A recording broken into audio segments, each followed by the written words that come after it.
You're just making up that you can't explain it? Is that what you're making up now?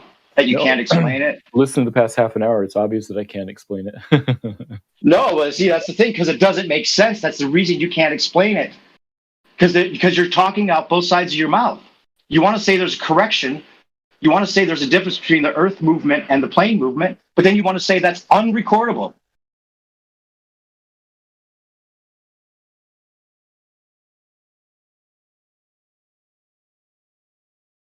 Silence is golden.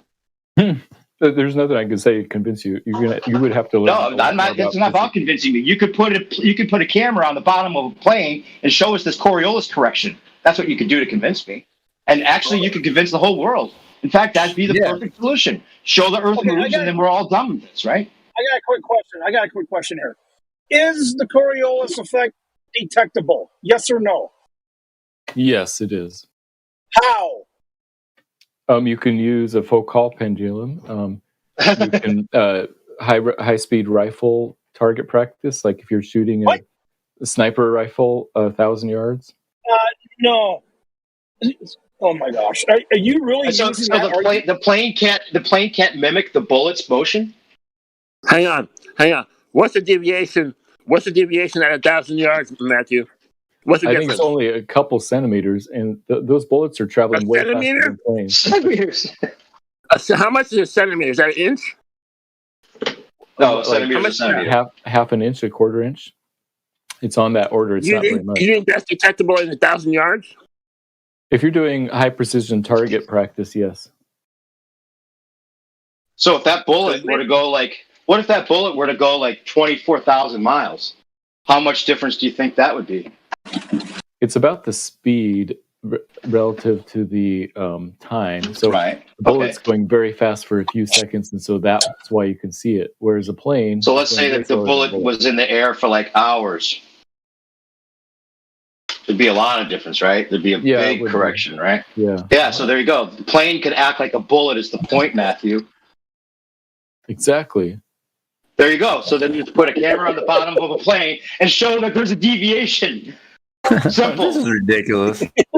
I agree. This is ridiculous. Yeah, you're being ridiculous. You admit that, right? Or are you just making that up? What's the equation for the correction of Coriolis? Getting into the ridiculous. What's the equation for the correction of Coriolis on the autopilots, Matthew?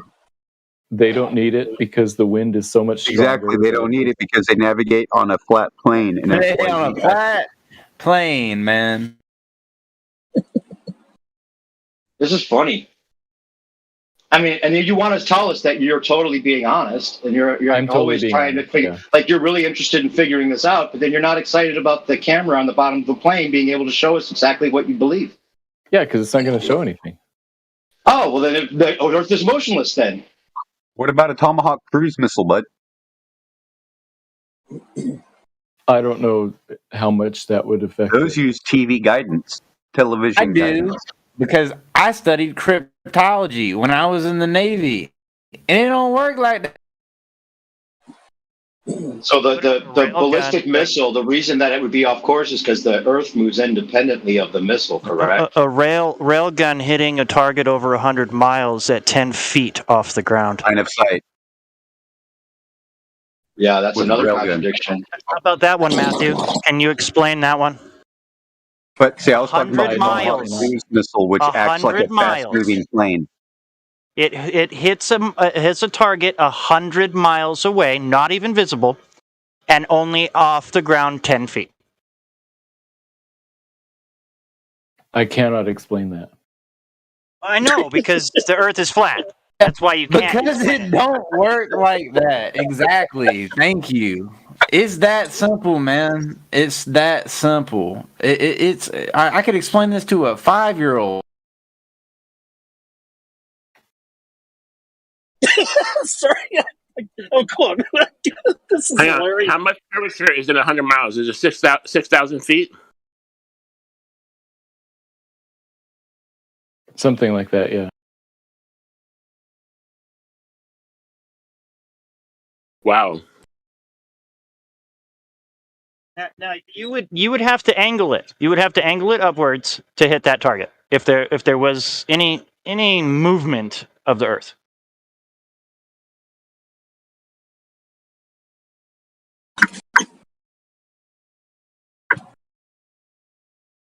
Willing to bet we can find some remnants of spacecraft in the bottom of the Bermuda Triangle. Or a rocket. And I'm not talking about aliens. Like a rocket flew out there and got lost. Yeah. So Which wait, is why the Matt, whole myth started right around the time of the space travel. so if the ballistic missile, Matthew, let's say the ballistic missile is like 30 feet off course from where it was aiming, right? Say it's 30 feet. Well, then if you put a camera on the bottom of the ballistic missile, you'd be able to see the Earth moving independently of the ballistic missile underneath it, right? No, the ballistic missile is also flying in the atmosphere, so you're not going to detect it. It's so small compared to wind and other factors. Oh, so this is undetectable. This Coriolis effect.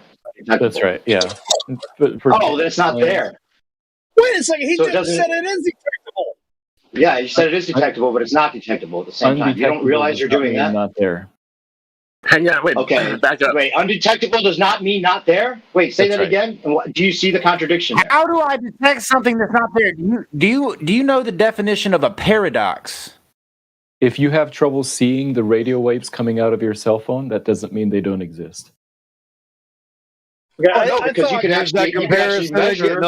No, don't let him get away with that. See, this is another problem because we see the effects and we know of things like radio waves. There is no effect of Earth curvature. So again, hiding from the point in reality, it's very depressing for you, Matt. It's not even. It's No, a it's a non sequitur perfect too, because analogy. it's not even Exactly about what that. I'm No, we're talking about displacement. Yeah, though. he's insane. You're saying that there's displacement caused by Coriolis effect, but that displacement is undetectable. If there's displacement, there's a detectable displacement. Okay, and I thought dishonesty was not tolerated here. Justin is design. It's not. I mean, I That's guess the if you thing. make things up and, Okay. and contradict Okay, yourself, I don't know for if the- that's dishonest, but Right, it's, for the- it's insane at least. For the okay, but hold on. For the moderator's benefit, they are allowing this to happen to show what happens when you dive into this religion and it destroys your brain. That's why the moderators are allowing this conversation. Yeah, he's doing us a favor, really. And Can also, someone they know- change Matthew's name to Misconception Contradiction?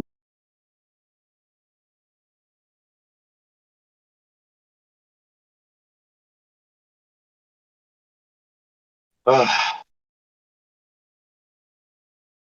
I was excited for the globe, man. I was going to say, get that camera underneath the plane. If there's a deviation, that deviation would obviously be recorded on this camera underneath the plane, showing every movement of the Earth below it, which is the reason there'd be a displacement. Matthew's not excited about that because he says the plane would not be able to detect any Earth movement underneath it, even though there's a displacement somehow in his head still. I promise you. Do you if we did- understand the contradiction? If we did come up with a video under a plane that showed that, you would find some way to discount it because No, but let's judge. That's projection. He's the one that discounts everything. That's total projection again. That's insanity. Thanks. Okay, so you're saying that it would be possible for a plane to detect the Earth moving underneath it, right? No, with a properly designed experiment, maybe, but I can't imagine how that would work, and I don't know. But I don't think a simple camera's gonna do that. You imagine that there's a displacement caused by the Coriolis effect, correct? For most things that are true, you can design an experiment to show it, and so it's true that there is a Coriolis effect, and I can't imagine how you do it, but there should be a way to make an experiment that shows that it. Why is a plane not good enough to detect it when the plane is the thing we're talking about being displaced? Oh, because the wind is so much bigger factor than the. But the plane can resist the wind. It can fly into the wind. Yeah, it's flying relative to the wind, so it's the airspeed. Plane Right. cannot Yeah. land on and I'm not even going to get into that because that's going in and begging the question. It just It can't land on a moving runway. Yeah, you're right. If it's a north to south runway, it would have to time There it you so go. that the runway There that's you go. approaching it from the left is timed. And he is admitting that it would have to correct for that so it would have a safe landing. But then he's saying if you put a camera on the bottom of it, you wouldn't be able to detect this thing that you're supposedly corrected for. You understand the contradiction, Matthew? Fighter jets land on moving runways on aircraft carriers all the time. Right, and it takes special training for Exactly. that, and they don't ever train Compensation, pilots yep. to do that. Yep, It's on a compensation. flat plane that they're doing it on. They're not doing it on a. I'm not getting into that. That's not how it works. The slightest drift is that aircraft Right. Well, carrier. listen. Hold on, though. Landing spot. Just order real quick, just for the record. That's right. That's the point. Is that when we have to make adjustments for a moving runway, such as an aircraft carrier, we have to make adjustments. That's the point. Thanks. Right. And if the plane had a camera underneath it and it missed its target, it would show this runway that it was supposed to land on, moving left to right underneath its direction, because that's the drift we're talking about being able to record. And you're using it as an example that proves your point? This conversation's gone round and round. I think it's bordering on the ridiculous. I don't know if I have anything more. Yeah, you're being ridiculous. keep going. You're right. Perspective. Keep going. Keep going. I mean, come on, Matthew. You're trying to bow out now because you know you're locked. It's over, bro. You can't say that there's no way to detect this with the camera underneath the plane if there's something to correct for. It makes perfect sense in my mind, and I could explain it to somebody who's scientifically literate, and we could talk about it. And Now you're going to insult us on Yeah, there you go. Now you're going to call in. We're just trying to talk common sense, bro. We're just talking common sense, bro. That's all we're trying to do. And if you can't get to common sense, how are you going to get to science? If you can't even explain it in common sense ways. And it'll sound perfect to me in my head, but it was a dream. He lives in his imagination. He wanted to get into begging the question. How would someone scientifically understand this? Please, just give it a try. Give it a try, Matthew. Try to put it in scientific terms for us, please. Yeah, so I agree this is begging the question. I'm operating on the assumption that the Earth is rotating. I don't think the planes or Coriolis or anything proves it. I have a prior assumption that the Earth is rotating, and based on that assumption, there must be Coriolis. And the fact that planes don't see this must be because it's too small to detect, and see a non-claim. Yep, no claim. Yeah, exactly. See, you say the assumption would be proven wrong if the plane were never able to detect it. Is the point?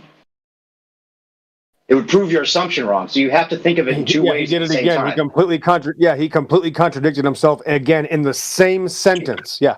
Yeah. But he won't admit it and then say that he's trying to be honest. I wonder if someday you guys will recognize the truth of what I'm saying. I'm genuinely. Well, yeah, we could do it tomorrow. I already recognize it. And a camera underneath the plane, we could recognize the truth right there. We could just put a camera underneath the plane, and we could show that the Earth moves, and we'd realize you were right. But you think that's impossible, so we're already realizing you're wrong. Yeah, I don't know. Yeah, he's already admitted, even on August 9th, 2021, he's admitted that you can't demonstrating it, and demonstrating it is not important. This is not important. Hang on. Does the plane get conservation of momentum when they take off from a moving aircraft carrier, Matthew? Yes. No. Have you ever even been on any kind of war vessel like that? No idea. Make a claim so bold. You have zero. Oh my gosh, that was hilarious. Good one. Yeah. Because if it does, then you wouldn't need to adjust when you land back on it. I wouldn't need to keep my engines on. My goodness, nobody can be this insane. I would love to see the video you're going to make about this.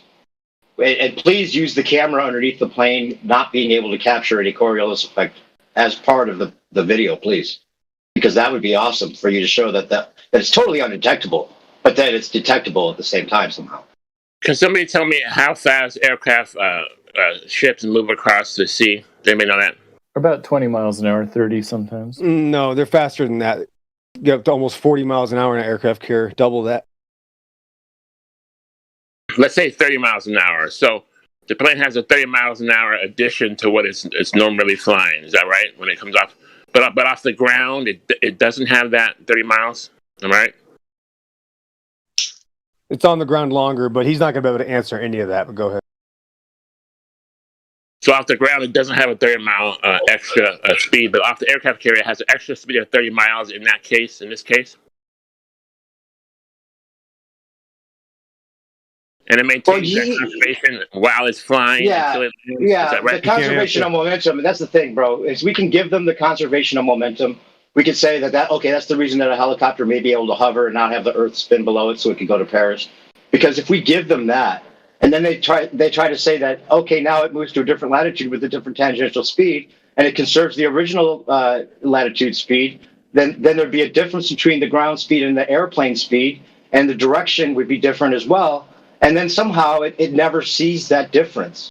And so he can't say that there's a difference in the conserved speed compared to the tangential speed it flies into, and then the air somehow corrects it so it would never be detectable. It's ridiculous. The only reason there would be a deviation is because there's a difference between the ground direction and speed compared to the airplane's direction and speed. That's what Coriolis is. That's the only reason we're even talking about this. So if it's a thing, a plane with a camera on the bottom of it would prove that it's a thing.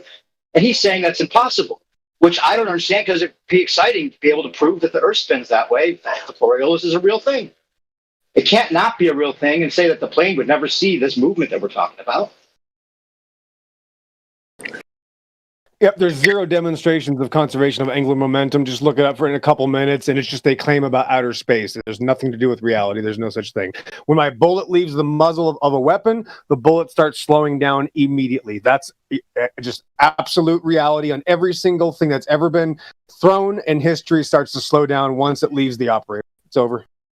Yeah, and they always try to get, when you get into this conversation of the airplanes not seeing it ever, the airplane only seeing a motionless Earth ever, even though there's a supposed conservation of momentum, different latitude speeds. They want to go to ballistics. They want to go So again, called pendulum. They want to go to ring laser gyro. All these instruments are showing movement of something, maybe the ether or some other effect that they want to ignore, but they want to claim that's the Earth movement, and then the plane can never see it but anything but motionless, which totally contradicts the idea that it's moving, and they can't admit it.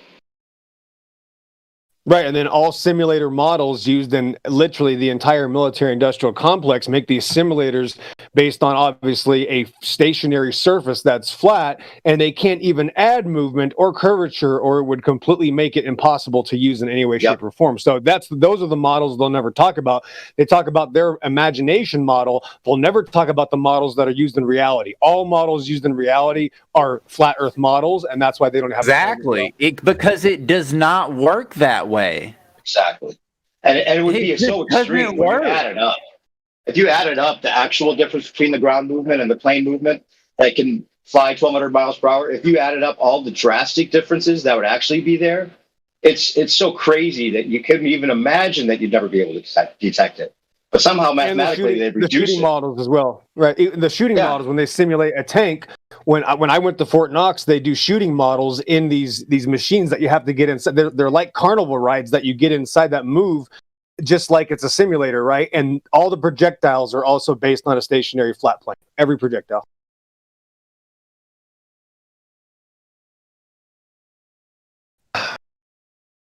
Yeah, good exorcism though.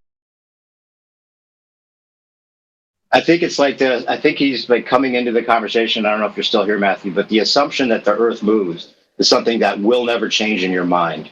That's and right. So therefore you have to make everything somehow fit that, even if there's a contradiction at all. Yeah, he loves man's religion. He loves the religion. To make everything fit that model. It's his it's his religion. He admits it. It's a religious belief. He doesn't have any evidence. It's his religion. Yeah. But then if there's a way of proving it wrong, he won't even admit that. I haven't seen any way. No, it's his religion. There is no proof. It's not about evidence. He admitted it. New perspective. There's no evidence. Yeah, it's 100% religion. You could prove it right is the point. The camera on the bottom of a plane that never corrects for Coriolis would prove it, and you would have your spinning ball, and it would be proven true. People don't understand the definition of a religion anymore, though.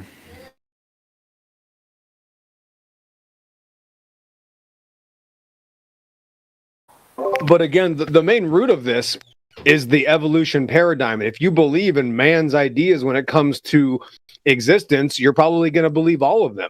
And he takes it, all of it, hook, line, and sinker, all the fake radiometric dating methods and the evolution, and of course cosmic evolution, magical balls in space. Yeah, all goes together. Do you think somebody with a scientific understanding of all this would be able to overlook the contradictions that you just made? I think they would understand what I'm saying and make perfect sense to them. Right. So then you're saying that the camera underneath the plane, a scientist would say, oh no, there'd never be a detection of Earth movement underneath the plane. but then I would That's right. still believe it's They would totally say. real. So You scientific. just admitted it. So someone that's scientifically minded just totally ignores contradictions like that. I promise you that to anyone who's Yep. scientifically minded and understands the common sense of what I'm saying, that they would agree with me. So the common sense of what you're saying Insanity. is that the wind and the The atmosphere common somehow sense force is a begging the plane. question, is what he's saying. Yeah, no, it's not even begging the question. There's no way they can even explain this. We can give them all the conservational momentum they want. Just the fact that there's different latitudes and different speeds, and the Coriolis effect is something that they would claim is real, means that it would be detectable with a camera underneath the plane. So he's saying that. Oh my. He's saying that it will make perfect sense to them, even though they will have to discard all of their senses to make this claim that Matthew is making.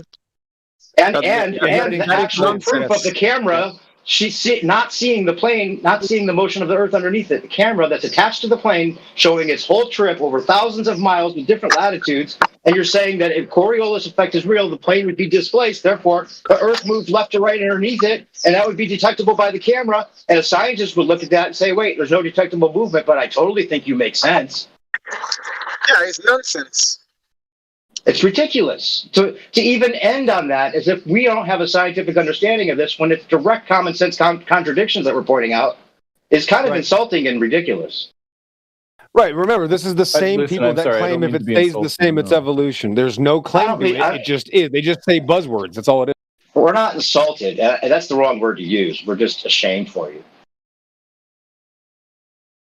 Yeah, it's That's sad. fine. It's just like evolution. If it stays the same, it's evolution. If it changes, it's evolution. If it's dead, it's evolution. If it's flat and non-rotating, it's a magical curving ball. Same thing. It's like with refraction and things like these other arguments that they could somehow make themselves believe that somehow it's perfectly refracted, so it seems like it's there, but it's not there. This one, they can say all of the things they want about the atmosphere being with the Earth and all that, but once you have a plane that's in free motion over Earth over different latitudes, anything that they come up with, they have to say there's a difference, but that difference can never be recorded, which ruins it. It just ruins your whole idea of the ball, bro. It can't be both things at the same time. Can't be detectable and undetectable at the same time. That would be true if it was They also- completely independent, but they it's also flying say that in the nothing- atmosphere. They also Right, but say you know that where it really is because of refraction, and yet Yeah. snipers hit the target every time.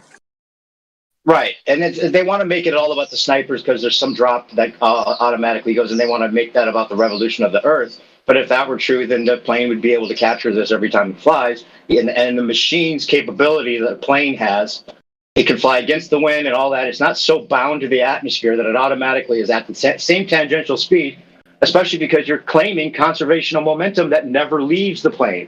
So that fucks it all up for them because they have to claim the conservation is at that latitude. And if it always is conserved, that means it's at a different speed than the tangential speed of the different latitude with a different speed. And somehow it can't magically just be like all of a sudden the atmosphere made this awesome machine have to correct and it could never see the Earth move because it already conserved its original latitude speed and it's different than where it flies to. So it doesn't work, bro. If you don't understand that, I don't know why you would even try to scientifically explain this. Because he saw it on Can't even- TV. He's got to believe it. It can't pass the common sense test. How can you get scientific with it? Yeah, there's no claim. It's just the cartoon belief system. Crazy. But if he had to admit it, then this would be a big moment right now, wouldn't it? He can't. It would be, but you have to look past the cartoon belief system. But But it's like there's no explanation. There's like the cartoon belief system doesn't even have an explanation for this. Like there's no logical way that you can make this work. Some people just don't have the capacity. They can't. Okay, so Yeah. I know you don't believe me, but I promise you that it makes logical sense in my mind with no contradictions. I know that you don't believe that, and I know that You I'm don't not believe in explaining logic it in the well. first place. You deny all your senses anyway, and you've already admitted that God had to talk to his own people like they were stupid, and they actually couldn't understand reality, so God had to just act like it was a flat earth and pretend. So, no, it's not logic. It's a psychosis. So you're It's promising not us a that the psychosis, contradictions it's make actual sense. Logic, yeah. So it's like Jeffrey Dahmer level psychosis. Actually. Logic Can I- to ignore contradictions. Nightmare, please. I- Yes. Can I ask Matthew a question here? So Matthew, You there? Yeah, go ahead. All right. So Matthew, so why? I'm probably the same answer anyway. But seriously, Matthew, why do you keep coming in here? Just. You see this picture that the past is the future posted here. This is literally you, man. Just why? I think it's important for people to expose themselves to ideas outside of Here we go again with the same bullshit answer. Dude, I don't believe that answer, man. You know. Let me ask you another question, bro. What makes you so special? What makes you so special that you can that this makes sense in your mind, right? And this makes sense for all of us. What makes you special? No, it's not. It's not special. I'm not special at all. I promise you, like a large percentage of scientifically minded people would completely agree with me. And they're all Satanists. Amazing. What a coincidence. No, I'm anti-Satanist. I believe God exists. No, that's what Satan would say. That's what Satan would say, yeah. Before we get into that line of thinking, let's just say that scientists was get into this. No, hold on. For the line of thing, okay, we're gonna move on. But if he cited a source, it would be of an antichrist source. That's why he never gives citations or sources. Okay, moving on. But then, yeah. So if the scientific minded person were to hear this discussion and they were to hear you say that the camera underneath the plane that is deviating from its location that it tended to go to because it never corrected for Coriolis. And the reason for Coriolis is that there's a motion of Earth that's independent of the plane underneath it, and that camera would never be able to detect any motion of the Earth moving underneath it, which is the reason for the displacement to begin with. And they were to look at that and say, wait, there's no detection of Earth movement underneath it, yet the plane's displaced. Why would that scientifically make sense to anybody? Because they would understand that it's wind, just like I understand it. What do you mean? So why would there be a displacement if there wasn't a left to right movement of the Earth underneath the plane? Why would there be a displacement at all? The wind moves with the Earth. I don't know what to tell you, man. So there's no displacement. You're saying there's no displacement caused by Coriolis then? There's some, but it's not much. The wind. Even if you say there's some. While simultaneously violating the second law of thermodynamics in the process. Well, that's not what we're talking about. Space is not a second law of thermodynamics violation. That's it. Regardless, let's not go there. I just want to say, how do you say that there's displacement? He just lied again, though. The problem is, Matthew, I want to get this straight.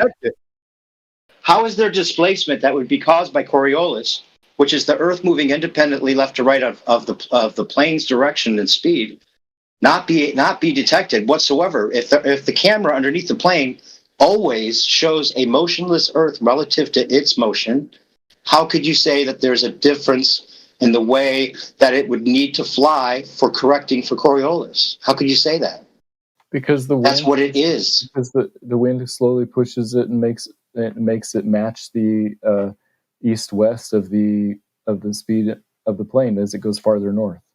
So there's no conserved. No, it's not straightforward because you're saying that if it starts at one latitude, it conserves that speed, and that speed's different than the latitude that it flies into. So you're saying that the speed is not conserved?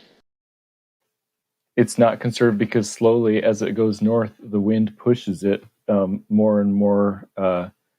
Let's see, which direction? East, westerly.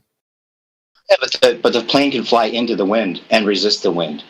I'm saying that if a plane is flying straight north from the equator, even if it's flying straight north, it's also moving a little bit to the west as it goes through the air over the hours. Sure. Okay. Even if we give you that, though, then you're saying there's no Coriolis correction. So that is the Coriolis correction. Oh, okay. So the Coriolis is the difference between the ground moving and the plane moving, correct? Just contradicted himself again.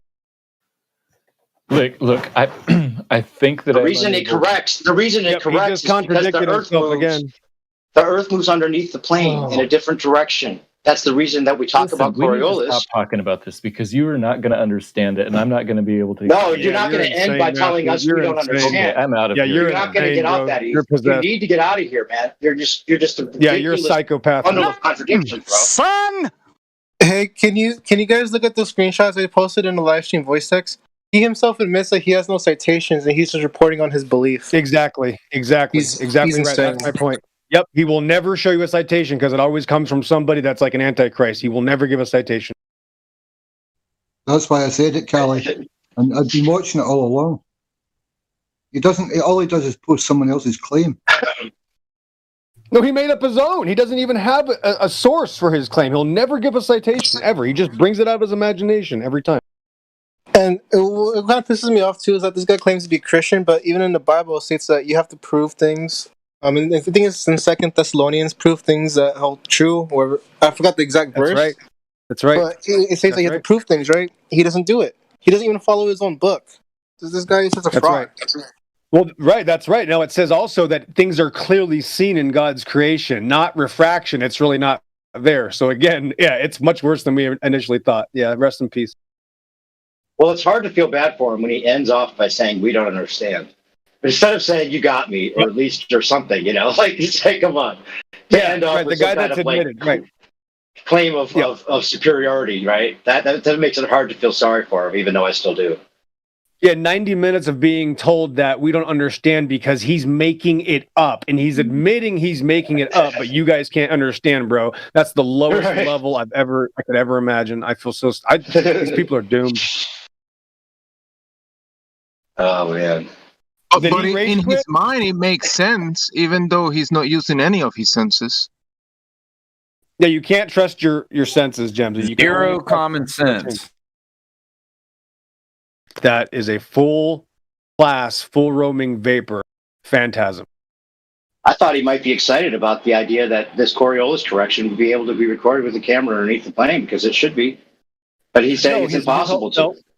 Right, exactly. Anytime we say, we can prove something, he says, no, you can't, and it doesn't matter if you can. His quote on August 9th is, demonstrating it doesn't prove anything. So he admits he hides from all evidence.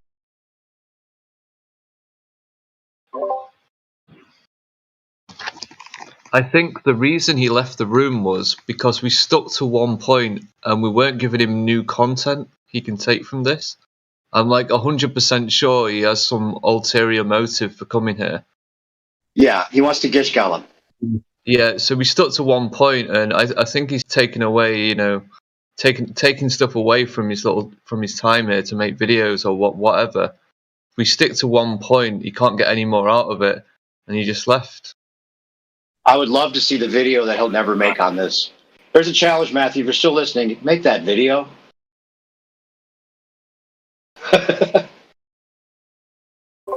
Please do. Now here, the video would go like, okay, so even though there's a Coriolis effect that we're talking about that we can always measure, and that ballistics have to be, succumb to, and the plane definitely would have to correct for, there's no way of ever detecting this. The plane will always see a motionless Earth underneath it, even though the reason we talk about this is because the Earth isn't motionless. Because the Earth is has a motion relative to the plane in a different direction. That's the only reason that this is even a thing. But then it's undetectable and detectable. It's just a direct contradiction. The atmosphere and the wind somehow forces this machine that can fly against the wind and hover and all these other things that it can do. Somehow the atmosphere is just so magically perfect that it makes it seem like the Earth is motionless no matter what the plane does. Now that's ridiculous.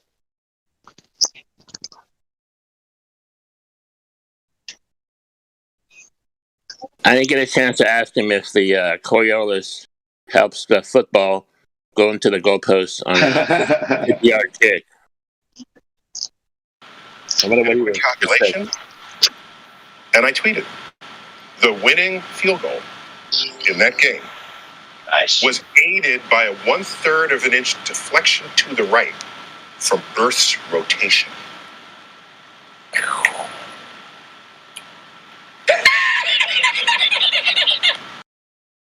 Yeah, it really points out that he must know the truth and just be saying that he thinks it spins still. Because if he really thought it spinned, if he really thought there was rotation to the Earth, then he'd be excited about the idea that a camera underneath the plane could show us that it rotates.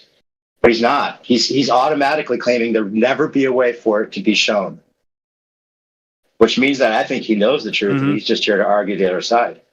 Well, it's worse than that, and it can't even be willfully ignorant, because when he first started here, I met him right away about almost a year ago, roughly. I'm not sure, probably over a year ago, And I could tell that he was, a natural. He believes in all the. He says he believes in God, but everything he actually believes is what they tell: evolution, naturalism, right?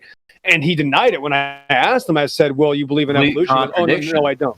Yeah, but he denied it at first and hid the fact that he believed in evolution. And then I caught him 8 months later defending it. So he's scared of his own belief system. Again, that would have completely changed the dynamic of the conversation had he not initially lied about his own beliefs entirely, which he hid from everybody in the server, because I immediately asked him, and I asked him several times because I could tell he was lying just habitually. And then it turns out, yes, he fully believes in evolution and everything that man teaches. Yes.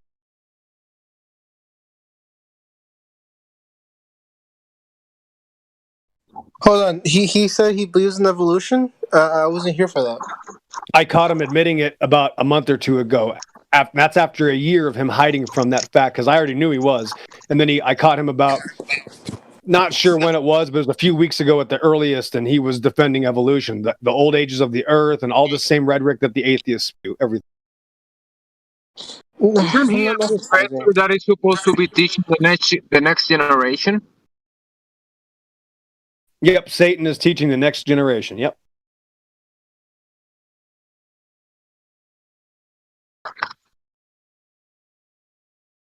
Satan's been teaching every generation since Adam.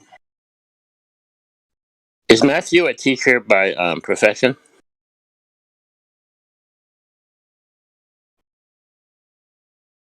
What did he say? I didn't catch that. Is Matthew a teacher by profession? He claims to be. He claims to be a professor at a university. So he can teach his kids that there's a pseudo what did they say, a pseudo container that keeps the atmosphere in? Yes, yes. He said that. Did he say pseudo container? It was like pseudo container, something along those lines. That keeps the atmosphere from going out into space. Okay. That would be like a new development, like in the new science.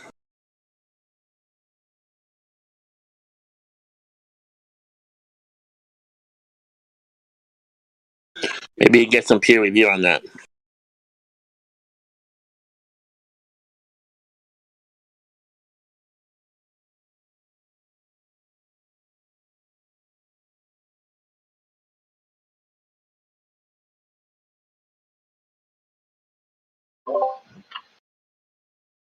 Do you know one of his students was the first person in the world to reach 1 million followers on TikTok?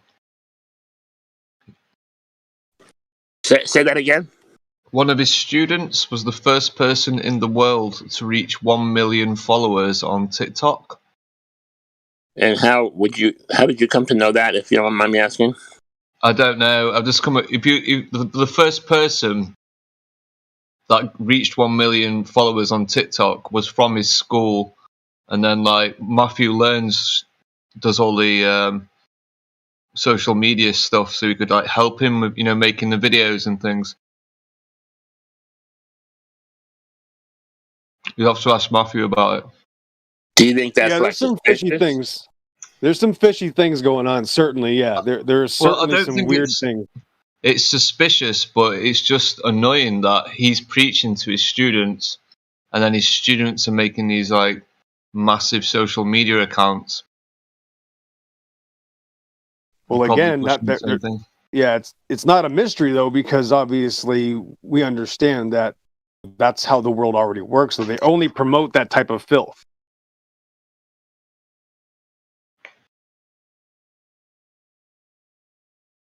I mean, if you could just literally sell your soul. That's why Ranty sold his soul. Ranty wanted to make a financial change in his life, and he was slowly converging and changing his ways. I remember almost 2 years ago, I tried to show him some pictures, and he had never seen anything like it before. And he was like, "Nah, I don't think it's that big." So people love their money. Somebody like Ranty is clearly faking it. Somebody like Matthew Learns, I think there's actually something worse going on with him. I think there's some sort of yeah, well, that's speculation. So I don't believe in shills, but if I ever had to point one out, it'd be him.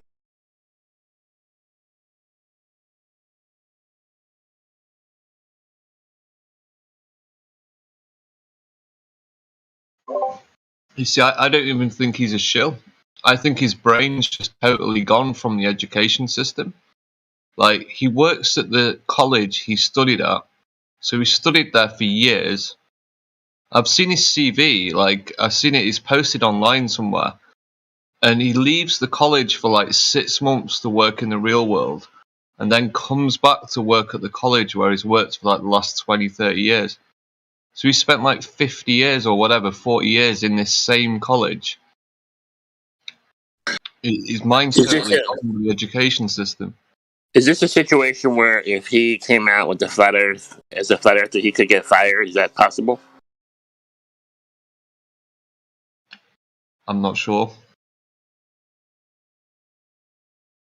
Well, I know it's happened before, so possibly he can't change because of his vocation. It's like a conflict of interest. Even if he believed it, he couldn't come out. But it's a Christian college. It couldn't be that bad.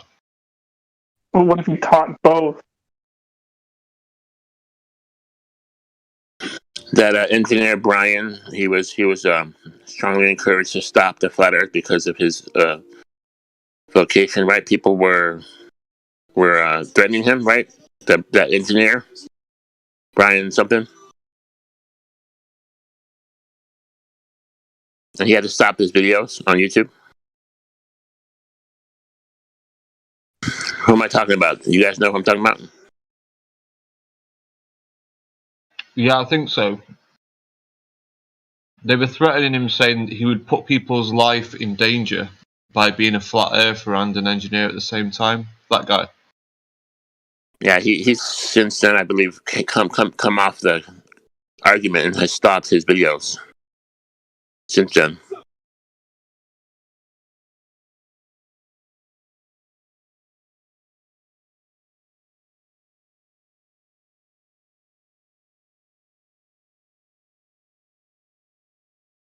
Yeah, Globers don't like when you have independent thoughts. That's not okay. You need to be with the same tribe.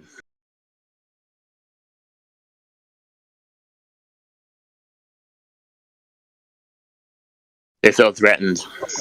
Very, very true.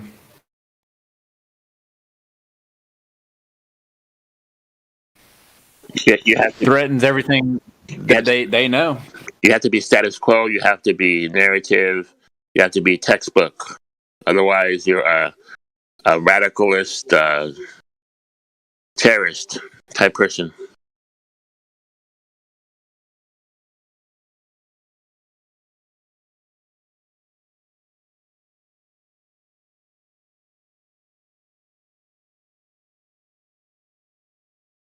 Yeah, maybe they'll blame the next terrorist attack on the flat Earth. Demonized by the demons.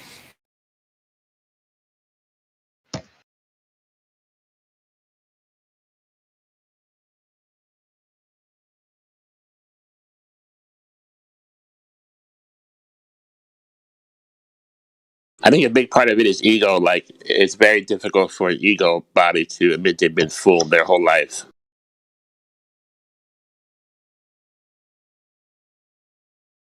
So they're gonna say shit like, notice Matthew, he made a lot of assumptions. He said, I assume it's a sphere, therefore I assume it's moving, therefore I assume it's this, therefore. You hear him say that?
Oh, that guy I was talking about from Matthew Learns University. His name's Zach King. He's got 62 million followers on TikTok. Is that California, West Coast? I don't know. He's from Biola University. That's where Matthew Learns teaches. And all his Are they videos all right are in Los video Angeles? editing tricks. I don't know where it is. It's in America somewhere. I believe it's in Los Angeles, California. So you're saying the guy we were just talking to has 63 million followers on TikTok? No. Someone from his school.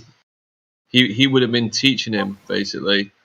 So Okay, I got you. He learns, like, he does all these this really nice video editing. That's how he's made the videos himself, like that Star Wars video with like 100 million views. Then one of his students uses this same style of video editing, and he's the 5th most followed creator on TikTok. 62.9 million followers. Sheesh.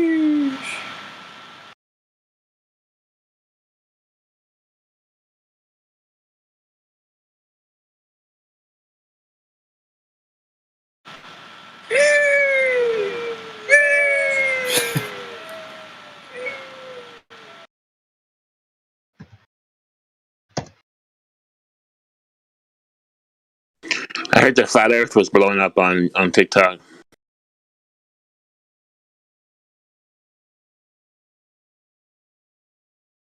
Yeah, it's all over TikTok, but it gets censored after about a month, a few weeks. Are they censoring TikTok now? Flat Earth, like YouTube? No, not really. What happens is you make flat Earth content, and you put the hashtags in, like the popular hashtags or whatever, and then it starts to make people's For You pages, and it starts to blow up, and then some anti-flat earthers all of a sudden start reporting you. Enough of them report you, and your channel gets shadow banned. So they start to take off, and then they get shut down, basically.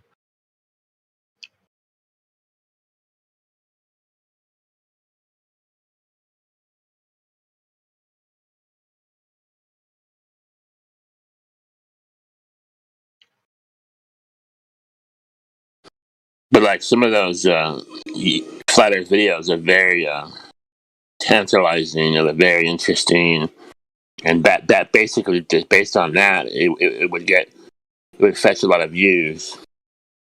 Yeah, like I was making flat Earth videos on TikTok, and I'd made one that had like 100,000 views, and I'd made other ones with like 20, 30, 40, 50,000 views. And I was getting messages from anti-flat earthers saying, we're going to report you, we're going to get you banned, we're going to use bots to report you multiple times and get you banned. Right? They were saying stuff like that. They're threatening you because they felt threatened, right? Yeah, and then all of a sudden, each video, the view count dropped to about 200. It went literally from 20,000 on each video, 10,000, to the next day 200, 300. It was only getting seen by the people who followed me, and that was it. But the view count can't come off, can it? It can't drop, can it? Because once you got the view, you got the view, right? Oh no, yeah. Once I got the views, but the new videos, Like I they and weren't like getting current shared. views, like new views have dropped. Yeah, new views. Like so, every video I made was getting like thousands and thousands of views, and then all of a sudden, like the next day, the videos were getting like 200 views, 300 views. Like, so they need to hit the For You page where it gets shared with Okay, everybody. but And to be fair, any video can get quote unquote shadow banned if someone doesn't like it and they start reporting it. Whether it doesn't matter what it is, it'll be seen less from the reports, oh aka yeah, shadow ban. totally, yeah. But the whole channel got shadow banned. So I read some advice on Google, and it said basically keep posting videos until you get out of TikTok prison, as they call it. But I never got out of it. Is TikTok owned by the Chinese? I don't know. Apparently so. I wonder if they're in league with Facebook, YouTube, Apple, and Twitter, as far as censorship.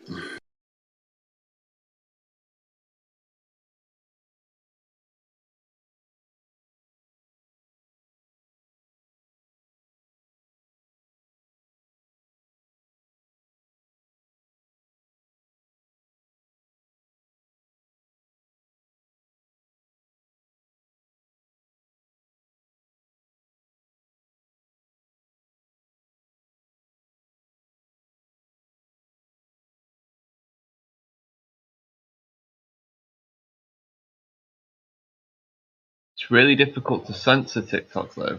Like they have to catch you first. Otherwise, you're making a video and you're putting the popular hashtags in it. If it's on a fresh account, it's just getting shared immediately in those hashtags and on the For You pages. How do you make money off TikTok? I don't know. I think there's a lot of people making TikTok accounts they're just building TikTok accounts using clips from TV shows. And then their aim is to gain followers and then sell that on to someone who can advertise a product through it. You can link a website to your homepage on the TikTok account. So I guess there's loads of ways. Or what you can even do is you can build a TikTok account and then use those TikTok followers to try and build an Instagram account and send the audience over to Instagram when a large Instagram account is worth a lot of money. You're saying you can sell your Instagram followers or your Instagram account? No, but I think when you've got a lot of followers on your Instagram, you get paid to promote certain products. Oh, okay.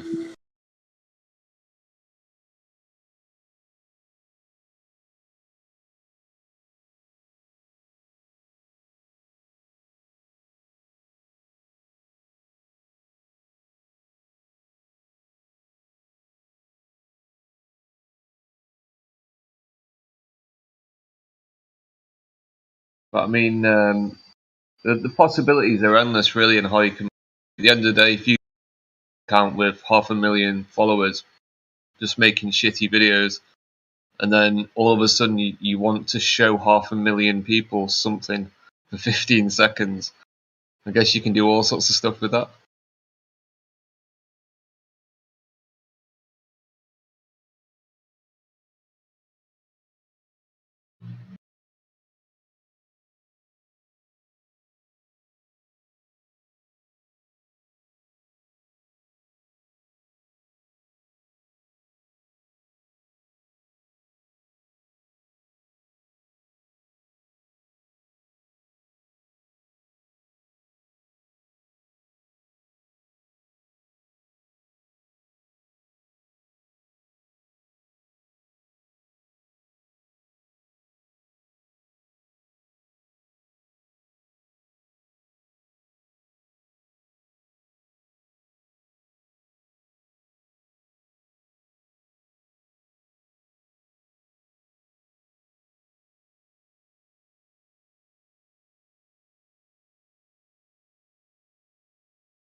Boom, Earth pilot. Sorry, boys, I have to push the nose down to deal with the curve. What are you talking about? Guys, we're going 500 fucking miles per hour. There's 8 inches per mile squared down there. I have to buckle this thing down a couple hundred feet, like in a fraction of a second.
Good morning, Nathan.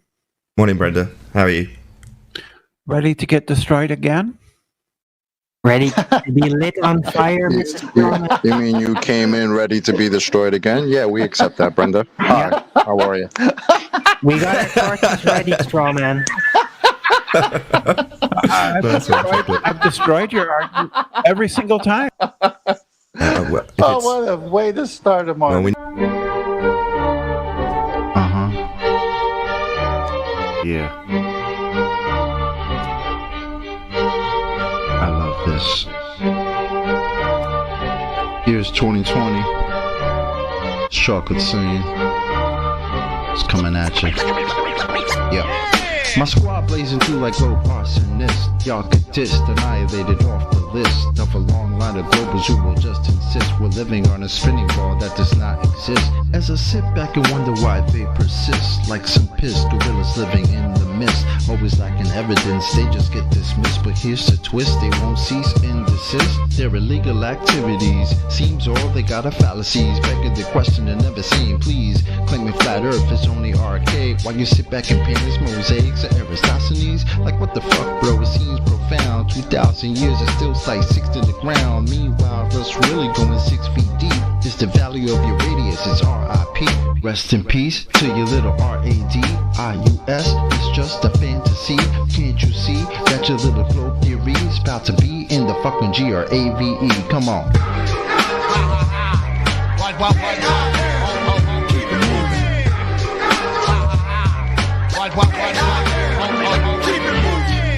I'm really trying to ascertain how insane it is to endure the pain that would make a grown man out loud exclaim that a body of water could somehow maintain the outside of a ball. Now that's insane. Even Isaac Newton said that he would not feign a hypothesis for this bullshit campaign of a force that's only a force in your brain. Don't complain cause I'm not trying to pull your chain. This ain't no game, it's often claimed with thoughts in vain to not go against the grain. It sounds profane, the cartoon ball will not sustain. Its reign has been now deemed as inhumane. Me and my fam only want to help you re-attain and reclaim your sense of home and your domain. Your life has been spent on the top of a plane, yeah.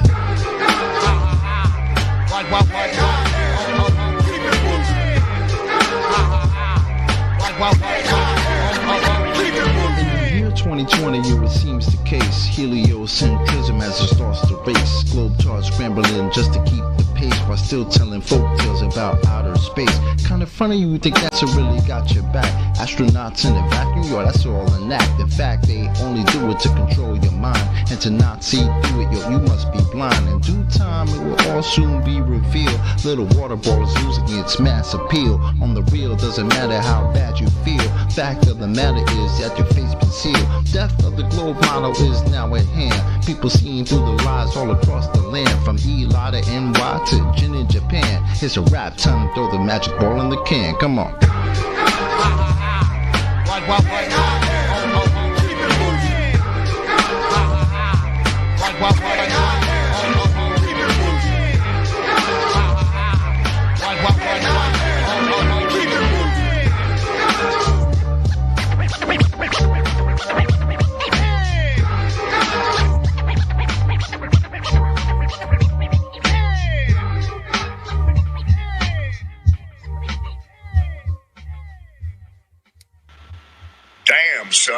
where'd you find this?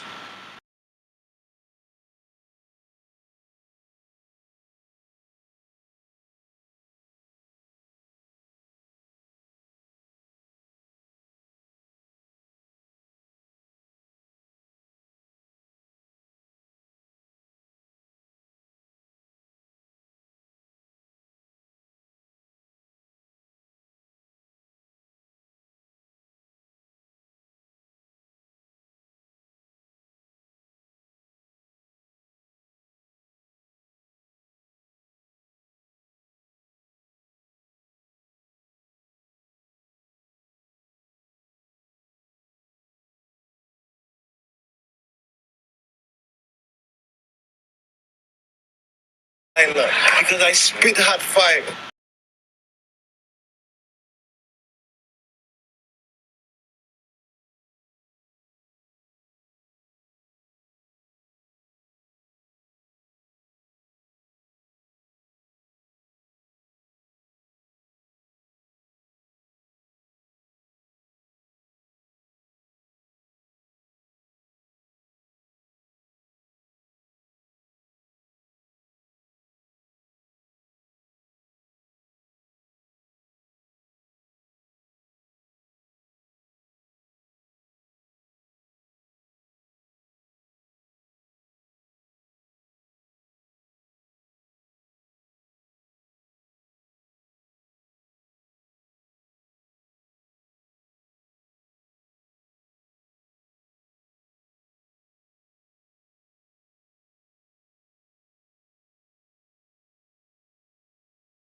What is gravity? You have no idea. Okay, next question. Hey, yo. It's Chocolate saying. It's 2021. Told y'all it's a wrap for this globe. Check it out. Way too many reifications of privations. Secular thermodynamics violations. Fuck all these fake as apparent deviations. Globals always flapping their gums, no demonstrations. The black swan murdered the ball with simplicity. Pretend the clowns aren't they all, no specificity. Get with me, get that geometry. Your model needs nowadays. Mostly I sound like you're on your knees. Copper bleeds. Been a ball to ever show for, nevermore. Been a rap for your tonight, or scientific, or a sticker that they're prolific. Crumble at the thought of flat earth, that's just terrific. My hypothesis, you know, paleo genius. You thought you had it all sewn up like a seamstress. You never see this. You ain't chillin' peeping the Gleasons. The globe model so fucking dead. So many reasons mad at me, cause your fairy tale of gravity is rapidly becoming a motherfucking fatality. Independent variable, no physicality. Factually, you're dealing with no type of reality. A tragedy, all of the pseudoscience of fallacy. Sad to see that was surrounded by such banality. Globe charge stepping the court for their arraignment. Gas fucking off all day, and no containment. It's automatic.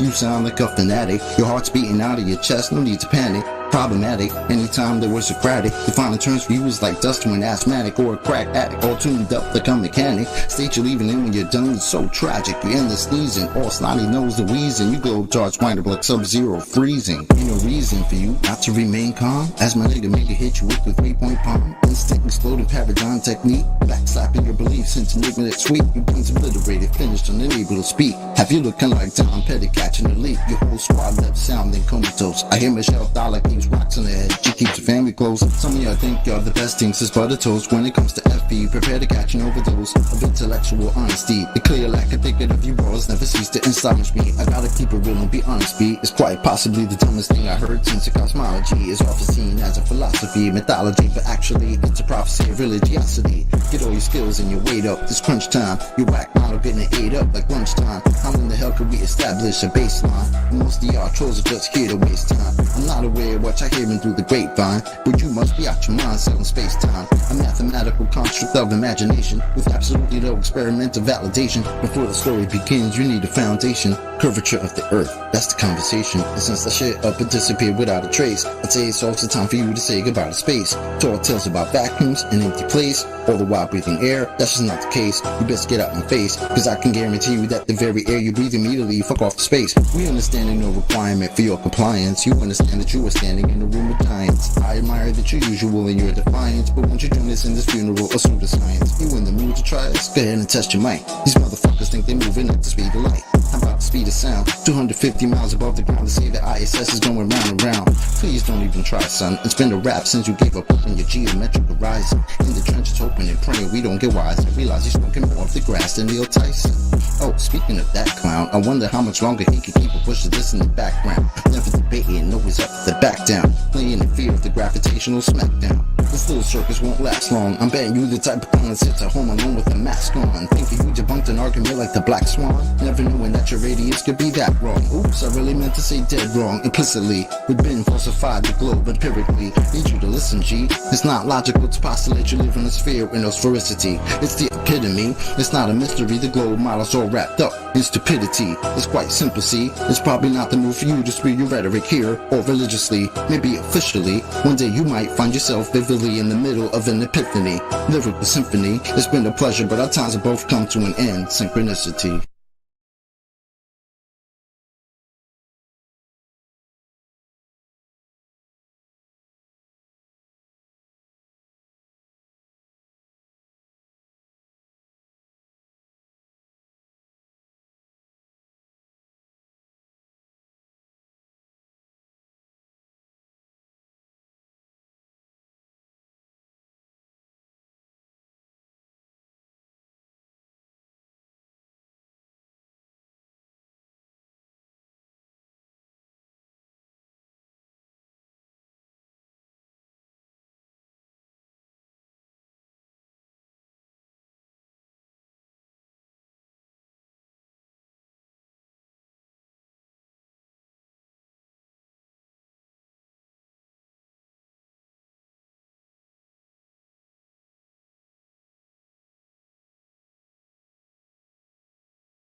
Hello to everyone.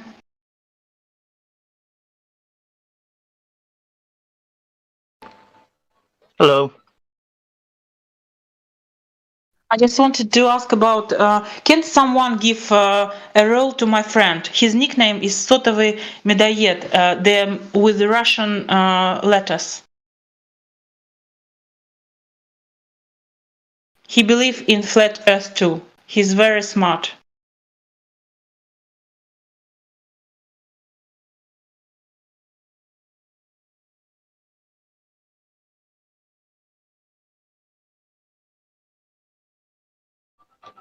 Any moderators got that one?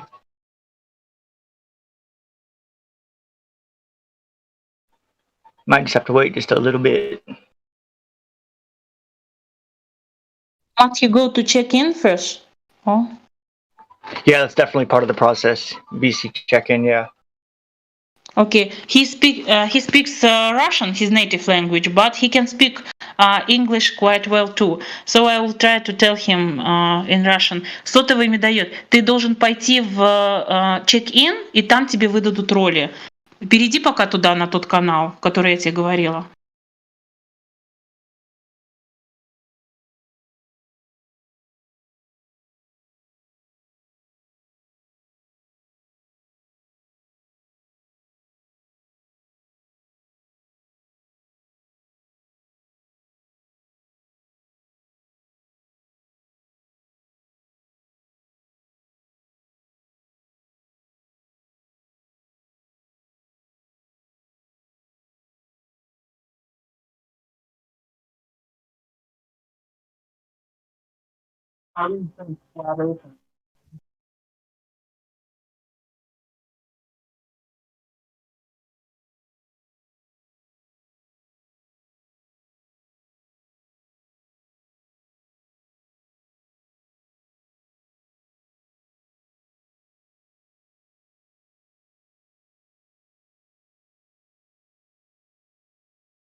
ever dreamed of going up to outer space? Or maybe meeting other beings from another place? Have you ever wondered what it's like on other planets? Then you watch a science show and come to believe you understand it? You feel empowered by the knowledge and you feel enlightened, listening to Bill Nye and Neil deGrasse Tyson. But then you wake up and you start to see the obvious. Life is just a lie and this whole world ain't what we thought it was. NASA's missions to the moon were never completed.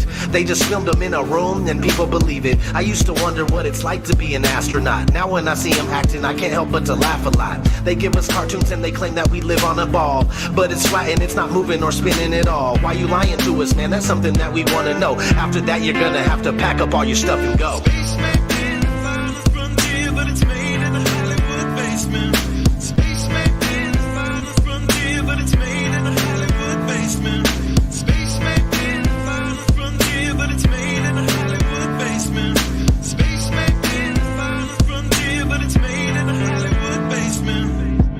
History has been rewritten by winners of wars. The Jesuit order, Khazars, Freemasons, and more. They pulled the veil over our eyes, and it's time to awaken. Through organized indoctrination, our minds have been taken. It's time we take our power back and we rescue our people. The Vatican and the bankers are like Resident Evil. They may have had the greatest plan that was ever concocted, but Illuminati never thought that they'd ever be spotted. They're manufacturing reality all in our heads. They tell us if the earth is flat, then we'll fall off the edge. But if it is a spinning ball, we won't fall off it then. And gravity is our imaginary magic friend.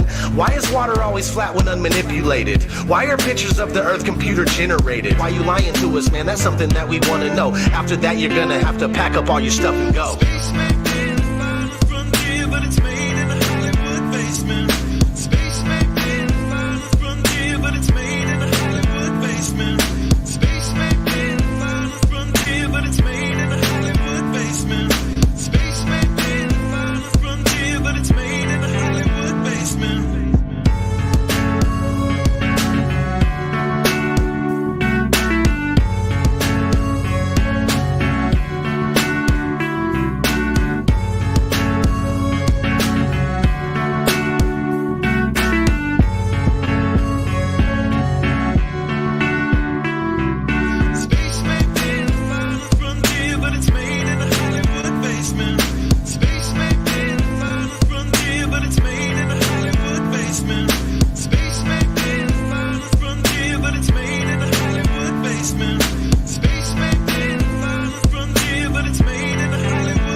It's becoming 100% crystal clear that you and the other space programs that are in operation are connected and are deceiving the entire world.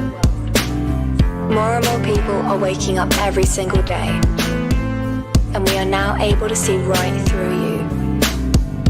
But what we really want to know is, why are you lying? Sincerely, me and the great people of this earth. Kuba, thank you. Shetlands. Hello everyone. Hello everyone.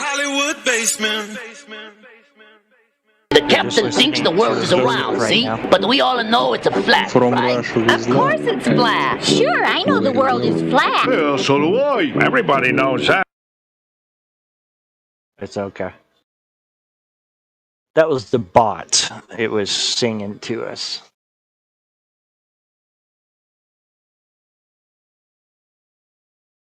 But welcome. Thank you very much.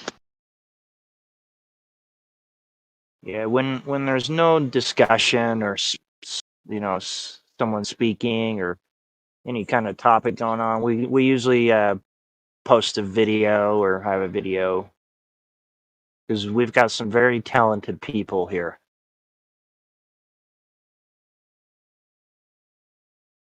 And they sing very well. And rap too, so. Do you know Cheech and Chong? I hope you do. They actually made a song, yes. Flat Earth. Did you know that? Yes, I've heard some songs They are about flat earthers. It's unreal, and it's just crazy because I never knew that they really were. We can presentate ourselves a little bit. I live in Sweden, but my native language is Russian, so we're Russian-speaking friends with my friends.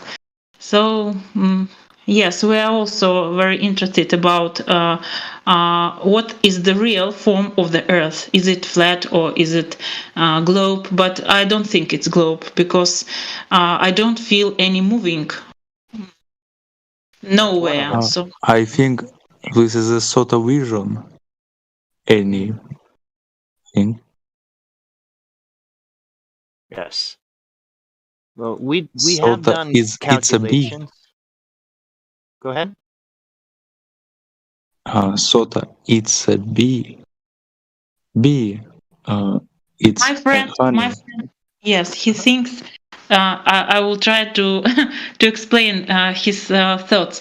So he thinks that the Earth has a form of like some insects like bees. They create their special places where they live and they put honey inside. So it's the form of like they're little bit. It's not square, but it has 6 corners. What's the English for with 6 corners? So it's like he like believes that A cube. No, cube. It's no. Cyber cube. Anyone. Because cube has not been. I don't know what is it, but I know what is it doesn't.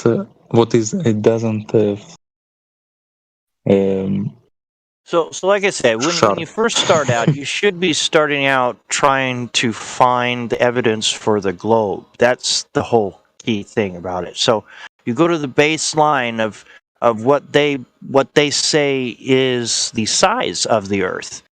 And when you go out and try to test that size of the Earth in reality with, of course, mathematical equations, we have done a test off of the surface of the water, a flat surface of the water, because water is always flat, right? It's always level.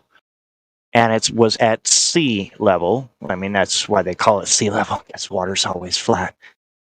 And you can do measurements. So the measurements of the globe should be no more than 1.225 miles in the circumference radius of a 1 foot observer height. You get what I'm saying?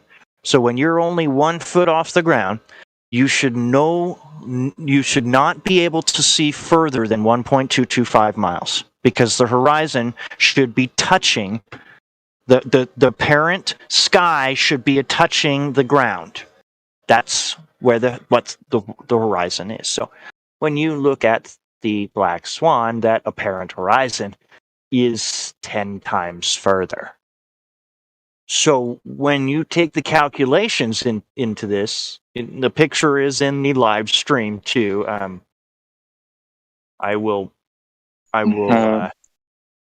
posting it. I just pinged you as well.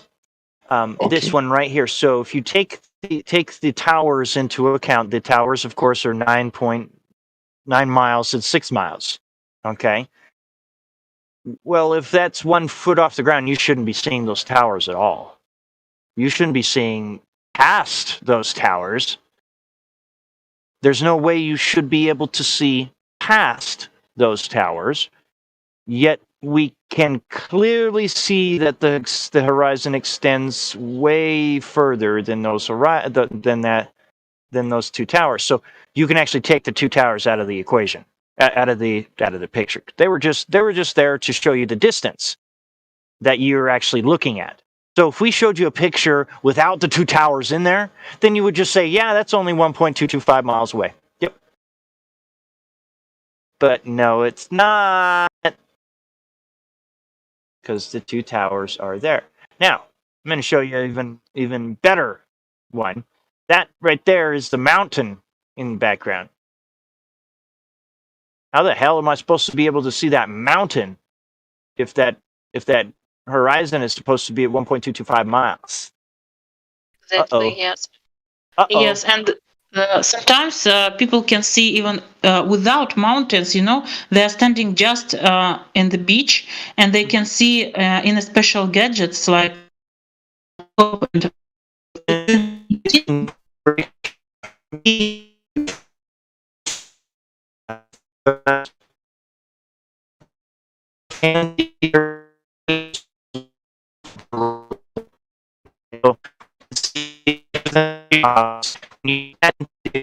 the goal, it's over 300,000 miles in radius. Literally, in here. Let's go back while clips and doing the math equation in here. It's pretty.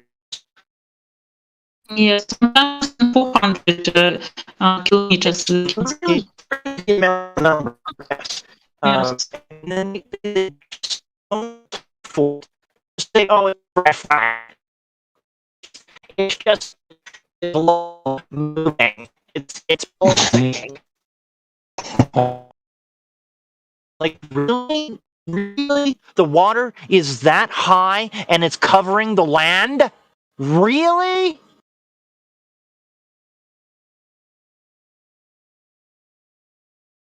It's okay, John Ronald Rowell Tolkien.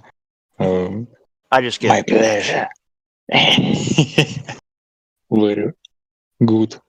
I really want to analogy. say this to them, straight to their face, really, you're really going to look at this same picture with me, right here in front, and say that is the curve of the Earth, moving up and down.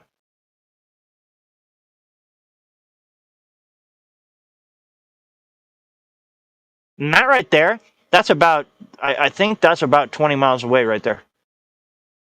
That land mass over there, that last picture that I posted, I think that is 20 miles away, if I'm not mistaken.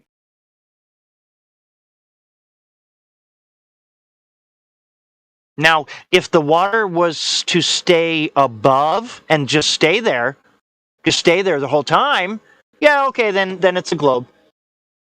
But we are not seeing that. We are seeing the black swan every single time.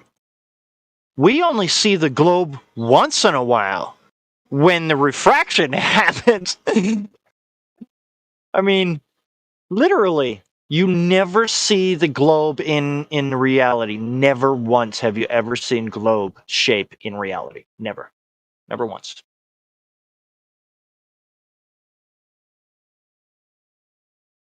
The problem is that a lot of people, they believe to some official theories, and they think that, scientists, they cannot make any mistakes, and so that is the problem. So they are trying to, they're trying to not to think themselves, but to give this chance to other people. So it's like zombies, I think. And you are not going to die. Okay, this is okay. I could we save you, and you are not going to die. Okay, and fire and my writing are now neck and neck. Your English is perfect. I'm joking. Спасибо, thanks, everybody.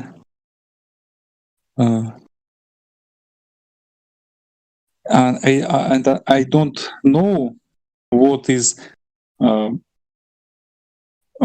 my flat Earth, but other world don't give a fuck what is this.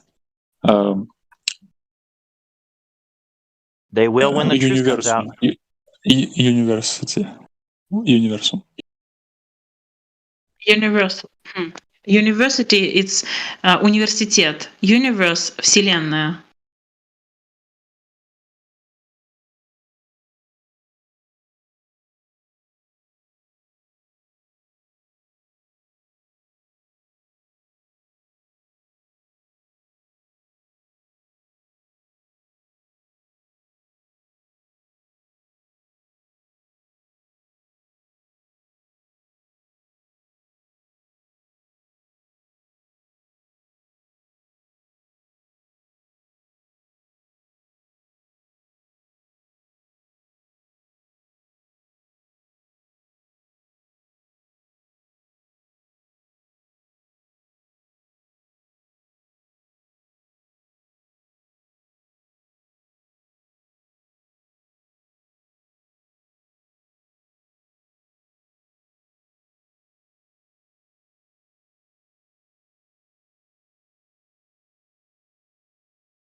Зизи. Они слышно? Anybody hear me? Yes, yes. Okay, thank you. Да-да-да. Слушай. It's a Russian guy. Sasha. Thank you.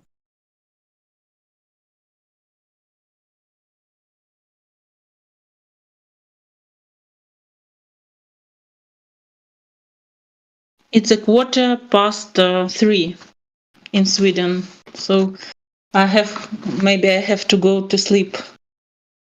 It was very nice that we could join here, and Yes, come we back will try to anytime. be. Yes, we will try to be more often here and to take some participations maybe in discussions. So it's very interesting and very fascinated about everything. Good. Question everything, even us, because you need to find out the truth. Even with us saying it, you don't believe us. You need to find out for yourself, and this is how you do it. I think I have found for myself through the saint scriptures. Yes. Oh, good.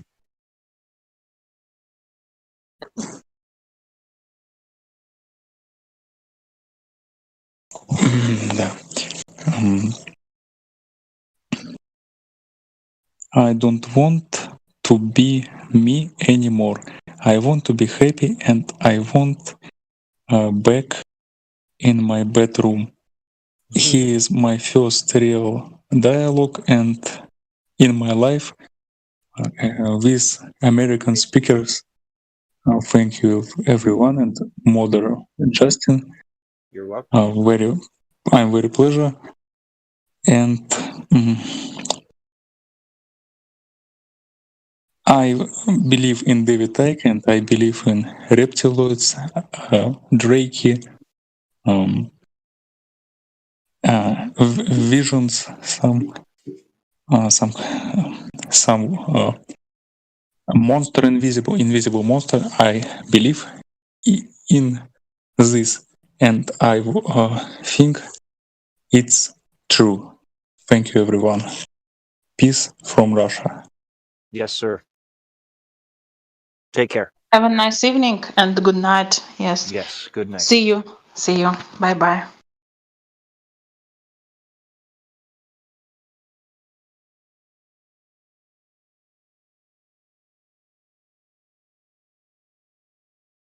I can do a little Russian.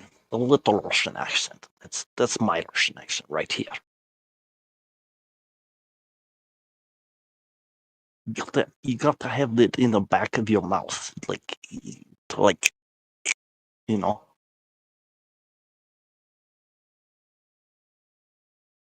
I love the language though. Crazy, but insane.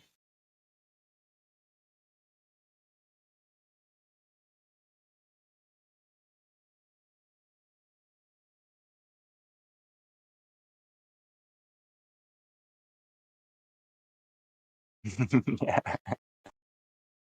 I know. Isn't that crazy? Like most people play other parts, but they're not even the right person to play the part. It's like, what the heck? Just because I speak a little Russian like this doesn't mean I'm from Russia.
And I want one.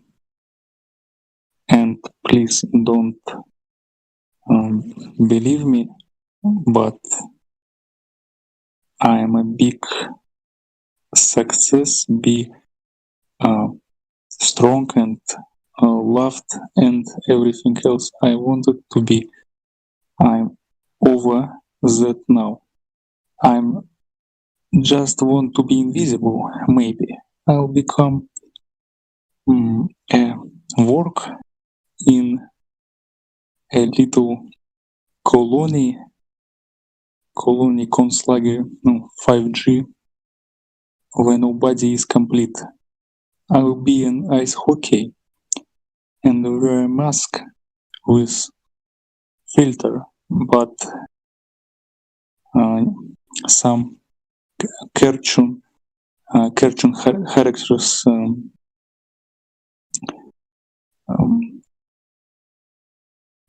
any zombie in my mind. I think that science don't want to chance a strange molester guy. Maybe I'll be a cat and mouse or a dog or a duck. I don't know. Maybe I very crazy. I'm sure I'll find out. There's no escaping fate. It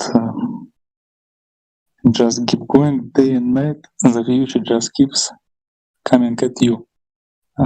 I believe in David Tykes, and I believe in this history and this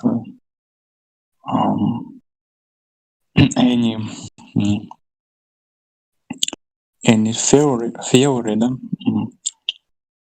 Big Bang, or maybe this is an evolution or orthodoxy, but I believe in a human race, in good people, in good things, in a God absolute, and nature, it's my friend, and every people, it's my friend. Not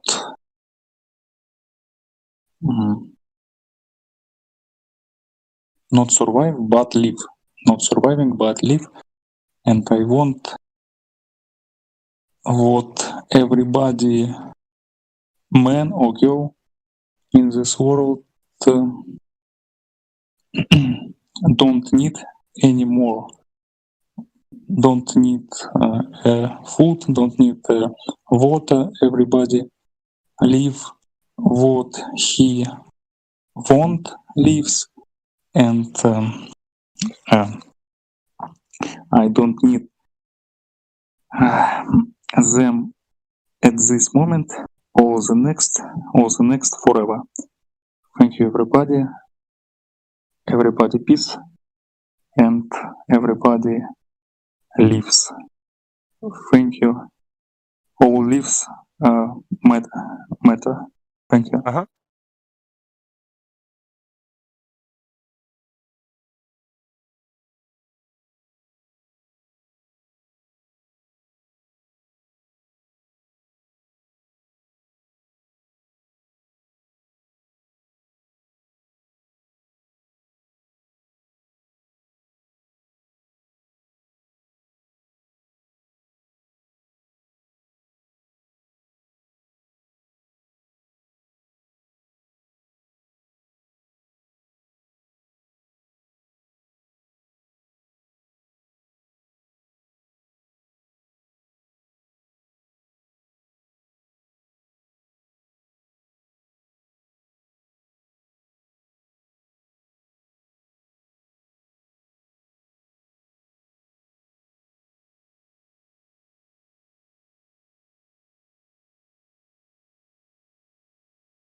What?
I see they have a bunch of people up there in the check-in, so maybe they'll let them come down and you talk to us if we're lucky.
Where my people at?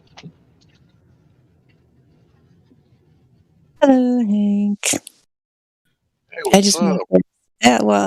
I just went up to the check-in to see what Justin was doing. He's giving them a little orientation there, so maybe some of those people will be coming down here at some point. What's happening with you? Oh, I just, had a little debate over there on the other server. Trying to teach some people a little bit. Did you teach him anything? Hopefully. Yeah, one guy, he was the older Canadian guy. He was like, this is like making too much sense. This is weird. I'm like, yeah, bro, go measure it yourself. And he was like saying that he had, seen the horizon past a 20-kilometer object. And I was like, yeah, bro, that's not possible. He's like, well, then the Earth might be bigger. I was like, well, if it's 10 miles, then that means the circumference is the orbit of the moon, 238,000 miles. And he was like, this is getting weird. Yes, you can't have it both ways. That's right. That's when they get to the bargaining stage of the stages of grief from losing their globe. Well, he did really good. Good. Can't really ask a lot from the immature ones. Their brain's still developing. But that guy seemed fully developed. It's funny how the young ones show the Dunning-Kruger effect so perfectly. Their brain isn't even fully developed, but they got it all figured out. Yeah. The young ones, it's not their fault. They're still developing. Right? They're like kittens that just can't quite get that laser light. Just almost got it. Yep, they're still doing their trial and error stage.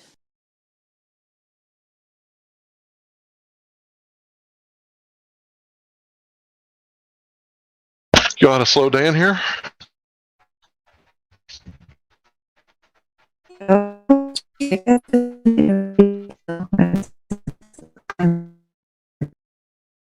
She roboting for everybody else.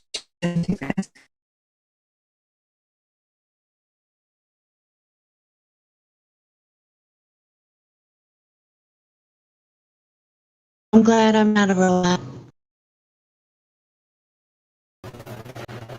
Hello, ladies and gentlemen. Man, maybe I am roboting. You are roboting, Jenny. Jeez. Hey, what server was that you were talking about, Hank?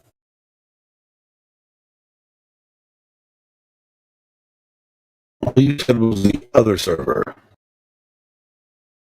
We're partners with a lot of servers. I was thinking it. He's not even in here anymore. Oh, there he is.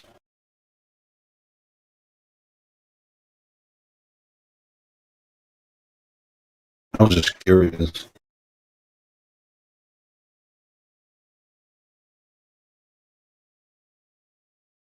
Maybe Hank is disconnected or something. You guys hear me? Yeah.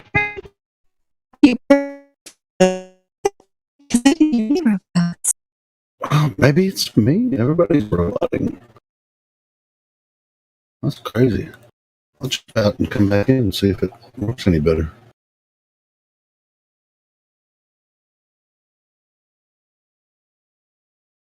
You need to check on the microphone one too.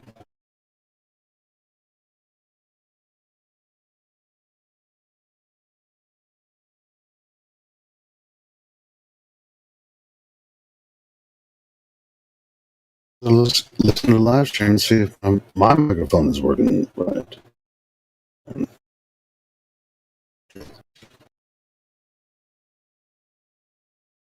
Yeah, here, bro. All right. Yeah, I was just curious, Hank, which server you were talking about. You said you were in the other server, which Wisdom. Oh, the Wisdom one. Okay. Yeah. Yeah, it's kind of one of the new servers, right? Because didn't they? Let's see. I think I'm a House of Wisdom. Yeah. Yeah, it's a wonderful server. The only problem is the bot is a tyrant, and it's always like saying that I'm spamming. Like nobody's in there using that room. All I'm trying to do is cite some sources, and the bot's like, "Oh no, that's too many sources." Oh, were you in the debate squared room or something? Yeah. Yeah, and that's too many sources. I don't like your sources. Yeah, people set up their servers kind of weird, you know. It's like I think as much as we protect, you know, what's going on in here, I think we have a pretty open format for everyone to get involved. I ain't had no trouble citing sources here. Shit, I got my sources from here. What am I talking about?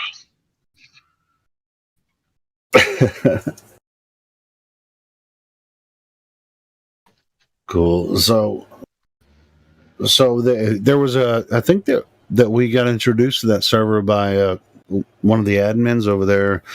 Came in with a couple of people. Was it last week? It's about a little over a week ago, and invited us over there. And people, had a conversation, and they invited some flat earthers over there. And so you've been hanging out over there, like trying to talk some sense into people. Yeah. Yesterday I had a really, really high-end conversation with a physicist, or a soon-to-be physicist. And I really wish that could have been recorded because we didn't really disagree on much. The only thing he said is that I'm a little closed-minded on my scientific method, and I said, yeah, you're a little open-minded, slapping causation on everything. So he said there is no scientific method, and he's like, there's multiple scientific methods, and I looked through all my sources, and I didn't have the one, QE says the scientific method. Well, if you at any time, if you want to set up a debate or a talk with like a 1v1 with a moderator, I'd be willing to record it for you. So anytime you're ready to do that, just let me know. We can set it up for a time, and then we can have a 1v1. We can all jump over in the server, and it'd just be you and. No, or it could be two moderators, one from our side, one from the other, just to make it fair. But if it's a 1v1 talk, we can make it an event and then promote both servers. I appreciate that. But yeah, it was kind of one of those spontaneous discussions that never devolved into a debate. Yeah, I get it. But sometimes that's kind of the best kind of discussions, you you never know where it's coming from, So yeah. That's why we do this 24/7 here. We never know who's going to jump in here. I think there's a lot of people in the VC check-in. Yeah, and they've been in there for a while. They must be going over some rules. Yeah, they're not going over the rules. It's the people that are in there checking them in don't send them on down here, and they just like to hog the mic. Yeah, they're giving him a lecture up there with it's visual. just like That's what's happening. You can see it in the voice text.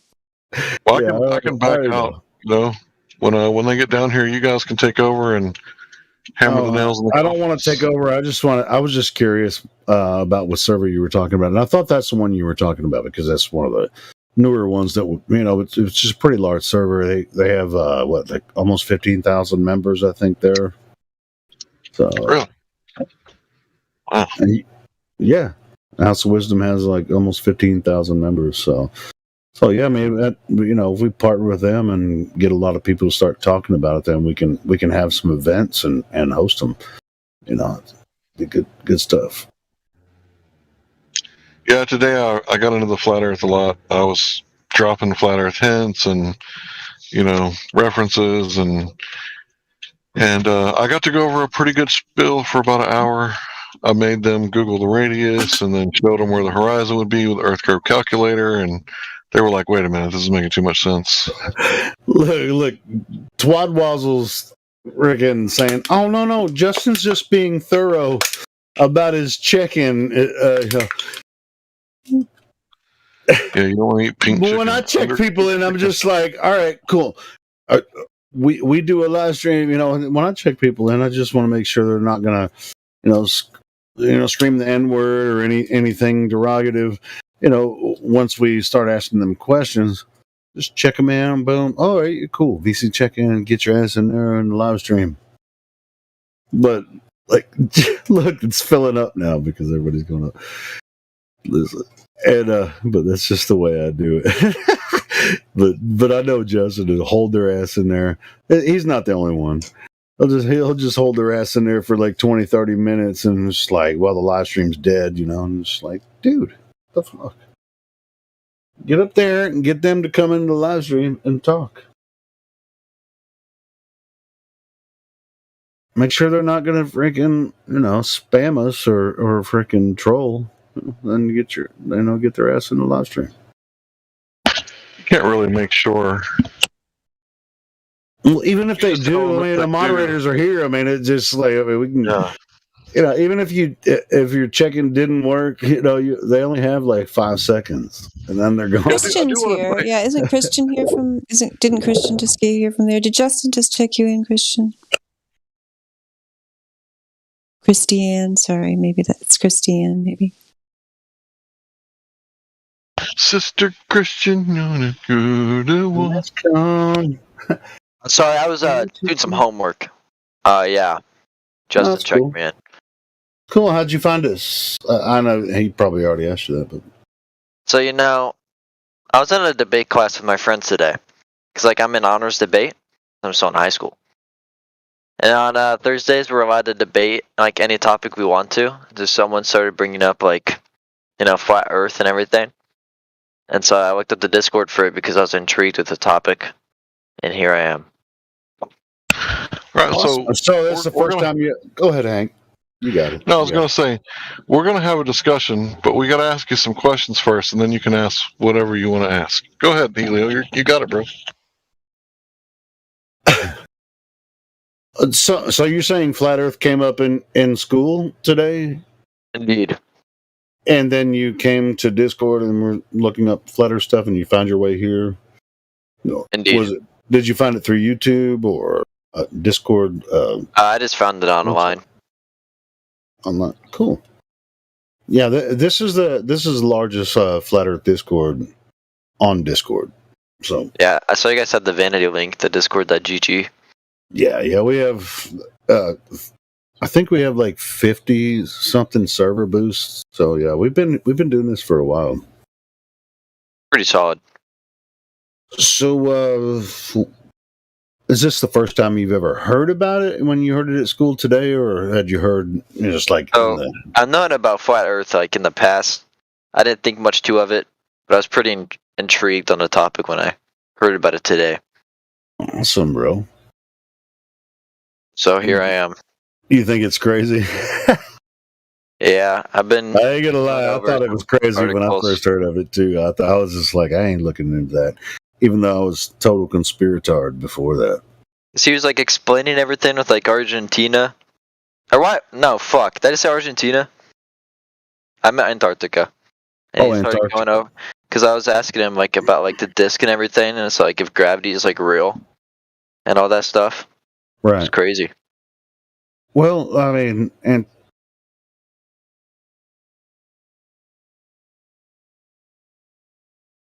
here's the three major claims of the globe, right? I mean, if we're the third rock from the sun spinning around the solar system, moving throughout the galaxy, following the sun, this is where the gravity part comes in, right? Because gravity exists, creating, these hundreds of thousands of light years of universe and all this kind of stuff. But only thing we've ever experienced as people on Earth is Earth as a level stationary plane. So when you walk outside your door, you experience Earth as it presents itself. Here are the three major claims that the globe Earth makes. The first one being Earth curvature, right?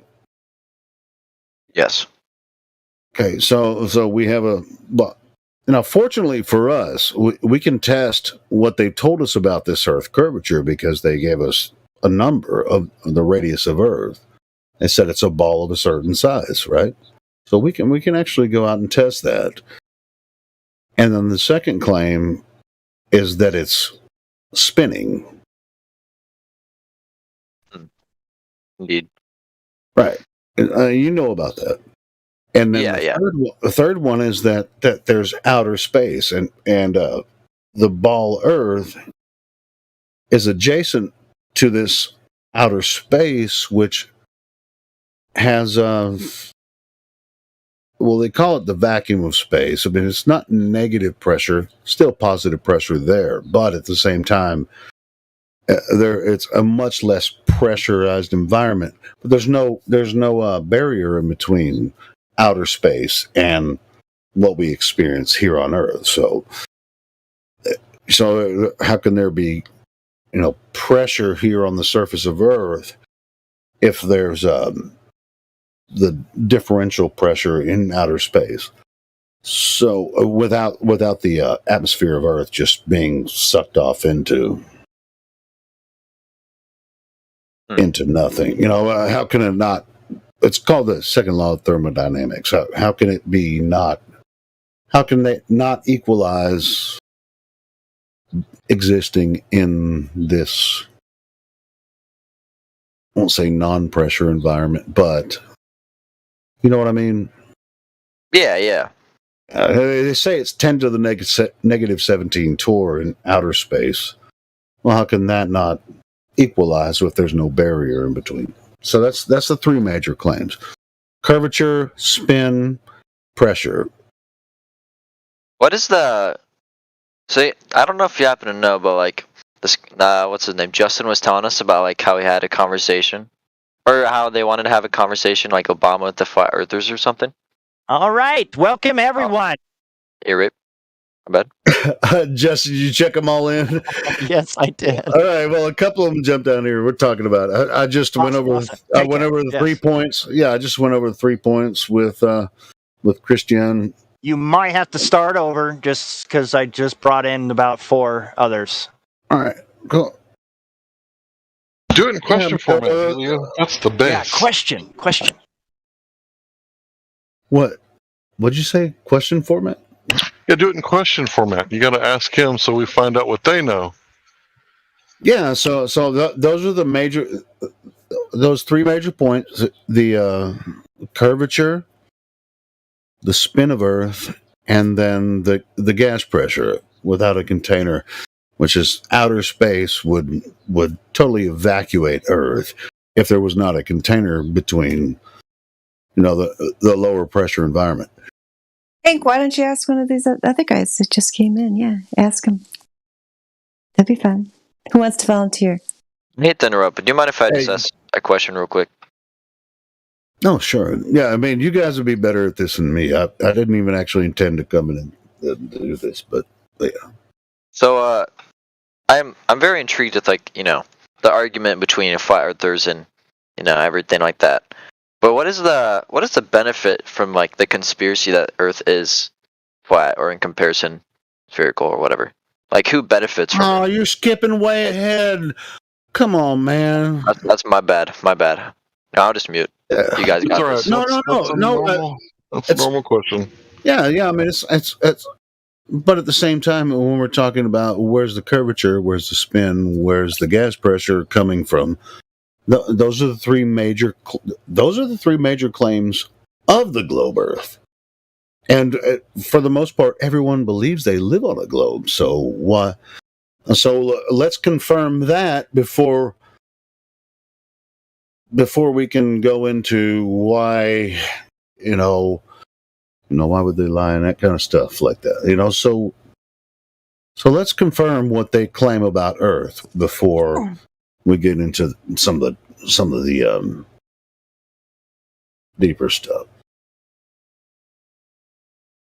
Yeah, there's nothing wrong with the question. It's a normal question, like Hank was starting to say. Many people ask that question. It's just once you realize the objective evidence and where it points, then the reason why is not as important. And it's also something that we aren't able to definitively answer because we aren't the people who have carried out this deception in propping up a complete fantasy known as the globe model. It's basically a superstitious belief, not scientific in any way, a completely failed mathematical model. So, and to be honest, that question's, you can't really answer that question. So that's why we stick to those first three. You know, the three major claims. If the globe can't answer those first three questions, there's no need to further go. Right. That's the whole thing. Well, Hank, are you willing to go over Shall I three take it questions? away? Because a lot of these guys didn't hear it. Yeah. Sure, Who are we okay, going to ask the three questions of? No, it's like 4 or 5 people in here that need to be asked those questions. Yeah, Hank, you got it? Yep, I got it. So, cool. Going to start off with the first claim is that there's curvature for a curved Earth. That makes a lot of sense. So I'm going to ask you guys to Google the radius of the Earth, right? Real quick, tell me what the radius of the Earth is. You should get back 3,958.8. Correct. Now, if you go and look at the pictures of the Earth, it's obviously curved. Okay, so when in ancient time up until now has the Earth been directly measured to have curvature? Directly measured on the Earth to have curvature? And if so, if you know, then tell me who and when and how they did it. If you don't know, just say I don't know, and then we'll move on to the next thing. But if you make a claim, we're going to have to go down that rabbit hole, so to speak.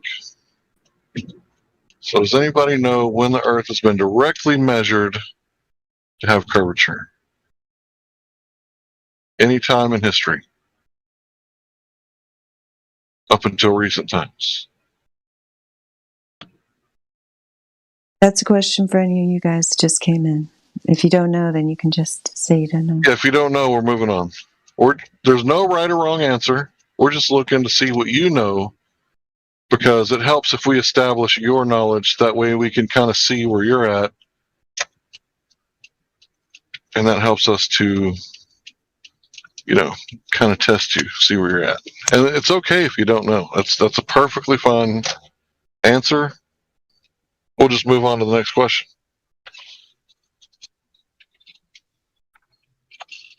I think I might know like an answer that I remember from like a few years ago.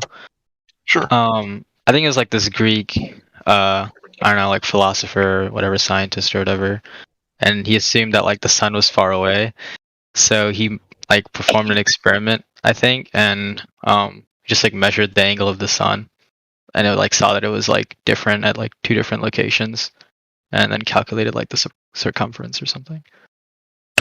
So Eratosthenes measured the shadows of a stick and got the angle of the shadows, and then assumed that the Earth was a sphere, assumed that the sun was really far away, and then based on those assumptions, he calculated the circumference of the Earth. Is that what you said? Yeah, that's what I said. Pretty accurate.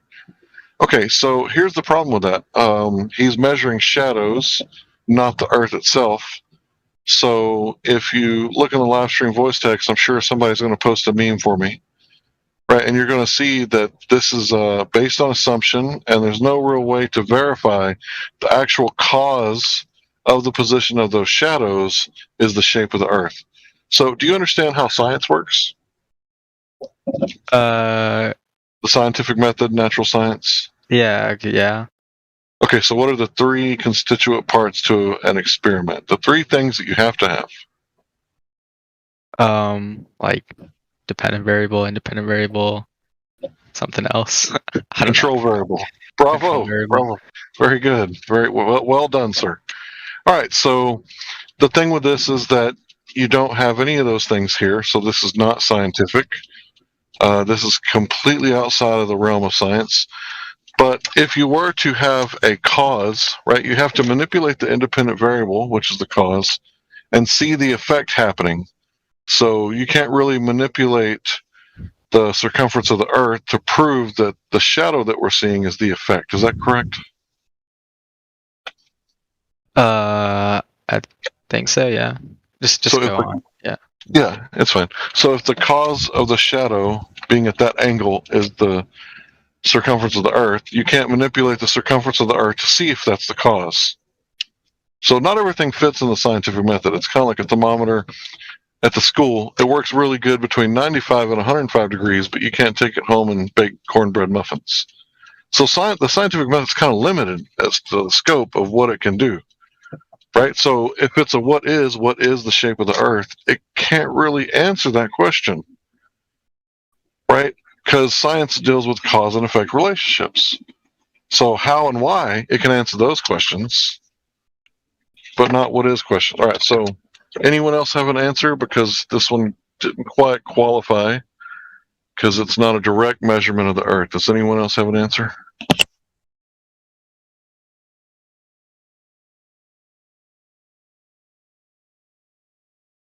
What about the people who like bike around Earth, right? Because then technically they could see how long it took and everything, and then like measure out like the circumference of their tires and all that. I mean, obviously I know there's water, but Well, the problem with that is that you can run around a block around your neighborhood. Your neighborhood's pretty flat, and that's not really going to prove the shape of your neighborhood, even though you got the circumference and everything. So we think when people are running around the Earth, that what they're actually doing is they're circumnavigating the North Pole.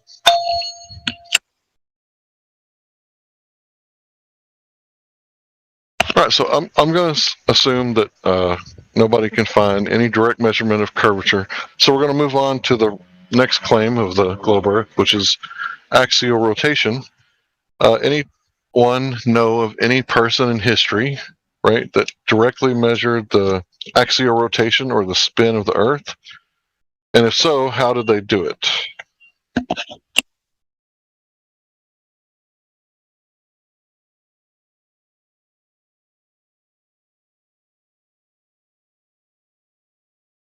Could you repeat the question?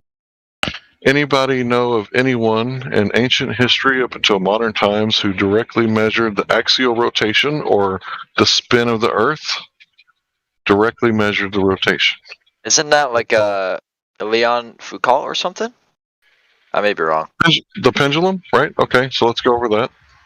So, according to Foucault's pendulum, if you start the pendulum, it's going to deviate 15 degrees per hour, and the cause of this is the rotation of the Earth. So we went over the scientific method just a second ago. Can we manipulate the rotation of the Earth to see if that is the cause? No, you can't. So let's assume that it is the cause, okay? So the cause of Foucault's pendulum deviation of 15 degrees every hour, let's say it is the spin of the Earth, right?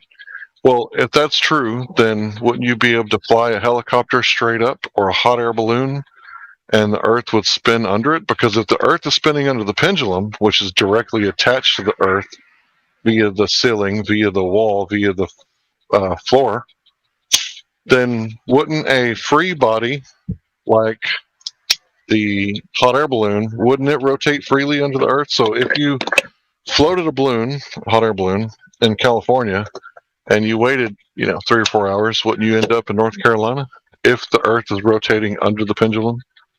Because Neil deGrasse Tyson says that the football goal, right, it was off by a little bit because of the Coriolis effect, which is when the Earth spins. And there's two different reference frames. And this was the cause of the field goal being missed or made. I can't remember which one, if it was missed or made.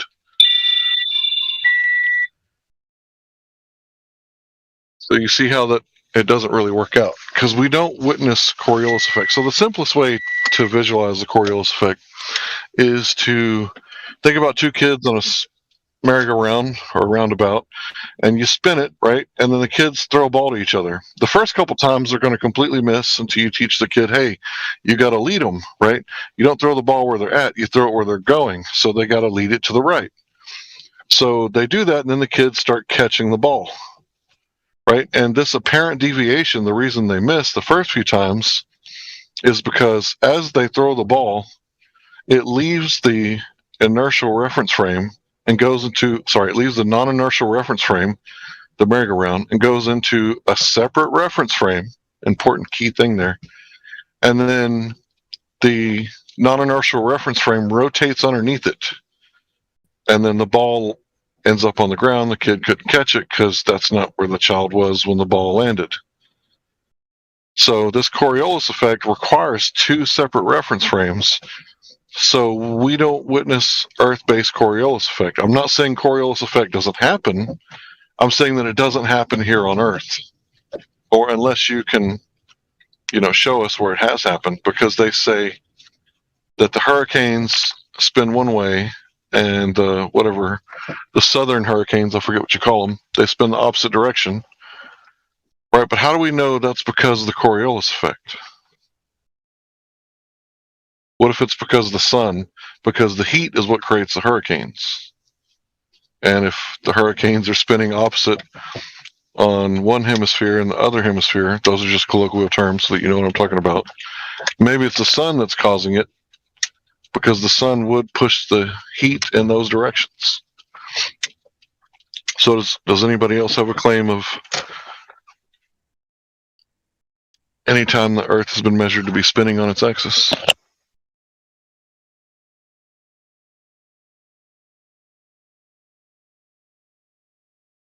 I feel like sometimes when I sit really still, I can feel the Earth moving. I know it's not really a measurement, but I feel like I can really feel it, I think you're the first person to ever claim that.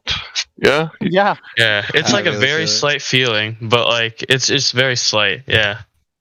Also, what about when you spin around a bunch? Then you can like really see the Earth Thinking spinning. fallacy. I'm going to call that the wishful thinking fallacy. Because sorry, keep going. Go on with your what you're spinning around thing. Whoever was saying that, somebody else. Mine was when I was riding on my motorcycle, the way that it kept moving left and right, and I wasn't doing that. But that's, this moving parts and engine and, motor's freaking huge. So.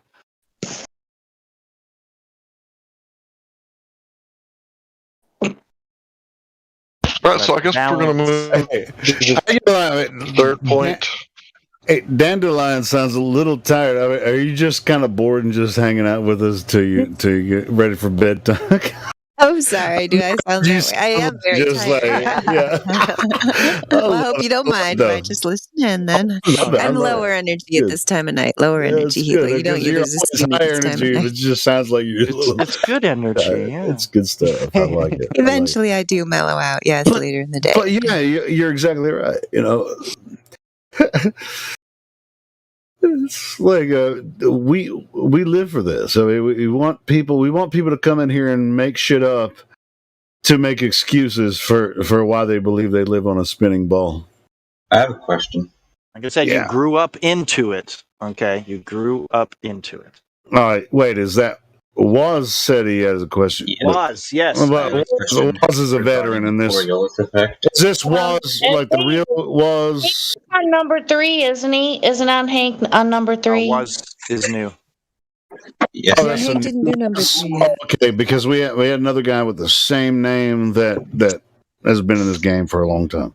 But it's not the same dude. Oh no, I'm new. Yeah, it doesn't sound like the same dude. Yeah, go for it. Go for it. What's the question regarding the Coriolis effect? It's fine. That's fine. Go ahead. So, if the Coriolis effect, you said it didn't exist on Earth, but it could exist elsewhere, right? So, how was the Foucault pendulum work if it was essentially caused by the Coriolis effect and withstood air resistance? Because the Foucault pendulum has to function with the Coriolis effect. That causes it to move off to the side, right? So Okay. So what I want to ask you first about the pendulum is what makes it actually start moving? It's the actual Coriolis effect, is it not? So what makes it move is that person grabbing the ball and actually lifting it up and then releasing it. The person is giving it force, giving it the momentum. The person that releases it? Yes, initially, yes. Okay, so when you have a pendulum just sitting there, it will never start moving on its own. Never. Okay? So that's where you get the movement, is someone is actually having to grab it, pull it up, and then release it. So there's your movement. Your person that's grabbing it is moving the ball. Yeah, check this out. If you really think about this, keep going. Yeah, if you really think about this, well, hold on. If you really think about this, the way they describe the Foucault's pendulum and how it should work, wouldn't they be able to just dangle that pendulum? Exactly what I said. Yep. It would start moving on its own. You don't have to pull it. Yeah, that's no one should have to do it if the Earth is moving. No one should have to move it. It should move automatically on its own. It should start moving as soon as the pendulum is hooked up. Then how would it exist on other planets then if it's just not Earth? There is Wait, what? Well, there's no other planets. Who said that? Who said other planets exist on other planets? Who said that? I thought someone said that it doesn't happen on you Earth, misunderstood. No. Sorry. It does not happen anywhere else. There's no other planets we talk about. Sorry. Yeah, sure. I mean, even if there were other places, like our place, we're talking about Earth, and the way they describe, Foucault's pendulum. I mean, if the Earth is moving and they claim it's spinning and moving around the universe, you wouldn't even have to start that pendulum. It would be consecutively moving 24 hours a day, 365 days a year. You wouldn't even have to fucking touch it if it was built correctly, But here's another problem with the Foucault's pendulum. It's attached to the ground. It is. It's attached to the Earth, man. Already. So there is no third body. And some have magnets to keep the ball moving. They have to use magnets. Well, they either use magnets or a motor or both when they build it. Yes, and a motor. Yeah, no, I completely understand. I've seen it. Yep. Yep. Well, yeah. I mean, they just lie about this Foucault's pendulum to try to prove spin of Earth. I mean, if you guys think Foucault's pendulums prove spin of Earth, you're just wrong. Every single crane on Earth, the ball should be moving right now. It should be spinning around uncontrollably. If that was true. All of those cranes that you see with the big, huge bulldozer balls that just tear down buildings, they should move constantly. Yeah, I mean, it can't just dangle, right? I mean, got that shit, 100, 200 feet in the air, and it's like, hey, clock out, work time's over, and they have this freaking huge lead or steel ball just hanging from the crane. Somebody's going to sit there until somebody starts moving it. Same way with Foucault's pendulum. Did that answer your question? Yes, thank you. Yeah, do you have any other questions about it? Yeah. Spinning it would move on its own the way that they describe it. That may be hard to understand, but once you really said something about physics class? Yeah, I heard something about physics class. Yeah. No, I said I learned about how the pendulum would not move if you did not give it its own kinetic energy. They tell you the truth to a point. It's amazing. Then you really do just overlook most of the truth that is actually in reality. Right. It's like they'll tell you exactly what it would do if you pushed it. But how about you just didn't touch it? If what they're claiming about spinning Earth, it would move on its own. The way that, the entire experiment, quote unquote, is described, you wouldn't even have to touch it. I got a question. Go ahead, Darth. So just regarding what you guys were talking about earlier, are there other planets, or were you guys just saying that we're not allowed to talk about other planets? Like I said, what we can verify. Okay, so can you actually go to space and verify other planets? Can you personally? No. No. So that's a good question to ask, but it's nothing that is verifiable. Plus, if you actually do the research, you can't have space because you cannot have gas pressure without a container. That's the second law of thermodynamics. So just like a follow-up question. Like I went on like a vacation like a couple years ago, and I went to an observatory, and Oh like yeah, I love they, observatories. yeah, they made us like look through a telescope, and like we could see Saturn. So like, what exactly was I seeing if that wasn't Saturn then? So we have to say that they are lights in the sky, okay? Because we really cannot test them at all. What you're optically looking through is multiple devices to see that light in the sky look that way. Correct? You're looking through multiple glass pieces to magnify that light in the sky, right? So you're manipulating it to zoom in. And what about that device? Who made the device? I mean, like I don't know, but it wasn't one of those like big light telescopes. that flickers. I'm going to show you what I see every time I look up there. Okay, I'm going to post it in here. This is Mars to me. Okay, here. Where are you posting it's this? loading. It's loading in the live stream. Give it just live stream. I actually posted it in the lobby, but I'll post it in live stream too. Because this is Mars. Through I believe it's a P900. Okay, and they zoom in very, very well. Very well.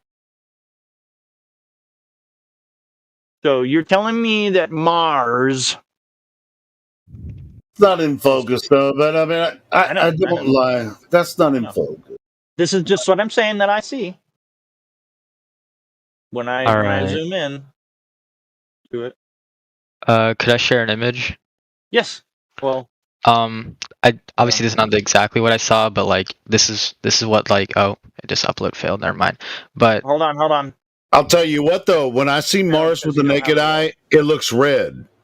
But if you zoom in on it, but that's out of focus on a zoom. I completely agree. Okay, cool. Go ahead. Go ahead and post it. I gave you the role. I don't understand. Okay. Shut up, Alexa. I don't understand. So this is like roughly what I saw. It looks more clear than that like Mars image you sent. Yes. So you're saying there's some altering with the telescope that I was looking I don't know. I can't tell you. I'm just throwing out stuff. Because I really can't verify it. Well, I have a question. So do flat earthers believe that the moon is flat or a sphere? I'll show you another thing. Hold on. I'll show you another thing. We got many things. This is so fun, isn't it, Justin? I love it. I love it because it really is enticing. It really is. They're not here to hurt us. They're not here to argue with us. They're actually asking us questions. There you go. So this is a concept, okay, that we, of course, as flat earthers and everyone can... You see a circle in the sky, right? Do you actually see a globe, though? No, you only see one side. Truly? One side. Okay. So now look at that concept right there. That's a plate. That's just a plate. He just pulled a plate out of his cabinet, and colored it, of course, with the moon. That's actually a plate going inside water and outside water, doing the phases of the moon. So are we surrounded by water? That's the key thing, or if you want to go biblical. Okay, Well, we it's can, like, of course, a little bit. But. Oftentimes, people will say, well, wouldn't you fall off the edge of Earth if the Earth was flat? Yeah. Well, it's like, can you fall off the edge of a lake? There you go. So the answer is no. You can't fall off the edge of a lake. You actually, when you're out in the middle of the lake and you swim to the shore, then you're just like, oh, thank God, I don't have to fucking move anymore. I don't have to swim anymore. I'm right on the edge of the lake. True. So regarding like Jupiter, if that really exists, Wait, like Jupiter? Are you? Well, the light. Yeah, of course. Yeah, the light Jupiter. Yes. And to be honest, at different times of year, you can see the moons of Jupiter moving around it. Yeah, I mean it's freaking maybe around or behind or whatever. But it really, we only see it 2D. From our perspective.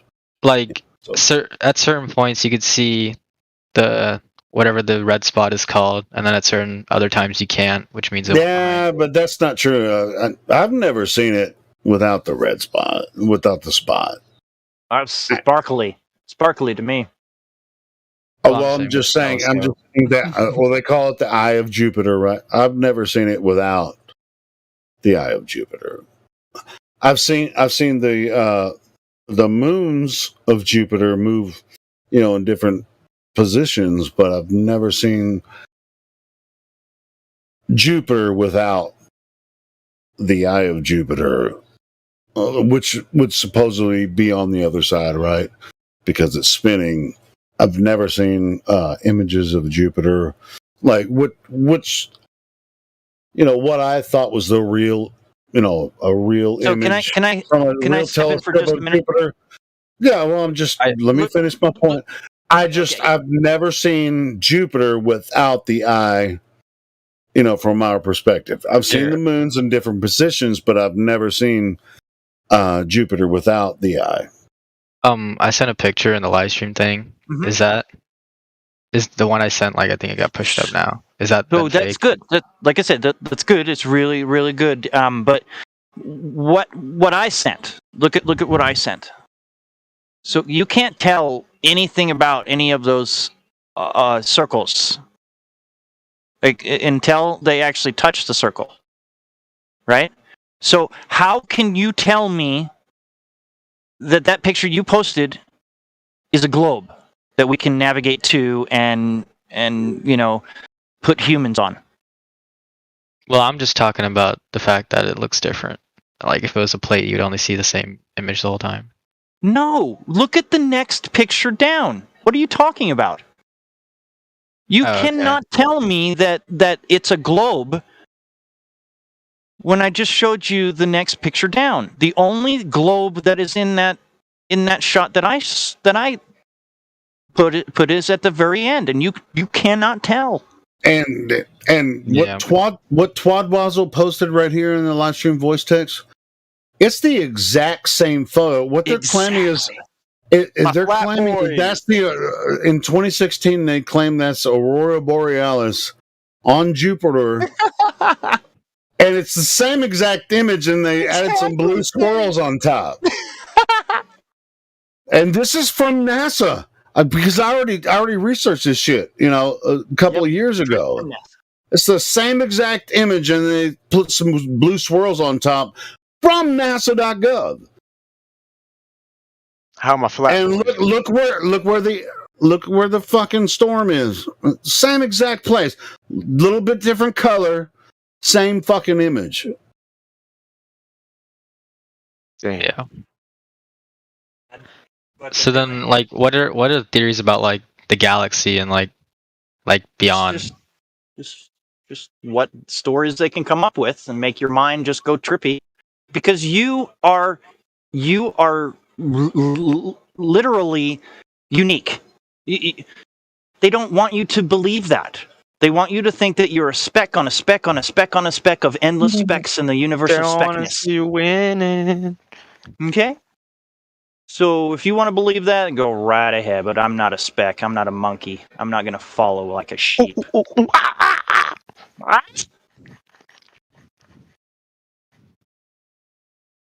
How the Flat Boys doing tonight? Great. We got some new people in. Just doing pretty good. Doing some Thank you, flat bro. smacking. Looking pretty good today. Smoke them if you got them. Can I answer some of them questions? Yes, I want to please. answer the question about the galaxy. Yeah, and the theories. I'll be real quick. Okay, so every time there's a problem with the heliocentric model, they have to patch the model with the ad hoc theory, which is like an on the spot postulation. Well, what if it's this, right? So if you look at the cosmological constant problem, what it leads to is dark matter because the gravity equations don't work at the galactic level. According to Michio Kaku, they spin 10 times too fast. And this would make the stars fly off because there's not enough gravitation. And in reality, they should fly off if we're under the gravity model. So what they did is they said, maybe, what if you can imagine, there's all this dark matter in the galaxy that's causing enough gravitation to hold the stars together. So gravity breaks down at the galactic level, so they come up with the dark matter theory, right? And then they say that there's dark energy, right? That's another theory. And it's them trying to explain why the universe is expanding so fast. Where does it get the energy to keep expanding? Right? And then they come up with other theories, like because there's the fine-tuning problem, the universe exists at only the frequency that would produce life. So they say, well, there must be multi-universes. So they come up with the multiverse theory to where there's all these different universes, and none of these things you can test. You can't verify them. They don't even pass the first step of the scientific method, which is observe a natural phenomenon, but it's touted as science, right? And we call these things pseudoscience. Pseudoscience is the things that people believe are science and derived from the scientific method, but they're actually not. They're not actual natural science. I remember my teacher was telling me about this today. Excellent. So we have pseudoscience everywhere, all over the place with this globe model, because in actuality, none of it is scientific, right? This is all just a mathematical model with zero science to back it up. So when we say like the theory of gravity, we don't call it the scientific theory of gravity because we can't manipulate the bending and warping of space-time and see the effects of the gravity, right? All we see is that when you drop your cell phone, it breaks on the concrete. Well, you might say, why, right? That would be an intelligent question instead of saying, oh, it's gravity.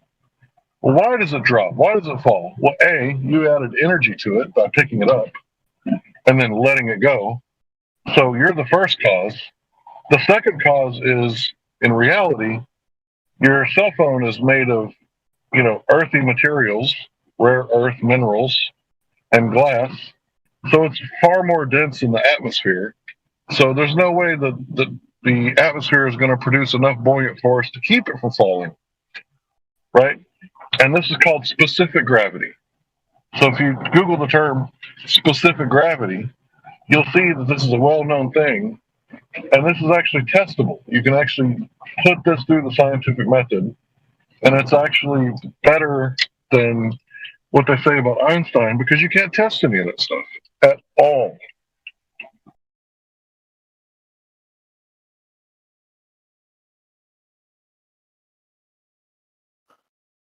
Chris, you have a question? I do indeed. So, just like wondering, So you know how, like, obviously, different, like for example, like the summer in the United States corresponds like the winter in Australia, right? So, all right, so let's think about this, right? So the sun rays, which are like almost perfectly parallel, right? They strike Earth at like different angles during different parts of the year. But if the Earth was flat, wouldn't the sun rays always come in like at the same angle? Meaning that, like, for example, like the USA, Australia, Italy, and like Argentina, wouldn't they all experience the seasons the same exact way?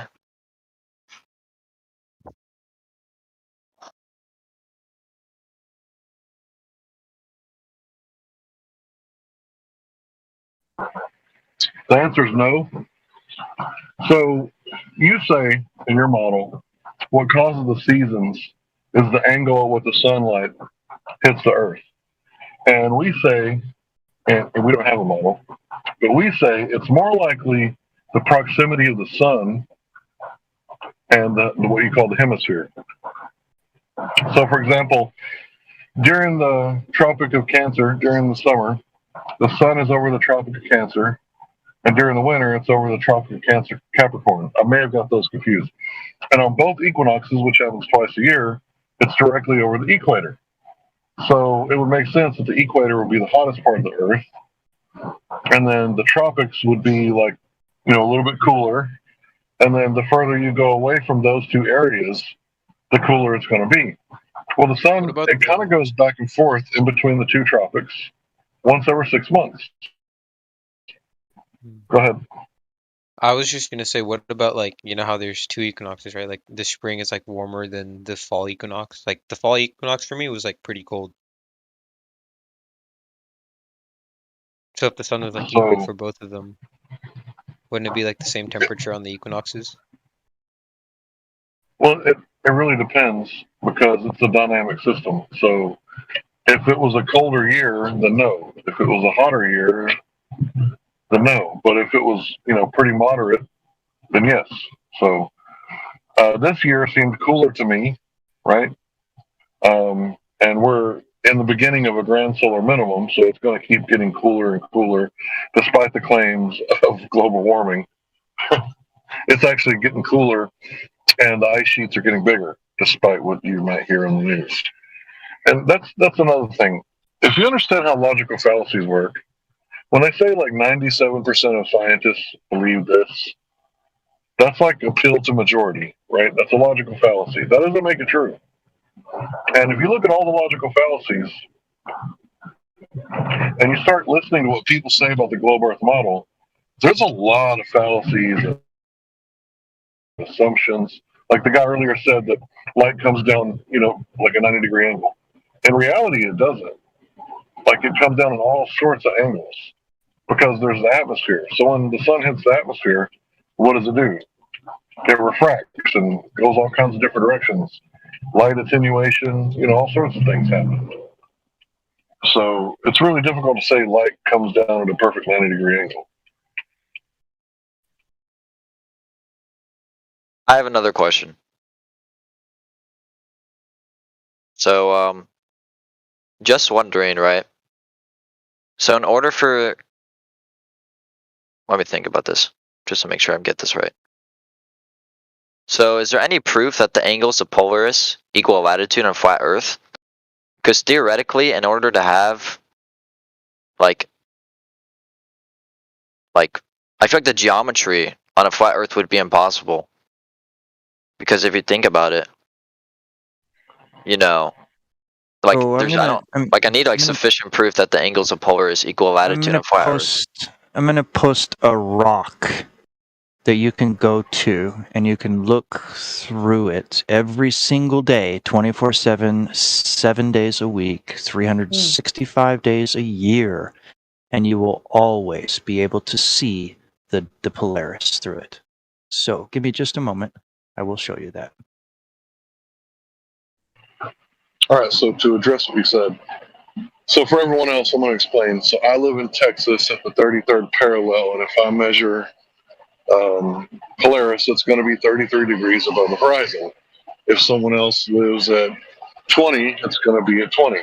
All the way to you go right under it, and it's going to be directly over your head, even though that's never been done. That's what's supposed to happen. So I haven't done it. I can't verify that. But think about this. Let's say you put a drone over your head, right? So you have a DJI drone, right? It's a really high powerful drone. It can fly for 30 minutes. So it takes off over your head. It's directly over your head, and then you move it towards the horizon. As it gets closer to the horizon, it's going to appear to go further and further and further down. It's going to appear to be setting like the sun. And eventually it's going to disappear, right? Because you don't have eagle eyes or owl eyes. You can't see forever. So it's going to disappear into the horizon. And when this happens, right, it's going to be like the star who went too far because you're on the other side of the equator, right? But you really didn't move anywhere. The thing isn't below your feet, or anything like that. It's just, it went too far. It's out of range. It's out of your perspective. So now you fly the drone around in front of you, right, like a mile away, and then you come back around the other side, and now it's behind you, so you turn around and you see it, and it's right there at the horizon, and then it's going to fly like above your head, and then you're going to land it and put a new battery in it. So it's just like the stars. It's a matter of perspective. If you can imagine like a really big box store, like a Sam's Club. So you go in through automotive, right? And the lights that are above your head, they're not the same lights when you go to the other side of the store. So I hope this answers your question. I think you were talking about, does the position of Polaris prove the sphericity of the Earth? Was that your question? Yeah. I have another question. So like, what are your guys' like theories or like about like the position of the sun and the moon, like in relation to the Earth? Like, are they just directly above? Well, they're relatively smaller and closer. But go ahead, Hank. So then, I'll just follow up also. So how would like a lunar eclipse or a solar eclipse work then? Good questions. But what truly is in the sky? What can you verify that actually is in the sky? Can you Sun and the verify moon. everything in the sky? Well, I mean, the last solar eclipse that was visible from where I live, like I saw it. I was in the 100% totality as well, and it was very awesome too. But we are talking about Cillian, the Cillian effect, the Cillian eclipse. You know what that is? Selenelion. Selenian. Okay, Selenelion.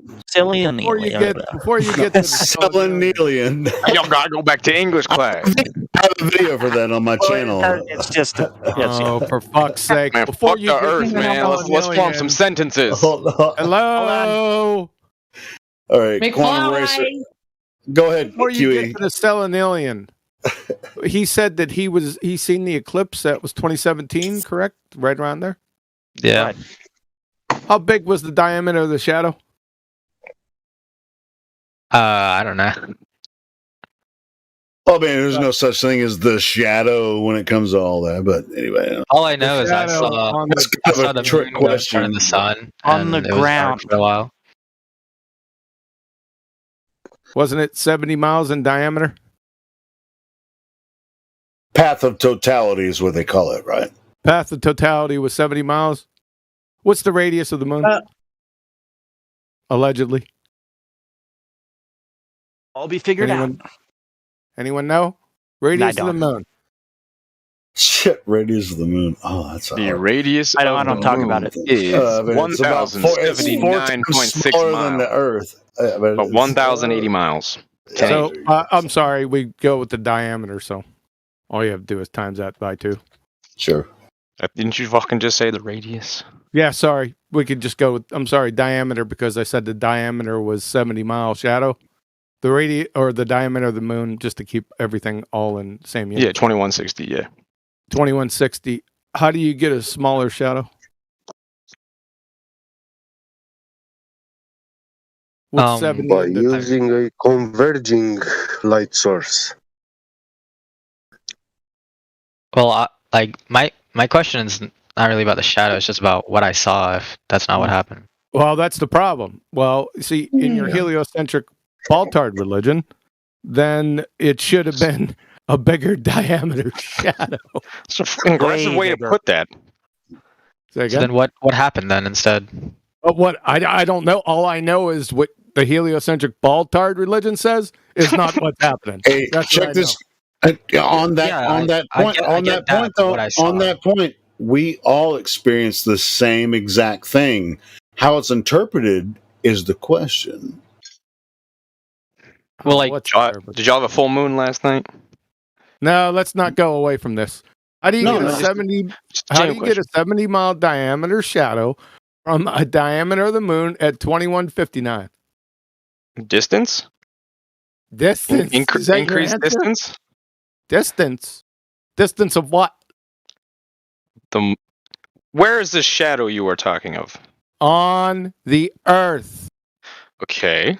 Hold on, wait, we were talking about the path of totality, across North America, leading from Oregon to North Carolina. Are we talking about the same eclipse? I'm thinking. Yeah, are we talking about the same total 17. eclipse to the people? Yeah, it was last year. I'm talking about the 2017 one. No, I think You bring the last total eclipse was last year, I think. Anyway, so it doesn't really matter. We're talking about the path of totality, where people experience the total eclipse. Yes, 70-mile diameter. Yeah. Yeah. So how can an object that's what is that 30? And I never thought of that, Quantum. Smaller? Thank you for putting that in my head. Yep. I truly never thought of that. The shadow. Why would the shadow only be 70 miles? What the hell are we thinking? What the hell are we thinking? What the hell? Like, dude, it should be over 200. Fuck, man. Well, it's really more about the critical thought of what it's like. If you compare what they tell us about the size of Earth, size of sun, distance, and all that, so you compare that, what they claim about it is completely impossible. And I think that's what QE is trying to exactly. They say the sun is so big and so far away. And when you look at the distance, they say between the Earth and the Moon is 200,000 something miles, 250,000 miles. But the distance from the Earth to the Sun is 93 million miles.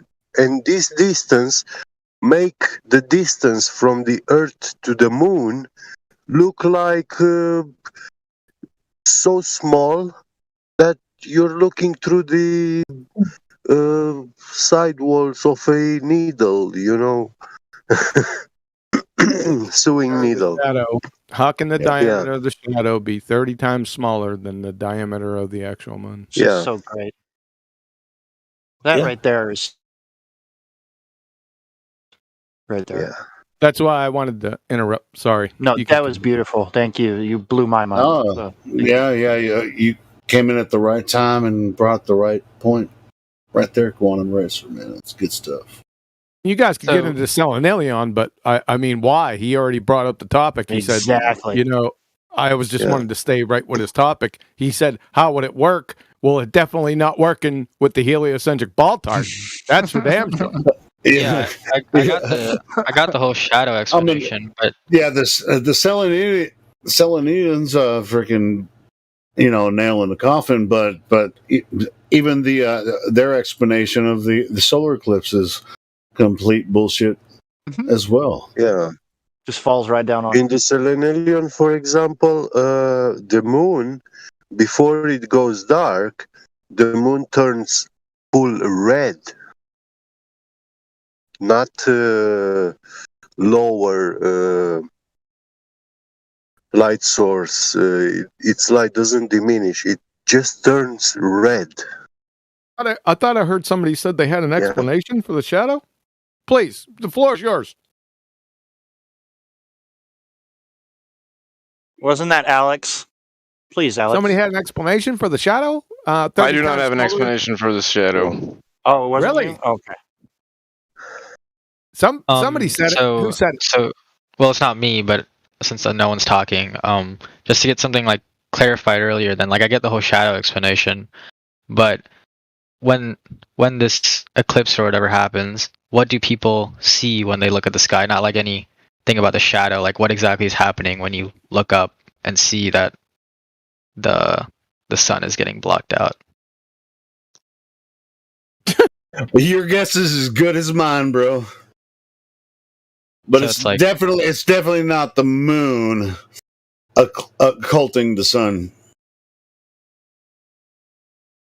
So then, like, why hasn't there ever been like a theory or whatever about the sun going in front of the moon? All right, check this out. Every time there's a solar eclipse, the moon is in a new moon phase, right? The answer is yes. I mean, you can look it up. It's always yes. Yes, definitely. When there's a solar eclipse, the moon is in a new moon phase, right? Yeah. Now, if the moon is a physical body, why can't we detect it approaching the sun in any spectrum of light or anything like that? And even on top of that, if the moon is in new moon phase, why can we never find the moon with any type of spectrum of light, ultraviolet or anything? You know, with any type of ultraviolet telescope or anything. Where's the moon when it's in a new moon phase? But every time you have a total solar eclipse, it's the moon is always in a new moon phase. Why can't we find that physical body that's approaching the sun? Why can't we ever find it until it actually starts eclipsing the sun or occulting the sun? If it's a physical body, we should be able to detect it. Yeah, good point. Yeah, it's a really good point. Okay, yeah, that's all my questions. I have a question. So I think I heard something about like gravity being really inconsistent, right? So do you guys have like a place that I could go where like gravity be less, so I could like bench a lot? Because like gravity's not a thing. Are you a big fan of gravity? Do you want gravity to be real, and then you want to find somewhere where you can reinforce your belief in gravity? I just heard like the whole 9.8 thing, and then I heard that it could be go less or more. Yeah, so I was wondering like where could I go where gravity would be less, so I could bench more. I got your answer. If you were to, and I don't recommend this, but if you were to jump and dive into a pool of mercury, right, you'd be able to bench press a lot because anvils, right, float in mercury. Yeah. Well, no, I mean like realistically, you know, like above ground. There's no gravity. Yep, no gravity realistically. Yep. Well, I mean, gravity is an excuse for basically weight. Balls. Yeah. Yeah, I mean, and Newtonian. No, it's not. Well, all right, go ahead, QE. No, it's not. Not Newtonian mechanics has been debunked 160. Yeah, I was about to say. I mean, I was about to correct myself. Go ahead, QE. Yeah, weight. There is no weight in Einsteinian general theory. Well, there's weight on Earth, though, isn't there? There is no weight with gravity with Einsteinian. Oh no, but there is weight. I weigh something. When I stand on a scale, I weigh something. Oh yeah, that's what they told you. What's weight? I don't know, man. I have to use it as a measure. I don't know what weight is. What is weight? So I have a question real quick. Hold on. Yeah, that's a good question. I was wondering, like, why does the anvil float on the mercury then? Because, like, what I learned, it was like that's the density. amount of fluid. Yeah, the amount of fluid that was being displaced is equal to the buoyancy of it is equal to the amount of fluid getting displaced. But if nothing has weight, then how is it pushing back up against it? What's weight? Hold on. You said that there wasn't weight, right? No, what's weight? Define it. Like weight. Yep. Yeah, it's weight. Like it's heavy. Well, weight's weight. Great. That's weight is weight. Argument. Yeah. And you can like change how much you want and stuff. That's a yeah. Because I was just wondering, like regularly, like where on Earth could I go? Like for my original question. I was wondering what weight is. You still haven't told me. Yeah, let's talk about that because I'm actually really curious needs to be answered. This. Yeah, no. I just want to answer my question. Like, where on Earth could I go to bench more? It seems to me that we'll tell you. The question of weight needs to be answered first before you can go over weight. Oh, I'm already overweight. Yeah, me too. That's a good one. But is it weight pressure? I mean, it could be pressure. On a scale. No, it's not pressure on a scale. Went over that. So, what's weight in the heliocentric ball-tard spinning space monkey religion? Hold on. What's weight in the non-spinning ball-tard religion? Oh, No, man. it's not. It's not defined there. Okay. Well, how is it? All right. So there's no definition for weight in the non-spinning There it is. ball-tard religion. I just posted it, and then I'm going to destroy it right after. right, but cool. 85 people want to get in there before I get it. Cool. Oh, I'm sorry you got in the middle of an animated emoji war. My Oh, bad. yes. Guess we're going to have to stop playing with the emojis now. Hey, get this out of here. Yeah, we got you. We'll quit. Took me less than 3 seconds to post the other one, but nope, 3-4 posts are in there before I get it. All right, there you go. So whoever was talking about weight, I just defined it for you. You should have known what it was, but. So the first shows calculating weight, Newton's second law of motion, F equal ma, right? How do you get so G? Substituting W for F and G Oh, for it's like A. the Newton's gravitational constant. I thought I was right in the middle of explaining this. Your fairy tale. So just wait a second, it'll be over quick. So I'll start over. Yeah, I want to hear weight. this one. Okay. So Newton's second law of motion says F equal ma. In the case of an object at the Earth's surface, the force of gravity, yeah, right, on its own is its own weight. That's fucking stupid. So substituting W for F and G for A and F equal ma leads to W equal mg. Mg love you long time, right? But then you got a problem. Love you long time. Yeah. Then you got a problem. You see the rut row shaggy?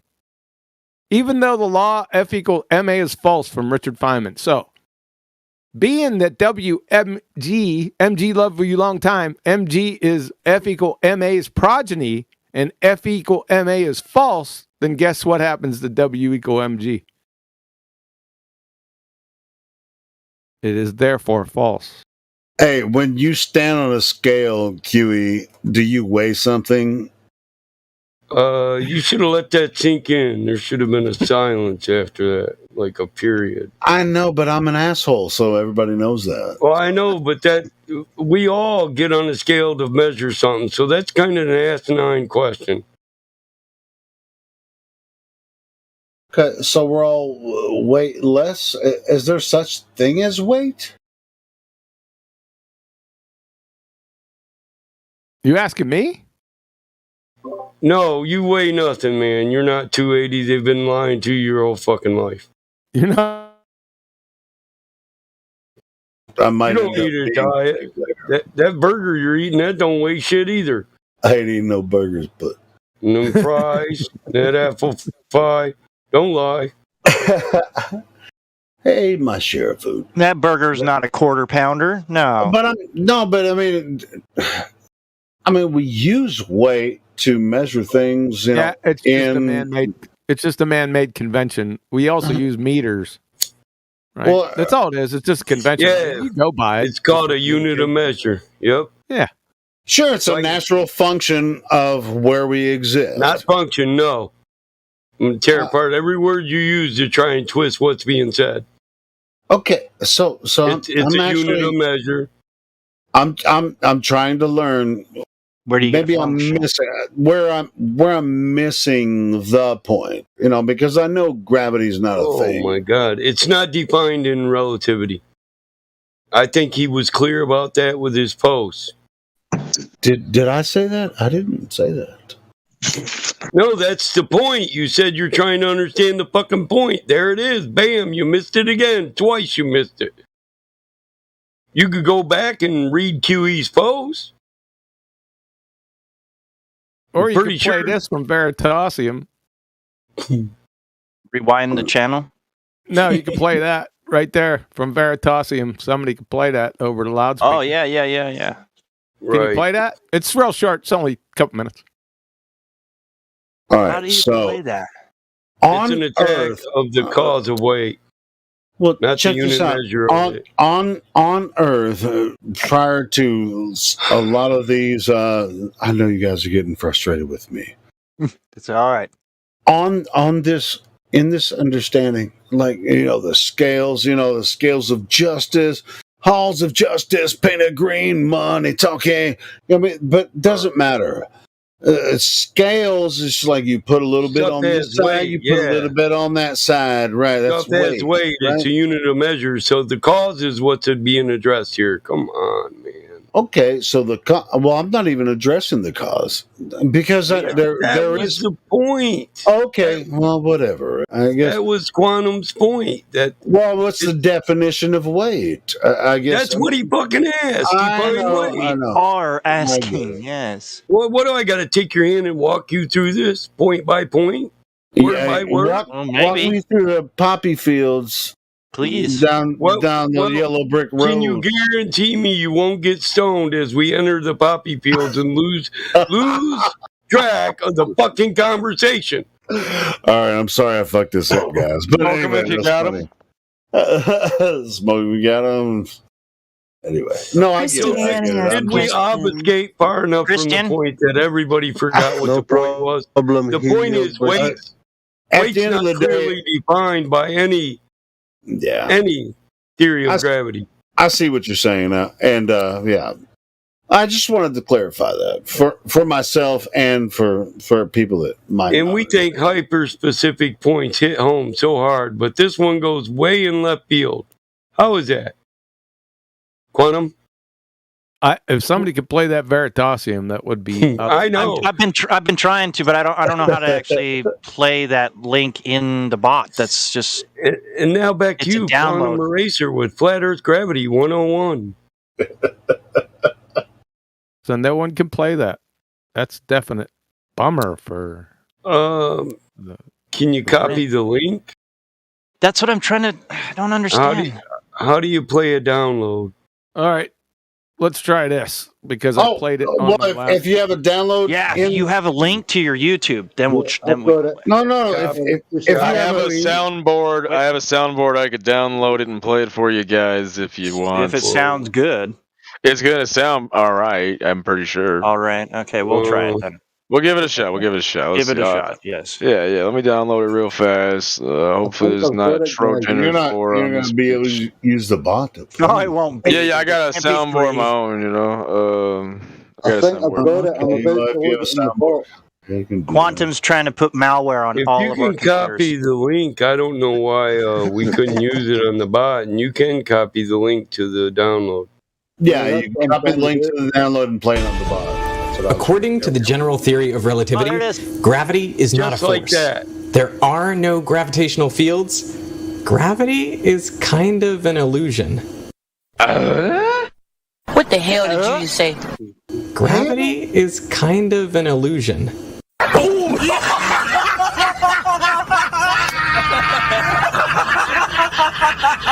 It's funny. In general relativity, there is no mystery. All objects appear to fall the same way because, well, they're not accelerating. Oh, son of a... That's gonna leave a mark. Let's put another shrimp on the barbie. Gravity is just like that force. It doesn't actually exist. Say what? But in general relativity, there is no gravitational force.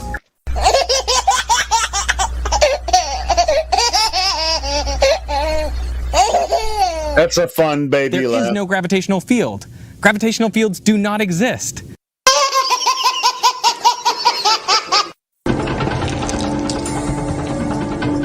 Prepare yourself. Ball tards. In standard Newtonian physics, we draw your weight force, the force of gravity pushing you down, and the normal force from the floor pushing you up. We say these forces are equal and opposite, so there's no net force on you, so you are not accelerating. But in general relativity, gravity is not a force. You have no weight, so the only force on you are these normal forces pushing you up. Gravity is not a force.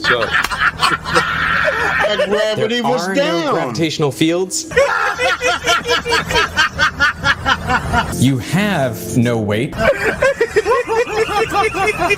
Well, they're not accelerating.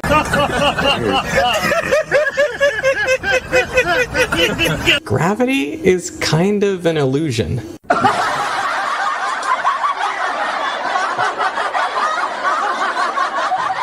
Gravity is just like that force. It doesn't actually exist.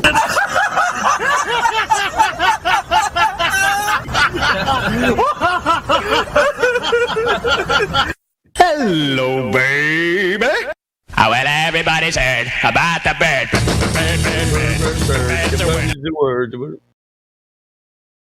That's it. That was so easy to play, man. I wonder what the dilemma was. Hey, man. Hey, man. If you can copy the link. Okay, we'll do that next time. Okay, well, I guess Christian wants to ask a question. Just wondering, would you guys say Antarctica is a continent? Because isn't it? Don't you guys believe it's like a giant wall of ice surrounding the flat disk Earth? No, not all people believe that. That's it for gravity, Antarctica is gravity. Whoa. Yeah. That makes sense. Why are people talking shit saying, "Oh, he's just drunk"? Shut up, Helio. Bro, Helio. You just said Antarctica is gravity. I know. Like, I really want people to believe you. I did that when you on say purpose that. because people are just being crazy. Next, there's going to be like there's a gravity ice wall. Yeah, just so everybody knows, Helio is off the rocker a little bit tonight. Nobody believes Helio, take your Antarctica meds, is bro. gravity. Well, he didn't go to bed last night. I still love you, brother. Don't He listen. worked all day. So what's that ring with the superfluid cooling that shows magnetic levitation? So it wouldn't be furthest from a demonstrable. Oh no, I thought I covered it with magnetic levitation. Yeah, that's quantum locking. Yeah, that's how they call it. No. How would you explain the world's highest free fall by Felix? This is what Darth Ninja Clone is asking. Yeah, I would like to do that one. So, I want to know whatever that means too. Who's going to take Felix it? went up and- I was trying to. Am I coming in good? Go ahead, Hank. Thank you. Thank you, sir. So Felix went up in a hot air balloon, right? So he defied gravity for 128,000 feet because of buoyancy. And when he got up there, he made the really intelligent decision of deciding that he better come back down so he doesn't die up there. So he jumped. And the reason that he fell, not because of gravity, but because the atmosphere up there is so thin, there's no way that it can hold him up. So he began to sink, much like a rock would in a glass of water. And as he sank, he started to spin out of control because he couldn't get enough friction to stabilize his fall, and he spun. And it caused him to lose consciousness because of the triple force that he experienced while he was spinning. He didn't stop spinning so fast until he reached the part of the atmosphere where it became thick enough to cause enough friction for him to regain consciousness. Then he can control his descent by spreading out his limbs and falling in a certain way that stabilized his descent. And he slowed down to terminal velocity because of the atmosphere, the medium that he's in. And then he fell to Earth. But the most important thing to remember is that Neil deGrasse Tyson said at 128,000 feet that it would look flat up there. Yet so many people believe in the curvature because they saw the curved glass on the airplane fuselage because it's aerodynamic. Does that explain it good enough? Yeah.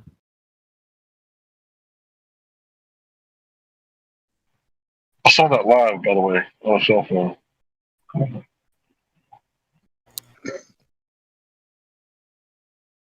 Also, when you That's look when at the I really video, started questioning things. Go ahead. also when you look at the video, you can truly see that he's not as high as they say he is, and Earth truly looks flat the whole time. I mean, there's the video of it. I just posted it. It's a 360 view as well. You can like drag it around and everything. It's pretty fun. But whoops, that's this underwater space. Very sorry. Yeah, especially that shot when he opens up the cabin and you can see outside. Let me get the. I posted the wrong one. Damn it.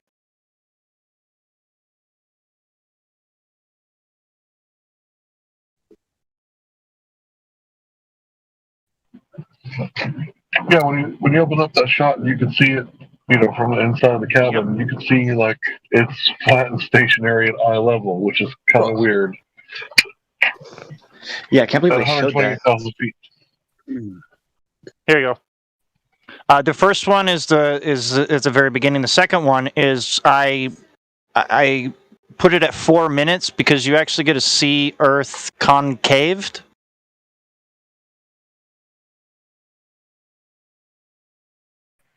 Which proves they were using a wide-angled lens camera. Very wide. Fisheye lens.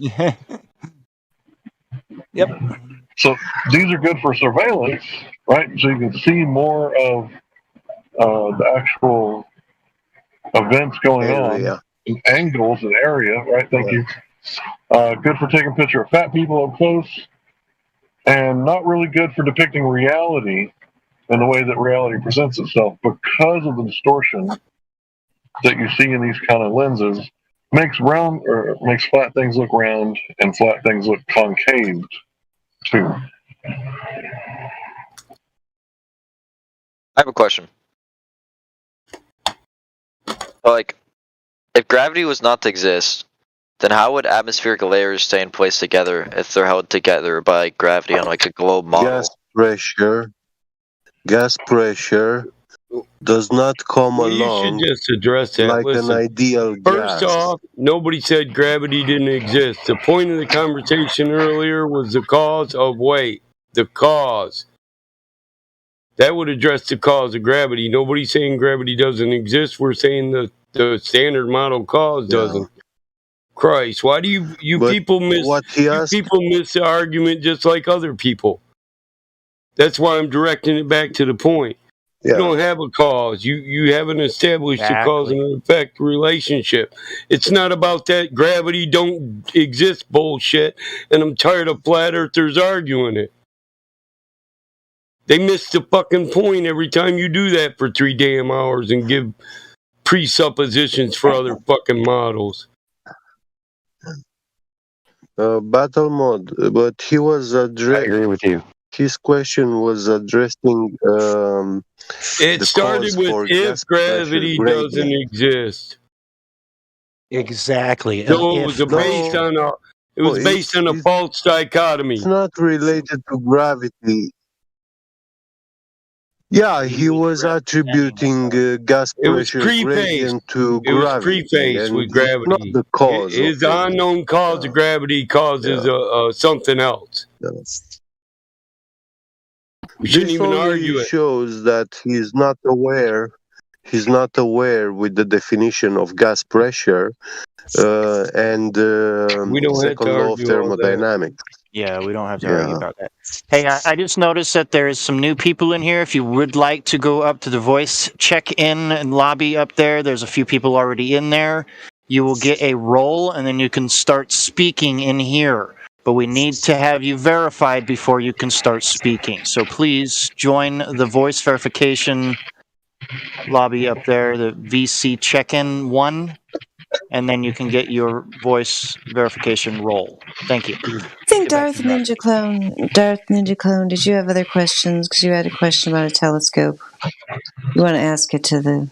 That was already answered, kind of. But okay. I missed it. Sorry, I wasn't listening. All right. Yeah, go ahead.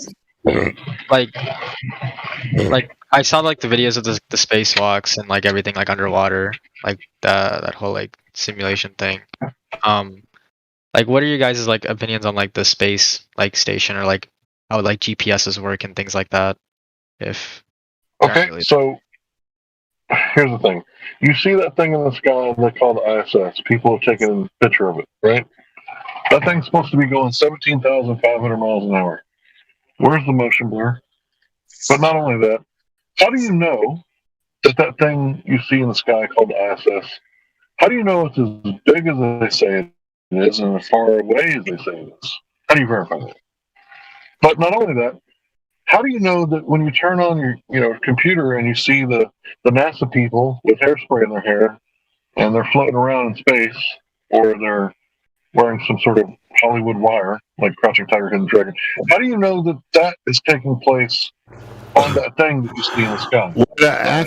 I think something that you brought up, Hank, just you said motion. Where's the motion blur, right?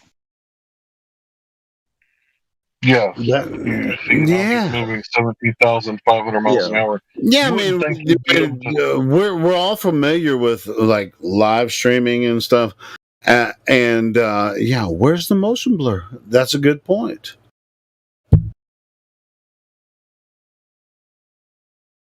But they, we all know, with anything very important, quote unquote, space is never live streamed. I mean, the motion blur, they wouldn't even be able to make that happen. Even if you understood, the physical properties, the digital, physical, freaking, that you could not do that.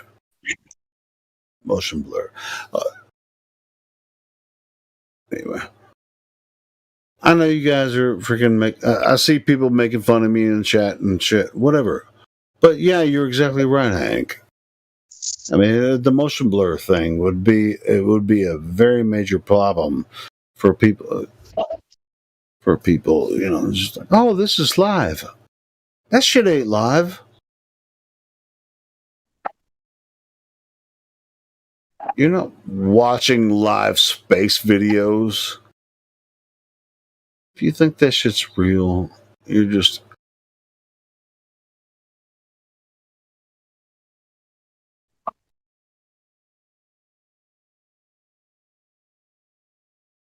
I'll take everyone's advice and I'll mute tonight.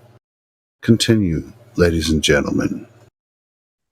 Yeah, I think the main thing, the people that are new to this, you have to understand, we realize that it can be overwhelming. You have to just kind of rethink and about the sources of information and the information that you've been given and whether it's reliable or not. Basically, you're just taking people's word for it that these different things exist, and you may be like many of us were and assumed, oh yes, this globe model that must be settled science. There must be proof of this, right? Because that's why Hank started out asking you, has curvature ever been verified scientifically? Answer, no. Has rotation ever been verified scientifically? Answer, no. So you're just taking these people's words for it. The further you get into the subject, the more you see, the huge amount of fraud that's existing in this area. So you have a choice going forward. I mean, you can continue to believe in the kind of fairy tale delusion promoted by the mass media, or you can start taking this earth and this world at face value, the way it actually presents itself to you in reality. You can do what many of us have done and try to go out and make a long-distance observation for yourself, because, I don't think we got into the long-distance observations or laser tests with these new people that are in here, but basically put into the live stream voice text a link to a large number of observations that were gathered in our Flat Earth Wiki, each of which are impossible on a globe of the dimensions claimed. It only takes one of these observations, which are well documented and which you could go out and repeat for yourself, to show that the globe model is a failure. And yet we have, thousands of observations, a whole bunch of laser tests, and so on, that show that this completely mathematical and theoretical model that you've never observed and experienced does not actually describe the reality where we live. So it's up to you if you want to continue to just believe what you see on your TV screen and take reality, if you want to, just like in the Matrix movie. I mean, you can continue to live in the delusion if you wish, no problem. Much probably more convenient that way. You don't have to actually answer for anything or use your brain too much. Or you can start exploring the real world and see where it leads you. Hey, but the Matrix Yeah, that was brilliant. Yes, I love that. But the Matrix also gives another level of experience that is I won't say it's false because you still experience it, right? But it's just it's the different level of experience, which is not real. See, here's the rub, right? In the 1940s, Orson Welles, Mars Attacks, people believed it because they heard it on the radio. They thought Martians had actually landed on the Earth, right? Because people tend to believe what they hear, right? People are easy to trick, very hard to fool them if they've been tricked, right? And it's no different, right? In the 1960s, they started the moon program or the Apollo program, right? And people believed what they saw because this time they saw it and heard it, right? So schizophrenics, they usually don't have both audio and visual hallucinations at the same time, right? It's usually they just hear stuff. Well, this time, this is audio and visual, right? So they really believed it because they saw it, right? And they get the picture of the blue marble from the Apollo mission. That was the first so-called photograph. I would disagree, but from space of the whole Earth. Now, what is Earth? When I say Earth, you see that blue marble, right? But that's what you see on TV, right? What is Earth? And when you actually look up the definition, funny, you don't believe it or not, it's that stuff that gets between your toes when you're on the beach. That's what Earth actually is, right? And someone told you that Earth is a spinning water ball, but when you go outside and you look at Earth, all of our senses tell us the same thing, that it's flat and stationary. That's what everybody's senses tell us about the Earth. I mean, unless someone in here has experienced curvature, and I would love to hear it. Anyone in here ever experienced the curve of the Earth? Other than TV? Dude, even Matthew Learns earlier tonight was like, I never experienced the curvature of the Earth. And he freaking trolls all day on here. So anyway. So if no one's ever actually experienced the curvature, measured the curvature, no one's ever experienced actual rotation, all they experience is relative motion of the sun, moon, and stars, and they can infer, right? They can postulate. Maybe it's because the Earth is spinning, but what secondary concept has gotten you to throw away your primary knowledge that your senses are telling you and got you to believe that you're on a spinning water ball? Is it because you saw it on TV? Is it because you saw it at the beginning of every Universal Studios? Is it because you saw it in magazines? Is it because you had a mobile above your head when you were in the crib as a child with the sun, moon, and stars? Is it because you've heard this so much your entire life that you're completely brainwashed into believing that Earth is that blue marble rather than Earth being the dirt under your feet? Yeah, I've created a phrase. I call it Earth is Earth, always has been, always will be. No, it doesn't imply, a ball spinning around the universe or a flat Earth. It's just Earth. This is our realm. This is where we live. We can't experience anything outside what we are experience here on Earth. It's a beautiful creation. And I'm a huge fan of fiction, everyone knows. So yeah, but you can make up stories about something about, this third ball, the third rock from the sun, all that kind of shit. Who the fuck is this nigga? Shut Is Smurf calling you, Helio? Yeah, it's Smurf. Did he call you? No, bro. I wouldn't answer. Well, why the fuck did you? Why did you? Oh, yeah, he did call you then. No, he didn't. I wouldn't answer if he did call. Well, why did you know it was Smurf? Because he's always calling you when you're on the mic, bro. Yeah, I mean, I'm not going to talk He's shit always about him. I mean, he's all right. I mean, it's just like, dude, he tried to call me earlier, and I was just like, I'm not going to answer, bro. He's a Rothschild, bro. No, he's a broke child. I mean, I like him as a. I'm not gonna talk shit. I'm not talking shit about us, Murph. Because I actually like him. I just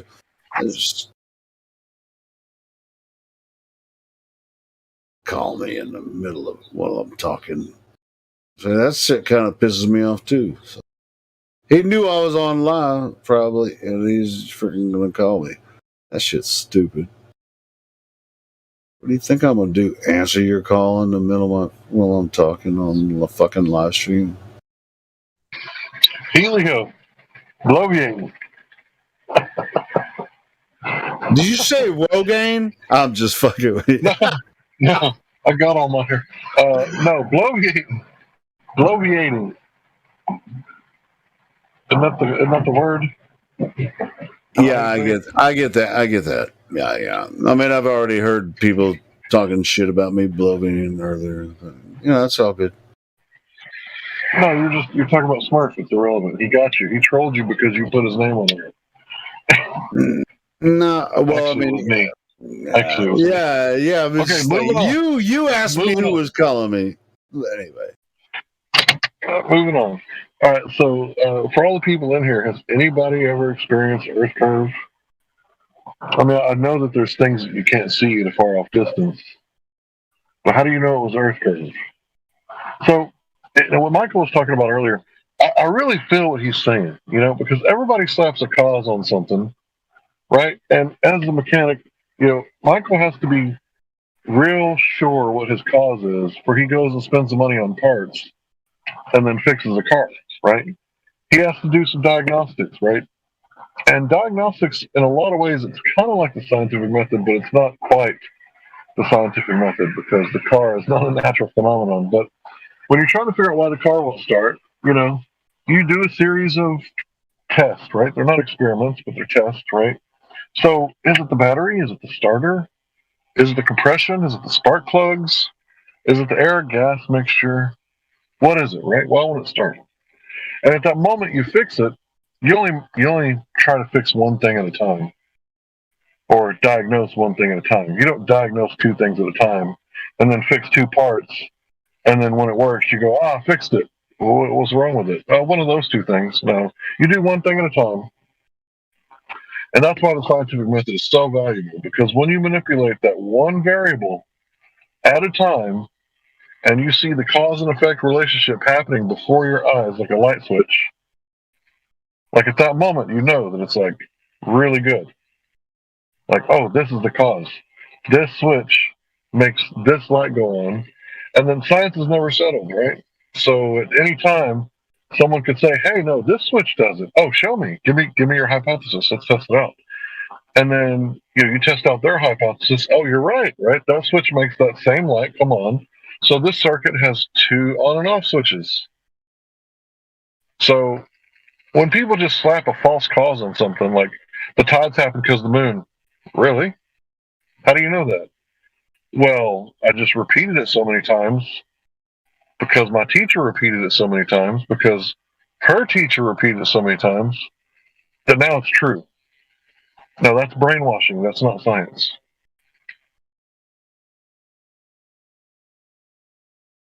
That's just telling them how to think. Yeah, you want to teach people like how to get information correct, not what to think. Right? So there's a difference between teaching through indoctrination and repetition and brainwashing and teaching someone through demonstration. If I teach you how to fish, I'm going to show you how to hook the worm, how to put the bobber on, how to cast, and most importantly, how to be patient. And then when you feel that nibble, yoink, you set the hook. Right? But if I don't teach you through demonstration and I just give you an explanation of how I think it works, that's not really teaching. That's brainwashing, or that's indoctrination. And that's what's wrong with the schools today. They don't teach people the law of cause and effect. Well, they certainly don't teach fishing in school, do they? Only way you're going to learn how to catch a fish is from your parents. They don't take kids out from school to go catch fish.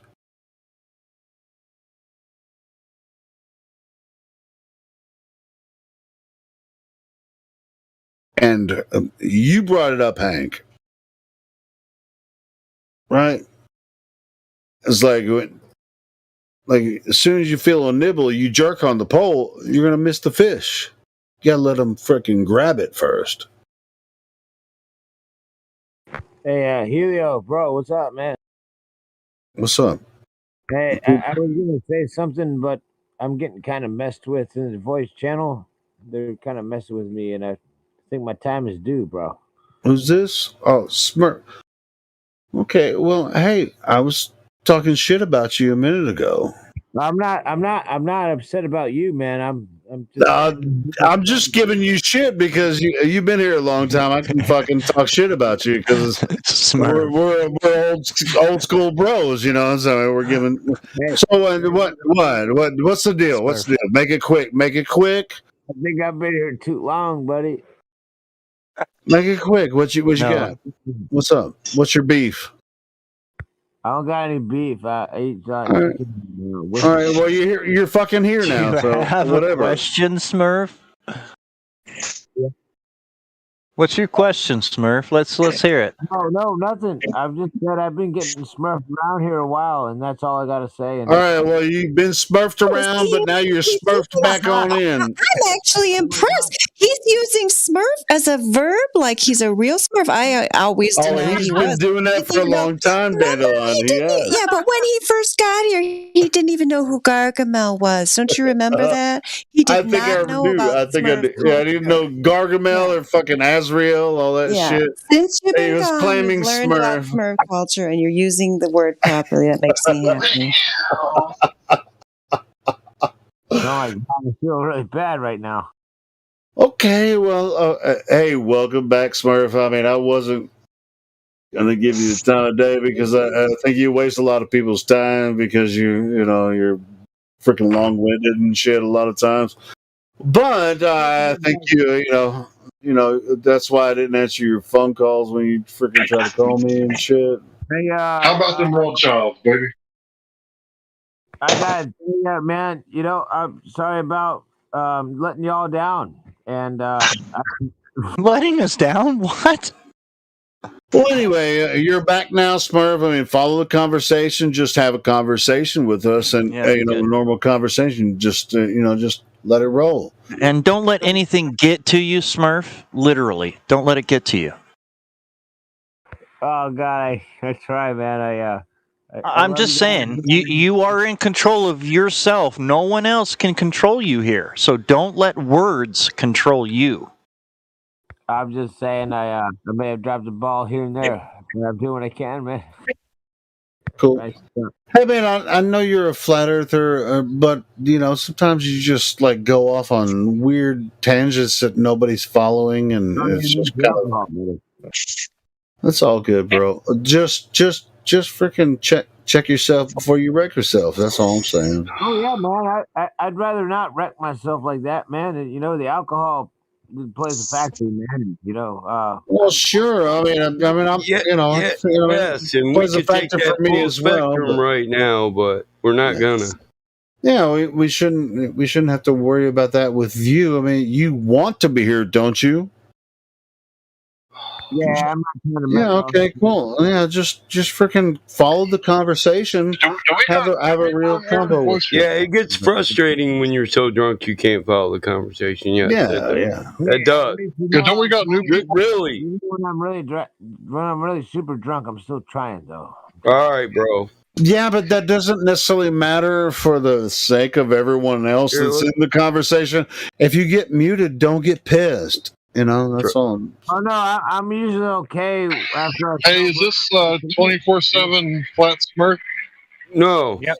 This is not flat Smurf. So, this is not flat Smurf Discord. So we're gonna mute Smurf, not put him in Cogdis.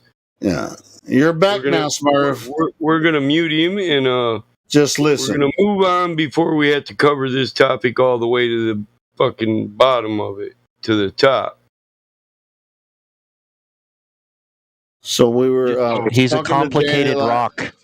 He's a complicated. He's a complicated mushroom. So, does anybody have any questions pertaining to the Earth and not to the Smurf?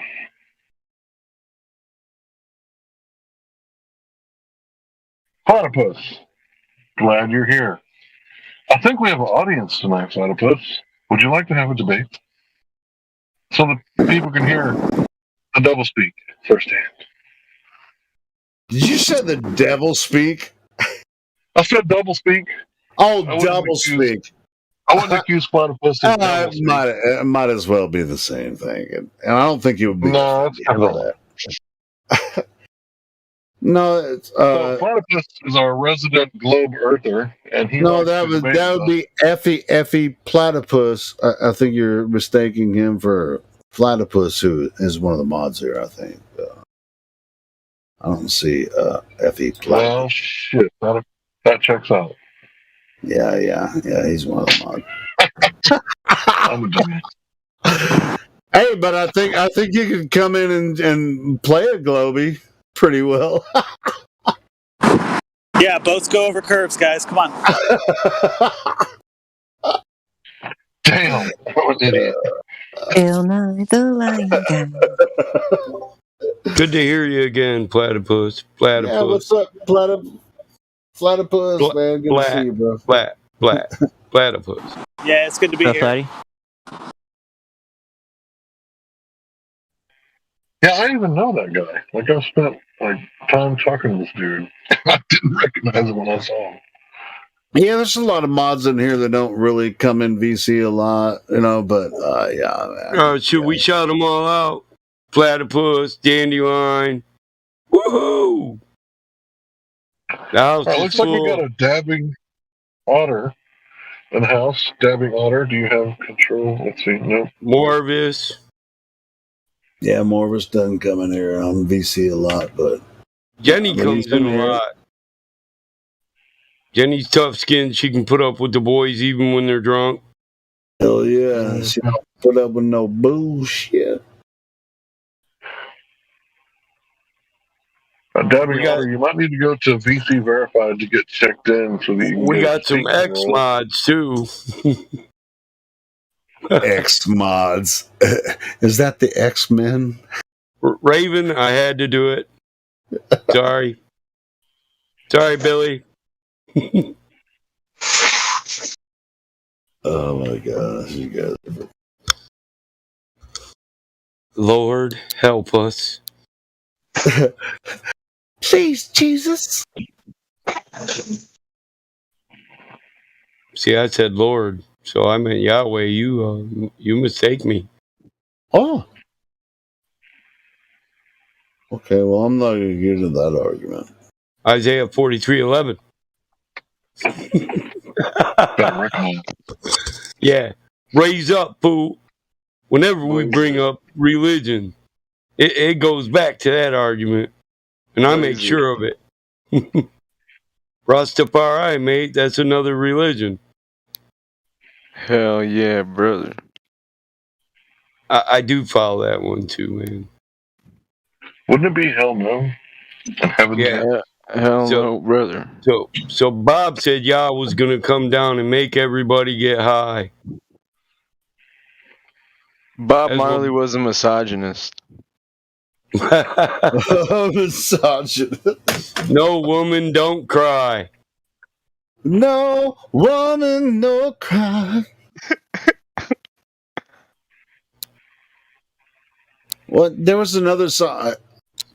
Hell to the no, to the no, no, no. Hell no, no, to the no, no, no. There you go. That's what's up. Hell to the no. To the no, hell no. Such a What happened to our audience? I thought we had some new people. I'm sorry, everybody. I apologize for feeding the wild animals. Yeah, I know, right? It's just like, don't get me started.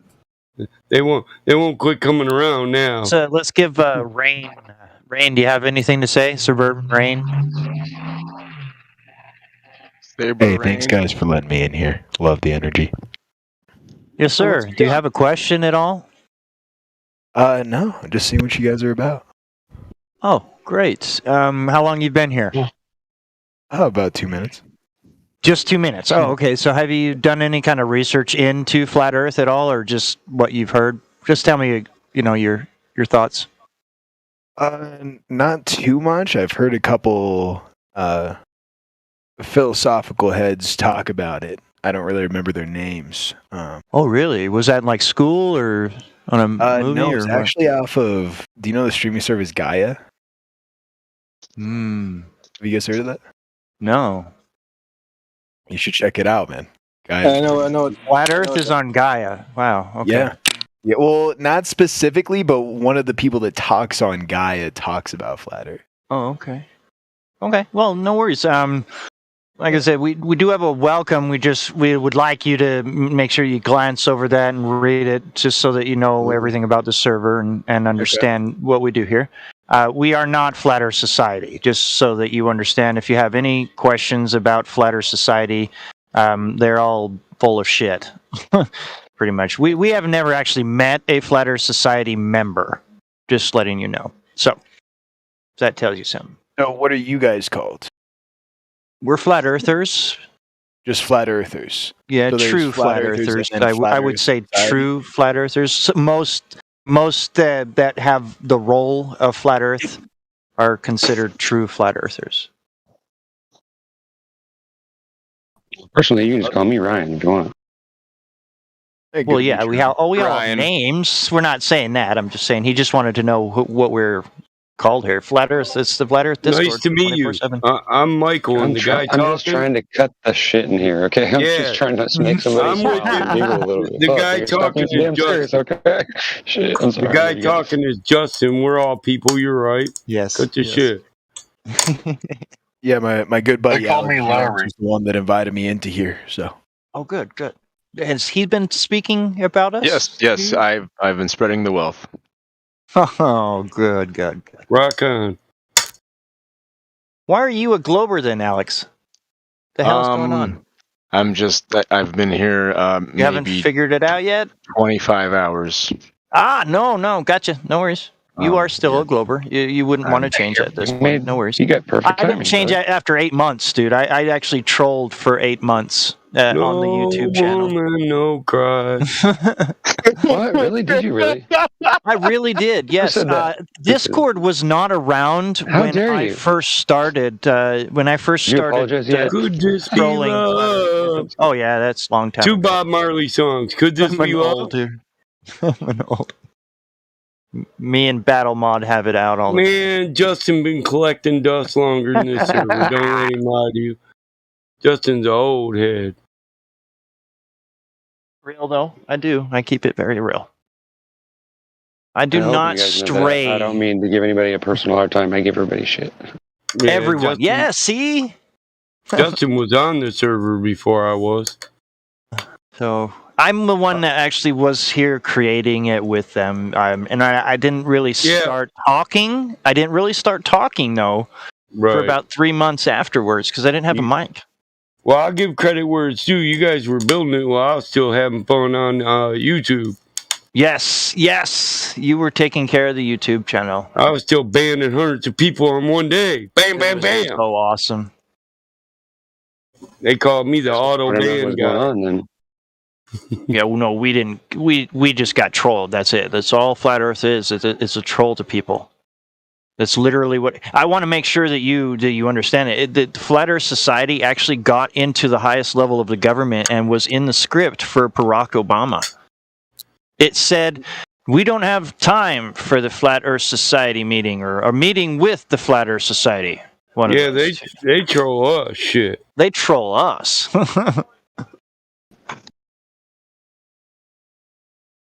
So it's very, very odd when you have flat Earth being monetized all over the place, and then they twist it on you, saying that flat Earth believe that it's a disk flying through space. Well, that's just the government putting it into your head. Literally. Just like schooling for the globe. You have to take those tests that they create from a book that they created. And if you don't pass those tests, you're a fool. And you don't graduate, Thank God I failed them all. Thank God I failed them all. Now I don't feel bad about it.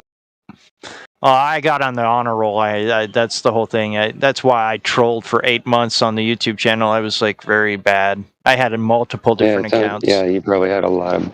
I had multiple accounts. Yeah, well, I'm a programmer, so I knew how to just create a huge amount. Right. It was very simple, very easy. But yeah. I didn't actually do the tests. That's the thing. I didn't actually do any kind of research. I watched the videos and I was like, what the hell? What the hell? I just kept saying NASA. I just kept saying NASA. I mean, NASA. You know, that's all my answers were. And then I actually listened to others say it, and it really clicked. I was like, wow, am I really saying that? So how long did you go quiet before you came back and started talking on the other side of it? If you don't mind me asking. I'm sorry, what? So once you came to the conclusion, once you realized, you woke up and realized the truth, how long did it take before you started speaking about it? Oh, shit. I'm probably thinking about 2 years. I'm not joking you.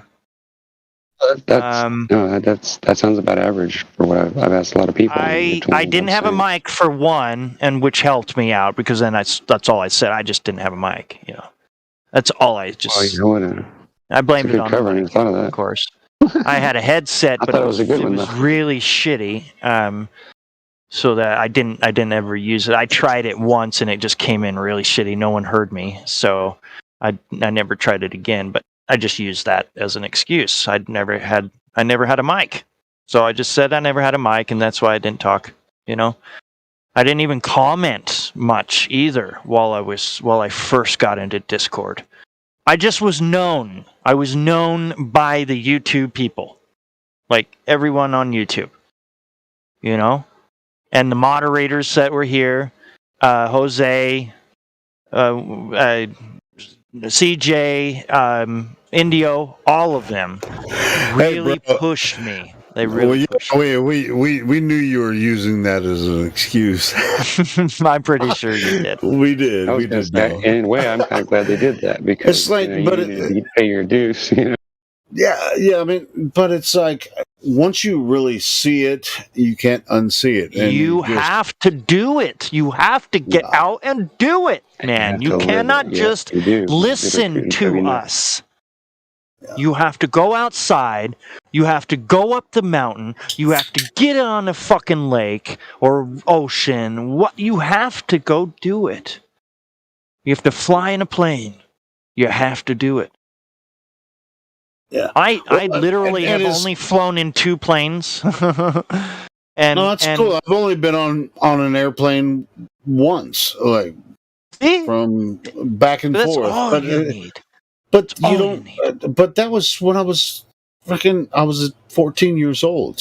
But the Earth. You don't have to be in an airplane to figure out the Earth is flat. You don't even have to see. I live in Arkansas, man. Fuck, there's no oceans around here. But I don't need to see the ocean to know that the Earth cannot be what they told us it is. That wasn't that far, man. You know what really got me though was the moon. I always looked at the moon. I loved it. I mean, I always do it now, even though I I don't know what it is, but when I knew what it was back then, you know, when I was a Glober, when I knew it was a spherical, you know, shape that we could go to, and you know, I kept saying to myself, I'm gonna go. I kept saying, I'm gonna be an astronaut. You know, I truly was not told that the moon actually produced cold light. It really that one messed me up. It really produces cold, and then it triggered me why I didn't even understand the 69. I really didn't understand that logo. Okay, and everyone laughs at it. Because I'm a everyone cancer, laughs at it. I always understood that because I only laugh because I just figured it out too, and I think it's funny too because I thought I was an idiot. It's something that is just triggering, and then when that triggers, it triggers everything else. It's like, what the hell else do they fucking know? What the hell am I missing here? What am I not being told? That my lack of belief in that. It was more that's like the a belief flavor. in the whole It is. Story. Flavor. I had doubts that any yeah, of that crap about the cancer fish in is the sky and all middle, that crap right? was true anyway. Yes. Like cancer is the middle of the. I don't want to get too much into astrology and shit, but yeah, it's the 69. Yeah, the cancer I'm telling symbol. you, that's literally, it clicked right after that. You know, it's like, holy shit, the 69 actually clicks now. That we're not actually seeing just a symbol, we're actually seeing what they believed and understood back then. And it was easy for them. It was easy for them. It was just like, this is nature. And what they're teaching us now with the heliocentric model is unnatural. Unnature. Yeah, it's anti-nature. There you go. Yes. I was going to say it would be anti, it wouldn't be. Un is just a lack of it. Yep. It's the absence. Just anti everything. I mean, don't believe your eyes. Don't believe your senses at all. Just believe us and what we're telling you. And that's it. Don't worry. You will pass your grades.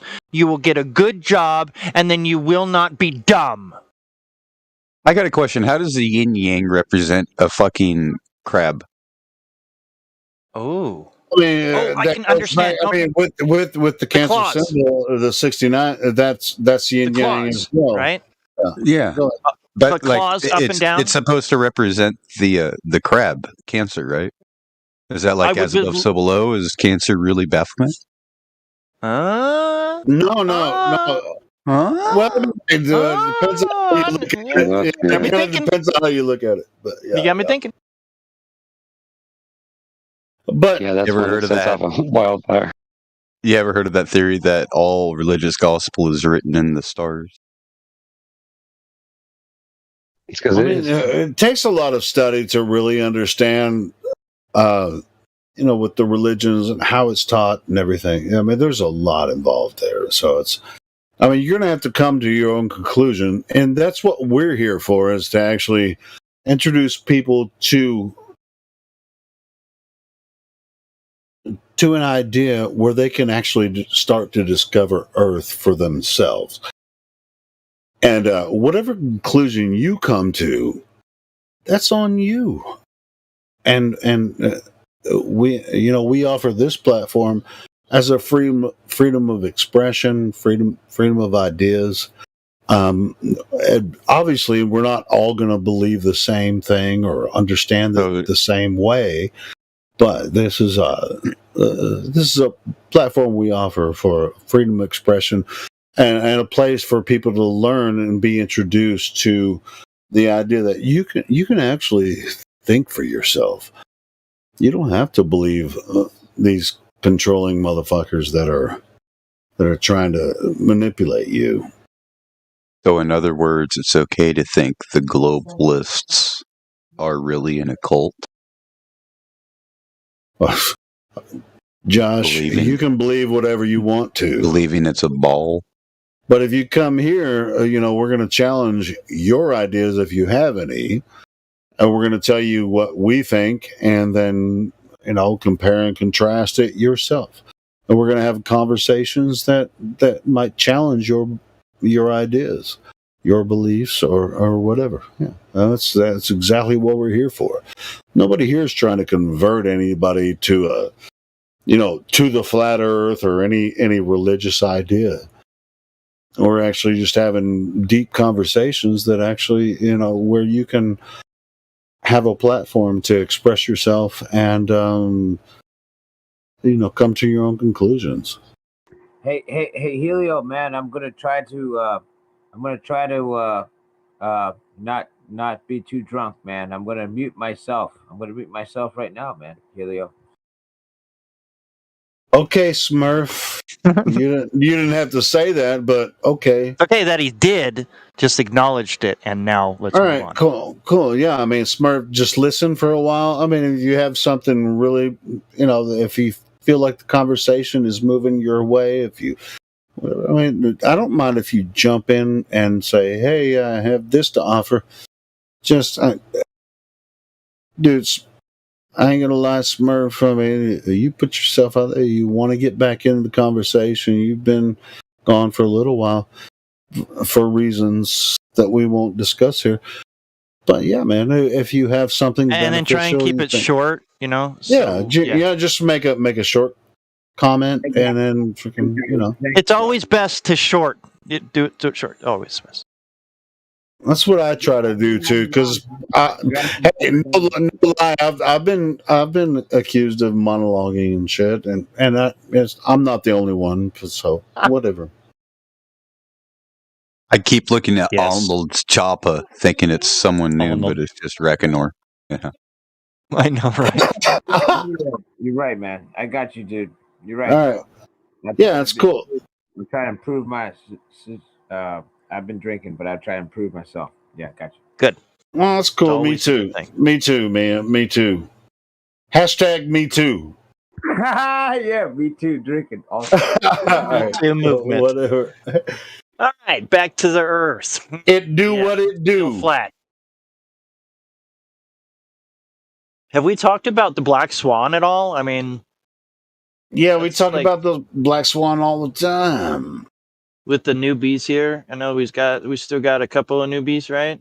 Well, I'm not sure. I was scrolling through. I think they all left. Yeah. Oh no, we still got Shyla Rambo. Hello, are you there? Yeah, don't be intimidated because we're just rambling. We always this place exists. This place exists for new people. I mean, we like to talk shit with each other, but please interrupt us if you're new. Yeah, I'm just wondering if Shala Rambo has ever observed the curvature of the Earth. Or anyone that you know of in ancient history or recent times ever directly measured the curve of the Earth.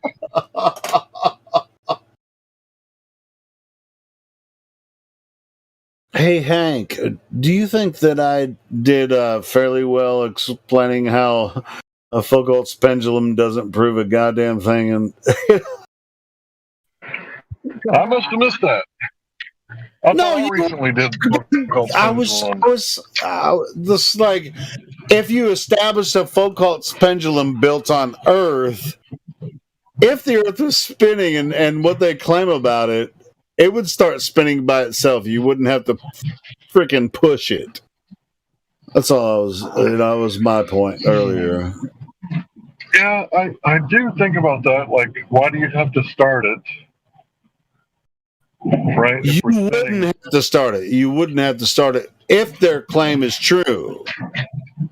What you would try to do with the Foucault's pendulum is to set it on Earth and dangle what's pretty much a plumb line, right? And then it would start spinning by itself. You wouldn't have to friggin' start it.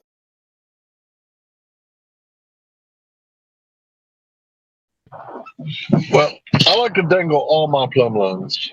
I bet you do, because you work in construction. Oh well, I mean, sometimes. Hey, I have for at some point. I have a scope. Okay, well, you're a delivery guy or whatever.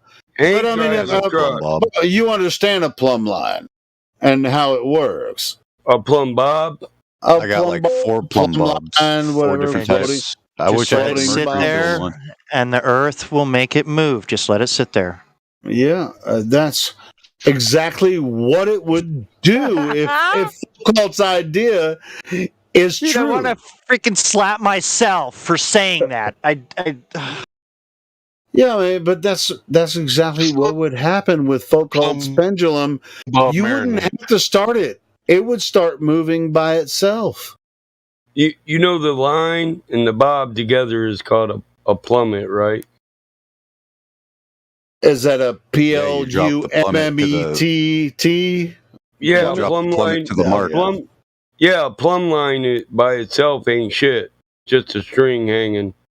No, that's a pendulum, and that's like manipulated by the. Well, no, that's not a pendulum. It's a. Oh no, the GIF line. That's just been posted. Oh my bad. It's a plummet. That's a plummet. The line holds a plumb bob. All the plumb bob. There you plums. Oh, well, damn it, Bobby. Yeah, spirituals. Damn it, Bobby. Plums are good for you, Bobby. Oh, that's magnetic, though. Jenny, I'm not an intelligent man, but I know what a plummet is, Jenny. I know it. I'm not an intelligent man, but I know what magnetic west is. If you want to say it properly. I know what magnetic west is. I think you mean Mick West. No, magnetic west. That's what it is. And no, hold on. Is that what Bob sniffs? Hold on. Like Past the Future posted that GIF right there. There's obviously a magnet there under whatever this thing is. And when we're talking plumb, we can't leave out level. Yeah, because level does. Hey, and you know why? You know why we can't talk about that? It's because level is perpendicular to plumb. When you have a tripod, surveying equipment. It creates a 90-degree right angle in construction. Right. Yes, it does. So if you construct, what Foucault was talking about. Foucault was full of shit. Yeah, I know, because it was attached to Earth. It was attached to Earth. Yeah. And in the idea, not just that it was. Now, it in was my mind, I want any glober to come in and challenge me on this. Hold on, any glober. Wait right there. All right, you go, and then let me finish my point. I wasn't trying to go. Okay, cool. So there was 3 people talking, and I was trying to get 2 of them to quit because one of them sure the hell ain't. Okay, well, with Foucault's pendulum, they're creating the structure Jesus Christ. where they're dropping a plumb line down. Now, if Foucault's idea were true, they wouldn't have to push it in any direction. Wasn't that built in a tower Earth. Made of like wood to where it's structurally swaying and moving? Well, man, you're gonna have to ask Mr. Foucault about that one. Where is he? Where is he? I'm gonna go find him. I'm gonna rough him up, man. Yeah, well, fucking look him up, man. He's dead. You'll be beating a dead horse. But here's the idea: it was just like you just built this tower, and then you drop a plumb line down. I don't think he ever lived. Where's his grave? Yeah, I don't think it's real either. But where's the tomb of Eratosthenes for that point? It's like, but with the Foucault's pendulum, they have to start pushing it, and then it starts moving around. But if the Earth were actually spinning according to whatever they think it is, you wouldn't even have to start it. You just like build this folk cult, which is attached to Earth. It's Have you not ever seen those independent of Newton's Earth. cradles? It's fucking so weird. It's just such dumb bullshit. Folk cult Have you ever seen a Newton's cradle, Helio? A Newton's cradle? No. What is that? It's like a desk toy in like an office where there's like 5 ball bearings suspended from like fishing string or something like that. And they're Are like you a talking pendulum. where you knock the balls together and like pull 2 balls away and they bounce 2 balls? Yeah, and it just keeps going forever and ever and ever and ever and ever and ever and ever, man. Well, until they stop. Yeah, just like past the future. Just talking about those little metal things. He's got little globes. That was a good one. Past the future. Oh, that's a good one. You're talking about those metal things. Now you know what we're talking about, Smurf. Come on. Those are moons. Those are moons, Helio. Get it right. They're moons. Phases of moons. Oh, that's even better. That's what I'm talking about. That's good. Phases of moons. Bing. Yo, bro, I'm here to spread some stuff out, man. So people make some outrageous claims. People making some big claims about the world and stuff, and we're here to smurf it out, man. Smurf it all out. Are you talking about a CB handset? We're gonna smurf out that Earth cannot be smurf up for the conversation. But no, Newton's cradles, those are pendulums, right? But it's not a Foucault pendulum because a Foucault pendulum is supposed to be somehow an apparatus that's able to move in all directions. How are you able to get that if it's suspended from something? Wait. Does it make sense? Wait. Foucault, hold on. Purpose of the Foucault pendulum was to determine, as far as I know, I might be wrong about this, whether the Earth is spinning.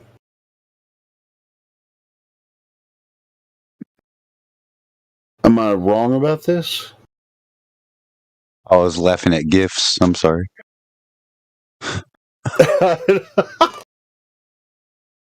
Yeah, I know. The past is the future. He's been posting some crazy ass gifts. I'll call you that you're wrong. Yeah, I'll do that. I'll call you out if you're wrong, man. I'm here. Well, I'm just saying, with the Foucault's pendulum, I mean, there is no functional test for that can prove Earth is a globe. Helio, do you have a picture of a Foucault pendulum next to your nightstand? You just gotta believe you. Well, I think the whole quote unquote experiment is complete bullshit. It wouldn't prove a goddamn thing about the globe at all. Come on, bro. It's not an experiment. It's not trying to prove that the Earth is a globe. It's trying to prove that the Earth is spinning. Although it's a false cause and it doesn't prove anything, except for a pendulum will deviate at 15 degrees an hour if you start it the right way. That's all it proves. It doesn't prove anything else. All right, so let me ask you this, Hank. Have you I'm ever? pretty sure if you pull it straight back from 0 point, it wouldn't deviate. But if you pulled it back from 0 point off to an angle and released it, let me ask you this. So, Hank, have you been to one of these places with a Foucault pendulum? I think there's one in Austin, Texas. No, bro. I wouldn't waste my time to be hypnotized by a pendulum. Just fucking retarded. It's like, do you have an Uncle Ben clock or a grandfather clock that's got the tick-tocker, the little pendulum? It's like all these globes is like, oh yeah, that's definitely proof that the Earth is a globe because I watched a pendulum move 15 degrees per hour. And I see stars moving. That's proof too. So, bro, you just did that chicken, and I tell you what, you just did the chicken hawk guy. The foghorn leghorn. Foghorn leghorn. Dude, I was just driving home tonight, and I was looking out this field. I saw the biggest fucking white rooster that I've seen in a long time. I was like, God damn, that's foghorn leghorn. And then I saw a bunch of other chickens, and this freaking big ass white chicken was like big ass white rooster. Hell yeah. Motherfucker, I'm from the South, man. What the fuck? Well, I say it now. I say it, son. Cacao. I'm Isn't that chocolate? With you guys. Is there any new people in here? Chocolate's from New York. I mean, it's like, it's like, you know what's funny? Like hardcore New Yorkers and freaking hardcore Southern people, we ain't gonna take no shit. You know, ain't gonna happen. Yeah, they come to snuff the rooster. Yeah, that's what I'm talking about. Yeah. Yeah.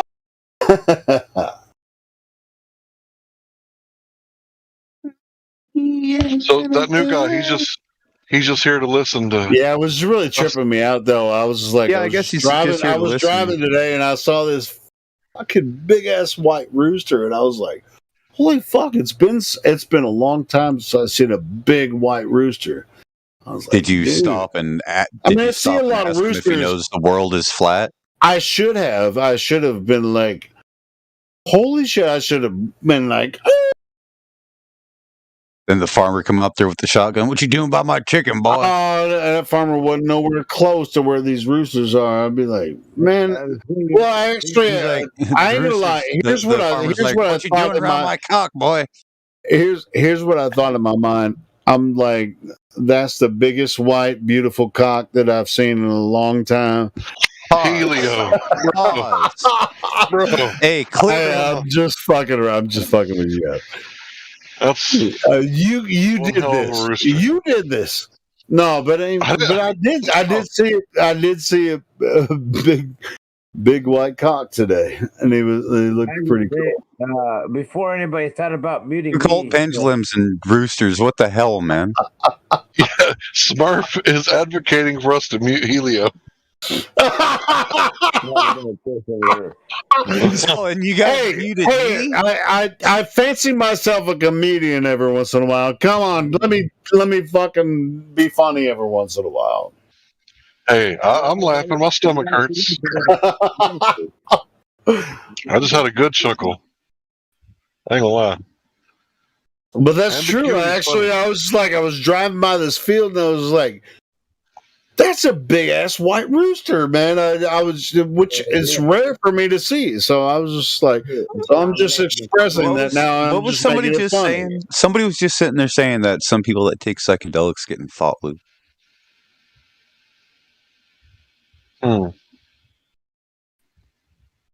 Thought loops, huh? I mean, I see a lot of roosters, but not like the big white. Have you been microdosing? Holding out on that? Well, yeah, with beer and vodka. That's not a microdose. That's a megadose. Woo! Did you already call me out on that? Yeah, beer and vodka. That's the microdose. I could go for some drinks tonight, but by the time I get off work, they don't sell liquor at the alcohol store no more. Are you working now, Hank? Shit, if it's now, I'm working. I'm working right now. Damn it. I wonder what time it is. Maybe I can get me some. Well, you're in the same time zone I am. It's almost midnight. God damn. I gotta get me some drink. I ain't gonna get nothing if I don't hurry. Are you about to get off work and go home? Why can't you just stop on, away from, delivering at the gas station, just get, some That's what I'm about to do. Get some near beer? I don't know what near beer is, but Four Loko sounds right. It's the beer that they sell in Texas and fucking Colorado at the gas station. Near beer. Yeah. I know what you mean. That means beer without. That means it tastes like beer, but they ain't no alcohol. Yeah, it's military beer. Oh, I don't know what the fuck that. I ain't drinking that. I'm gonna drink something like Fuck It's that stronger than O'Doul's, though. O'Doul's. Like I can't drink coffee anymore because it gives me the jitters and shit. But I'm not ready to go to decaf. I don't even know. It's like I like to, like if I eat Yeah, a I don't- sausage biscuit, but I tried having can't a drink. cocktail the I other day. can't drink coffee. Like I'll get a little small coffee from McDonald's sometimes and a sausage biscuit. Go with the jitters, dude. But dude, if I drink Stop a half eating a, McDonald's, man. if no, okay, well, I mean, sausage biscuit. Goddamn it, what's so hard about that? Fuck, it's McDonald's, dude. It's all who gives a poison. shit? But anyway, I'm talking about like a half a cup of coffee. I get the jitters so bad. I'm just like I can't drink caffeine like that anymore. You can't snort caffeine like that no more? Hold on. If I get a sausage biscuit, I haven't even tried decaf yet. So because I like the way sausage biscuit tastes with the coffee, I haven't tried the decaf yet with it because the original coffee, that shit gives me the jitter, you know. So I'm gonna have to try the decaf because I do like the flavor. going on? You guys Man, like we was the talking flavor about of- decaf coffee. Dang, I'll tell you what, that decaf is sending me through the roof. I'll tell you what, boy. Yeah, we got some sausage biscuits and decaf and all that shit. You need some more caffeine there, buddy. No, I don't need any caffeine. Boy, man, you eat the McDonald's. I can't. You I don't can't know drink what a you're getting Monster. into. Yeah, You know, because we get lots of shekels for the enemy. But I'm kind of afraid of the decaf. And it's like, how the fuck do you take the caffeine out of the coffee and then serve it again? You know, so I'm kind of worried about the decaf too. They put your you go number 2 in a machine, and they turn it on. And it goes chugga chugga chugga, and then you go Is and have that your is that decaf. the monkey bean coffee that they No, that's how you serve? go and you have your decaf on the space station. Oh, I see. Yeah. I see. Coffee and I got some decaf, man, and oh my god, I was afraid to They just have to run it through a couple more chuggas. Hey, Smurf, you ever had that sausage and biscuit at McDonald's, bro? Smurf? I'm telling you, I was more afraid of other people. I don't think he can hear you, Hank. Smurf, you ever had any of that sausage and biscuit at McDonald's? I wouldn't do that again with a whole lot of decaf. That's a bad idea. When you eat a lot of decaf, you're gonna be looking for that caffeine. You know, you won't get it, but you'll be. No, I promise you. I promise you. Caffeine doesn't treat Yeah, me he well. can't hear you, Hank. He's totally Dell, though, right? Dang, I'll tell you what, that decaf. Wait. Smurf, can you hear Hank talking? Yeah, I hear. Yeah. Okay, then why don't you? You act ever like had any you can- sausage and biscuits from McDonald's? Or a sausage? No, I ain't never had no sausage and biscuits from McDonald's. It sounds like McDonald's would never serve a good thing like sausage and biscuits. Fuck it up. It's one of those things where you regret eating it, but eating it pushes you along. Yeah, it's just it's a few calories. An egg movie muffin? It's a few calories. Yeah, I mean, that's the way I treat it. You know, I mean, it's just like you can get a sausage biscuit and a hash brown for It's a few $1.50. calories. Few calories. Calories. Like when I get one of the coffees from McDonald's, I have high anxiety. The caffeine is there's the caffeine content in McDonald's coffee is so fucking high. Higher than before, Gilbert? Dude, I can't hardly Higher than before, handle Gilbert? caffeine anymore. I mean, a lot of people are like, I can't get along without 6 cups of coffee a day. I'm like, motherfucker, I can't even handle half a cup of coffee. I feel like I'm gonna die when I have a half a cup of coffee. You know why? Your Holy blood shit! I'm Because gonna I'm go an see if alcoholic. anybody news and VC check in. Because your blood pressure's Talk about already fucking too high coffee. from the liquor. Yeah, I know. Why is because Hey, 420. You need some more green, man, in your diet. You know, I'll tell you why. If somebody's gonna start saying why, yeah, that could be true. And Michael, I actually have been going to a medical doctor about my blood pressure, and it was pretty goddamn high. And I've been taking. I can hear in your voice sometimes you at stroke level, bro. I know what hypertension is. Yeah, I've been taking some blood pressure measure. God damn it! Blood pressure medication. Yeah, I've been taking that, and it's lower. Actually, tonight, I had a doctor's appointment. Good fucking. And all right, and so I've been taking that, and my blood pressure is lower now. Helio, let me tell you. I want to tell you about my experience with the same. Damn it, Smurf! I want to hear this. Yeah. Anyway, so at the end of the appointment, he was like, "Okay, have you had the flu vaccine?" And I'm like, "No, I'm not gonna take that." And then he's like, "All right, COVID." It's like he didn't ask me. I mean, the past couple of appointments I've been to, and this is a free clinic because I don't have insurance or whatever, so I went to this free clinic. And he's a volunteer, and he doesn't get paid for doing these visits.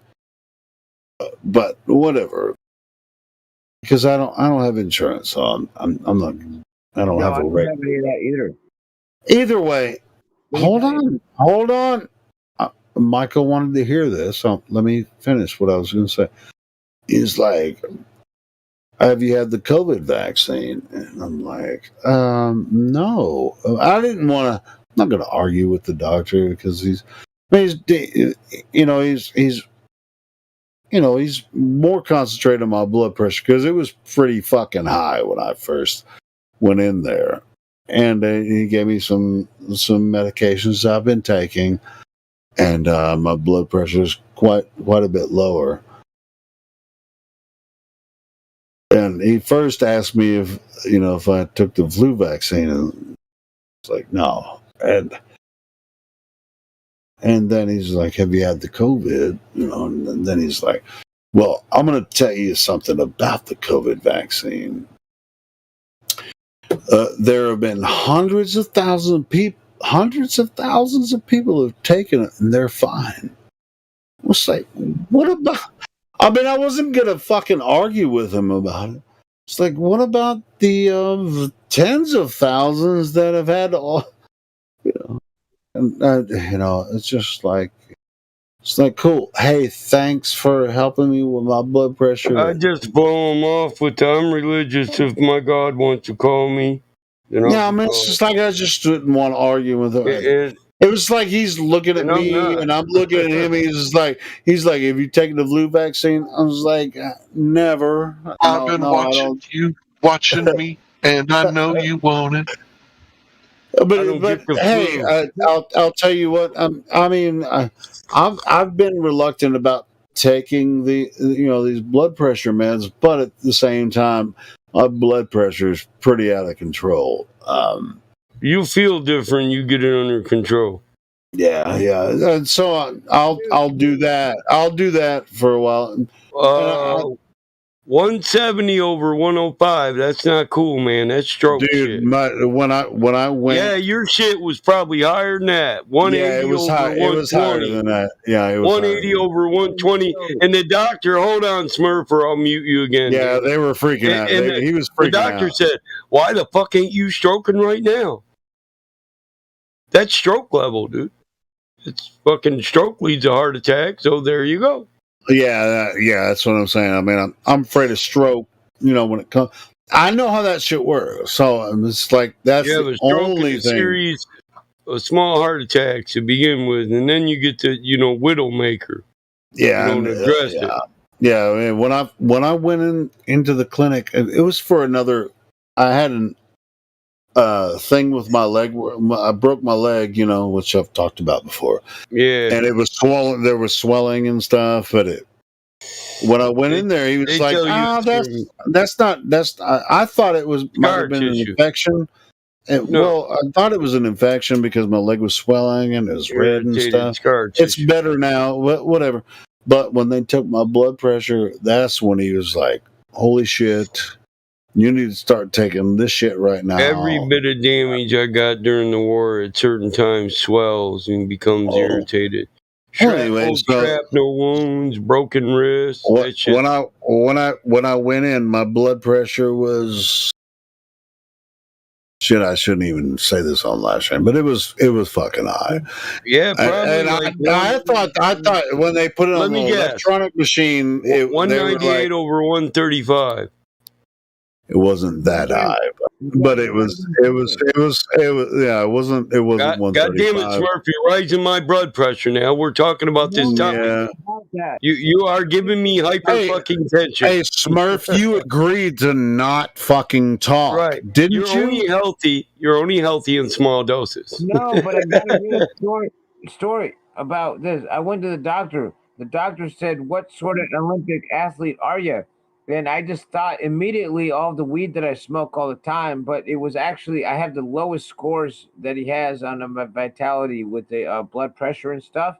He checked my vitals, and I knew it was the weed, man. I knew it was the weed. He said, "What sort of Olympic athlete are you?" When you check my vitals, I just tell you that's all I gotta say. Okay, well, we're not talking about the same goddamn thing, Smurf. Mute your microphone and shut the fuck up. Well, we are a little, because now that I got mine under control, I get that. Way lower than you, dude. You should be listening to me. You should be listening to me. Listen, Smurf, I'm with you. So my doctor is amazed, not at how low it is. I'm not low record levels, but it's consistent. I can do things. While I'm doing them, it doesn't raise a high amount. It stays consistently the same level. He says, you work long hours. I'm like, fuck, I've worked long hours my entire life. I can walk on the damn treadmill and not experience a 5-degree raise in blood pressure. That's something to talk about. When I was in my 20s, my blood pressure was fine. I used to go to the plasma center, get money, whatever. That's the only way I knew my. I donate plasma. I donate. No, I did that sometimes, but they won't let me do it. When your blood pressure is high, they won't let you do it. So I went. I was like, oh shit! They won't even let me donate because fucking my blood pressure's too high. Well, they'll thin your blood out taking plasma and cause it to rise more. Well, either way, I mean, when you go to a donation center, they won't let you do it. But so I went to the clinic for another reason because I had some swelling in my leg from where I broke my leg and my blood pressure was the most concern, and my leg's better now than rocket launch. Your shit was equal to a rocket launch. I guarantee it, motherfucker. Dude, you got liftoff. Dude, when I went into the clinic and he freaking put the blood pressure cuff on, it was. I think he slapped himself. He said, "Holy shit! Why are you stroking? That can't be right." Yeah, it was pretty. I used to get that, man. I went to the doctor after, working 12 hours, 4 a.m. till 4 p.m. Went to the doctor. He's like, "You should be having a stroke right now." That's just what he said. Yeah, but as many people like us they see come through the clinic, they just like, "Hey, I'm still walking around, nigga. What you got?" But anyway, so he's like, "Hey, take one of these and take this, and I'll give you a prescription and come back in a couple weeks." That's what's been going on with me as far as the blood pressure thing. And it might I take 'em a minute. went back for They start you on a small dose and they see how it adjusts it. yeah. And I ain't gonna lie, some of the meds they gave me has just made me feel weird, But Yeah, I think that's because you're no longer revving at 1,000 RPMs. But listen, I want to tell you about my experience, man. Damn it, man. I had the lowest scores. I had the lowest scores, and they asked me what Olympic athlete I was, and I knew my health, my lifestyle. 420, and I knew I was good. I knew I was good, man. But they asked me about. Hey. They asked me. all right, cool. I think on the real, Helio, you ever think that your body is self-healing and self-regulating, and the reason that your blood pressure is that high is maybe that's how high the blood pressure has to be to force the blood to go through your kidneys, or I've maybe there's a reason. I've considered that. I've just that would be the hold on. consumption of liquor. I don't plan on taking these drugs for the rest of my life. Because I don't have a See, I'm going to a free clinic. I don't have a general practitioner, so it's not. I mean, this is not. And just like I need you. Listen, you want a family doctor first because a general practitioner usually works under an MD. Well, I mean, this guy. So you have to be You have to be a doctor's patient. General practitioner and MD are two. Well, it's like I don't even have insurance. You know, that's why I went to this free clinic. Helio, I'm trying to get something out. All right, go ahead. Yeah, sorry, bro. I was just gonna say that while you're on this medication, right, it may cause certain things not to work properly.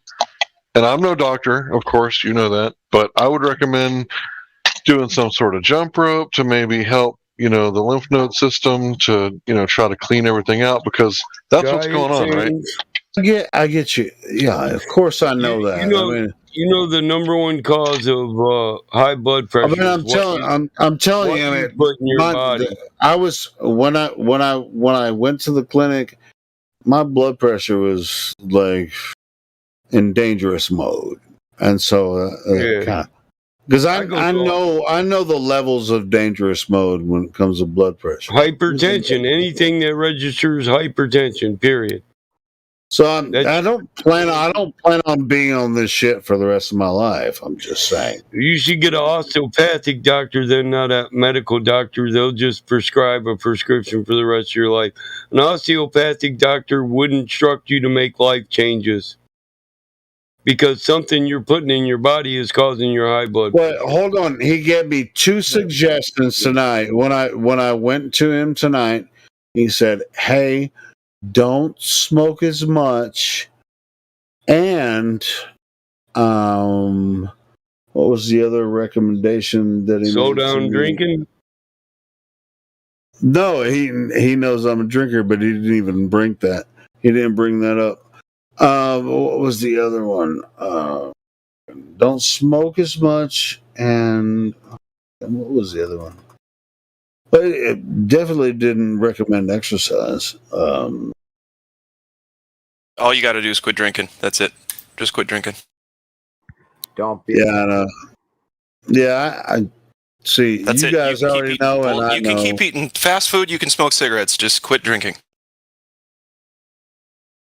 And start smoking weed, right? Sure, yeah. Don't smoke. Do it. Marijuana's bad, okay? Well, it's funny. Marijuana's bad, okay? You're talking to a substance abuse counselor, but I'll tell you what, this is not medical. Hold on, this is not medical advice. Hang on, Smurfy. It's not medical advice, but I'll tell you what. I can't remember the other one. Listen, real quick.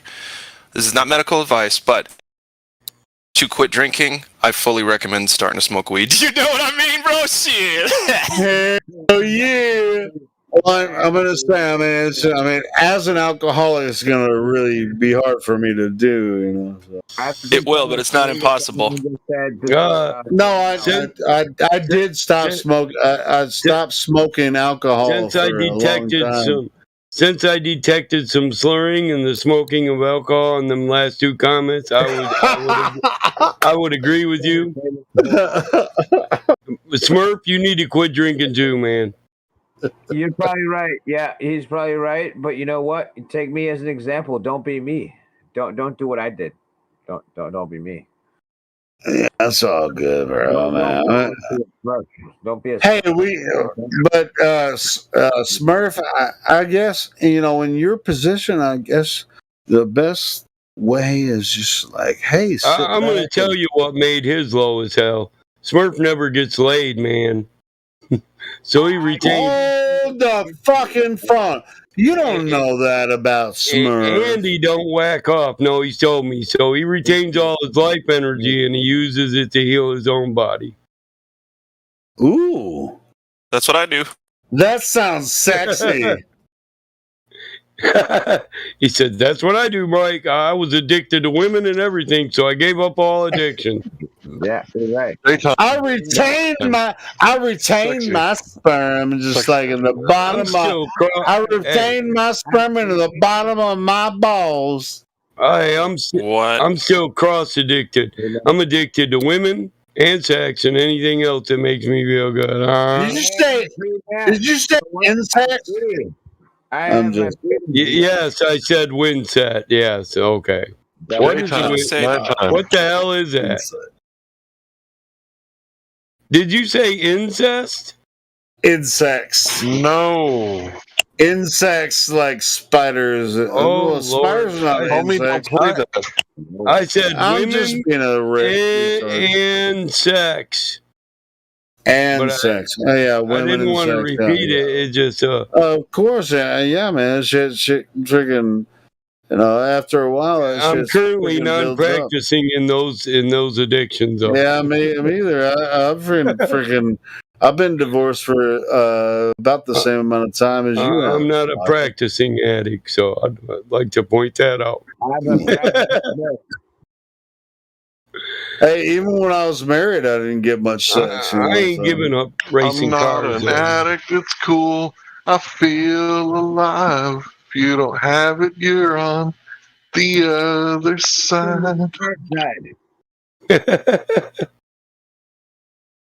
Those are Belgian singers. Yeah, Four Non-Blondes? No. Or who was that? I think it's chaotic now.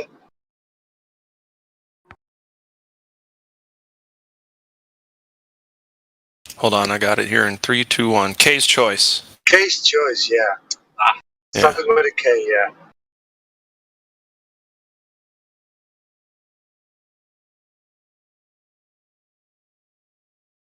I've got him. Just put me on him, dude. I've got him, dude.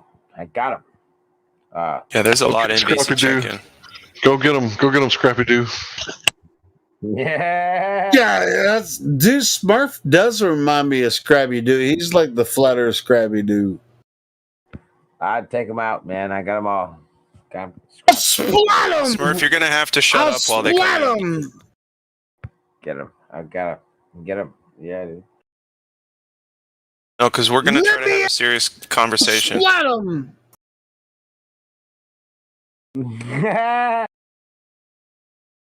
Not if I'm here, because I'm a joker. I'm a smoker. I'm a midnight toker. That's what's up. Play my music in the sun.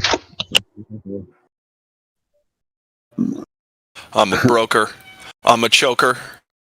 Oh, that sounds hit my fucking violent. cat. That sounds violent. No, don't meow at me. I'm gonna throw you across the room. Did you say don't meow at me? Don't meow at me. Meow at That's Cantonese. You don't speak Cantonese? If you don't speak Cantonese, we are not friends, Helio. Holy fucking Shit. Is that really a thing, or are you guys making this shit up? Yeah, you have a special language with your cats. If you got cats and you don't have like a special way of communicating, I mean, I have a You guys, cat. Alec I have a Baldwin just killed a cat. guy, a girl. I have a cat that's like my boy, but Guys, I Alec don't Baldwin think he just shot really and killed likes somebody. me. I don't Look, use meow language. Is that meow language? Is there some like type of yes, new people who meow have language? cats have like a special Guys, language that only them listen. and their cats understand. Oh yeah, This is they're not fucking important sick as anymore. hell. Look, Alec Baldwin fatally shoots woman on film set. Look what I posted in the voice text. Alec Baldwin just murdered a woman. Damn it, Bobby. Allegedly, he hasn't been convicted yet. Wait, is this Hollywood or? No, Alec Baldwin's not part of Hollywood. What are you talking? Yes, of course it's Hollywood. Happened right meow. Right meow. It happened right meow. Today. Like yesterday. Local police say he fired a prop firearm, killing director of photography. Hey, Helena. I'm not even gonna watch it. We already know Alec Baldwin is a piece of meow shit. Well, he may or may not have meant to do that, though. I mean, He shit happens on movie may or sets. may not have been marinated through the freaking Baldwin freaking. Do you crazy think that she Hollywood knew some meow stuff? shit. Was she about to out child trafficking, so they killed her like, what's his name from Soundgarden? All right, goddamn it, I'll take a look at it. Meow now. Meow now. Bro, I got a lot of respect for you, but you can't be auto hoaxing like that. News. Hollywood actor Alec Baldwin. Yeah, you can't do that, bro. Auto hoaxing? What are you talking about? You know, you can't like automatically like go into the conspiracy. Oh, like that's I know. I'm just fucking around. That's just a straw Okay. man. For the audience, that's just me being funny and straw manning. Yeah, we're just joking. yeah. We don't actually believe that she was killed on purpose or anything like that. I don't have no opinion on why she died. No opinion. No meow. It was probably an accident. Oh, for sure, dude. It's a movie set. What do you think? But at the same time, they might play it off as an accident. But yeah, I'm not going to. Princess Anyway, Di? it doesn't fucking matter. Princess Di? So is this hashtag no meow? Yeah, now. No meow. Are you Pro talking about meow. Princess Or Diana? maybe host hashtag pro meow. Meow happens. Hey, dude, all kinds of shit happens in Hollywood, man. I mean, bodies everywhere. If I were Alec, I'd be Hey, doing shit, in a lot Hollywood, of that right now. In Hollywood, there's bodies alive and dead everywhere. There's like corpses alive and dead. It's Vampireville. You gotta smurf along to smurf along in Hollywood, you know. Smurf around. I'm pretty sure the United States president is a corpse. I don't even know what that thing is, dude. Here, I'll show you a video where it's clear that the person being interviewed is not Joe Biden and is wearing a mask. Hang on. Oh, dude, it's crazy. Is that the one where his neck's a different color? It's Jim Carrey, dude. Same years as Jim Carrey. I don't think Jim Carrey could pull off Joe Biden. I mean, no. Dude, he did Fire Marshal Bill. Of course he could do Joe Biden. Fire Marshal Bill's easy. Fire Marshal Bill. He could do it, but I mean, I'm talking about to convince the public. Why do you think he's sniffing kids' hairs? He's like, this is how ridiculous this is. Nobody will do anything. Watch. Yeah, he's trolling you. Yeah, I know. That's Well, just my whoever it is opinion, is though. definitely trolling us. Everybody, I mean, That's not the opinion of Helio Skeptic. The whole presidential show has been a fucking, it's been a show for a very long time. And it's not, with Trump or Biden. I mean, it's freaking Obama and everything before that. All the Forget about Trump or Biden. I want Trident. Want a trident. Right, trident. I want Aquaman to be president. That's what I was about to say. God damn, you beat me to it. So it would be who's Aquaman? That really big scary guy from the Game of Thrones. Yeah, that's that nigga. Jason Momoa. Jason Momoa. That Yeah, there's a nigga. video on YouTube groping his daughter like in front of a bunch of cameras. Yeah, I know. He's a shithead The video's so too. creepy. Yeah, I'm not gonna watch it. Change the subject. So look, I put Biden video, Jake the Asshole's Biden video about maybe wearing a mask. It's very. It's not a long one, so check it out. Voice text. Where? Dude, he just put out. He just put another one out yesterday. Yeah. You know what? Where's it at? Voice texts, bruh. I went to the gas station today, and it said he did that, and it was Joe Biden, and somebody put a sticker. It had a sticker of Joe Biden right by the gas pump on the gas Dude, pump. check this out. I don't see it. Listen, Jake the Asshole has been an asshole the You don't see entire it? time, so we all knew he was an asshole. I'll scroll all the way What down. color Oh, are there it his eyes is. supposed to be? They're not supposed to be blue. Anyway, They're supposed to be He's brown. like, at a certain point, he was like, I don't give a shit about flat Earth. But all of a sudden, now he does again, right? Because That's okay. Who cares? yeah, I like it. It's like, Especially when you nigga, I know you shit can't. about Cyman Dan. I know you can't avoid this shit. You know, I mean, because some of the videos he was putting out, it's just like, yeah, you're just, you're embarrassing yourself.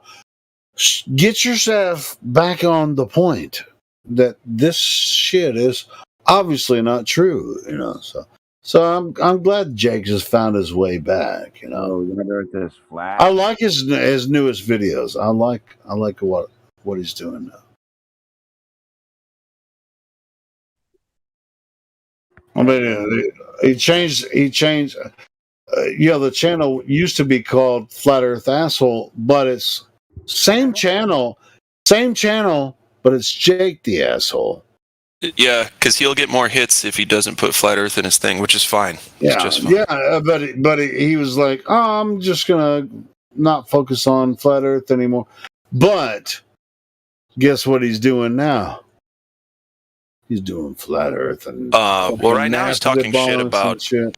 He's talking shit about McToon. Yeah. Oh, that McToon video was so fucking hilarious. Did you watch it? No. You gotta know, man. watch it. It's so I'm funny. thinking I don't know. about changing my channel name to Let's Go Brandon. I can talk. Who's Brandon? Oh, you don't know that? Joe Biden. You don't know about fuck Joe Let's Biden. Let's go, Brandon. I got it. It took me a while to find out what the fuck Let's Go Brandon what thing was. But what it was is like Brandon won was it Talladega or whatever, and this chick was interviewing him, and in the background the crowd was going, "Fuck Joe Biden!" Fuck Joe Biden! Pum pum pum pum pum. But she was like, can you hear them, Brandon? They're chanting you. They're chanting. Let's go, Let's Brandon. go, Brandon. But they were Fake saying, news. "Fuck Joe Biden." So that's what so that's what Let's Go Brandon is about. I mean, if you got a whole stadium full of people screaming "fuck the president," I feel like something's about to go down. That's not the first time it happened, though. I mean, it happens all the place, I can everywhere. feel it coming in the air tonight. Oh, long. Oh boy, here we go. Hey, I'm not gonna sing all night. Cue the drums. I thought Trump was the president. What happened? He was president. He'll probably be president next. He might. President Joe Trident. This is the tale of two because what if similar Trump to was the wearing a tale of Biden two suit? cities, but this is the tale of two presidents. I'm just joking, guys. That's obviously Halloween bullshit. No. Go ahead, Hank. Hey, okay, that's so, what this is all about. And Joe, your less any skin's falling off your globies face. want to come in and just friggin' bullshit, friggin' throw it out there, man. Speak your mind.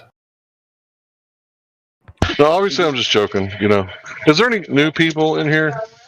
No, Hank, I want to hear what your opinion is about this crazy nonsense. We live in clown world. Everything you see is probably not Well, true, hold on. especially if you see You're it on aware of TV. this.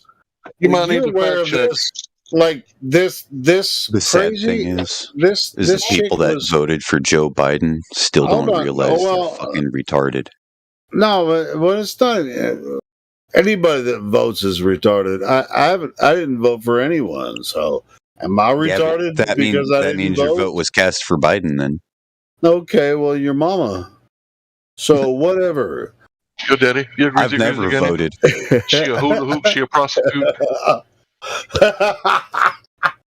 So anyway, Hank. So what do you think? It was it Talladega or whatever, or was it Austin Speedway? Wherever the fuck they were just going, fuck Joe Biden, boo boo, That's and then all this sporting friggin- events. Oh yeah. I mean, it's not the first time. That's what I'm saying. But this particular one, they were interviewing the winner of the race, who was Brandon, and then she was like, "Oh, you hear them cheering for you in the background. Let's go, Brandon." He smiled for a second. He was like, haha, yeah. That's not what that's not what they're saying, but. Fuck it, I own it. Hey, and I ain't gonna lie, if I was the winner of the race, I'd fucking own that shit too. It's like, let's go, Brandon. My neighbor's got a job with a commercial for a Republican governor running for governor, but then the same day they got a That's your fucking finger. What the fuck? The same day they got a commercial for the Democrats. They had to wear a face mask for the Democrats, but not for the Republicans. It was the same day, and it was for the governor race. And they had my friends got it on the commercial for the Democrat Party, and they had to put the face mask on for this. Were they marching through? It was like mask, no mask, mask, no mask. Were they lurching through different sections? Mask, no mask, mask, no mask. How the fuck do you fall up the stairs? I got some friends. I've done it before. I can tell you exactly Smurf, how it happens. Smurf, I thought you were gonna promise you would leave your microphone muted. I thought you were gonna smurf off. Okay, so what happens when you're walking up the stairs and you got something in your hand, and you step on the stair and you think you got it, but your don't toe worry like about only Smurf touches anymore. the I ledge. just knew that. And then when you like put the weight down on that foot, your toe slips off the edge and your shin goes right into the corner of the steps. Yeah, That's how you fall up the stairs. That's the Dude, best yeah, that's case how you scenario. skin the shit out of your shin too, and you're like, Hey, yeah. See, the way that we're using semantics here is semantics. Yes. Let me help you. Was that a guys out. semantic? Yes. This So is yes, semantics. is a semantic. This is how you use semantics to indulge yourself into spiritual atmosphere. Now, you might say, "Hey, I don't understand why Helio's being all weird, but I'm being weird on purpose for semantical arguments." Nope, we already know why you're weird. We're not asking that question. Yeah, that's thanks to Kettle One. It's called Wait, what the fuck is Kettle One? Sleep deprivation. It's no. I've had plenty of sleep. At this point, I've had plenty of sleep. Go ahead.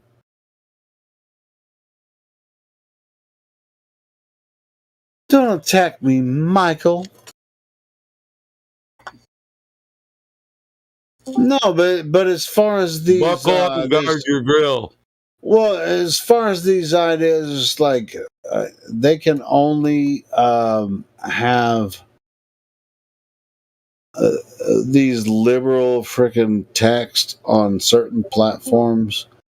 You know, that's fucking weird. Liberal to me. Text or text? All right, liberal text. Yeah, did you say text or text? I said text. You know what I mean. Oh, I don't know. I'm just like liberals. Okay, what's he talking about now? Taxes? Yeah, liberals like taxing people.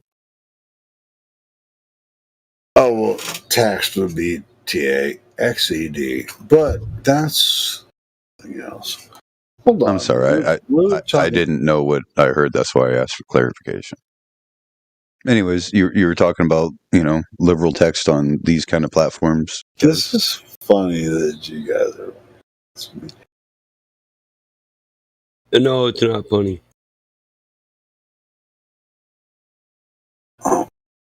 Hold on. Mike doesn't think it's funny. Hold on, I'm just trying to figure out what you were talking about. Michael, am I being a bad boy? It's become redundant. It's expected. Not funny. So, Joe Biden's got a weird neck wrinkle. Well, all right. So let's let others talk too. All right. So with the redundancy, I'm trying to come back through. I'm trying to get off of it and let others speak. That's why I usually stay muted. Hey, Kitty, don't go over there. You're gonna get attacked again.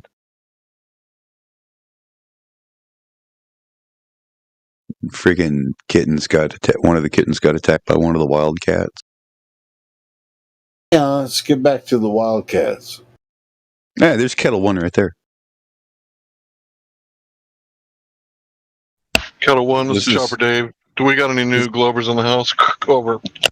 This is like the vodka that you see people drinking that have like a month-old shadow and a ponytail. And the like month-old shadow, is that? The hipsters. Yeah, it's gross. And they walk around wearing Birkenstocks. Yeah, Birkenstocks with socks on. Yeah. The only good tasting vodka is Tito's. The vodka tastes like rubbing alcohol. Smells. That's what I'm saying. That's why I was surprised when Tito's came out. I was like, I gave it a shot. Holy fuck, I'm going to be an alcoholic for at least another 2 or 3 years now. Yeah, it might as well. Because it's gluten-free. That's why. It's gluten-free vodka, so like your body doesn't hurt you as bad. Yeah, all that sugar doesn't fuck with you. No, I'm saying that it's gluten-free, so only the stuff that is sugar fucks with you. There's no That means gluten it's not made with wheat. It's made with taters. Tater squeezins. Now that's some funny shit. About as funny as this guy in here that says you're part of Flat Earth Society 2.0. Who said that? Who I got to punch? Squeeze him. Get him in here. This shit should be on Netflix. He said, listen, PB Bot, he said, he's just ban him instead of sticking him in the lobby for really smart people. And I'm like, what lobby's that? He's like, Cogdis. I'm thinking, no, that's for moronic idiots who are aggressive. I ain't gonna lie. I mean, as long as no one's talking, unless you want to, if someone else wants to talk, I do this on purpose to you guys to trigger because I fucking love you guys. It's called belligerent. Yeah, but why do you always gotta get louder when you're over talking me, Helio? Oh, you think he does that to just you? No, I'm just joking. Hold up, wait there. Hold up, wait there. Hold up, wait there. I set traps. My ass, it's a roadway full of shit. Bullshit, that ain't no fucking trap. That's a motherfucker that gotta grind up the fucking both sides of the highway right now and then recycle the shit and then where do you think the fucking room roll it out comes from? and goddamn. Fuck, we're gonna be here for 3 hours. Oh, well, the fuck do you think the room comes from? Goddamn. Anyway, go ahead, Mike. The room in the lobby?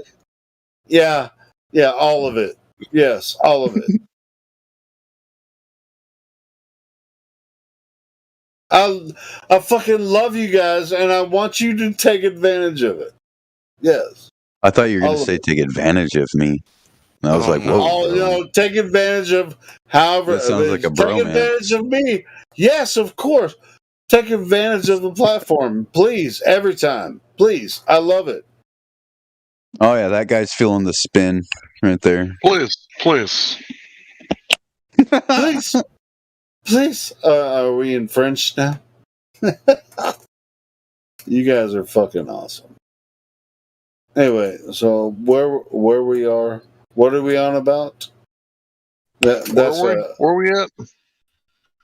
What Where are we we at? on about? Well, I mean, the proper English would be like, "What are we on about?"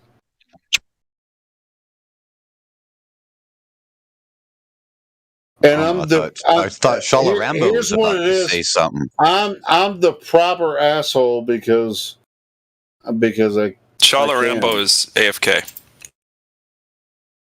Typical. Elio, what are you going to do, bro? Are you going to take those pills that increase your chance of heart attack or stroke? I'm still trying to figure it out, but I did have some when it comes to blood pressure, it was at a dangerous level. And I got high blood pressure too, bro. I've been drinking water. Okay, well, I drink a lot of water as well. I don't. That'll plan lower on, your blood pressure. I don't plan on taking. When's the last time you had a real good sweat? Do you sweat at your job? Like a real good sweat? Yeah. Okay, so you're sweating out toxins.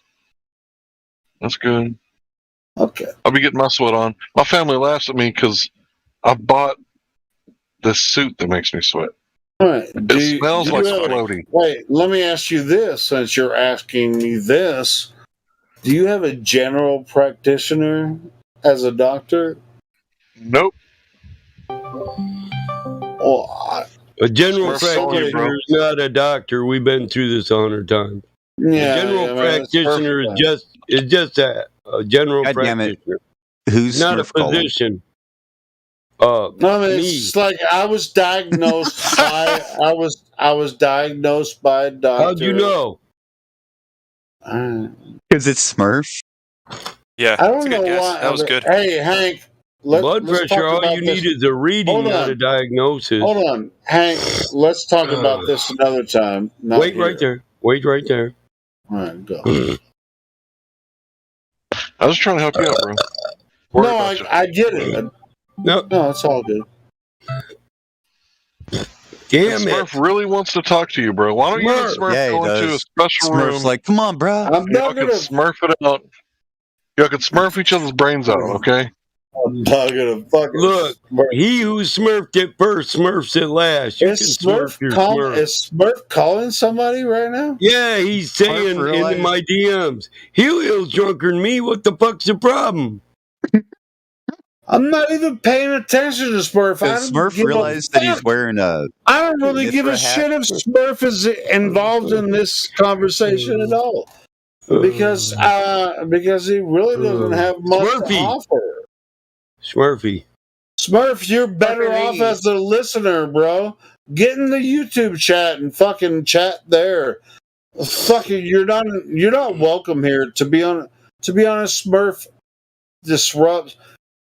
I mean, this If is you're really a my Smurf, where's opinion. the fucking mushrooms, I'm a fucking moderator, Michael. I mean, I like the guy, but at the same time, when Smurf is involved and vocally in the conversation, it just doesn't help anyone. So Smurf, I would rather you be in text in the YouTube chat than in here, because I don't think you're not going to help anyone in voice. Yeah, you smurfed it all up, Smurf. Yeah, you smurfed your fucking.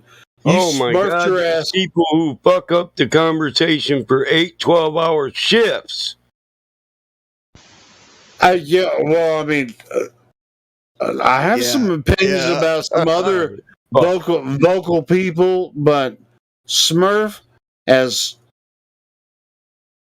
that's. I already said my piece on Jesus that. Christ! Somebody hand Helio the fucking bong.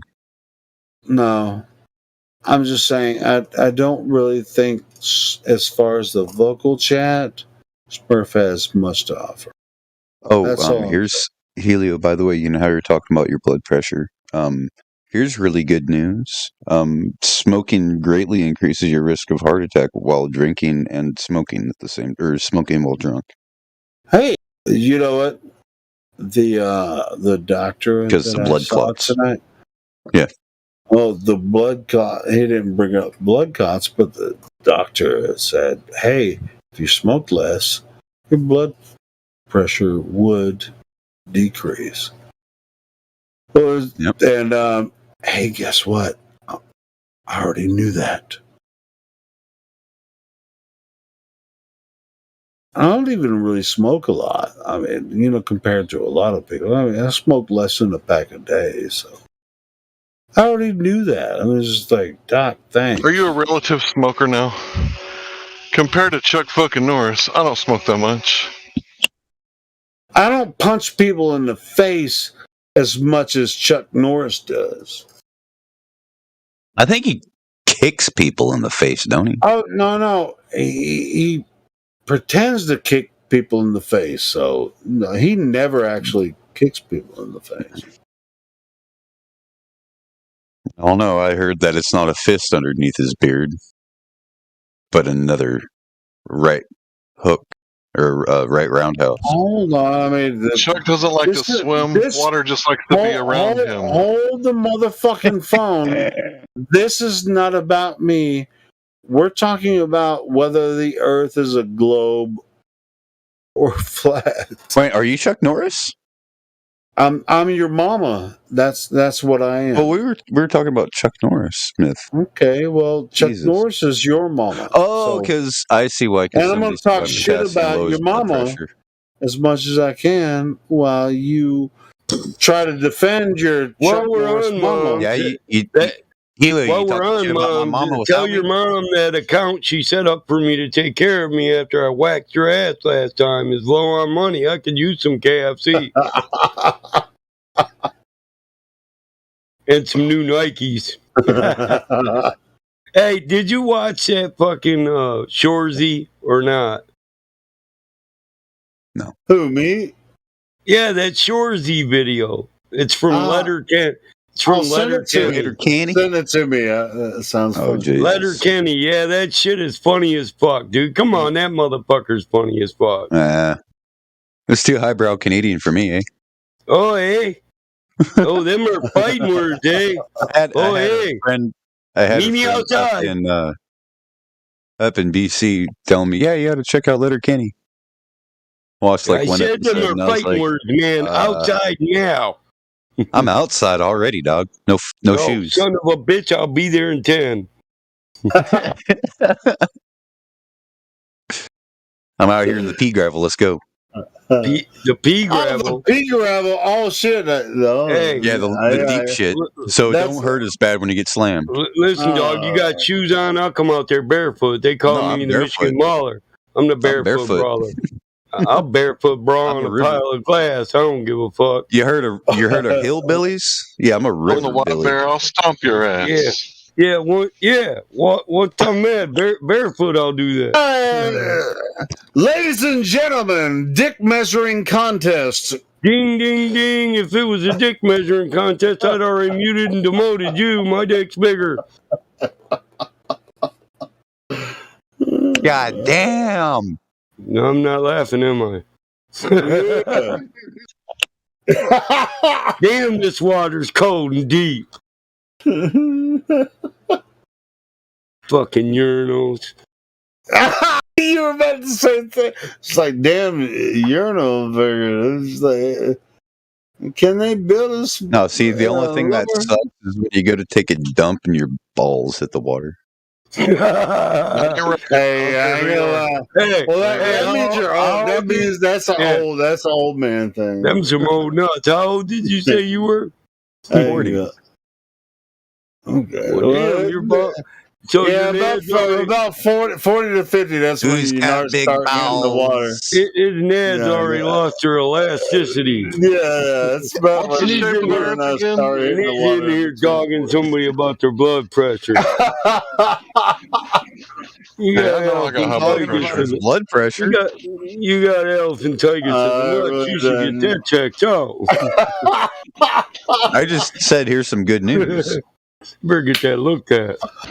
Hey, they only hit the water for a few seconds, and if the water's cold, Yeah, and then it retracts back Hey, up inside. don't lie though. I mean, it depends on the design of the toilet as well. I mean, it depends on how. Oh yeah, because if it's got that one plumbing, man, I'll be down there in the pipes and shit. Yeah, I mean, it's just like that's how deep it is. Hey, most strong men have big balls. It's just like it's like, oh shit, that's cold. It's like I gotta take a shit and I'll be like, oh, that's it. I ain't trying to dip my balls in them. Gift to ballroom deseriety. I always feel the ballrooms, the adventures never stop. There you go, exactly. So please say I've got the biggest balls of all. I've got big balls. Well, I think that my balls should be held every night. Big balls, dirty big balls. My balls are always swinging from the left and to the right. It's my belief that my big balls should be held every night. He's got big balls. Amen. He's Amen. got big balls.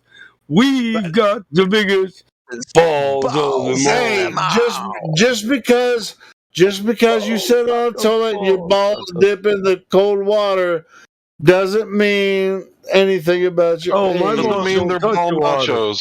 My balls don't touch the water, bro. They go. Mine have. When the water gets cold and deep, my balls go up 2 more inches when it gets cold and deep. Okay, well, what you're talking about. Okay, Mark well, Zuckerberg actually had to come out and say, "I am not a lizard person." That is some funny fucking. We've been shit. up and down this highway. We ain't seen a goddamn thing. Hey, but maybe we have different physiology. I've had my balls touch the cold water before on a certain toilet. Only when I go swimming and I'm waist deep.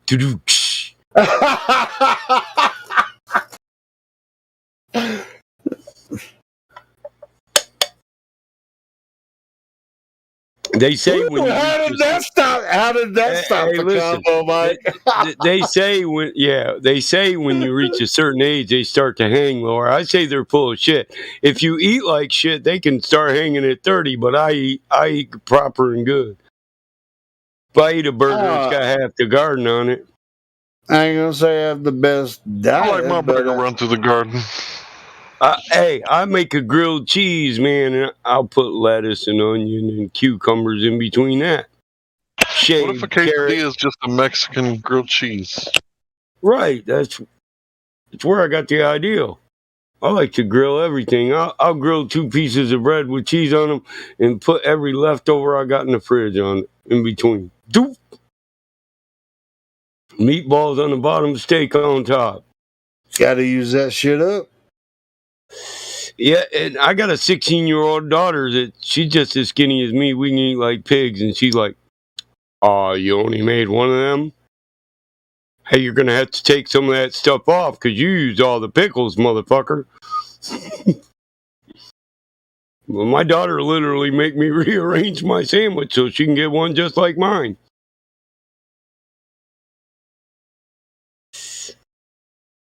Oh shit! I don't. Or if Mike, I don't have, let me ask you this, Mike. They don't have the power to unmute. Do you try to get away with cooking shit without my daughter? Without her there, and then she's just like, no, because I know this. My daughter got a lot of things from me, but her hearing she got from her grandma. Now she can hear a mouse piss on cotton in a windstorm, so she hears my feet touch the stairs, and she's like, "Where are you going, old man? You cooking?"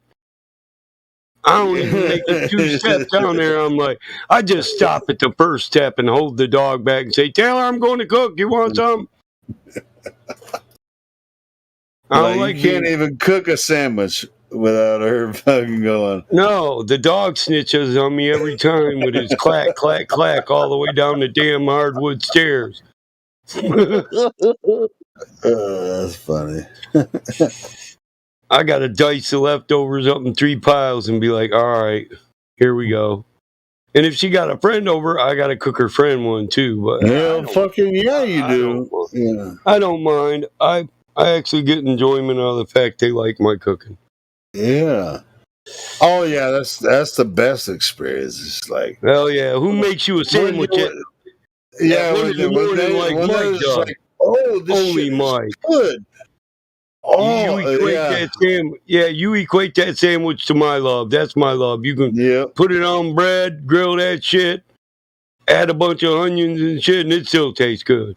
Hell yeah, man. When you cook something good, someone loves it, and they're just like, oh my God. When this you is cook the that best soul food with a southern Dude. hospitality, and you got that good juju. Yeah, you Ain't know nothing your better than sons, you know your kids, they all got that best friend. My daughter's best friend is here every damn weekend. She don't even call and ask. She just gets dropped off. My son, he'll be working, and his friend's waiting for him. I come in the house, he's playing video games in the front room. I'm like, what the hell? How'd you get in here? Tyler gave me his key. He'll be done in about an hour, but his boss, a prick, he makes him wash the truck every time he puts it away. I'm like, whatever. Damn right. My trucks don't go in there dirty. You don't ride them hard and put them away wet, motherfucker, unless you washed them. Like my trucks, like I like my So wind. basically, his friend called you a prick. Yeah, that's how comfortable he is. That some bitch been hanging out. Fuck, 15 years. When my kid's 26, when he was 15, this kid was here all the time. He was like Lila. See, Lila just shows up. I had to cut Lila her own key. She just kept getting dropped off and nobody was there, so cut her own key. And he was the same way years before, so that's why it was easier. My oldest daughter's friend, shit kids. Yeah, my oldest daughter's friend. Since my daughter went to the Navy, she does a video call twice a month after breakfast, and normally her friend shows up. Mike, we ready for our call? You make that coffee? Can I get some of that fresh ground? What's up? She's at home. She's like, Dad, will you cook me a omelet? Me and my boyfriend and my kid. I'm serious. Hey, Damn, Michael, yeah, dude, Michael, I ain't gonna lie. Your expose on here so many times, it's like everybody should be scared because they know you have an arsenal. It's like, all right, so what are you gonna do? End of the world? He missed the point. He missed the point. I bitch him out, cook him an omelet and a burger, talk to him about his blood pressure, and then hand him a fifth of scotch. Here, I ain't gonna drink that. You might as well. I never had scotch. Oh, you're missing out. $2,000 bottle of scotch tastes good. Yeah, well, scotch is an acquired flavor. Yeah, but I could get me a little 5 speed. It is. It is. Scotch is it helps when you start out sipping on a warm glass of brandy and then you take a snooker of scotch. Brandy. Yeah. Oh man! And if you don't know, hold on, brandy's not bad. No, hell no. Dude, brandy tastes horrible. A snooker. If you don't know what the snooker is, I'll pull that glass down off the shelf and show you that. That's what rich people sip scotch out of. Wait. Word to God, fucking Rothschild. Hold on, Hank. When you drink, I mean, what do you prefer? I mean, of course you like beer. You like beer, or whatever. But as far as liquor, what did you say? I said a straw, and I ain't joking either. A straw, or what are you? I hit my joint at the wrong time. Are you drinking a margarita through a straw? I'm hitting my joint, and this motherfucker says a straw. Damn, I about choked the lung out. God damn it. A straw. I was talking about a specific drink. See, What's your favorite drink? Oh, Listen, my goodness. brandy and scotch are meant to be sipped. You sip it. Interesting enough, all cognacs are brandies, but not all brandies are. Yeah, I know, exactly. I know. Yeah, Isn't that weird? Yeah, it's. I mean, as far as the alcohol content, like cognac and brandies are about 25-30% alcohol, maybe up to 35. Fuck that, man. Blackberry brandy. Make some blackberry wine and throw that through your fucking pots. Oh, blackberry! All blackberry wine is not brandy or cognac. No, you make blackberry wine, and then you put it through your fucking distiller. That's So your pot mulberry still. wine. And then when you get afterwards is brandy. You distill wine, you get brandy from wine. Yeah, it's a process. Okay. Yes, it is. So then it's like 35. I mean, it's near. Now there's an ancient way of getting fortified wine. It's about right? 30 to 40. That's where you freeze the wine or let the wine freeze solid during the wintertime. And then you pop the cork and pour out the liquid that's left. We and do that it with doesn't hard freeze 'cause it's cider. got a lot of liquor in it. Yeah. We do. Yeah, you make Applejack that way. Yeah, Freeze yep. dried Applejack. Do you dry it, or do you ever add any cinnamon to it? My hard cider's got cinnamon in it before we freeze it. Yeah, I like cinnamon in a hard cider. I made some apple whiskey or apple hooch one time. Both of you and guys have made freeze. I gave everyone Applejack. got a cup of it, like 2 fireballs to go with it. I so it was have. like a cinnamon apple. I watched a video to make freeze The dried first Applejack I had seeds in it, so when you took a drink, you had to spit out the seeds. My brother said that seeds add some shit to it, but I think he was just trolling my ass. So the next time I made sure there was no fucking seeds in it. Yeah, I watched a video on how to make the Whenever I've done freeze-dried it. Applejack. I mean, it's pretty much just apple juice, and then you ferment it, and then you just freeze it. Through several steps, and the Freeze alcohol it, won't slowly freeze. unthaw it, freeze it, slowly unthaw it. Yeah. Now, when I was in lockup and I was making apple hooch, what I would do is I would just smash the whole apple in with the kicker. And like the kickers I would make is I would always make like the fresh kickers. I would never like reuse the kicker. Everybody else that would make like Pruno would get my kickers. Right. But Where do the kickers I come would just from the original?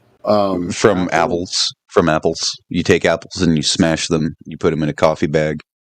And throw some raisins in there. No, not bread. Bread is dead yeast. Bread is nasty. You just add a little bit of raisins to it because the raisins have yeast on it already, and it starts kicking off. And plus, around the core of the apple has natural yeast, like around the stem and the butt part of the apple butt.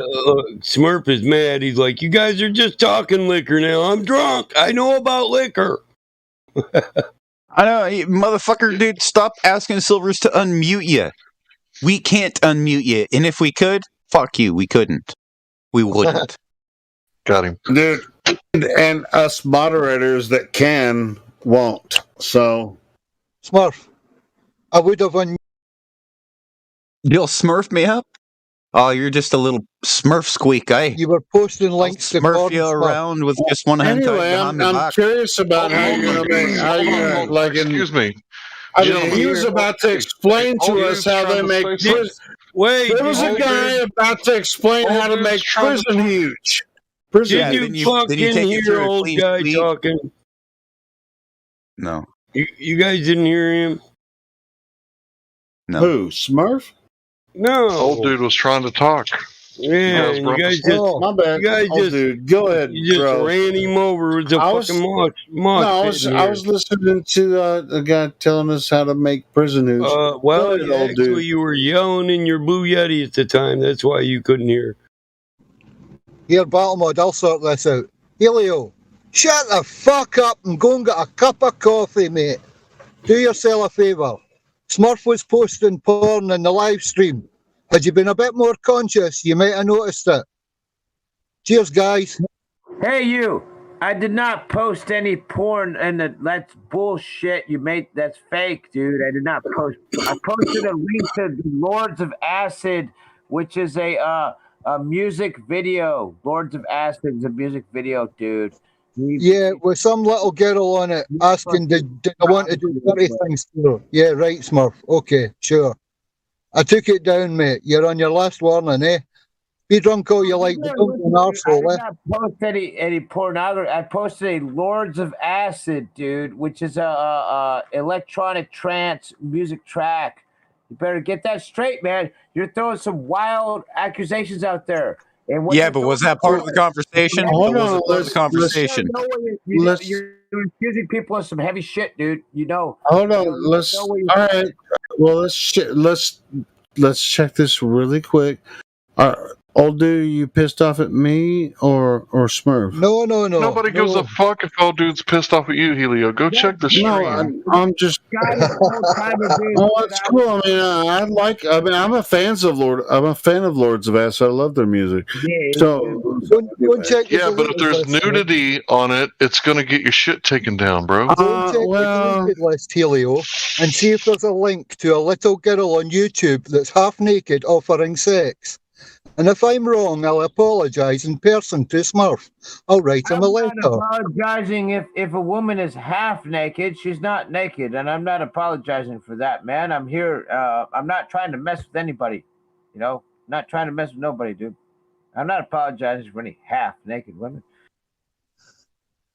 I mean, Okay, you know, Smarty. some of the images Put from the your Lords link in, buddy. of Acid stuff. I mean, it's pretty freaking vulgar. But Helio, do you want me to go investigate it, bro? Investigate. Well, what about I that would half actually, what did I man? miss? I was just listening to you I guys. could well be due Smurf an apology, and for that I will apologise. But no, Helio, I'm not annoyed at you. Just go chill out for 5 minutes, man. You're missing things. That's all. Fucking, I can't be here for 24 hours a day. You know, if I'm just listening to the conversation, I can't follow everything.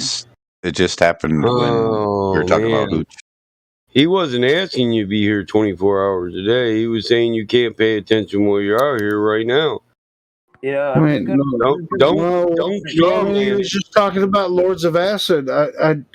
I know it. I know they have some freaking pretty raunchy shit, you know. But I know they do too. I know who they are. Well, I just want to clear that up. I mean, I didn't know people were. Hey, go ahead and investigate that. I posted a link to the. Yeah, I think somebody should investigate because either Smurfy needs reprimanding or. Okay, thank you. Yeah, I'll happily make. I'll happily if that's okay for the live stream, and I've taken it wrong, I'll happily make reparations, and I'll ask that you get unmuted more often, and I'll fight your case more often for you, buddy. I'm sorry, I didn't listen to anything he said because I'm just here drinking and having me a cigar, man. But cool, Lords of Acid. Who keeps fucking tagging me? Damn it. Yup, that Cogdus guy, you're fucking banned. You don't tag me twice in one night. Smurf again. He's being a dick. I mean, I know you guys have been telling me to shut up all night, but yeah, I just muted Smurf again because. Bro, nobody's telling you to shut up, Helio.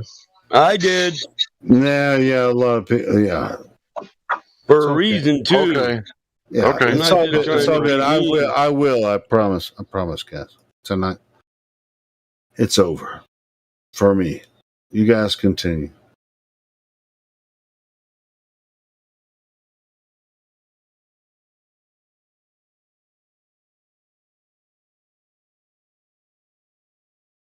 And by the way, server muted Smurf.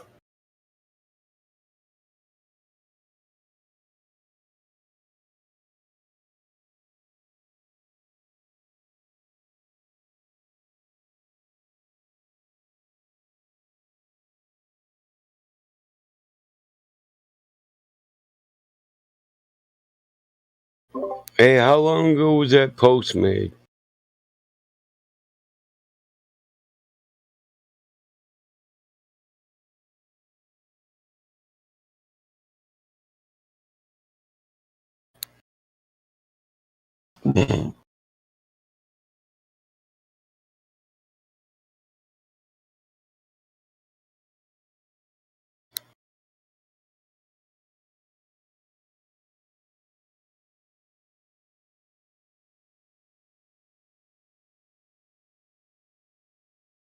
Old dude, do you know how long ago the post was made?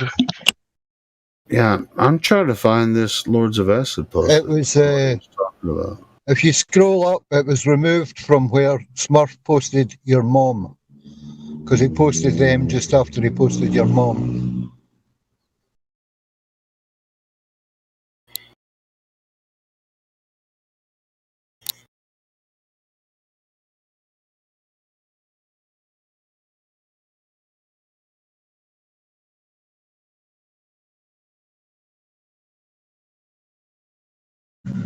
Where's the Jeopardy music? Why, I can do the whistle.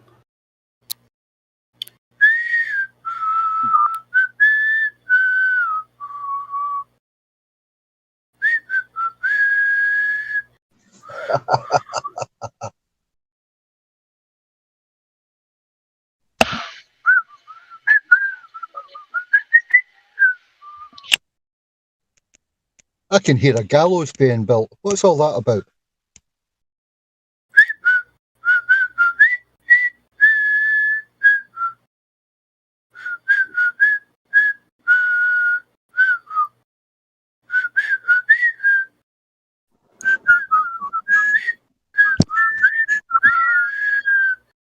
Damn it, I was trying to whistle that, but I can't do it. Bridge over what?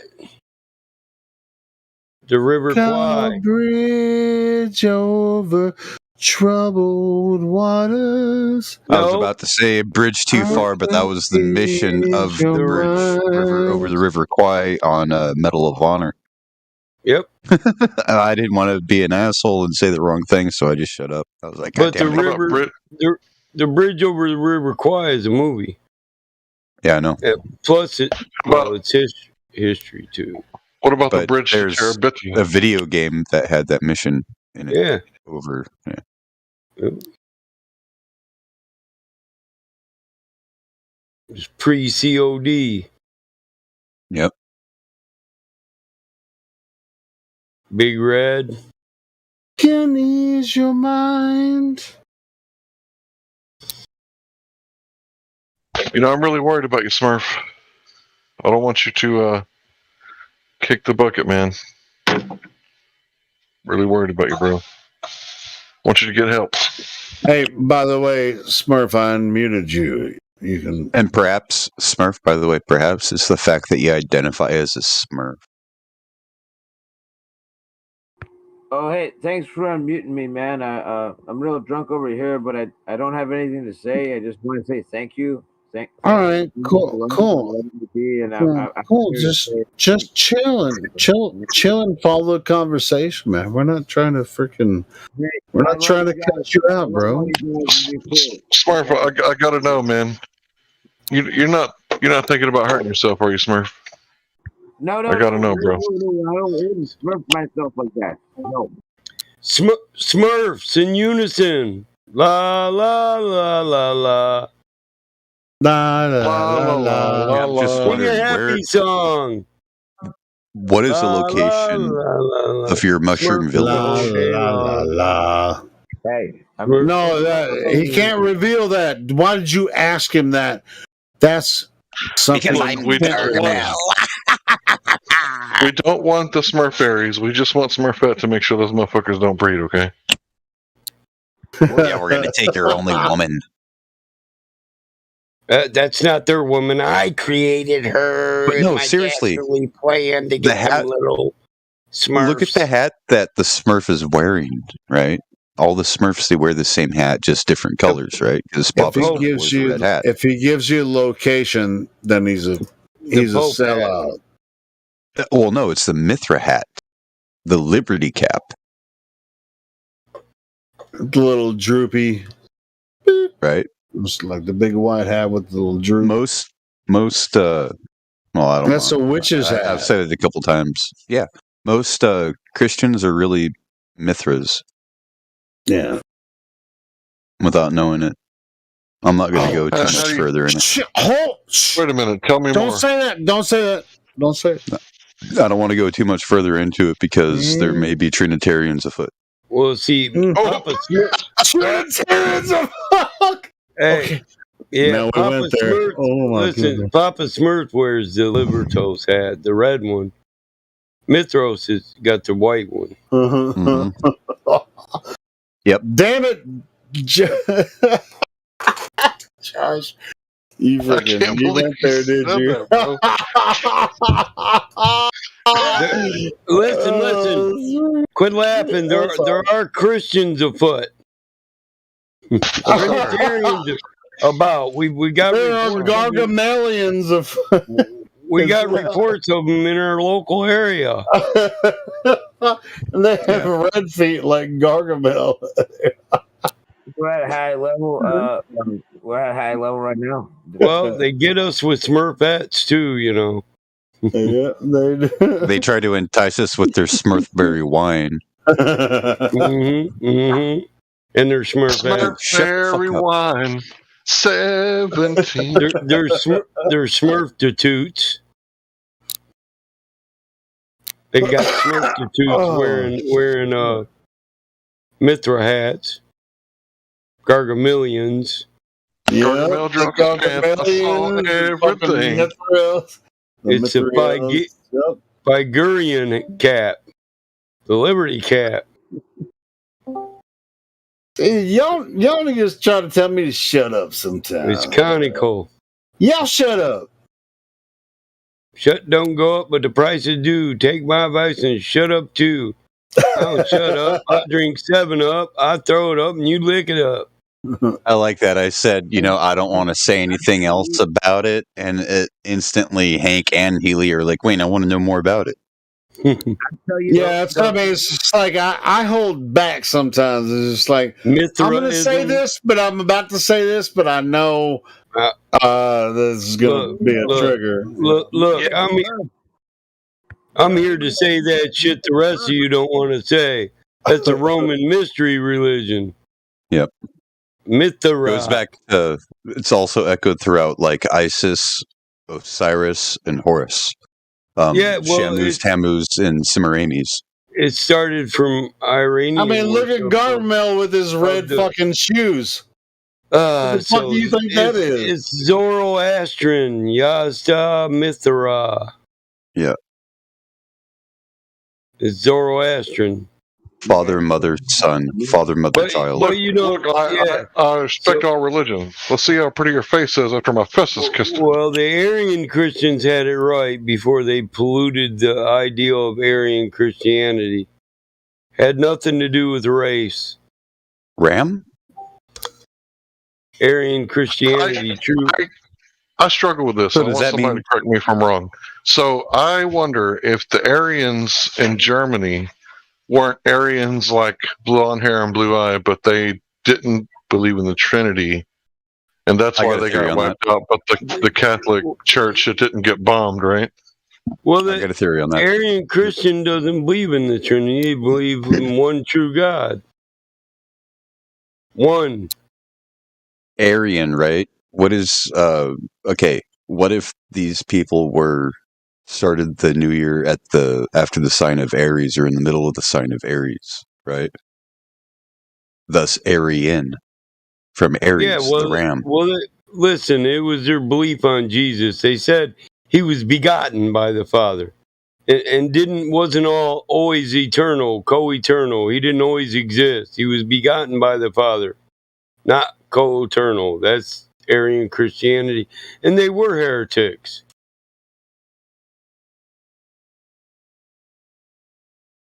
I'm a heretic.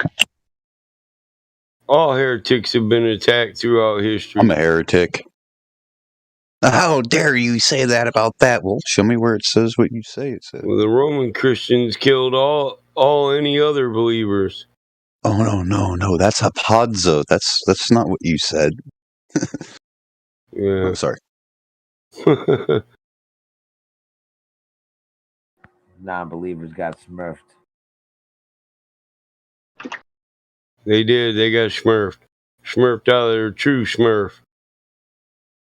They know not their smurf, so they smurf. They live in Smurf.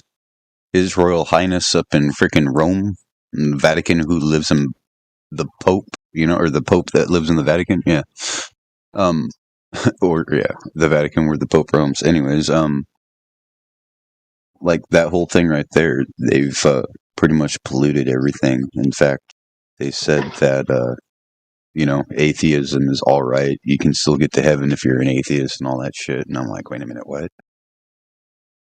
So they've crossed like all different like paganism with Christianity with the way and made the whole thing perverted. It's the one world religion that they want to bring about, which is why they're trying to bring in the atheists and the Muslims. You can believe in Big Bang and evolution.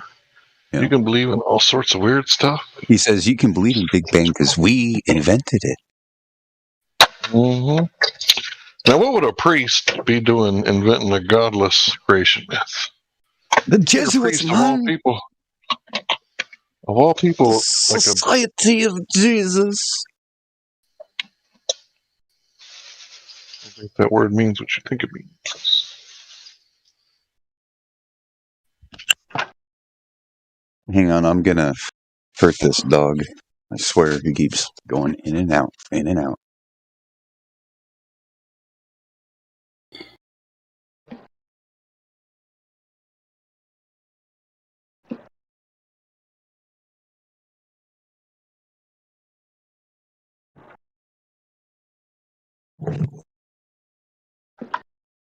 Tired of opening and shutting the screen doors, so big dog's inside now. He ain't coming back outside.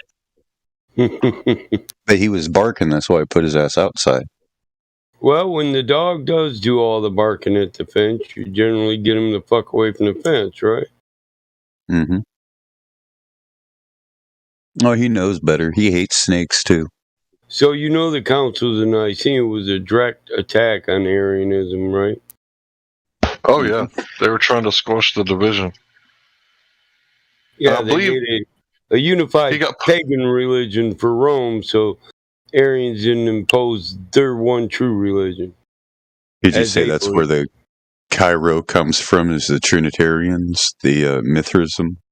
Oh, they're the pagans that Rome unified all the pagan religions and rituals with Sol Invictus. And yeah, exactly. And they made a unified religion for all the pagans of Rome. It's pagan Christianity, Roman Christianity. Hell, they fornication. They made Caesar God. Yeah. Or equal they made to Caesar him. Divine right of rule. They proved allegedly in court that Caesar's granddad was God and made him like demigod, and that by like divine right made him God, and then everybody was to worship him, so he just renamed himself Christ or Jesus, and then everybody was worshiping him under a different name, and then another pagan god, like I don't know, I don't remember exactly which ones were which, but one of them was like St. Peter and one of them was St. Paul. They just renamed them. Yep. And everybody would be praying and worshiping the saints, but the saints aren't to be worshipped. Apollo, right? Abaddon? Apollyon? Yeah. It's also known as Helios.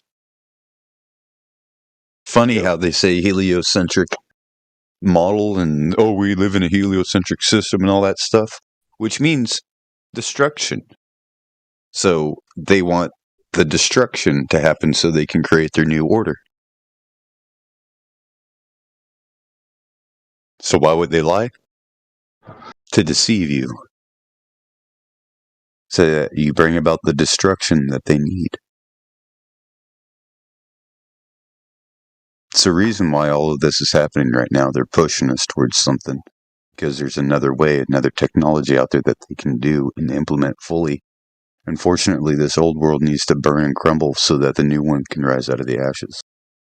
Abaddon, Apollyon, Apollo. Yeah.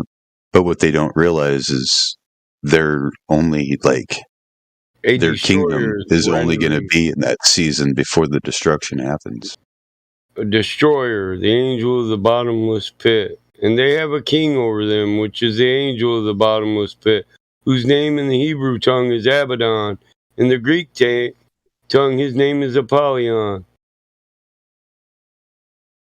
Apollyon and or Apollo. It's the same as Helios, and it is the bringer of plagues. And when Abaddon is released, he releases his army, which resemble locusts. Hell is naked before him, and destruction hath no coloring.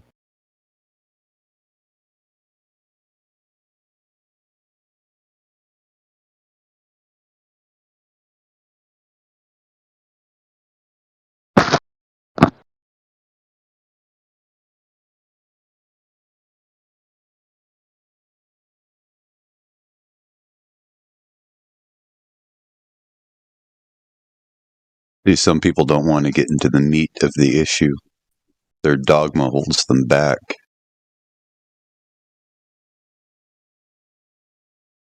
And you think Protestantism is derivative of Rome, basically? Well, what is Protestant, right? What does Protestant mean? In protest? Protestant. Yep. And basically, the whole thing, the Protestants were pretty much flat earthers. They believed in the biblical truth, the biblical cosmology and everything. And the Catholics, the Universalists, believed in a globe model because they worshipped secretly it's like Apollo. It's like Amadeus in Jewish mythology. Amadeus is the king of the demons, connecting him with Apollyon. Ooh, rock me, Amadeus. Amadeus. So where are the Arian believers relative to the Reformers? What?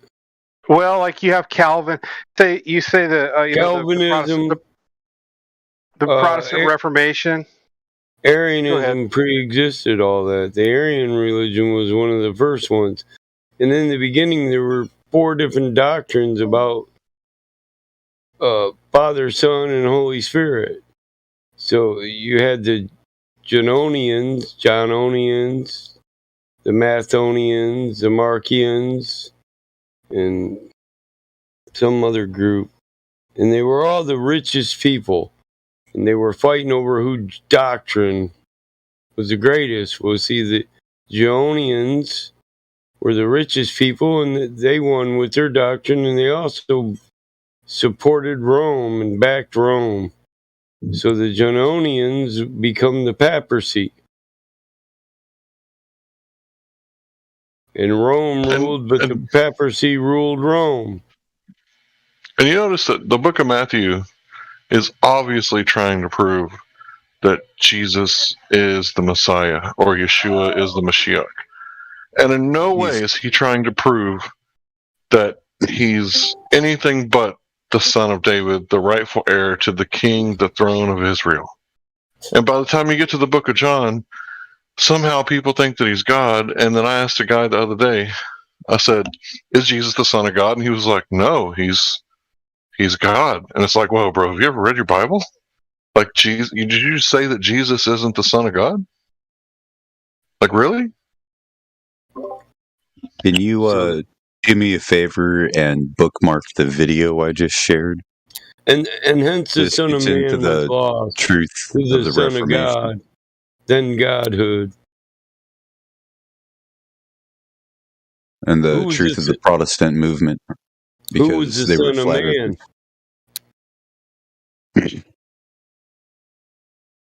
Christ Jesus was the Son of Man.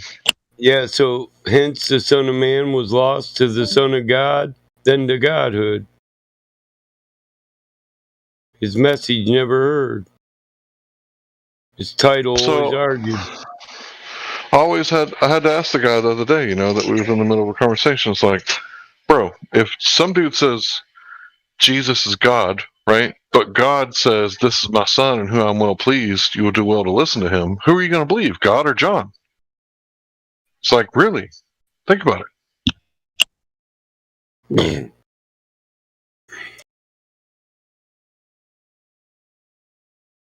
So what of the Gospels then? There's a progression there? Gospel means good news. The Gospels Jesus are the himself referred to himself as, for the Son of Man is come to save that which was lost. Yes. Well, you have at the beginning of the Gospel of John the inference that Christ is divine. Maybe as Hank just said, right? So here's the thing. If you have trouble understanding what God's word is, right, that doesn't mean that God's word is Christ. So think about this. You're a spirit. You can't really interfere in the 3D, right? So what are you going to do? You're going to have messengers, right? Messengers means angels, right? And there's a hierarchy, right? There's always a hierarchy in nature. Everywhere you look, there's a hierarchy. Principalities, yeah. Dominions, rulers, authority. Yeah. Are you guys familiar with the term papacy? Yeah. Right, yeah, of course. The papacy. Papacy. If you understand, or papacy, whatever, how you pronounce it. This is what it rules through. The idea of Protestant and Catholic, right? Catholic means universal, and Protestant is against the Catholic, right? So these people that claim to be Protestants are actually functioning in the same vein as the Catholics. That's not the real religion of God, so it's so are you aware of the declaration of papal supremacy, wherein the Roman Catholic Church said that the Pope, by reason of his office as victor of Christ and pastor of the entire Church of Christ, has full, supreme, and universal power over the whole church and earth? Yeah, and most Protestants don't think they're under that, but they are. They are. Well, that was like 1054 or something like that when East and West split. Papal supremacy, yep. Yeah, the Byzantine. So if he's the vicar of Christ and Christ is God, what does that make him? The key to the God on kingdom. earth. Yeah, he has the keys to the kingdom of heaven, but he, as a man, that's what he's stating.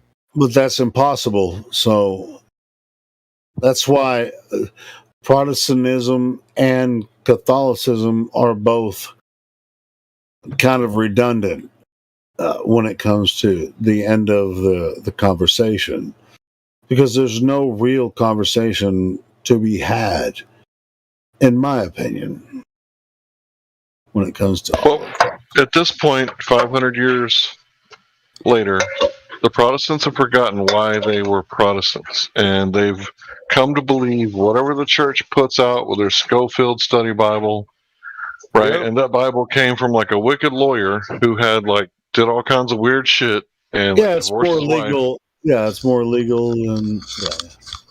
Go ahead. I'm sorry, Hank. Yeah, that's right. Actually, go ahead. The Son of Man, Yeshua, he was at the right hand of the Father, even at creation. He was the Lamb that was slain before the foundation of the world. So they're two different people. One is the Son, and the other one is the Father. They're not the same. Good evening, brothers. Well, it's ultimately it leads to who are you in relationship to your Creator. And should you believe men that told you who you are and who you should be and what you should do about this?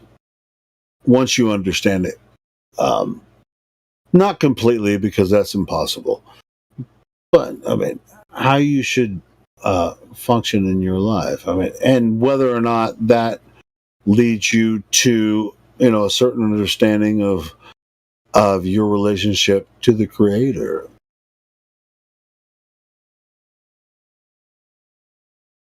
Yeah, and that's where I come from, is from roughly the evangelical world, Trinitarian, Protestant, evangelical. Well, like that's directly from the Schofield Bible. Oh, sure. Yeah, absolutely. And so that I left that years ago. Didn't really leave my faith, you might say, but flat Earth, sort of changed all of that, because then you have this Creator, the physical necessity of a Creator, which just changes everything as far as I'm concerned. And I'm quite curious about the details of these specific theological claims, because you have the Creator, who that to me is as plain as the nose on your face. Like, you can't get around it once you understand the nature of the creation, I guess, as Paul says, and others. You have no excuse. There's no way around that. But the details I find quite difficult to prove. You can't. It's not a long distance observation here. This is something different. Well, and I think I like Paul's teachings in the book of Romans. It really kind of solidifies a lot of what we should understand about how we should have a relationship with the Creator. See, this is why I didn't want to talk about the subject, because they're having. Yeah, I know. That's why I don't talk about it very much. Yeah, it's not offensive to me. Hold on, I want to do this uninterrupted. So we're not going to have the 3,000-year-old doctrinal battle of Trinity versus non-Trinity. Sure. In our live stream voice text, not necessary. And people who don't heed my warning will just sit and cog this for the night till they can beg somebody to let them out. Am I out of line, Michael? No, I'm talking about the comments in the live stream. We don't need to be calling people idiots or telling nutcases to listen over doctrine. Yeah, I mean, it's not like Michael and other people in here in this room have not thought about this. It's not like we haven't been over this in our minds and our spirits for fucking decades. Well, the thing is, it's a 3,000-year-old theological, evangelistical argument. And most of these people aren't even up on the entirety of the argument, but they want to argue it as if they're going to win it by repeating to quote the scriptures that people already argue, because the authenticity of a lot of these scriptures isn't validated and we don't know the real authors. Yeah, I got no argument with that. Kind of like the people quote the book of John, and if you look at the oldest transcripts we got, 35% of the book is missing.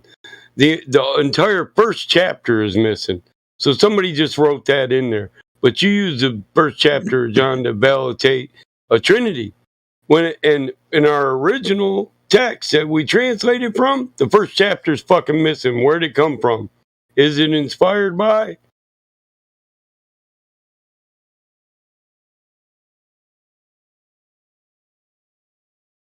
I mean, I've been studying theology since I was a 13-year-old Adventist.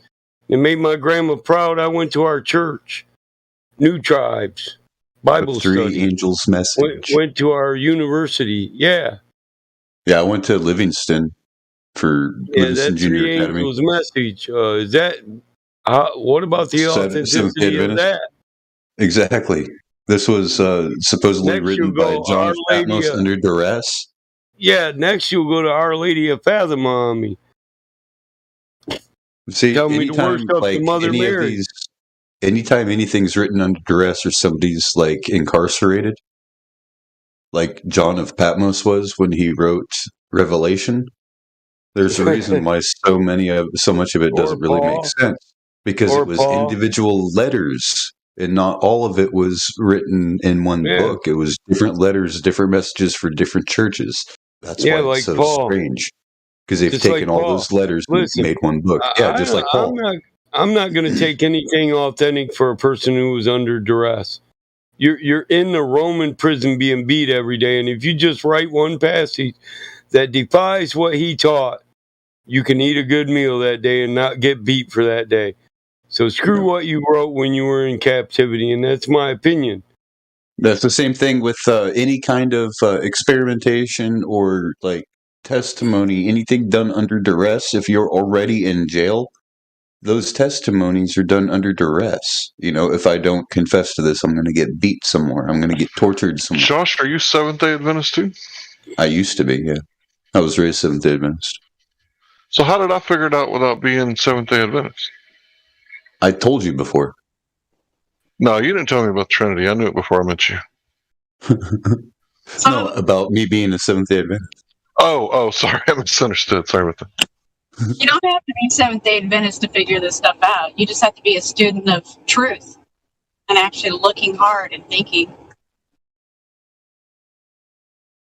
Well, the problem is when you do doctrinal Bible studies, the church and the doctrine that you're at set up your Bible studies for them, and they wrap every verse around their doctrine. Yeah. Certainly. That's what happened to me. That's why I left those things. Started studying on. Yeah, they're well schooled at this stuff, you know. Deceit. That's why they read the Bible for like 2 minutes and then preach for like the next 28, right? No offense, but the scribes and the Pharisees and all these people were the ones against Jesus, and they wrote all them books that most people say are the only authorized version. So when the people who killed the Messiah authorized the version of Christianity you should question that. That should be the minute you know that. If you don't question that, then you know I would wonder about your logic and your reasoning. Yeah, who was in charge, what was going on with the people, what was actually happening.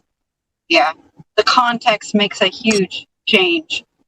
Right, like render unto Caesar that which is Caesar's. Well, in my opinion, in the natural world where all men were given dominion over earth, nothing's Caesar's. You don't own anything. You can use it while you're here, so we don't owe him nothing. Render unto him what's his.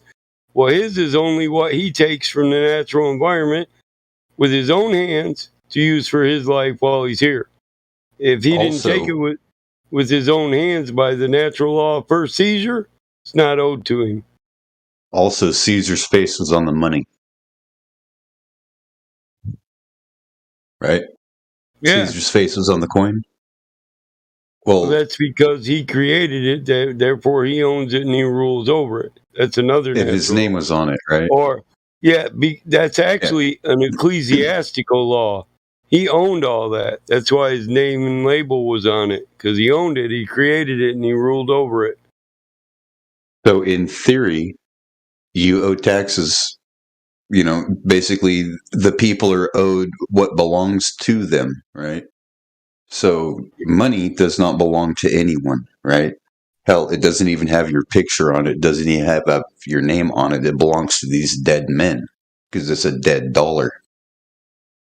Now, if the person is alive, like say the Queen of England, and it's on the pound, or say, you know, a coin from the Canadian Mint or a coin from the Australian Mint, that means that money belongs to the Queen. That's the Queen's money. That's the Queen's paper. That's the Queen's coin. So render unto the Queen what belongs to the Queen. You know, render unto these dead people what belongs to the dead people. So when they ask for tax, you just give them the tax. Who cares if it's tax, if it's theft? Exactly. It's supposed to be storage for something, so you should be able to convert that into something different. Convert the money into something different for longer storage. You know, because money burns, gold melts, but what lasts forever is land.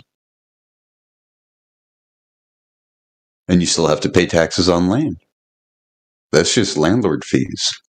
But there's hidden things in everything.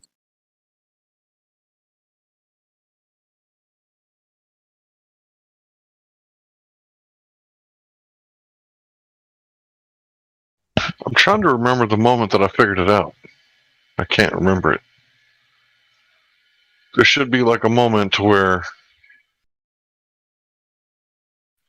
I don't even remember listening to any debates about it. So must have been like pre-internet. It's supposed to have been like before 2008. What'd you figure out? Oh, that there was a hierarchy. That Christ is the Son of God, not God the Son. God the Son doesn't exist anywhere in the Bible. When people say it, they don't know what they're talking about because the word God the Son is a concept that doesn't exist in the New Testament or the Old Testament. So it's obvious to me that if you just look at the book of John for what it actually says, it says that God sent his Son. And there's a hierarchy there. Like, so think about this. When you're living 3,000 years ago and somebody's son comes up to you and says, hey, my father sent me, right? He's offering you 30 chickens for that ox over there. And you say, okay, well, I'll tell you what, I'll take 35 chickens for the ox, right? And the son comes back and he says, deal, right? You're not dealing with the son. You're dealing with the Father. The Son is just the ambassador to the Father because the Father is the parakletos. This is like an ancient Greek concept where the Father is the head of the household and nobody does any dealing or anything except for with the Father's permission because he owns everything, the family. He owns the wife. He owns the children. They're all his. It's all his property. It's all proper to him and proper for him to use the way that he sees fit and not proper to anyone else. Yeah, the Son is operating under the authority. It's an authority thing. And we are supposed to operate under authority too.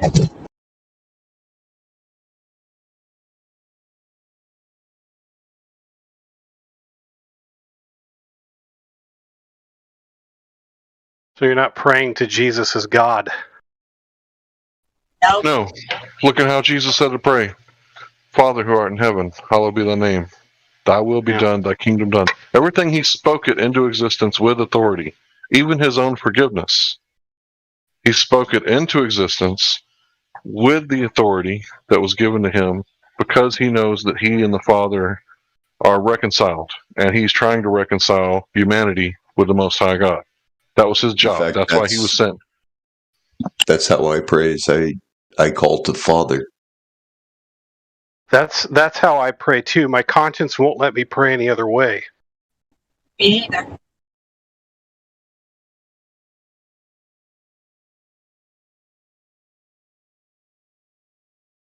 And notice it says, forgive us of our trespasses as we forgive those who trespass against us. Yeah. So if you understand trespass, that's a legal term. To me, that's like, how do you wish to be forgiven if you can't forgive those that have wronged you? Yes. Or forgive me just as I forgive others.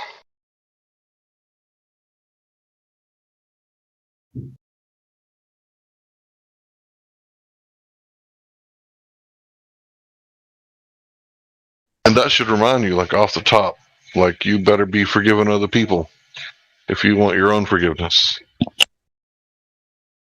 I can tell you that's very true.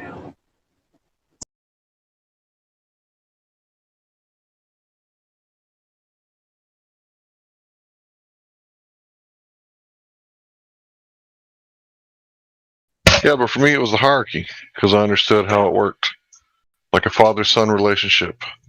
Like, it's obvious to me that because I could see, like, the struggle in the Garden of Gethsemane, right? When he was in that garden, he was struggling like a man, like any man would, right? He wasn't struggling like he was on a suicide mission. He was struggling like he was scared to death because he was about to die, and he knew the Jews were going to kill him, right?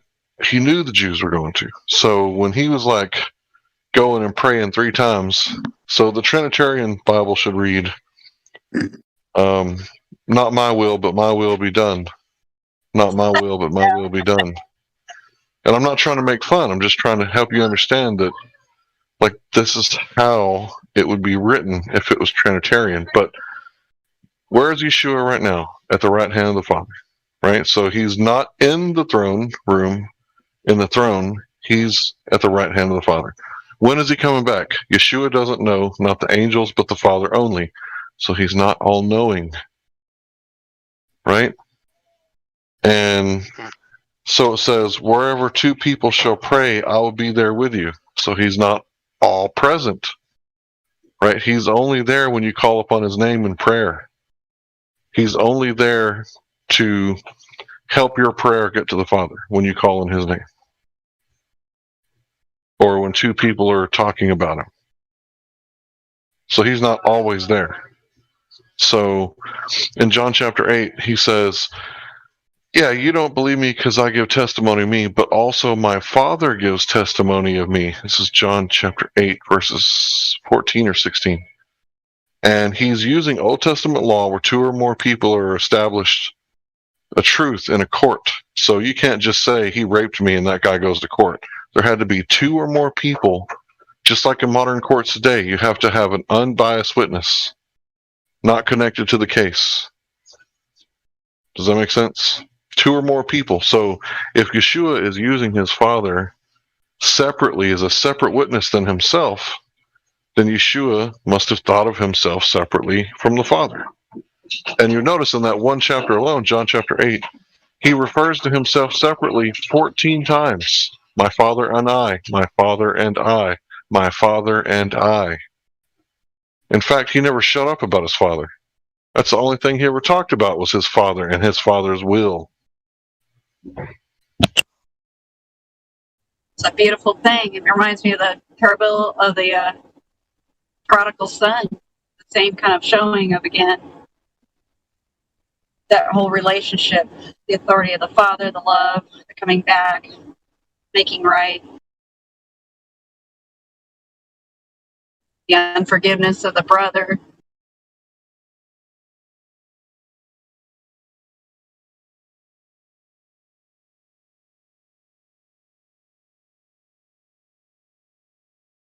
I understand. I understand the point you're making. It makes perfect sense.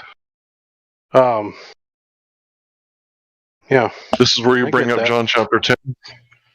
So you bring up John chapter 10, and then I say, I and my Father are one. Okay, let's read what he says after that. Why do you pick up the stones to kill me? What evil do I do that you kill me? Right? And the Jews say, we don't kill you for the evil things, right? We want to kill you because you make yourself equal to God. And he says, because I say I'm the Son of God? So first he said, I and my Father are one, right? Which is the verse that people use. And then you read down a little bit further, and right after that, he said, he's the Son of God. That's what he meant. He's telling you what he meant. Because people say one thing and then mean another, especially like when they're, speaking to people they're angry with. And Yeshua didn't like the Jews very much.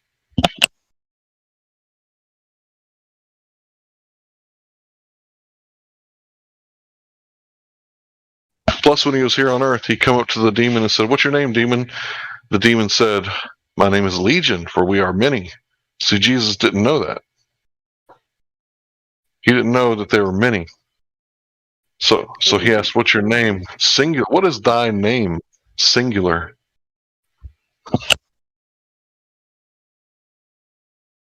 Scary thought.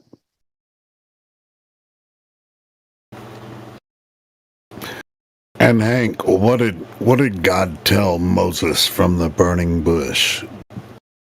He said, what am I going to tell the people? And what did God say? Tell them I am that I am. That's what he said. That's what I think it was Yeshua. Yep. I think it was Yeshua in the burning bush. Well, because God is a spirit. Yeah. So, well, if they're not one, it was like him and Moses alone. And he said, what shall I tell them about you? And he said, tell them I am what I am. I am that I am. Not what I am. I am that I am.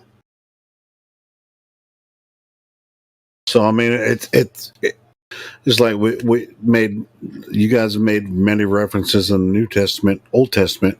I mean, if you understand this correctly, it's, Right. it cycles what does through. That mean exactly? What does that? Well, it means what it means. It means Jesus is God. He is the I am. Yeah. Otherwise, it's polytheism. Otherwise, if they're separate beings, then that's polytheism, because Jesus is the Redeemer, the Savior. He also created the heavens and the earth. So if he's not God, automatically polytheism. Complete disaster.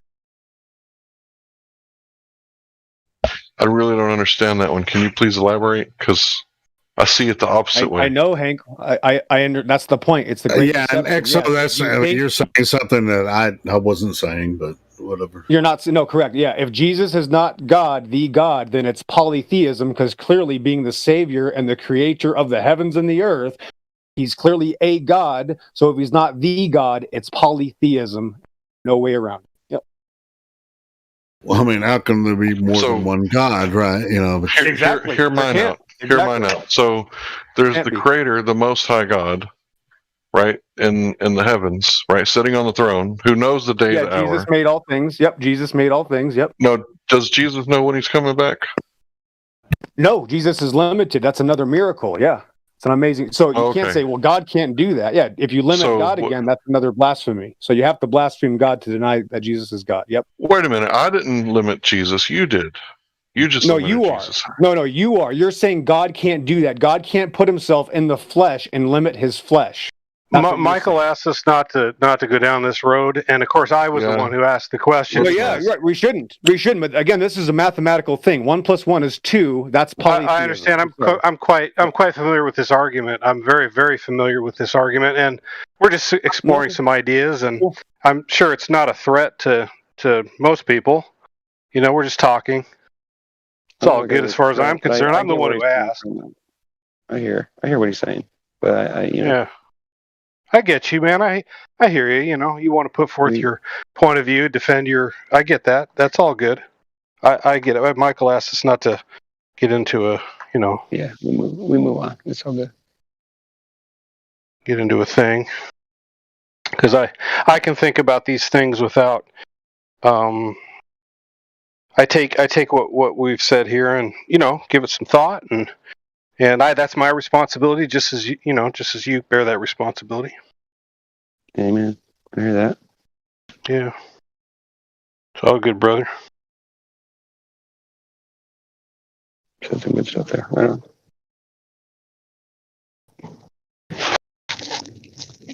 I think we need to be more open to each other and each other's feelings, even though that sounds like a feminine thing, whatever. Maybe that's what we need. Yeah. People to be respectful. And it's not. Absolutely. Anybody can be rude and obnoxious. It's hard to do. Well, like these things are important to many of us, and I'm certainly, like I was saying with the example at the flat Earth, like you have this world presented to you, and and in the case of our cosmology, that's pretty cut and dried. And these things, at least for me, for people have very strong points of view. These things are things that I'm, just as I did with cosmology, I'm kind of like looking at, holding it in my hand and turning it around and saying, what do I think of that? This is a little different, or I don't agree with that, or so that's what I'm doing. And my only reference point, as it was with the flat Earth, that I really have is my conscience, and I'm trying to listen to that very carefully, because I'm pretty used to when I was a younger man, getting led around like an ox with his nose. Yeah. Anytime I tried to fight that off, and I always got attacked and yelled at, don't do that, that's wrong, you're not supposed to rebuild, you're not supposed to do anything, you're not supposed to fight back and ask questions, you're supposed to just keep your mouth shut. I didn't like that. It pissed me off more. It made me mistrust and dislike people really quick. Because it always seemed like it was always obfuscate and lie to the kid and tell the kid what he needs to hear, so he'll go in the corner and be quiet. It's like or scream louder. Yeah, right. someone's not listening to you. Yeah, you get lucky sometimes. Yeah, raise the decibels. Really like that. I would just I wouldn't accept their crap. They'd try to give me some BS about why I should do this or that, and I'd be like, that sounds stupid. Why would I do that? And they'd be like, you're just a punk kid, aren't you? I'm like, okay, I guess I am, but you sound like a crazy person. I mean, you can only know what you experience or what you've been told. You know what I mean? So it's kind of like, hey, I really want to know something about this. And if your knowledge is suppressed, through a certain method, then you can't actually know anything about what you're experiencing unless. Or you can definitely be influenced by what you experience, by what they tell you. I mean, of course, like globe birth is a perfect example. Nobody experiences a globe Earth. We were told it was a globe, and so we used to believe it, or at least I did. I can't speak for everyone. Well, once it was presented to me in a way that was, where I can say, oh, I see what you're saying now. So it's not because it's hard when you spend the first half of your life believing that you're supposed to just listen to what everybody says. You're not supposed to think for yourself, and that's difficult because it's not really the way to think. It's not really the way to be. But we all fight that in some way, and we all lose that battle eventually. But it happens at different points in our lives, and it must have happened late with me because I fought and I didn't end up dropping out of school over it because I just didn't think a lot of the stuff they were teaching me just didn't make any sense. It was like, that doesn't make any sense. Why would you teach me And that? it doesn't matter. And it's like meaningless. It's like I get out of school and I've never used any of that crap. Well, I wouldn't say it doesn't matter though, because it does matter. I mean, like in a way that helps me is what I mean. Like, no, man, listen, we don't apprentice as young boys, so we don't really get to learn anything specific. So they throw all of this general crap at us, and we can't really pick anything until college. And at that point, most people are fucking burnt out from being in education so long, having to regurgitate for no fucking reason other than the fact that you need to regurgitate. Anyway, useless and meaningless information that no one else really cares about or you never use for anything really. Nobody, except maybe a trivia. If I'm not gonna fucking Trivia Pursuit, right? Well, dude, even with it's funny too because they killed art class, they killed music class. I'm gonna kill my cat right now. Hang on. Come on, bro. Take it easy on the little guy. He's only been around the earth for a couple of years. He's like, no, 6 months. He's 6 months old. Okay. Yeah, he's still innocent. Well, the thing is, though, I just find myself yelling Zeus way too often. Because that's his name. You named your cat Zeus? Yeah, I did. Nice. I mean, I named my cat George. Right. He's a dick. I guarantee my cat's a bigger dick than your cat. My cat's not a dick. He's just needy. Well, my cat's a dick. He's fucking needy, dude. I can give him. I don't know. I can see this argument going somewhere, but I can't see the other one. Yeah, really. Let's take on the. I want to hear all about it. It's like I just like stand by the door. I want to go outside, and as soon as I walk up, he'll be going. He starts hissing at me. I'm just like He's just pissed at you for having such high blood pressure. I wanted to say, maybe that's what it is. I mean, he's just my cat's a freaking weirdo, man. Hey, thanks, Hank. I appreciate what you had to say, man. I got to bounce. Sometimes I'll be walking across the room and he'll attack. You're welcome, bro. I don't know what to say. Attack my ankles and shit. I think I needed to thank you for. I think you were, I think you were tightening the leash on me. I needed to thank you for pulling me back because I do got that debate spirit in me. And sometimes, we just need to have peace. And I think it's good for people to hear debates so that they can make up their mind. But sometimes they need to exercise their brain to think about, the reasons why. It helps them think about it, yeah. But for sure, no, I really appreciate it. Yeah. Thank you, bro. Yeah. For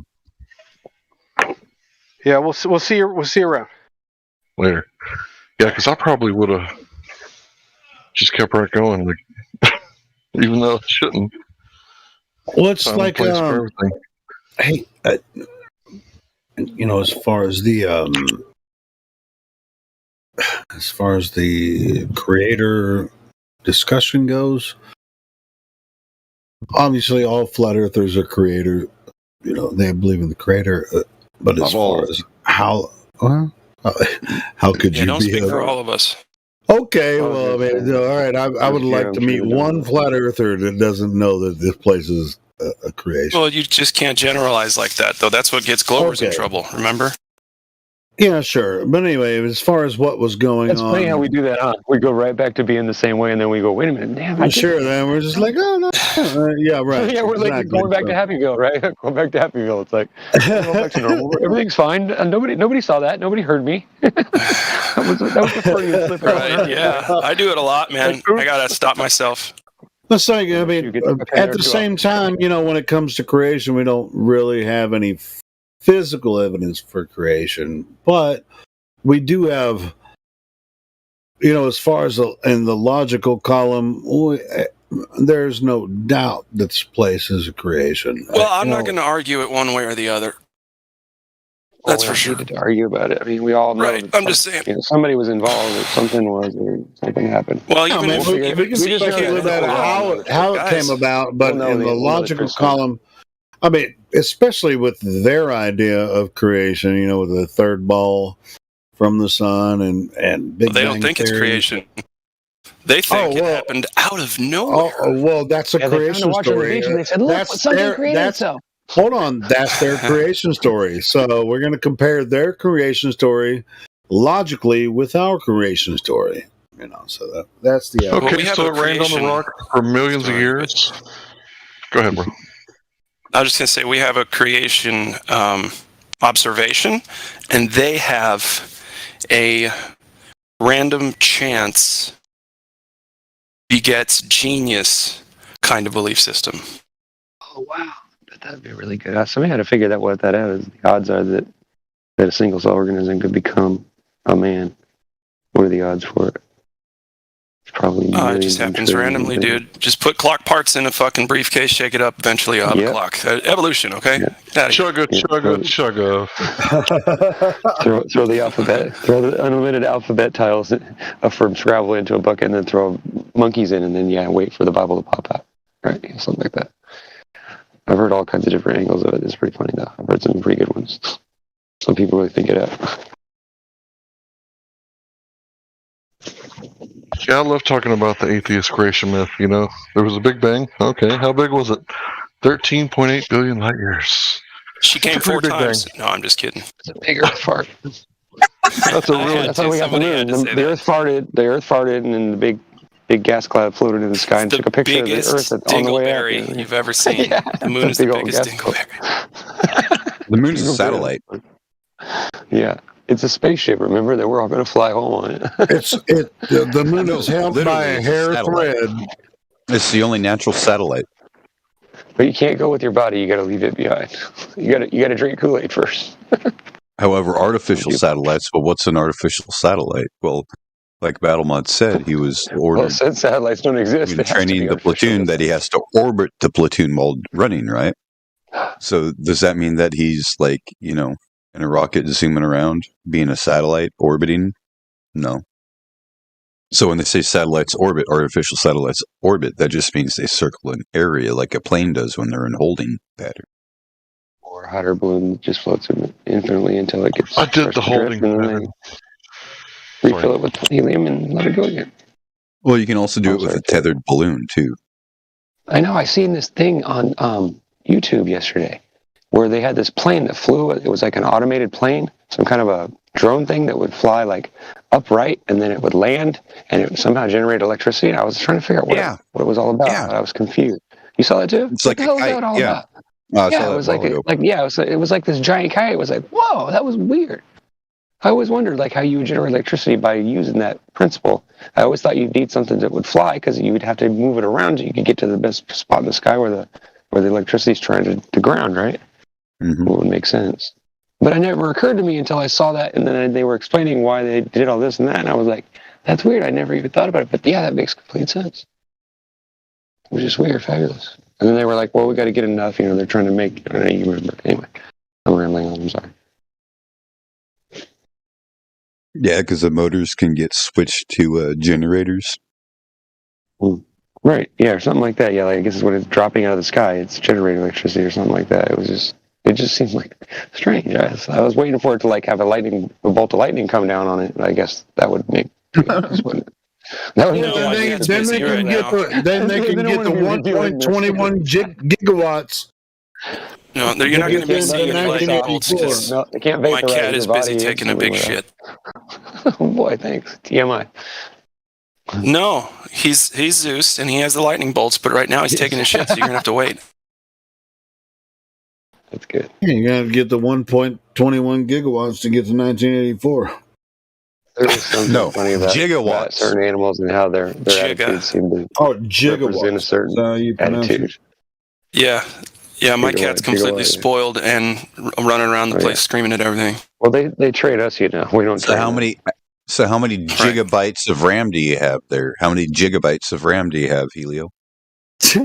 I don't know. That's why I thought I pronounced it the right way the first time, but somebody tried to. Well, no, because we learn everything from our programming. Error, bad robot. Bad robot. I know what is that stupid thing about him? How many gigabytes? How many gigaboos are going to attack us on Halloween? It's always a stereotype. That was really rude. It does. What the fuck are you doing, Helio? I was just talking about. I'm an asshole. I know I'm an asshole. Revealing truth, Christopher Lloyd's how he pronounced that line. 3.20 or 1.21 gigawatts. It's gigawatts, but he goes, it's gigawatts. Isn't it gigawatts on the movie? Right? Yeah, no, it's gigawatts. Really, gigawatts. Yeah, you have to just change it up a little and put the American smart-ass name on it. It reminds me of Mars Attacks, yeah. Hell, anyway, you need a flux capacitor to do it anyway. God dang it. And you need a lightning bolt. Or you need a nuclear freaking fusion reactor, and you stuff vegetables in that shit. Vegetables. Yeah, you have to feed the fusion generator to produce with the vegetables. 21. Yeah, you can put anything in there in the future. Remember? Yeah. Don't you remember? Wasn't that in Back to the Future 3? He replaced the flux capacitor with some lightning bolt and vegetables. Yeah, you just stuff a bunch of fucking trash in the. Yeah, remember he takes like a banana peel and some like yogurt or some custard or something. This thing ran off trash. What are you talking about? In the third one, what are you talking about? I thought this thing ran off trash. No, that's just the power unit for the time circuit. The vehicle still needs gasoline to get up to 88 miles an hour. Yeah, sure, but that's easy in a DeLorean. No, it's not. Yeah, DeLorean weren't smart. They weren't fast cars, dude. Yeah, but you can get up to 88 miles an hour. Was 88. That's it would take a while. That's why they needed a whole. None of it has wings. The DeLorean was a problem-ridden straight six. It was a bad car. A straight six? Piece of shit. Yep. It was. Yeah, and then when Doc Brown, when Doc Brown tried making a biodiesel or biofuel or whatever, he blew the fuel injectors up. The one guy did a restoration. Trying to get up to 88 on a DeLorean. We put a Mustang wiring system in it and a 302 and rear end and front end suspension out of a Mustang in it. Then it was a bad car. Did you race it, or did you just freaking? Was it just like a? No, a stock Mustang motor. Is that race quality? No. What was that? 4-cylinder or 6? Mustang V8 302. Oh shit! 5 liter. Most Mustangs are 5 liters. Yep. Yeah, they're 5 liters. Nowadays. Wait! You say most? Nowadays, there are some that are bored out. Oh man! Nowadays they have 6 cylinder. Yeah, I know. There was a lot of like back in the day. There was a shitload of 4-cylinder Mustangs, man. Well, yeah, Those were Mustang too. Yeah, but I prefaced it with nowadays, and yeah, you can get the LX with a V6 in it. That's what my dad had a gray LX. Yeah. So you put a Mustang engine and a DeLorean. But most people prefer the 5-liter Mustang. There's no way around it. Right. They put them 4.6s in them, and people quit buying them. But you put a 5.0 in a DeLorean. Yeah, with a 5-speed. That'd be cool. Then you actually get some balls. 5 on the floor. You shake head, you turn heads. That's for sure. What am I going to put 5 on the tree? That's to create the linkage system. Well, if you're going to put a slant 6 in there, you're going to need it. You're going to need 3 on the tree, aren't you? 3 on the tree. Well, they didn't put a slant 6 in there. They put a straight 6. There's I a know. I was difference just between teasing, a slant 6 and a straight. Hey, both of us are fucking. I was revealing that I knew the difference. That's all. I'm sorry. You can get more balls out of a slant 6. I would have left that in there and beefed it up beyond the capability of a 5-liter. Yeah. Because you can change the casting or whatever you can. Make it equal to a 383, a slant 6 if we're talking Dodge. Well, did you ever get it to 88 miles per hour, Michael? Did you ever get to 88? I did once going down a hill in the wind.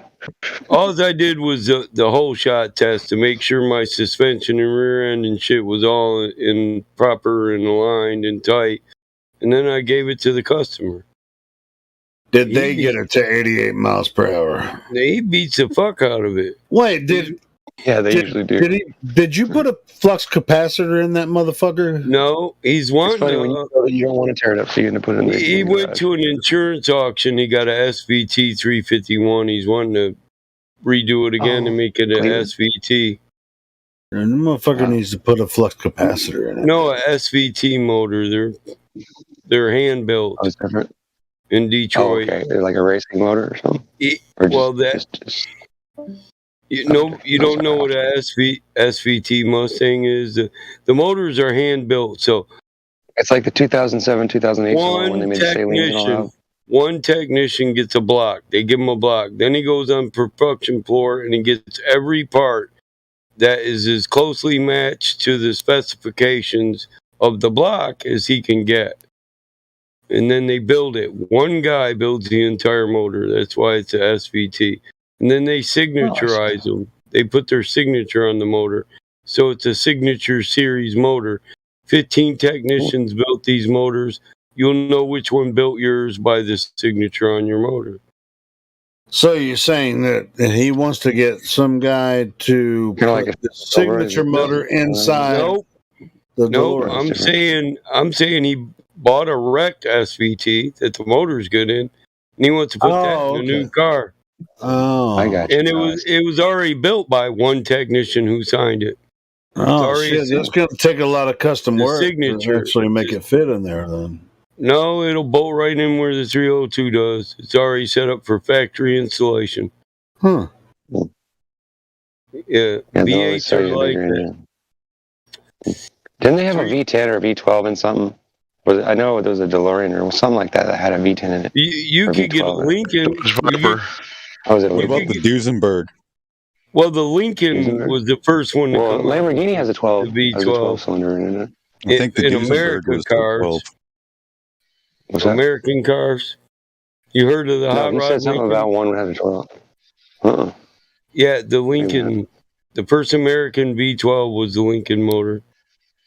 I didn't know that. Well, that's a smooth riding automobile. I heard they had a lot of power and all that. They only fit in certain boats, though. Mike, how big were the doozy motors? Duesenbergs were big as fuck. I've heard it said that. I don't think anybody ever explained it. Well, it was like a thick block and all that. Isn't it 24 V24 or whatever? Oh, whoa! 12 cylinders on each side. Yeah, you guys don't know what the Duesenberg is? The Duesenberg motor? I've heard about it, but I didn't know it had 24. The Cruella de Vil. Yeah. Oh, yeah. Okay, I have seen it. She doesn't scare you, no evil thing will. I always thought that was like mythical kind of stuff. Like It's a W-24. It was a marine engine used in an automobile. I was going to ask if it was a diesel, but yeah, it was a marine. PT, so it was kind of like PT 351 Cleveland. Isn't that what they use Cleveland for? Is boats? Yeah. Huh, PT boat, really? That's interesting. You want to see one? Yeah, post one. I'd like to see it. Now you got me thinking about it. Yeah, I'm going to want to learn something about it at least. There's something else to work on too. You if I ever see one, or if I ever hear about one, then I'll know what it is. The original one comes with like 16 single barrel carburetors. They're almost 100 years old. That's like 90 years old. They went out of business during the Great Depression. Hey, so apparently there's an asteroid coming to Earth. Oh yeah, that's what they say. I heard it all before. It'll be. Do you think this is when the alien saviors come? It'll miss. Maybe. Gods from the sky, the little green men, the buggy eyes. Right. Maybe they're the ones that have been terraforming our planet. Yeah, you know that. Or whatever you want to call this place. That the W-24 has 6 overhead cams.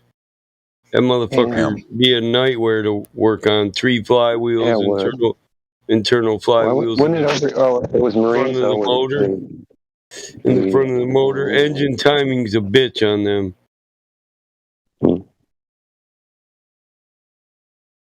I would just think that they would run it like an EV8, and they would just run it with just adding cylinders and rotating them around, or whatever. I guess not. No, because it's all different. It's all a mathematic problem for every engine, right? 3 sets. Depending on how many cylinders? Three sets. Three sets of cylinders. Here, I'll show you the front of the motor. The only time I ever seen one of these in real life, dude owned one of them Duesenbergs. It's in a museum. And he's got a motor. Small cylinders? Just to show people. Yeah, like how big was the cylinder? Like jar size, like a quart size, or were there really large size as well, or was it just a lot of cylinders? About half of a 305, which is a 3.5 inch piston. So about about a 1.7 inch cylinder wall, 1.8, run a 1.5 piston.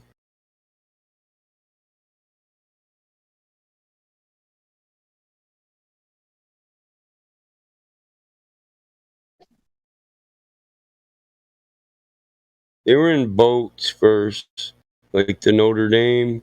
I wonder what the most efficient way to power a land vehicle is. Like if you were to throw away all the government subsidies and all that crap to hold you down and keep you from combustion, a carbureted combustion motor on propane. Yeah, I was going to ask about that. I was going to ask, what about natural gas? You can run a propane motor inside, and it doesn't kill people. Yeah, that's what I've heard. You can literally breathe the exhaust. No carbon emissions. Yep, no carbon emissions. Crazy. Well, forklifts run on propane. And it's literally just like a cheap carburetor to add to it. You can actually still use gasoline as well. Well, right? You can use the carburetor. It's just a fuel delivery system that you have to add to the it's a dry carburetor. Yep. Oh, okay. I see what you're saying. Because there's a kit I can buy for all my little engines for my go-karts and stuff that will run on propane. You literally run in little canisters. It's a carburetor that ride has them anywhere. A line from the radiator or the cylinder block running through it. I didn't realize how impure gasoline was, or how imperfect it was for combustion. Oh, what we use right now, the loss. Well, nowadays, yeah, it's better, but the input for energy input and energy output are shit, and the entire it's kind of like raising cattle. You spend more money raising them than you do selling them. I don't know. Cattle is pretty good. Depending on how. Yeah, but I'm saying that you invest a lot of money into the cattle, so you could actually find a cheaper thing to invest money into. You know what I mean? That would do less damage to the environment. On a combustion motor, there's just so many forms of loss of energy, like heat, that we don't take advantage of. Heat could be transferred back into energy that could be used. Right, there could be sensors. Right, yeah, there could be. Even light could be reused. Like you could put solar panels inside the cylinders. They do pop, you know. They put off light, especially like D-Sly here is pretty bright too. I don't know if that's true or not, but.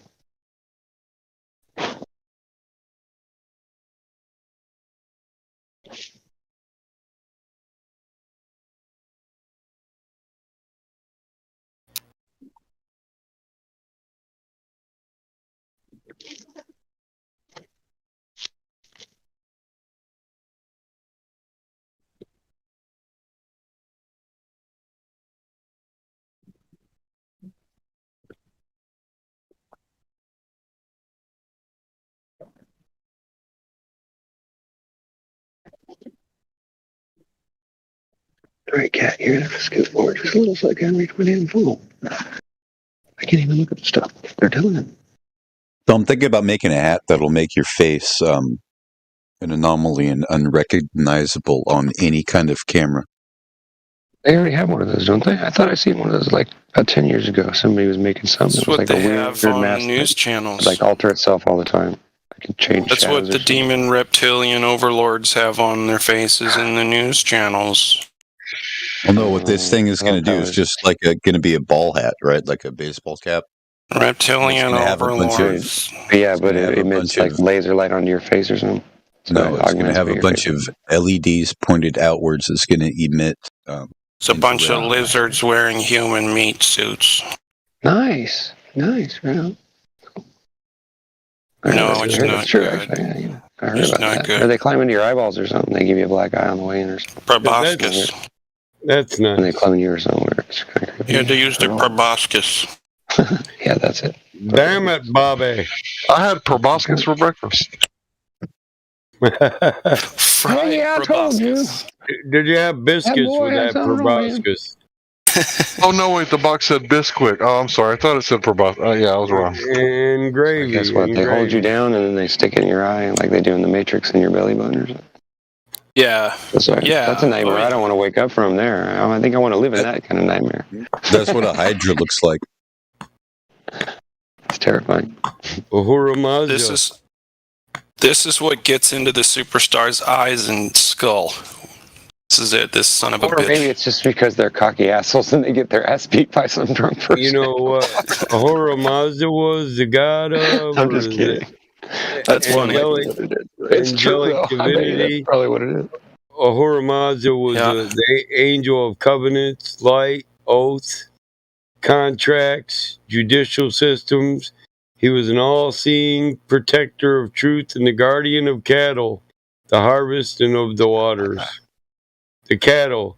So they think we're just cattle. We're preferred stock.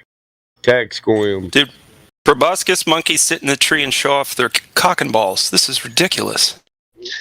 They do. They just sit up and they spread it. That's so weird. They're called, and it's a common thing. It's called immodest proboscis monkey. Next, you'll be I saw a creepy video about a monkey that looks like a freaking clown, and it freaked me out. I was like, "That's not real. That's fake." Lord, Right? When you the said late cock night and balls. conversations in here. When you said cock and balls, I had a flashback of like an Adam Sandler CD that I had when I was like 14. Too. I was thinking about the I was about to stop you there. I thought you were like, I had a flashback to childhood, and I'd be like, well, we're going to change that subject now, aren't we? Right now. On that pile of dirty clothes. Hey, I got an image for you. Hang on. This is what a proboscis is in the insect world, and is claimed to be the thing that goes into superstars' one eye and like implants or does something in there. I don't know. I don't believe one way or the other. I'm just saying that's what's claimed. Imagine one of those fucking things just digging in. Yeah, it was Bisquick. I double checked. Yeah, I don't need mosquitoes proboscis. have it. I checked the area yesterday. It's okay. So tomorrow it'll be okay. So you know, you can go outside and just take a big old breath of fresh air. Just remember that if there's any like weird streaks in the sky, you might want to hold your breath in that case. But yeah, all the other kind of areas is safe, guaranteed. Guaranteeing. But I'm not a doctor, and I can't diagnose or treat any disease. You're not a doctor. I can't tell you if the air is safe to breathe. But if you were there at 9/11, I can't tell you what a doctor means because if I did that, it would reveal the truth. If you're there at 9/11, apparently it's safe to breathe. But if you're on the beach and you're setting down, it's not safe to breathe. But if you're setting down on the water, it is safe to breathe. But if you're setting down on the sand, the cops will come and tell you that it's not safe to breathe. So you can be on the beach, but not in the grass. But in other states, you can be on the grass, but not on the beach.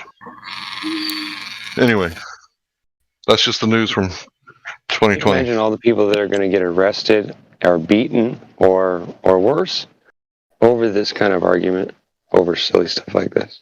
And people are actually going to be fighting an argument that they think they're winning because they heard it this way and somebody else heard it differently. Just imagine all those arguments. Actually, a CIA technique. It's a divide and conquer technique. So when someone says wear your diaper, and then a few weeks later that same guy says no, don't wear your diaper, and then a few weeks later he's like, no, fuck it, wear two. Every person heard what they heard, right? But they're convinced the other person is wrong because they were at work that day, or asleep, or on Amazon. What? What the fuck are you talking about? Do you not get what I'm saying? So this guy, It was perfect. You laid it out. This guy with the name Sickle, right? He's on the news saying to wear your face diaper, right? And you're like, okay, wear it. And then the next day he's like, don't wear your diaper. And like the next day he's like, fuck it, wear two. Right? So every person is arguing with their neighbor, like, no, you're supposed to wear it. No, you're not supposed to wear it. I heard two. And they're all arguing with each other and they're all right, but they're all wrong because it doesn't matter. So they're all arguing with each other, and it's a divide and conquer technique. Which one is that? The divide and conquer technique? I don't know what it's called. I just see how well it works. No, see how well it works. But yeah, I don't know what it's called. I just know the sound it makes when it takes a man's life. You know. Yeah. That's sure. I'm lost as hell. That's all okay. Right. Okay. So don't do it. I don't care. It's fine. I love you so much. Things. We should talk. Kumbaya. Now you gotta go. I gotta go. No. Now you gotta say it. I gotta go. You're right. I should go. That's funny. You know what? He's right. Later. Well, what do I know? I'm pushing a mop right now. Oh yeah, I can hear it. Is that a mop with a metal thing connecting it? What is this? 1941? No, it's made of plastic. It's modern. What kind of world do we live in? Oh, okay. You guys are actually at work, and I feel guilty because I sit around all day because I don't work, and I just do stuff around the house and this and that. And then I hear you guys, and you're actually at work. You're supposed to. I don't do anything. I work. I am a homemaker. I'm disabled. Well, you're doing it. Whoa, you build houses? Cool. Yeah, that too. Hey, if you want me to, I'll help you build a house. Until my back starts hurting and I can't help anymore, and then I'll just laugh at you and say, sorry, I can't help you anymore. Yeah. I gotta go lay down for a couple weeks now. I'll fall on the ground. You can laugh at me and throw empty beer cans at me. That moment you're sitting there, I give up that hosting a garage sale, and Glat Flobe comes up and says, "I'll buy the garage." Nice. Hell yeah. That way you can just rent the whole garage. That way you know he's gonna tell you what to do. I need a place for my drums. Speaking my language. That's it. I hear you. I make lots of You'll noise have to myself. take care of the cat. No, I'm just kidding. Yeah, no problem. I got two of my. Yeah. No, we all need to get together somewhere where we can all meet. I'll buy the garage. Doesn't kill I agree. Budgets. We need to get together and hang out with each other and get to know each other in real life. That way, all this weird awkwardness that we get when we don't know what to say, or we say something and people misunderstand it, and then you're trying to explain yourself and you get all confused. We cure a lot of that because then we'd be able to see each other's nature and stuff. We'd be able to read each other's faces and then you understand what. No, bro, you meet me in person, you're gonna be like, get back on the internet, bro. Just trust me, get back on the internet. No. I wouldn't. All right, never doing that again. I know. Yeah, everybody's weird in their own ways. That's part of what makes everybody beautiful. That's what I think. What was it? It's great about What is it? though. What's that? It's the nose. I got a big honking nose. I probably broke it like 3 times. So do I. Mine's huge. I probably got you beat. I got a big, funny shaped head and everything. Dude, Some I people got a say big it's funny shaped perfectly head. shaped. Bro, I bet my head is bigger than yours. I don't know. Have you seen mine yet? You might want to reserve judgment. Yeah, Let's I just would say when say one Hank size has fits a all. big head. Yeah, some of you. Hank can't wear normal hats. Hell no. Oh, really? Well, I can wear normal hats, but the bill looks funny because Is if that you really cut the a bill problem? off, then it looks like a normal, small hat. You mean you just have like your head just has a very big size to it? Circumference. I could probably take a punch pretty good. I don't know. Well, hey, like I said, maybe that benefits you in some way. You never know. Maybe some days you're going to get hit with an overdose of radiation or something. You're going to survive because of that. You're going to go, thank God, God gave you that. Yeah, I have spent a lot of time with wireless devices. Oh, I bet you do. I was going to say you probably hear a special. Yeah, it's a dick nose. Call it frequency. Look at that fucking dick nose on this man. Oh no! Are you guys flashing shit on there? I hate that. I set my phone down in front of me. Are you posting pictures of me, bro? How did you get a picture of me? I got a picture of you, Oh my Hank. God, that's a good sized nose, but I would be jealous of my own nose when he's in that tall and you got to look up his nose when you talk to him. And that's why I'm really kind of tall and lanky now. Yep. He used to weigh Not so much 350 lanky. pounds. We I used switched. to walk into a room and everybody went, "Oh shit, stay away from that guy. He's fucking crazy." Look at the size of that He'll stick guy. his How the nose fuck did he inside get you. that? Oh man, he'll just fart do and, cocaine with that knock me down. motherfucker. Holy crap, that's a W12. Holy crap, it goes that different angles. Wow, that's fascinating. I never thought about it like that. I think it's all like the same Russian guy. I know. It's now like the I'm same just Russian now guy getting picking to his it, right? fucking nose. Now you know why I've been sitting there in this void and not really answering and not really responding to what you said because I didn't get a chance to look at it yet. I'm sorry. Hey, Mike, what's that model? The WSG 684? What is it? Ernie, I love that guy. What's that model? I can't remember. Oh, Ernie from Ernie Hudson. Ernie Hudson, yeah, I love him. I like The Crow. That's one of my favorite movies. I don't know why I like it. There's something about it. Oh yeah, The Crow. You know what that looks like? What he looks like? He's He really young. traditionally in that has picture, big too. schnozzes. But he seems like he just looks Oh, like yeah, the kind these of are guy that Jewish you just want to hug. He looks like your uncle, you know. He's like the kind of guy that you want to hang out with and be friends with because he knows everything. I got this fucking booger right here, though, man. Yeah. See this booger right here? I could feed a family of 3 with this son of a bitch. He peers bitch. into your soul and just takes you apart with his eyes. It's weird. I could feed a family of 3 with these boogers. I pulled this out of my nose in 1984 working at the Silver Factory.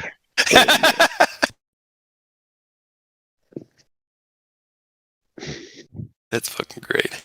All right, where's your ugly mug at? I'm looking down here for it. I don't see it yet. That's not What are you. you talking about? Yeah. What am I talking Oh, I about? would What is never. somebody talking I would about there? never. Oh, you never show yourself? Come on, man. I would never You share want to show yourself to the Hank's world? appearance with anyone, What the hell did you care for? You really think you're that important? except for that one time in that hangout. That's what my dad will tell you. My dad's this really smart guy, and he's a really smart guy. But for some reason, he thinks that the thing that I talk about all the time is the most retarded thing in the world. And he just can't wrap his head around it. He didn't take it seriously at all. He won't even look at it on the internet. He thinks it's ridiculous. And he reads the Bible every day. And he reads the same Bible I do, and he reads it every day that it says it's separated water from water. And he tells himself that means there's gas in the universe or something. I guess I don't know what the hell he thinks. Makes me wonder. Just say, Dad, I didn't know you were an astronaut. So awesome. No, I asked him all that. I've told him, I've tried to be logical with him, then I've got mad at him and then say mean stuff to him because he won't listen. I just watch the video and tell me Saying what mean you shit think. to your dad. Like who cares whether it's You copy? on YouTube or Quit not. saying mean shit to your dad. I know I should. But I get frustrated because he won't listen. I want to share it with him. I want to talk about it. Well, At least my tell dad's me, dead. I want him to at least So admit everything that that he I've looked ever at it wanted to and say to he doesn't him, see I it. can't anymore. So you want to end it on a good note. So every time you tell him, do it like this. No, I don't do it like that. We always Dad, you're a fucking idiot, but I love you. Say that. And then the last thing you said to him was, I love you, so you're good. You're in the clear. Yeah, I always tell him that. I always tell him it doesn't matter what we both believe because, we're both stubborn, and I know that you probably gave me that stubbornness, so I'm just going to blame it on you. And he just starts laughing. He goes, yeah, you might be right about that.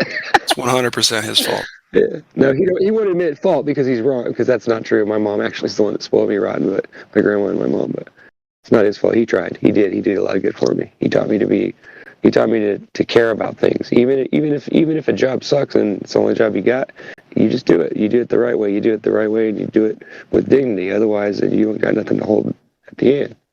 How are you going to argue in court? Yep. How are you going to argue anything you did anything right if you didn't do anything right, Like, how are you going to live with yourself? And he was right. Dude, my dad taught me such awesome shit. Taught me, like, if everybody jumped off the bridge, would you do it? It's like, oh, man, like, it's like really good. Or maybe they know something we don't know. Right? And how many people think like that nowadays? Nowadays, people are like, if you don't know what I know and believe what I believe, you're wrong. It's like, well, we're living proof that there are people that, but yeah, it doesn't seem like there's very many, and they're always far apart. Like if we ask where everybody, if we just ask the room where everybody lives, but we all live in a different place. I live in the U.S. I don't know where you guys live, but I know a lot of you. I live in your basement. Nice. Yeah. Hey, will you give me a soda when you come back up? No. No. What do you mean no, fucker? Then move out. I don't believe in soda. I believe in pop. I'm just kidding. There you go. Whatever. Soda pop. That'll fuck you up. Bring me a can of whatever. Where are you from? Bring me a can of whatever. Where are you from? Why are you saying soda pop? It's either soda or pop. Yeah, I'm from everywhere. I used to call it soda pop too. That was what it was, because it was always. And it used to seem like it was way sweeter. I don't know why, but it seemed like it was like syrup, and it just tasted so good. You just drink gallons of it. What was? Soda pop. Oh, soda. Yeah. Yeah. I remember when you used to pull the tab off, and it didn't make me feel as bad as it does now. If I chug a fucking Mountain Dew now, I'm sick for a week. In the machine to stick the little tab in there. If I drink a Mountain Dew, I'm sick for a week. But growing up, man, I'll tell you what, I had so much Mountain Dew. I don't drink. Your buddy was like, makes me sick now. I got this. Put me in, coach. But now your buddy's like, I don't think I want that. I don't know why. I still get stomach aches from eating drinking too fast. I have to drink it in moderation, otherwise it hurts. But yeah, I don't want to make myself diabetic, and I know that's what'll happen if you just chug soda all the time. Because I used to do it, and it basically made me a fat piece of crap. So I wasn't athletic. I was just an overweight blob of mostly muscle, but a lot of fat too. I was a big dude, but like my legs were huge. Like Soda Pop NC's arms, that's what my legs looked like. They were huge. Like you could literally bounce a quarter off my leg. Women used to flirt with me when I was like 17 years old because I had these huge, monstrous legs. And even though I didn't weigh that much. Why don't they flirt with you anymore? I don't know, because I have a flat ass and I'm married and I don't flirt with them. I guess. I don't know. It's honest. That's probably true. I mean, I'll flirt with a girl. I flirt with everybody. I flirt with guys, girls. It doesn't matter. I flirt with everybody because I just have that personality. It's fun. It's fun to flirt. Yeah, it is fun to flirt, especially to people that don't take it seriously and get all weird and and they mean. Yeah, when they get weird, man, I give them a hug. I'm like, come here. I might get a boner. I might get a little chubby. Let's give me a hug. Yeah. Are you in college? I don't flirt with people. I feel like I'm the type of guy where it's like the girl's like, I got to mention my boyfriend in the next 3 sentences 5 times. It's like, what? The more she mentions him, the more likely you're going to get some tonight. You know that? I learned that early on. What? Oh yeah, for sure. The more she talks about it. Yes, because she wouldn't talk about it if she didn't want to. That's right. You just try to act like him, be like him, treat her like him. She'll just fall right in love with you. You just replace him for a little while. Yeah, I'm glad I ain't got to worry about all that complicated bullshit anymore. I know, me too. As I used to.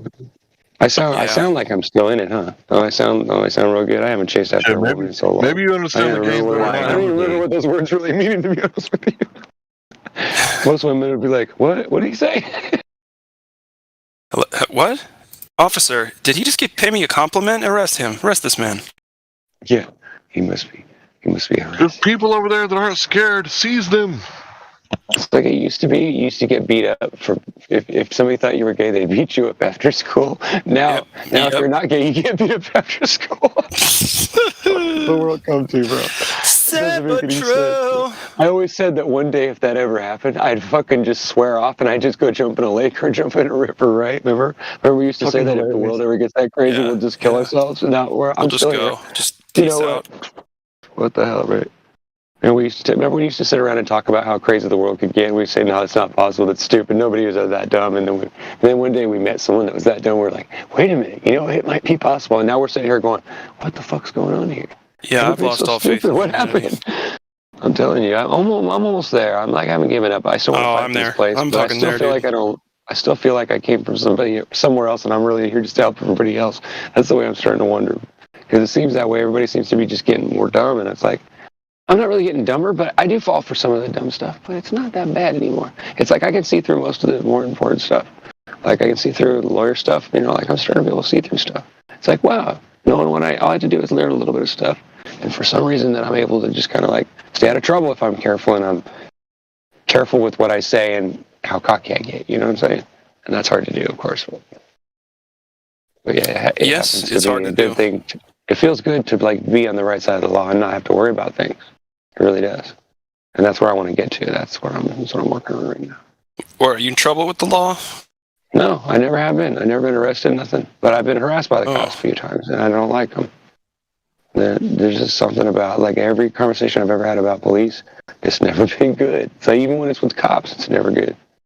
It's either having police officers at all, listen to what it does to the psyche. Having police officers at all is like saying, "Oh, well, you can't be trusted." Right off the bat, it's like, it's not, "Hey, you need to be protected." It's basically like, the world needs to be protected from you, each of you individually, because you're all fucking psycho. That's why the police exist. Because we're smarter than you, even though we only went 6 weeks of training, and when they just gave us this gun, and we still don't know how to use it. My IQ is 81, but I might kill you tonight. Yeah, so you better watch out. Yeah. I think it's really weird when someone calls the cops on someone else. It's like, I'm not man enough to handle my own business, so I'm going to call some armed thugs, and they're going to handle my business for me, right? And it's like, the cops show up, and they automatically take the side on the person who's calling, like, "Oh, thanks for getting us involved. We'll try not to fuck with you too much. We're just going to, like, check this guy out and see what he's doing. Like, so, where are you coming from? Where are you going? Where you been? What's your favorite color? You got anything to drink tonight? You got any weapons or grenades? Any nuclear weapons in your back pocket?" I'd be like writing it down. And the whole time I'm writing it down, I'd put it in an envelope. Fuck you guys. And then I just put the envelope on the seat next to me and put my camera up there on the dashboard and be like, "I don't got nothing else to say." There's a bunch of cops right down the road, sniffing and fishing, fishing and sniffing. Go over there and give them something to sniff on. These nuts. You know what I found that works good is if you catch them doing something stupid. You just catch them doing something stupid and watch how they react. They react like little kids, just like you'd expect them to. Oh, yeah. These two cops walking in this bush. They were digging in this bush, and they were looking. I don't know what they were looking for, whether it was a weapon or what it was, but they were giggling, and they were talking about how, "Dude, you got me into this trouble. How did you get me into this mess?" I don't know what they were talking about, but it had something to do with something that they had dropped in that bush. I don't know what happened. I don't really care. But the stuff they were saying to each other, it made my stomach turn. It made me want to vomit. It literally did. Like, just they were having this conversation. I won't repeat it because it would give me trouble. It's crazy. And I was just like, "No, I'm good.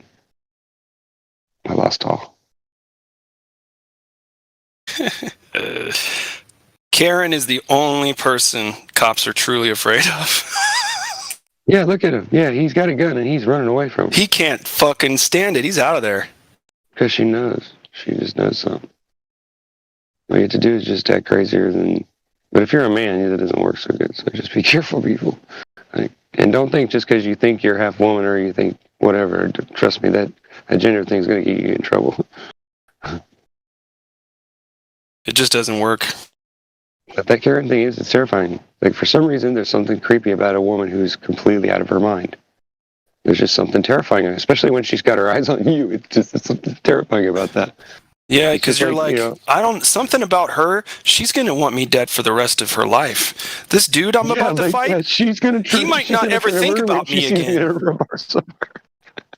Like, I'm about to punch this dude in the face, and then, like, we might even hug later. Karen wants me dead. I'm trying to remember the last time I met a woman that was that crazy, and it wasn't that long ago. I just trying to remember when it was. It was at somebody's wedding, I think. Someone was going off in the parking lot. It was just crazy. It was just something like that. She was going off about somebody's husband touched her car or sat against her car, and she was so mad about it that she made 5 cops show up. 5 cops showed up to get rid of her, and there was 4 security guards already in the parking lot. So it was like I walked over there and I go, "What the fuck are you guys doing over here?" And this woman was just going off. She was just sitting on a bench, looking at the ground, just screaming curse words. And I'm like, "What the fuck's wrong with this lady?" And they were like, "Don't ask, man." And then I just kind of like said, I just said like 2 words to her, and then she got really quiet. And then I started to walk away, and then she started screaming again. And they go, "What'd you say to her?" I said, "All I did was just whisper, 'Hey, what are you mad about, lady?'" And she shut up, and she listened, and she was trying to listen to what I had to say, and she stopped screaming for a second. I was like, maybe you should try the child psychology. Maybe she's just gone back into like little kid mode or something, bro. And then I don't know what happened. I just walked away. I was terrified. Well, actually, technically, you're right. It's like they threw tantrums growing up, and they got their way most of the time, and so they just keep that. They keep. Daddy it going never was there to spank their ass and tell them to get in the car and shut up. Yeah. Exactly. Yeah, and you know what? I hate to say this, but it's true. But my grandmother did this to me a lot too.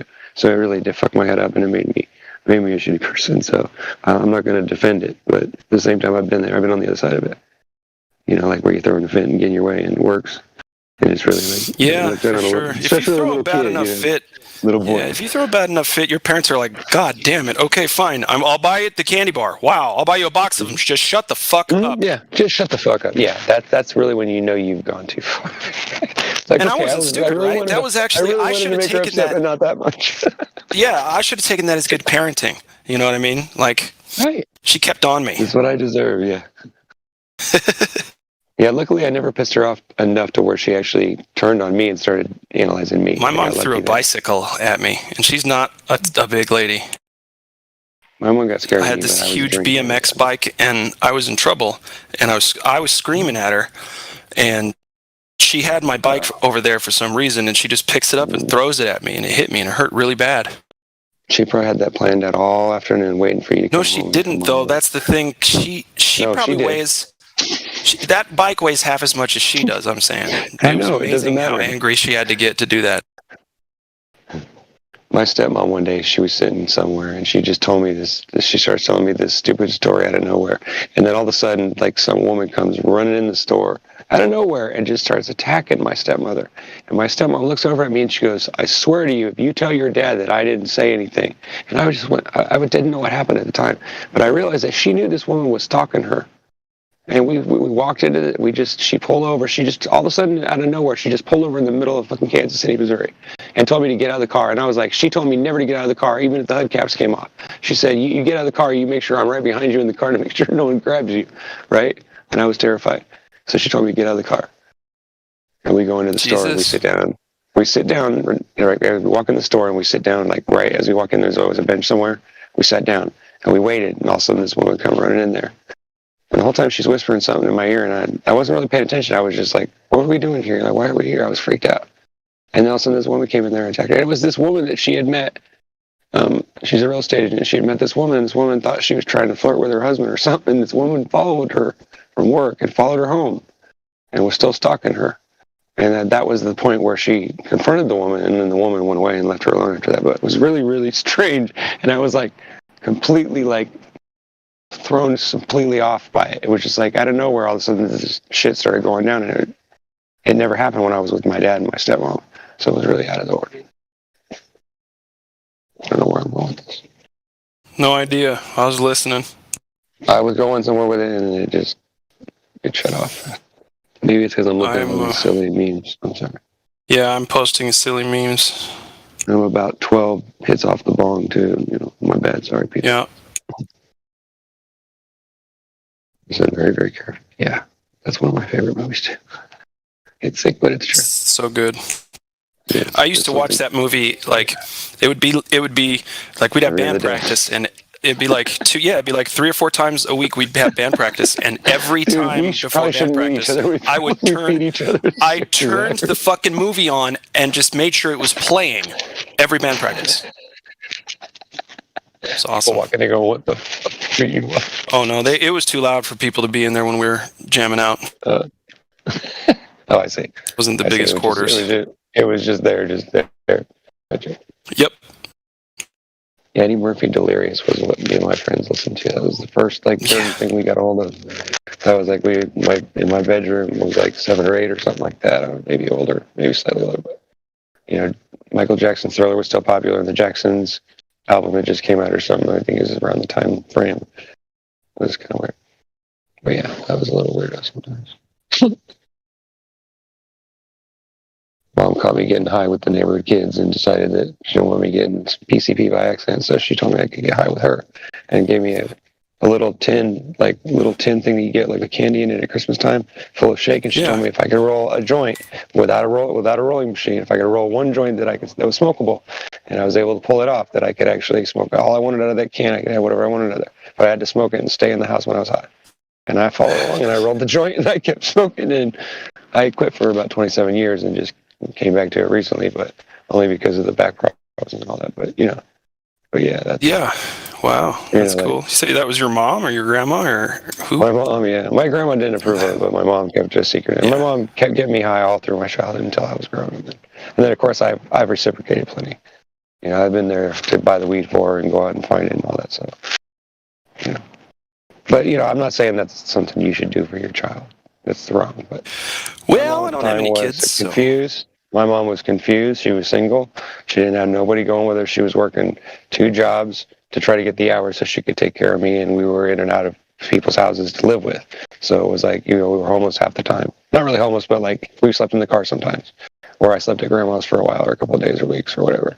It went on like that for a while, yeah. So, but I don't blame it on my mom. My mom was doing what she could, and she knew I was obviously very rebellious and very smart and very manipulative, and she knew she probably couldn't keep control of that and still keep the jobs and hold all that down.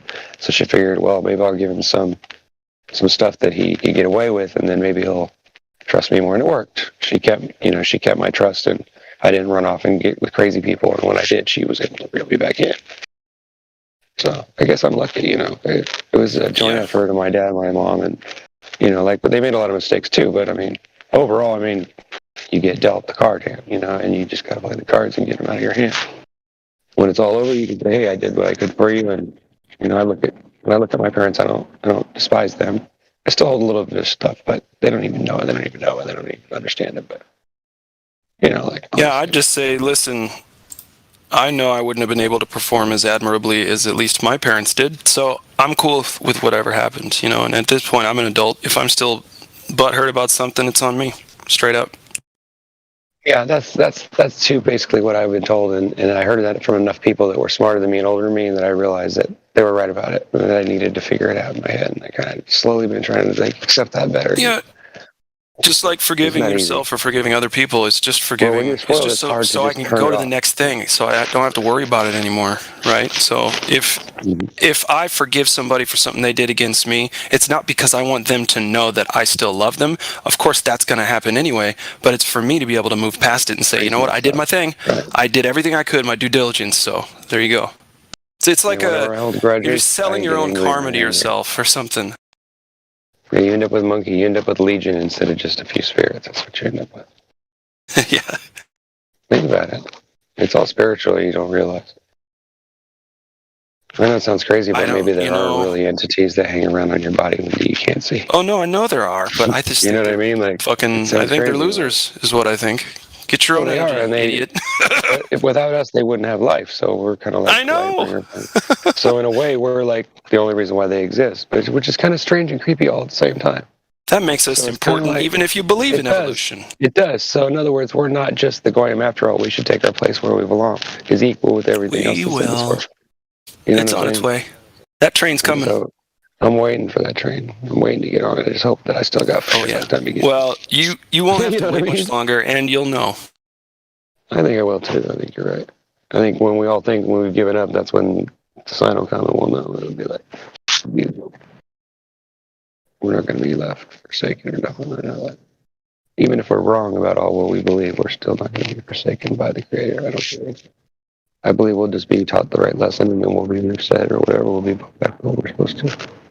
And I got the blueprints for the old Tower of Babel, so in case God wants to fuck around, I'll just build that again, and then he and I will have a chat. You don't have to. Someone's done that 3 or 4 times, I'm sure, and there's probably. Yeah, but it didn't work. Clearly, it didn't work. There's shit going wrong still. Are you sure they're just? Are you sure they're not just taking over it? I don't know what's going on. I mean, what if you get up there and you realize you are in a machine or something? Exactly. It's all really. Then I'll be like, well, at least I know. Well, yeah, but now you have control until someone takes it from you. But now, no, I won't have any control. I'll just be like, hey guys, I went up there and you can't leave. But it's like there's like a roof. It looks like we're in a big building. Why didn't they do that? There's struts. There's struts everywhere above the firmament. What's that about? Yep. That's why it said it had legs and it said it had 4 pillars and 4 winds. Yeah, exactly. That's what. It's just a big box. In other words, there's portals there's somewhere on the earth. There's 4 different portals where there's angels guarding the holes to it, and you could literally go to some other place. Yeah. Think about that. It doesn't right in the Bible. I mean, yeah. Well, I don't care. The Bible's just a bunch of lies. Who knows? I mean, we found all kinds of other information about the world through the Bible, just through the scriptures and through all different ones. Obviously, I'm not just talking about the Hebrew Bible. There's more stuff to it, but not all of it's genuine, but some of it's still leading to something. I was so excited for those kids to go to the North Pole back in the day, the Blood Over Intent crew. They're setting up a project. No. Hold on. Government shut it down, obviously. Well, they got shut down. They ran into a lot of issues. What they were doing, it was a personality issue. I think it seemed like they didn't get along, and they didn't know what to do with the money that they were going to get and stuff like that. It was just politics that fucked it up. That's what they say. And I guarantee you, once a couple important ears or influential ears of consequence heard what they were going to try to do, I'm sure somebody stepped in there like, "Yeah, you're not going to go any further with this." Right, because there's a chance that you might turn it right. Well, yeah, exactly. And or maybe we already know that, and we're keeping that obfuscated. Yeah. Well, I mean, I'm not saying that I necessarily think that when I get to the end of my life that I'm going to be right about everything that I've learned. We all might be completely wrong about half the stuff we believe in. Who knows? I mean, some of it we can kind of know for sure, but some of it we really just don't. But it makes you wonder, when you get to the end, how much do you really think you would have figured out of all that could be found out? There's got to be this extreme maximum, high score, and then there's got to be obviously if we're in some kind of test or whatever, then when we get to the end where there's going to be a high score, right? Where there's going to be some kind of... No. No? You don't think about it like that? High score? Maybe there's an Akashic Records thing. We're all we've all got a bet on the table. Training? I don't know. Yeah. I don't know about training. Well, how do you train a being that you created to understand something that you can't understand? How are you going to assume what you know the creator's intentions were in the first place? I'm not saying I do. I'm just saying for shits and giggles or whatever. Oh well. In that case, yeah, it seems like this place was made while God was shitting and giggling and not paying attention. That's what I think. It kind of does, right? So maybe that's not really true. Maybe it's just because someone else came along and found out some things and then managed to use that information to make us think that they were God instead of who God really was. See my point? Yep. I think we have no idea. I think we have a lot less idea than we think, too. So we got to keep our minds open and we got to stick together because we might only have each other in the end, right? Yep, that's true. Okay, so here I found this is... Gosh, this was 2017, maybe? What's that? Hang on. Voice text now.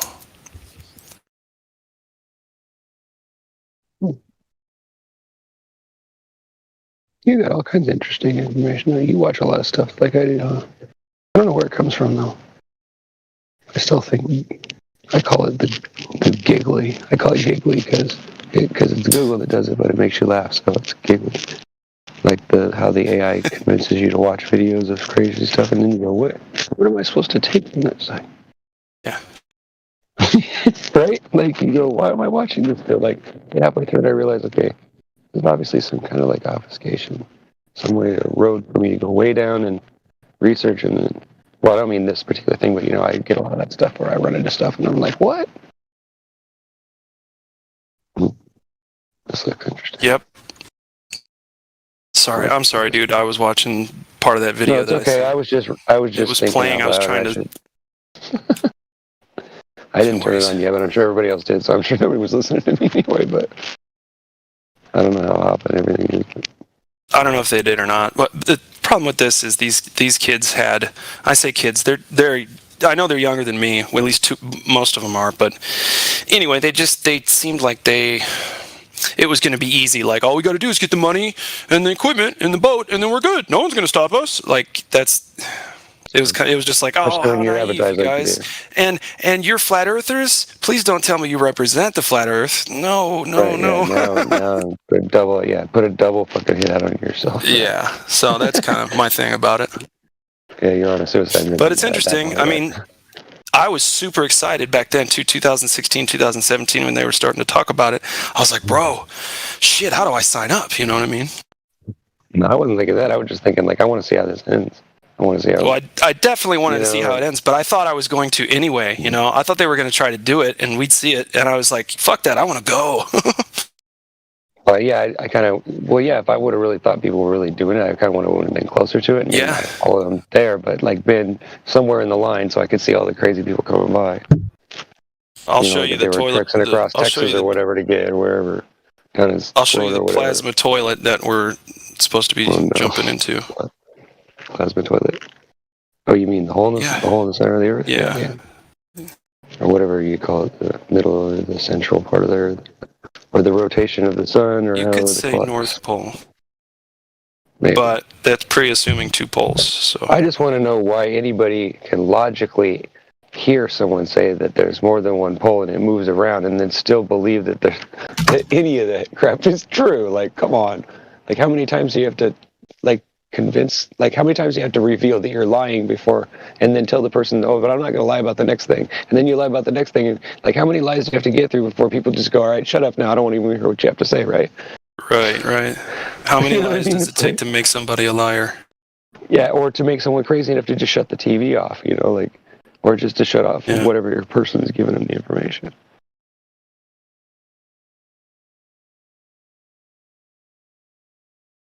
Hollywood. So I'm trying to find this video. I've got so many videos. I got way too many lists going on. I got to consolidate my lists. Oh yeah, most of my lists are empty though because they keep stealing all the videos out of it. And I can never remember which ones they are. Well, YouTube, you know, you save them in there, and then people have them removed, or they take them down, or whatever. However, they get you to do that. I'm not saying that YouTube does it personally. I'm saying that they convince their customers to take them down, whatever. However, they do that.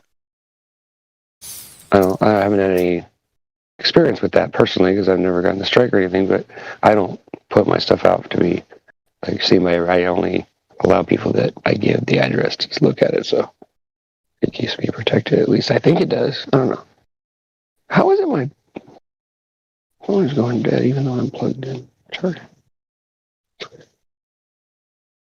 Alright, maybe I need to get off this thing anyway. I've been on here too long. Here we go. See, this is why it took so long to find it. I had to scroll through like 10, 11 pages to get here.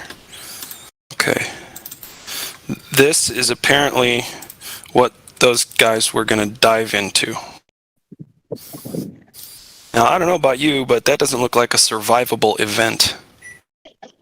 So I don't know where they thought they were going. I think that looks like fun. Well, I mean, okay. The theory. Don't get me wrong. The theory is you'll go to where all the giants went to when they left here, or whatever. Hyperborea. And that's real bad. You know. Right. I can figure it out. I don't know. I can relate to why that would be bad. Because you'd be very short, cocky, spoiled, rotten MFer, and you'd be on hollow ground. People that are twice your size get sneeze wrong and kill you. That's insane. Yeah, I know I've seen this before. I don't know if I believe it or not, but I don't know. It doesn't look dangerous to me. It looks like a lot of fun. I guess. It does. Just because I've never seen anything like it, so I mean, it doesn't. It looks like fire in there, though, man. I don't want to jump into reverse fire. What's that about? It's the Lake of Fire. It is the Lake of Fire. Yeah, but fuck that. What else would you call that? Well, how's that going to do anything? What are you doing? You're just killing your meat sack. The Lake of Fire. And you just happen to do it at the North Pole. But where you're going to come out on the other side is so fascinating. You get to find You out. don't know that. You don't fucking know that. You could just disintegrate and recycle back like a dummy. Well, yeah, but I mean, what's the harm in that? You're going to feel it. I don't if know, it's really like a fire, you're going to be incinerated instantly. Hell yeah, dude. I don't want to dive into a fire. I'm being funny in a way. But I'm saying, aren't you interested enough to want to know what the fuck's in there, bro? I want to know. Yes, I am very interested. If that's not just I'm very interested. Photoshop, I want to see. I want to get down next to it and see it. I want to touch it. Yeah. Well, and apparently that it only does that. What we're seeing, it's sucking it in. That's what's weird. It's going clockwise. But what I'm saying is, apparently, damn it. What does he say? It's really creepy now that you showed me. I've never seen the whole actual video. I've only seen excerpts and videos. That's really kind of creepy now that I watched the whole thing. Makes me want to blow it up on the big screen. Yeah, the theory is this is how you leave the video game. This is the final boss, I guess. Yeah, this is where the dragon. But getting there is impossible because they know the people who know that. So those in control are going to make sure nobody ever gets there until they let some shit out of it. Somebody opened the gate already, or is that the gate? I don't know. Is that where the key This goes? was in the late 80s. That looks like a lit keyhole to me. If you ask me, that looks like a lit keyhole. Looks like the gate. I see what you're saying. Oh yeah, it doesn't. I mean, like looking at wow, it's so amazing. It looks so beautiful. It's like, well, you don't know what's coming out of there later. Well, it's sucking something in right now, so that means it's accepting something. That means it takes a key. Once it turns the other direction, then you're in trouble. Hold on. What it's doing I don't know how is I don't know why I just listen, said that. But the story goes like this, man. The story goes that what's happening in this reaction in front of us in this hole is it's the symbolism. So Jesus places his light into the holiest of holies, and out comes the Mother Earth. She comes, and it creates the Aurora Borealis and this entire reality here. Kind of like the Matrix code falling down. So this is the center. This is what it looks like. This is That's what the theory. all looks like. Yeah. But just from where I'm looking, the angle I'm looking at, it looks to me like there might be some Photoshop going on around the edges there. I could be wrong. Oh, I don't. I know it's a short it's from film. the 80s. They're playing it over and over and over is what they're doing. Yeah, and it's from the 80s, the late 80s. 89, I think. But that's just the information I found on it. You can tell that it's 70s film. Yeah, the film that is on is late 70s film or television film. Yeah, the coloring. Yeah, it looks like, and I don't know, I can't tell if it's widescreen or not. It's like 3/4, but I could be wrong. Maybe it is widescreen. I don't know, it's hard to believe. I don't know, when I see anything like that, it makes me, like, you see pictures of Saturn and then you look at it through a telescope and you're like, okay, this isn't the same. Right. It's like, there's no argument there, right? You all realize that when something doesn't match up, you have to throw it out. It's like a book of matches. When you find a book of matches and they look brand new and you need a light, you always grab them, right? But if you know it's empty, you don't bother picking it up, right? So that's the way it is with everything. It's like some of us, we have this bad habit of wanting to hold on to stuff and we want to cycle on it, do spirals. And I don't think, a lot of us don't even realize that we do it. I do it all the time when I catch myself and I'll be like, wow, I've been standing in the same room, stuck on the same thought, and I can't seem to get out of it. I'm like standing there for 45 minutes. To where my back starts hurting, and I'm like, what the hell's going on here? Like, how do I get that locked into thought like that? And it kind of scares me sometimes. And then it's just weird. It's like... It's your circuitry going awry. It's my brain trying to wrap itself around the new reality. It's like, however you, I don't know whether you call it Mandela, or I don't know what you call it. It's almost like I'm in Dark City. It's like, what the hell? Now I know why I liked that movie when I was a kid. The third grade truthers call it retrocausality, or there's another one. Hang on. The beginning of the Matrix. Dark City's like the Matrix prequel. Oh, fluid reality. That's what they say. Fluid reality. Liquid television. Right, Liquid Television. That was a sweet show, dude. Dude, I remember I tried on acid once and I watched that show, and it scared me so bad I don't think I watched it ever since. And it never made sense to me after that. Aeon Flux, dude. So much sense. Dude, I saw those pictures of those people dancing around in my swimming pool for like 3 or 4 hours. That's how fucking high I was. And it doesn't scare me at all. It doesn't bother me a bit. I just sat there and stared at the pool the whole time. And I was imagining it. I knew that. So it didn't bother me. For some reason, I was at peace with it. Dude, yeah. It was like watching fish in a fishbowl, you know? It was like I was watching TV, but it was in the pool. And my mom and my aunt came out of the house, and she's like, "Are you okay?" And I'm like, "Yeah, I'm fine." And then like I snapped out of it, and I don't remember coming down. I just remember like it was just weird. Or like, have you ever like woke up, like it seems like you're waking up and something just happened, but you don't know what, and you're like still like you're reeling in your mind. You're trying to figure out how you got where you're at, even though you just woke up and you just woke up from a sound sleep. But you're like, for some reason, you feel like you were just in a conversation or in a room with a bunch of people, and like you could still smell the smells in the room, and you're like, what the fuck is that? That's the weird shit that keeps happening to me. That's just strange. That's a product of astral projection, my friend. No, come on. Don't say that. That's scary. Where does it come from? Where does it come from then? Who's sending it to me? Which one? I don't know. I have no idea. I think it's cruel. It's cruel because I don't know. But I don't care. That's the thing. Like now when I go to bed, I'm like, okay, let's see where the fuck I go tonight. Like, what's going on in this dimension? Like, people are like trying to analyze their dreams. Well, this means this in your life, and this means this in your life. And I'm saying to myself, I don't care about all that. I just want to be in control. I don't think kids driving by and shooting me with a potato gun in my own hometown has anything to do with the fact that I'm going to be broke in 32 years. Nothing. So shut up with that. I thought the same thing, but now I'm 40. I'm going to be 50 in a couple of years, and I'm not afraid anymore. I don't care. I feel like I know I'll be taken care of. I know there's enough people that love me, and I've done people right enough that I know I'll be taken care of. I'm not worried anymore. It's almost like for sure. It's just like one day the fear went away. Now I'm more afraid of those people getting hurt by the system than I am for anything, and that's what I can't, and I don't have any control over it, and that's killing me. That's making me more crazy than anything else in my life. Even though there's all kinds of things going on in my life that probably should be making me mentally break down, but they don't bother me a bit. It's this one thing that bothers me, that I can't share my true feelings and what I feel the truth is with the people I love. That's the most horrible thing. That's the way I feel. I'm right there with you. It's like being tortured. It's like being in prison. It sucks. But my family's right there next to me. All I can do is just keep rubbing, keep being there for them and hoping they snap out of it. I hope that I don't lose my mind in time for them to get it, It's terrible. I know I sound like doom and gloom, but I mean, sometimes you sit around and that's what you come up with.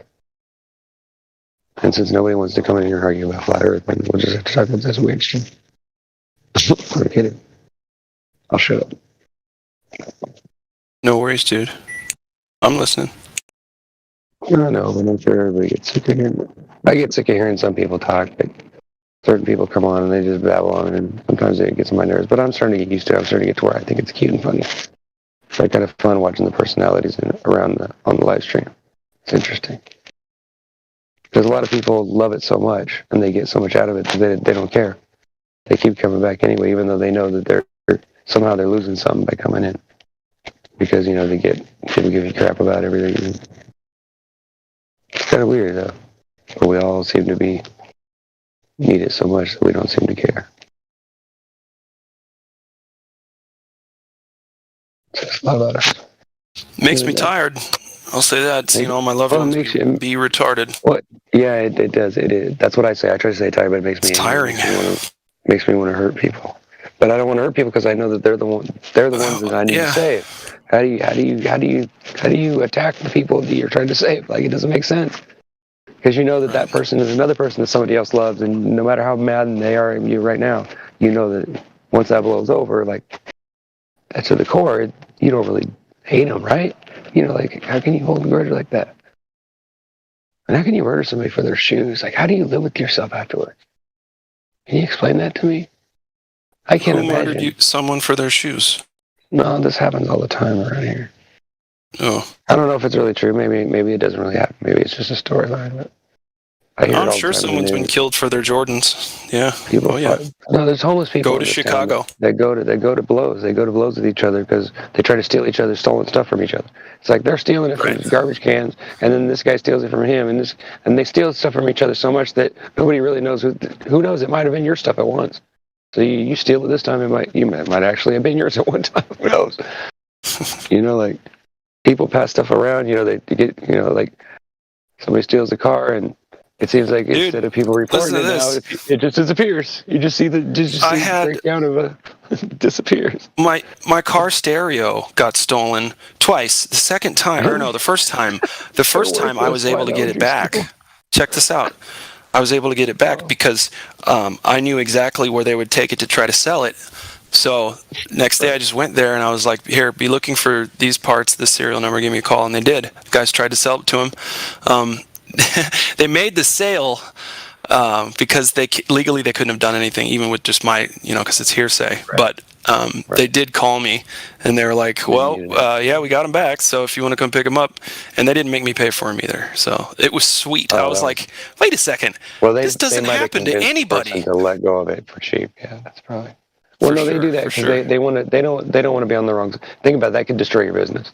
If you couldn't trust that people weren't stealing your stuff and selling it to them, you get a load. So yeah, you got to keep absolutely the whole town from going against you. Yeah, that's the thing about pawn shops, is they can be profitable, but they can. Well, it's not even a pawn shop. These guys are they buy and sell stereo parts, and they're the stereo experts here in this city.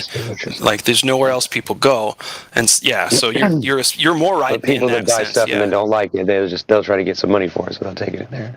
Right. Well, you'd much rather go to this place. Yeah, you'd much rather go to this place than a pawn shop. You'll get twice the money, and you can trade it in for other audio equipment. Right, because there's all kinds of junk in the back of the switch. Oh yeah, I remember when Best Buy used to be like that. It was awesome. Yeah, to just know the right guy and have some old parts and you can figure it out. You can trade or whatever, pay a partial money or whatever. But stereos are so cheap now. It's like, why would you steal one? Well, this was like 15 years ago. Well, no, I'm just saying, my personal opinion is if I was going to steal something, it's going to have to be worth quite a bit of money, and it's going to have to be guaranteed that I'm not going to get caught. Otherwise, I don't want nothing to do with it. You know what I'm saying? Like, if I'm going to go do a crime, it's going to be like, there's going to have to be like certain things met before I even get involved. He's got to absolutely not hurt anybody, except maybe a big company that can take it, like that kind of thing. There's certain rules to it. But only because I'm stupid. But if you think about it, if you're going to do a crime right, you want to make sure you get away with it. That's the first thing that's most important, right? And you want to make sure that's not going to get anybody killed or hurt anybody in the process. Because you couldn't live with yourself, you found out you took food out of some kid's mouth, right?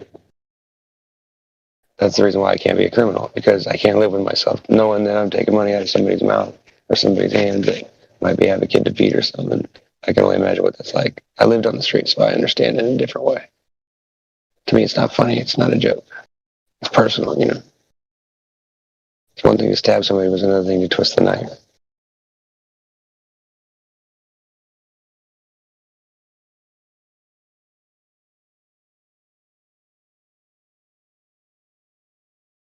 Twist the knife. Unless it's an anti-flat earther, then do whatever you want to that thing. Anything at all. Anything you can think of. Actually, the truth is, the better they are at what they do, the better converted they are. Well, yeah, they make us better at it, but they shouldn't even exist. The more they figure out ways to get under our skin, the more I know, dude, but they shouldn't even exist. It's like they're wrong, so shut up and go away. But the game is there, so it needs to be played, right? Somebody needs to show up. They need to shut up and go away because they're wrong, and that's all there is to it. I know, but can't find globe evidence, so go away. That's like go the fuck away. Shit all over the bathroom. People are waking up regardless of what you want. People are waking up regardless of what anyone wants. Yeah, that's true. And some are just trying their hardest to stay asleep no matter what. Yeah. Oh, by the way, my other half found out she doesn't have it, so she tested negative. Thank God. I don't know if I told you about that the other night. Yeah. I don't know if it was you I was talking to. I was trying to remember who I was talking to, so I was going to send you a DM, but figured out yeah, man, good. That's good. That's good. So she's not going to be affected by it, but she's already had the vax, so I don't know how that's possible. I'm confused. Yeah. I don't know anything about the story anymore, honestly. These days I'm just like, yeah, there's a thing out there, and and people think it's real, and I don't know what to do. I keep taking my vitamin C supplements, and I keep eating right. That's what I've been doing, is trying to take care of myself. Yeah. Physically. I was in Gem Panda's server earlier, and we started talking about that, and he was making fun of people who were saying things like vitamin C and vitamin D and zinc are good for your immune system. He was saying, and that's what the flat earthers believe. Like, that's what we know, man. I think it's I good heard for part you. of that conversation, or I caught wind of it anyway. I heard someone listening to it or something. Well, it's all right. I understand. Everybody's got their own ways. Everybody's at a different awake state. And some of us are still holding on to bitter shit that eats us away at us, and some of us are a little more obvious than others. But I try not to judge, because I know that I've been in that position where I'm just not understanding a couple of minor things. No, and it would make me understand the big picture. And here's I the know problem. some people Gem twist the Panda's knife, smart enough. Gem Panda's smart enough to know that we're right and that it is flat and stationary, but he can't admit to himself that he wouldn't have an audience if he admitted the truth. So he just got to keep up doing what he's doing. Right? Yeah. Gotcha. Go along to get along. That angle, you're right about.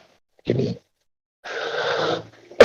And not like it matters what I think, but just in case you. Well, I mean, it's just, and that's how they obviate themselves as bad people, like a bad apple, bad seed, that kind of deal. There are those things. Not everybody's good. How come you and I can have this conversation and never get into an argument, but other people can get in the conversation and all of a sudden everything ends up being an argument? I don't know, because it's late. Isn't that strange, though? No, you and I. Well, there's also not a lot of people in here trying to talk. You're right, and they do get mad, don't they? They get very butthurt when you talk over them. Sleeping. But other people don't care. Other people don't care at all. Other people are just like me. I don't take it personally. Sometimes you got something to say and you want to say it, even though only half the people are going to hear it.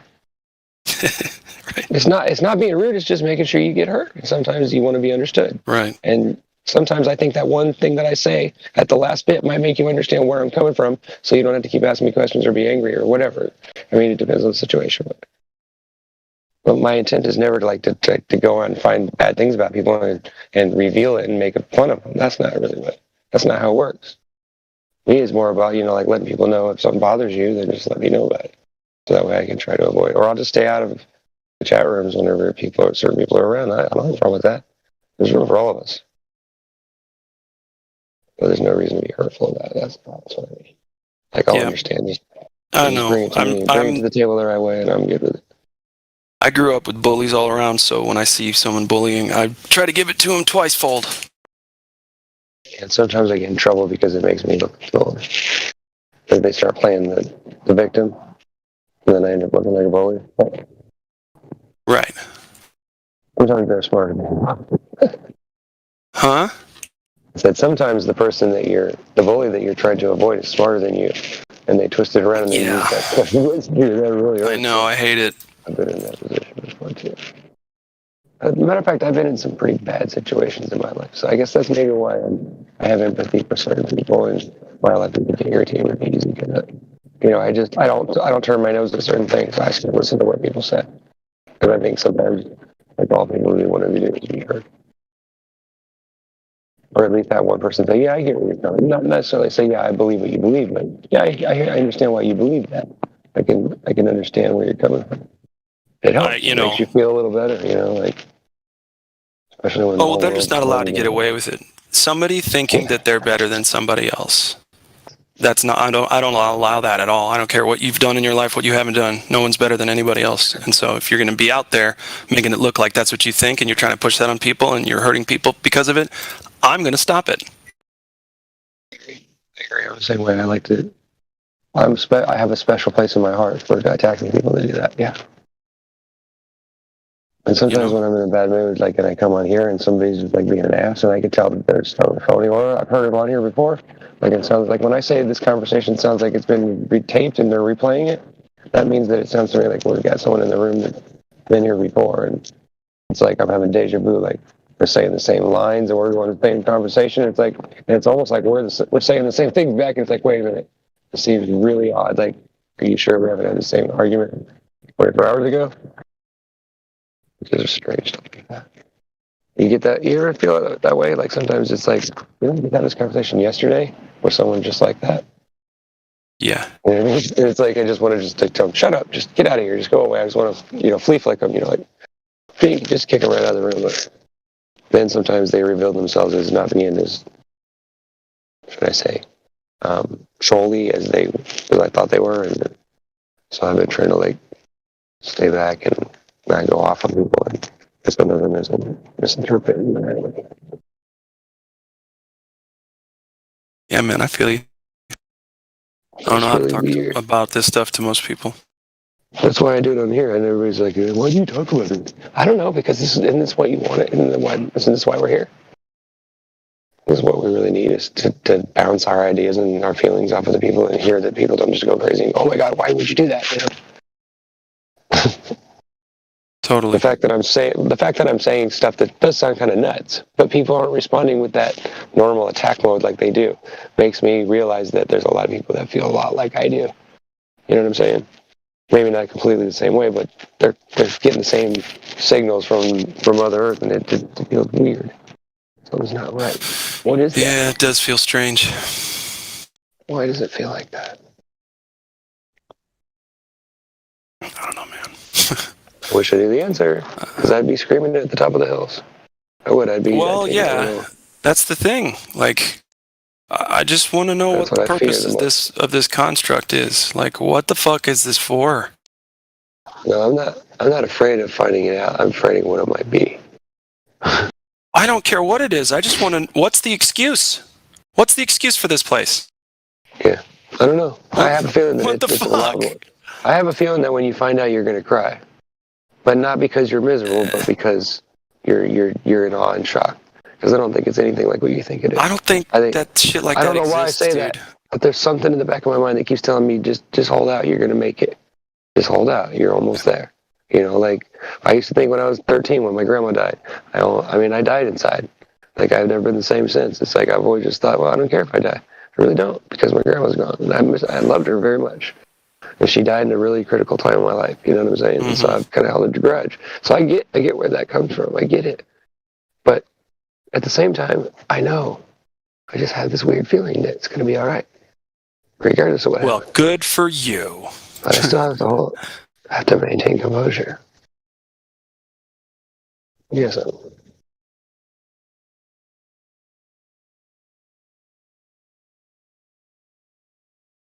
Remember MTV's Oddities? Very, very little, but I do remember, yes. So are you seeing the voice text? Not over. Oh, I've been posting stuff about that. Phone. I had to switch chargers because my phone was still going dead.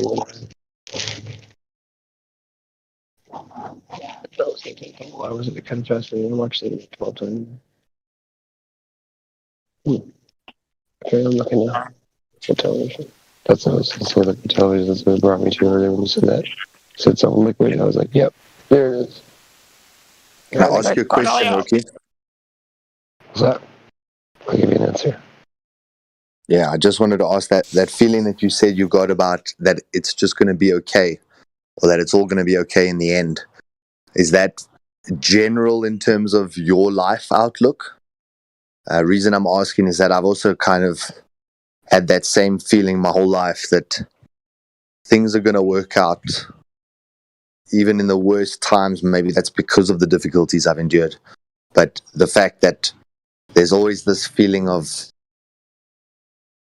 a sense of calm that I saw other people didn't have. Right. Yeah.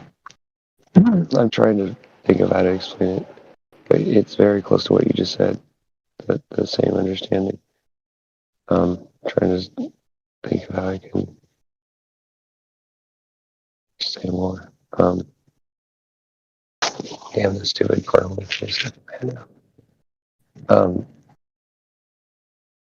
It's more like I don't know how to explain it. I don't know. I don't know. I want to say that it's the first, like it's because I just had that. It's just not necessarily about me. No, it's more like that we're all going to be okay somehow. But we just have to survive it, and just like there's something coming that we're all going to have to endure. It's going to be very difficult. Like, and we're all not going to understand it. It's going to be very, very hard. And some of us are going to crack and not make it. And it's going to be bitter, and it's going to hurt, and it's going to be painful. But at the end of it, we're going to realize that it was necessary. And the ones that make it through it, it's going to be worth every minute of it, right? and you're gonna look back on it and think, wow, you're gonna, like I said, it's gonna be like you finished and you did so well, and we can all compare our scores or whatever. You know what I'm saying? That kind of thing. I just get this weird feeling, like as if it's not really about being cruel and hurting you or getting back at you. It's not evil like that. It's evil necessary to make you understand, so you'll comprehend what, like how can you understand what God is if God is so beyond you? Like if He's made out of things that you can't. Like I mean, we try to make sense of, well, how could God be real if He wasn't created by something else? That doesn't make sense to us. I don't even want to try to understand that, because all I can do is just trust that God will somehow figure out a way to explain it to me, so that I can comprehend it. So it's not something that's going to inhibit our relationship. But in reality, if He created a powerful being, but He gave us the power to actually fall away from Him, like He gave us that ability that we could fall away from grace. What if He did it on purpose so that we would learn in our own time? So we'd come back to Him eventually, and He could, you know what I'm saying? Like, think about how beautiful I do, but it's just a lot of what ifs. That's all.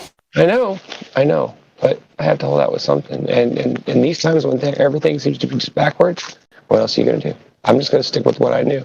I'm going to stick with the basics. I mean, yeah, I'm going to learn things on the way that are going to change things, but there's a lot of stuff that I just have to stick with what I know and what I've seen in my life and my witness, what I know. That's all I have. And until I remember what happened before now, I have to go by with what I've got.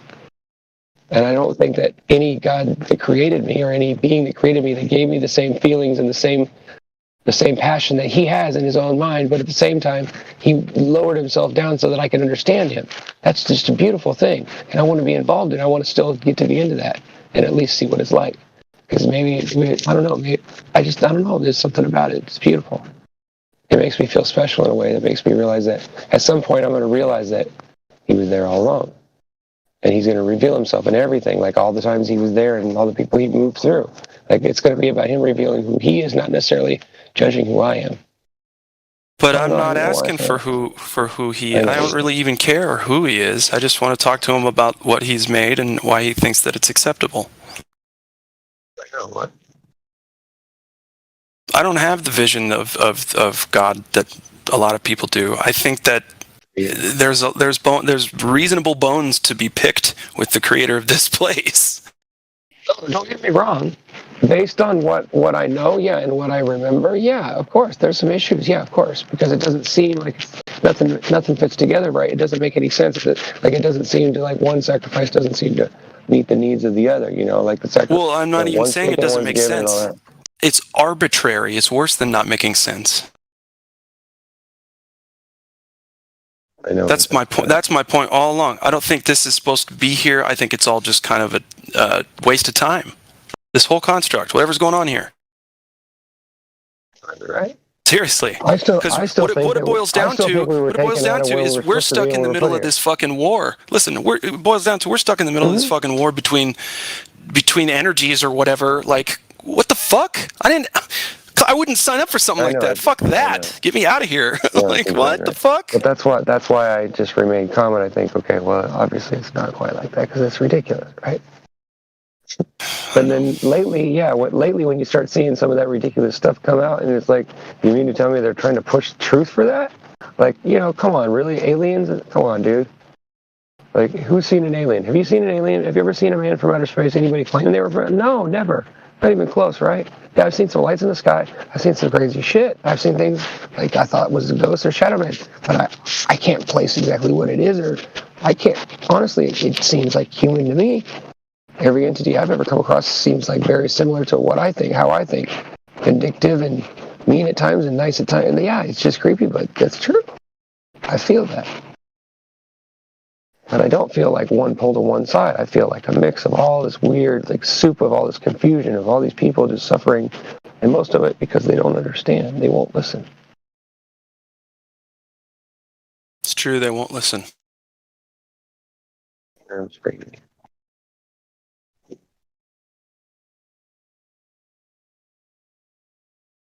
Never mind. It's weird. Like when I'm really, really quiet and all I hear is just like the ringing, that tone that you hear when it's completely quiet. Yeah, the ringing. I call it the conscience. The conscious.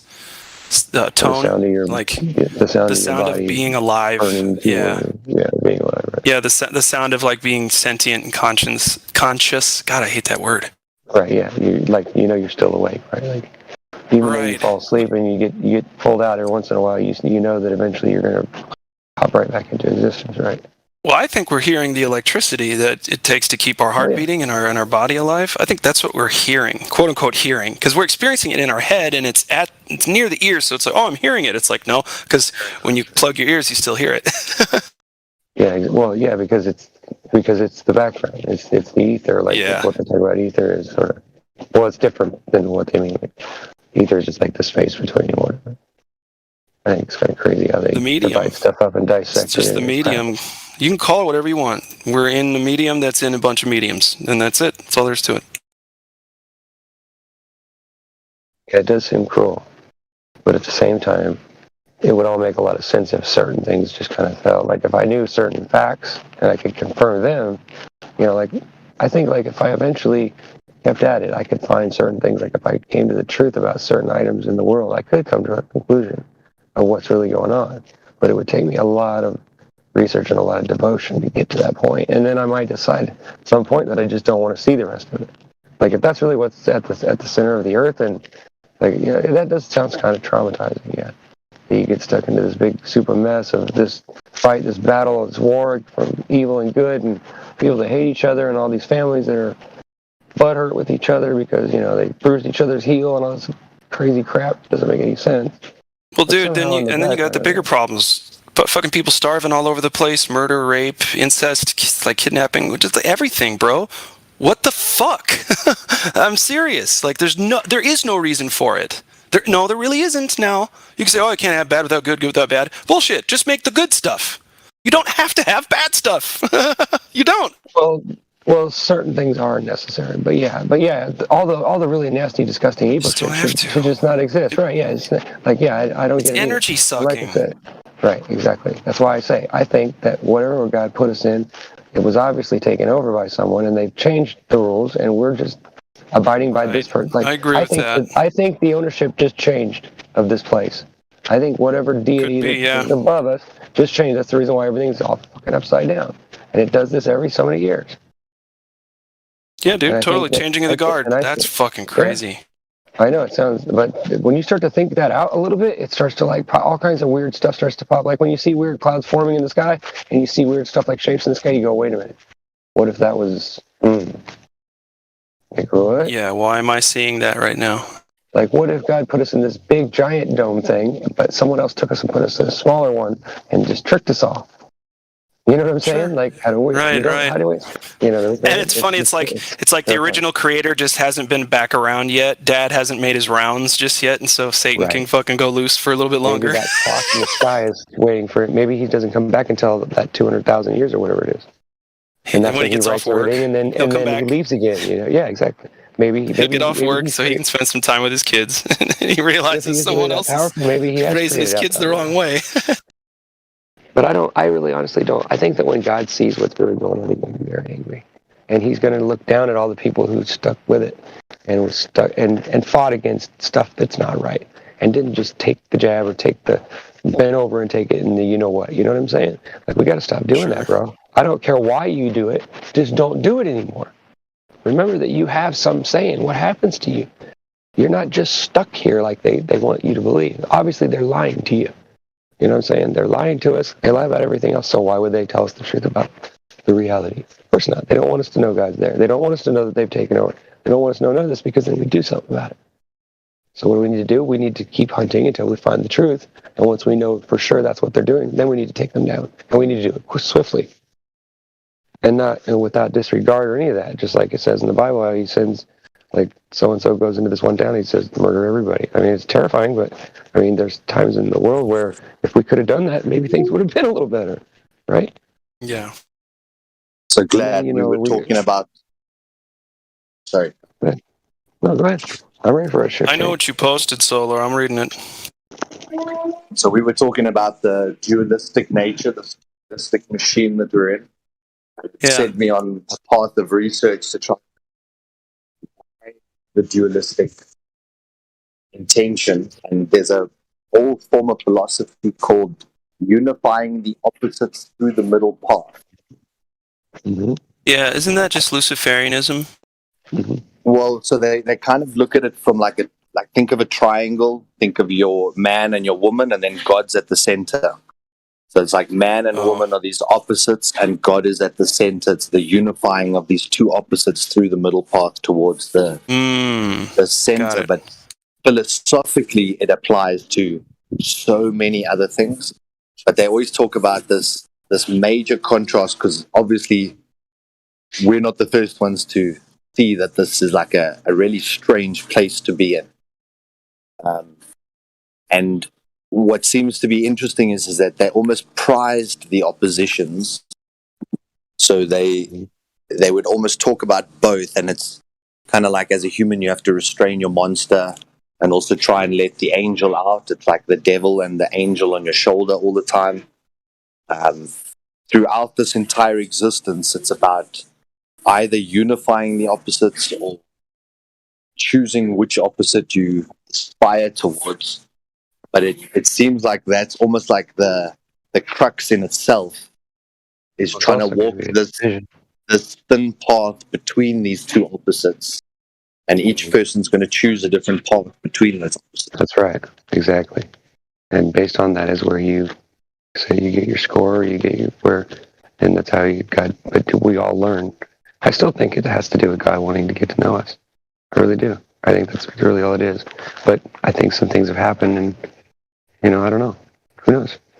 We don't know anything, so we just have to keep watching. But at the same time, we got to think rationally. Come on, like this crazy stuff where we just start shutting down governments and putting people out of business, like literally taking their small business and throwing it away and taking their livelihood, their ability to take care of themselves without the government funding them. When we start taking that away from people deliberately, then we're going to create a state of people that literally just feed off of it and destroy it in some way. And then, of course, then we need to be safe from that, right? From all those crazy people that try to take over and take too much from the system to where nobody else can get any, right? That's the big trick right there. It's all about just tricking us back into another situation where we're at war again with somebody or something else. Yeah, and that's the thing. Solar. We won't let go. We're going to have to take it. We're going to have to take it down. We're going to have to stop it. It's not just going to, I don't think people, I'm sorry, let me finish this and I'll give you some time to talk. But I really feel like as if God is saying, you have to make the decision. You have to stick with it. You can't just sit on your hand. You can't just stop in the middle and start rocking and sit on your hands and go, I can't deal with it. I can't deal with it. You're going to have to get into the middle of it. You're going to have to get in there and fight against it. You're going to have to, people are going to come for you. That's going to happen to you sometime, at some point. And you're going to have to be able to still come out on the other side and still not hate God for it, because it's really about you. It's about you learning. But I can be wrong. I don't hate any kind of creator that made this place. I just want to know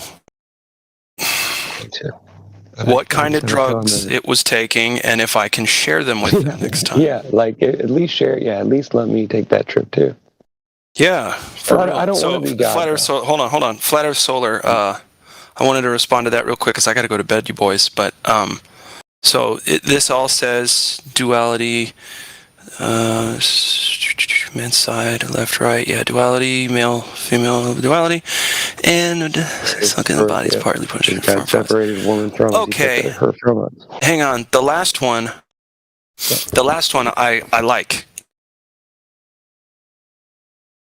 What's that? What do you mean? Explain.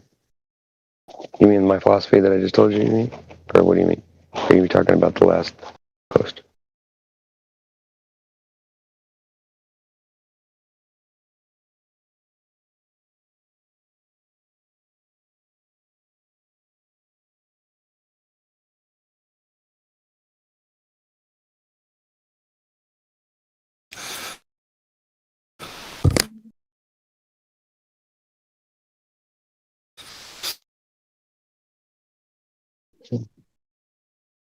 I think, we're given stories throughout this entire existence so that we're distracted, so that we don't actually see what the creator is or the true creation or anything like that. That's what I think. I think none of the texts are correct about fucking anything that matters, of anything of consequence. It's all going to go down regardless of what we know. I think I know why you feel that way too. Just so I posted the video. Oh, cool. I've posted it in a voice text. What this guy's discovered, he calls them the triptych temples. And when you look at all the ancient architecture, there was always a main central doorway and then two smaller doorways on either side. And it's got to do with this harmony of the two opposites unifying through the central path and choosing that central path and neither of the two smaller doors. I got it. All of the ancient architecture that goes back all the way 15,000 years has the same repeating pattern of a larger central and then two smaller ones either side. It also brings in the number 3 that's all throughout religion, Well, you got your bullseye. So it really blew my mind. Yeah, stuff in there.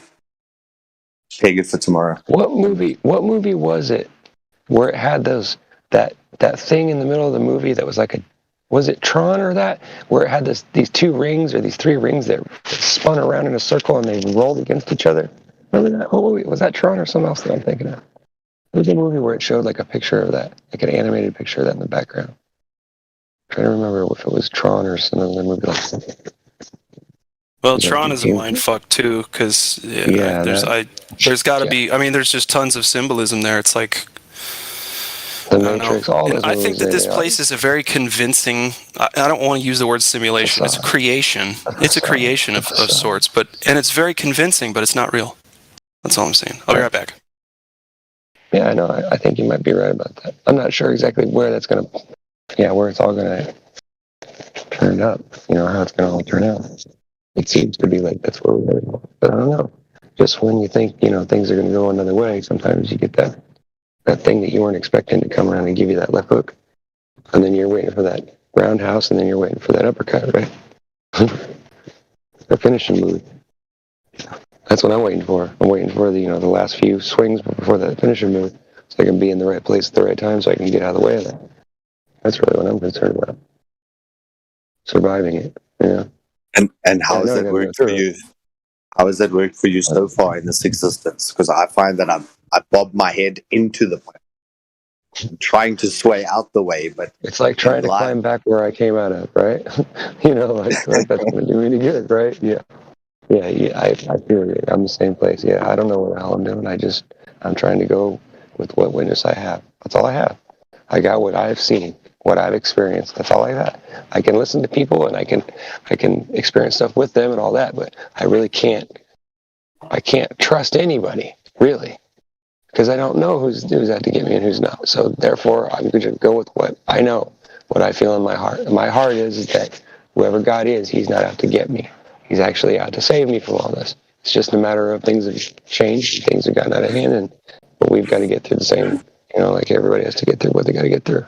And somehow we get on the other side, we're going to get rewarded for it. I mean, that's the hope I have. I mean, maybe I'm wrong.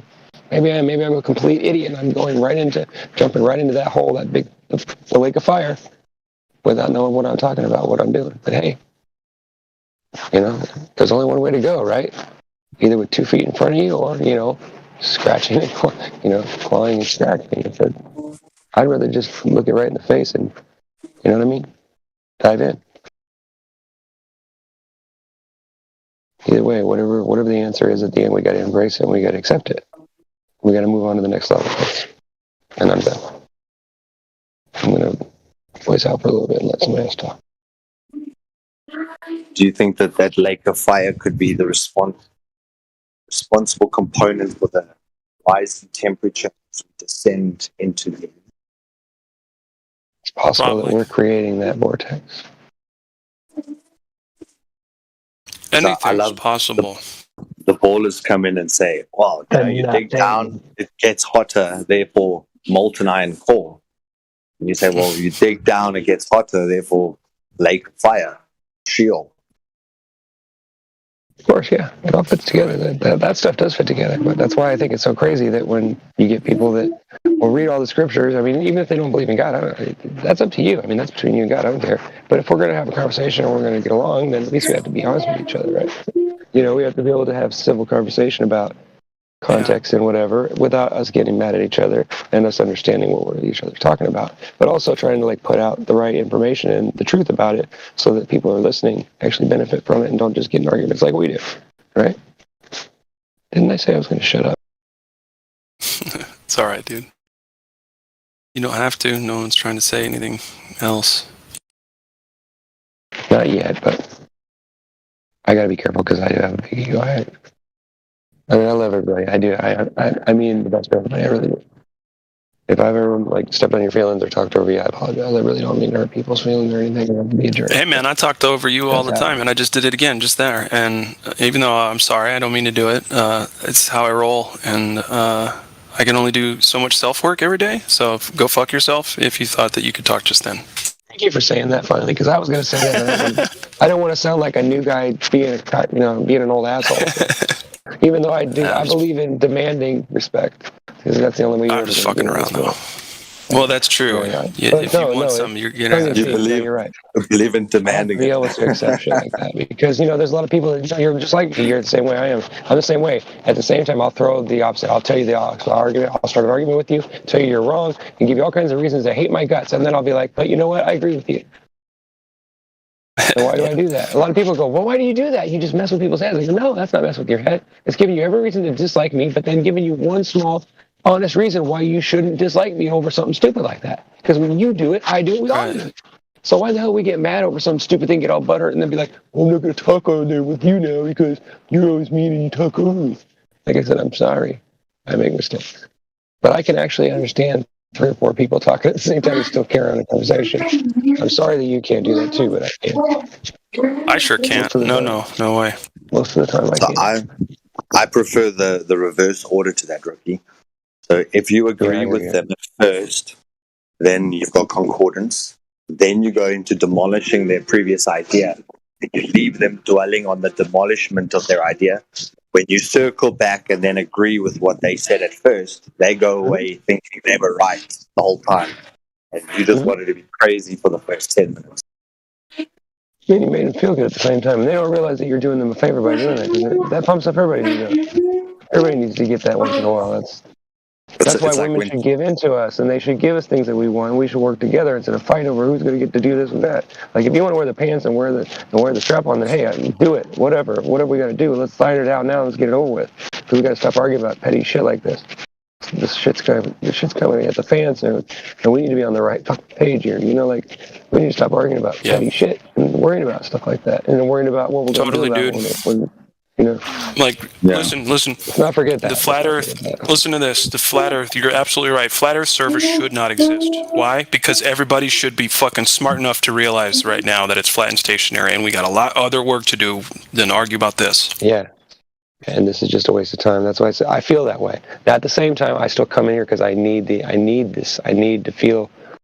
I'd love to talk to people about this stuff too. It's very fulfilling, but we have to do something. We can't just talk about it. Yeah, exactly. We got to start doing something, because otherwise we're just pumping ourselves up to know all this stuff, and then at the end we didn't do anything. So when we get to the end, that's going to be like, who are you? Get out of my face. He's not going to want to talk to me. I gave you all the motherfucking cheat codes, dog. Yeah, dude, do you remember so-and-so? I sent him for you. I said, how many ships did I send back? Every time you kept saying, no, God's going to send me a ship. Anytime that's coming. It's like, how many times does God have to reach out and when was I not there for you, you son of a bitch? Like, dude, how many times do I have to keep coming back to this dumb realm to save your asses? Man, I told you have to die, you can do it yourself. Are you going to feel dumb when you get to the end and all you had to do is just unlock that door and open it? Every time I come here, I tell you guys that God is within you. Okay, you guys you're like bullshit. He is but wait, no, you're not the God. Where else can he hide? No, you're not God, but God put himself inside of you so that you could benefit from that power, even though he's not around necessarily right here and now, because you wouldn't survive him. Absentee. You can't be in the presence fucking uncle. Well, no, because once he created you and separated you from himself, you no longer could survive by being in the same room. So he has to separate himself from you. Otherwise, he would have murdered all of us. Because we would have taken one look at him and he would have killed us all. Think about it. Okay. Maybe that's not a metaphor. Think about if all the things that are in the Bible aren't metaphors. What if they're literal translations? What if some of them are? Just imagine how crazy things would get. Well, that's the way things have gotten, right? So why not go there? We have nothing left to lose. You really think God's going to get mad at us because we went there at the last minute?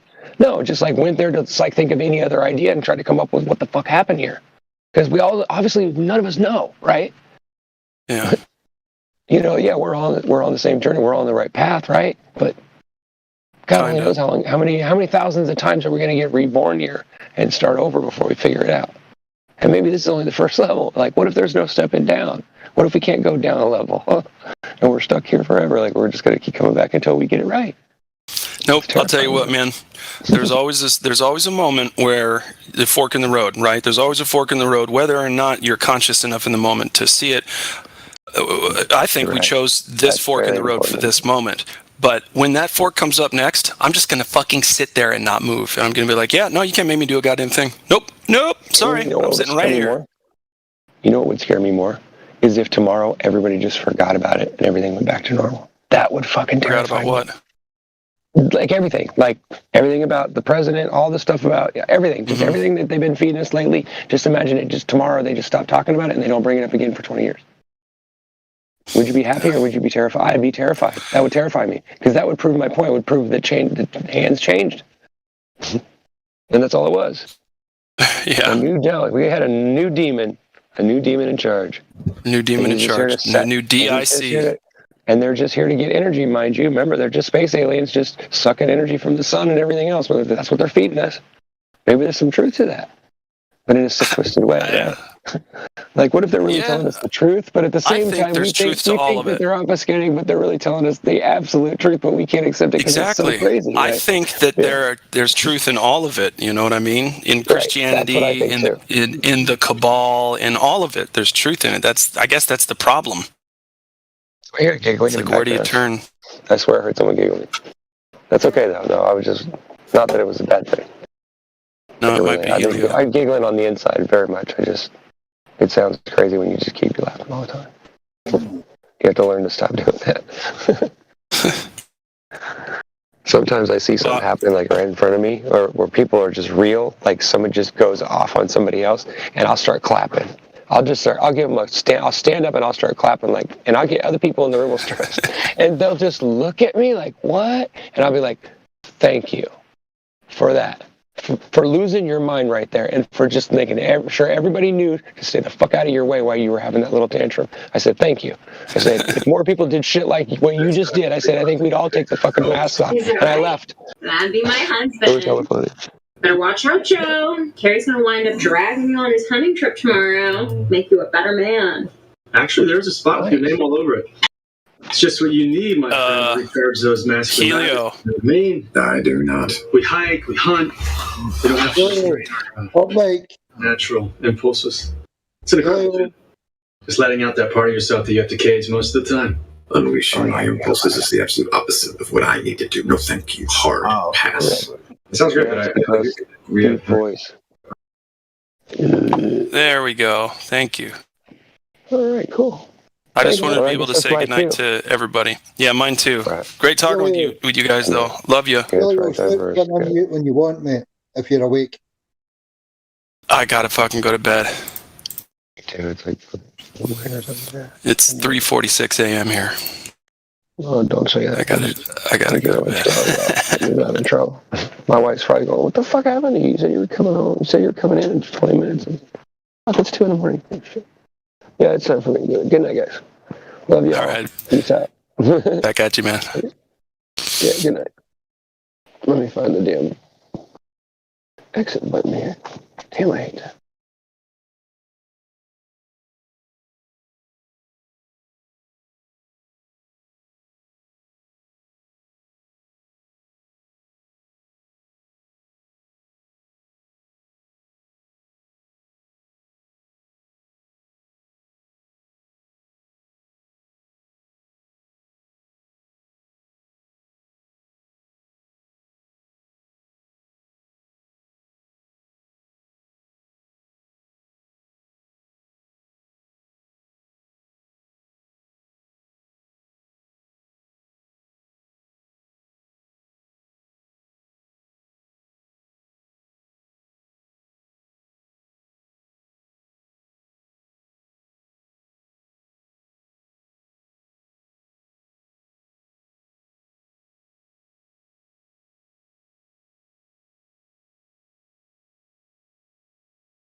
looking for.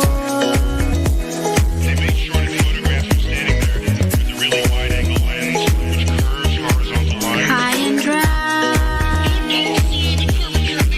everywhere. I'm looking for.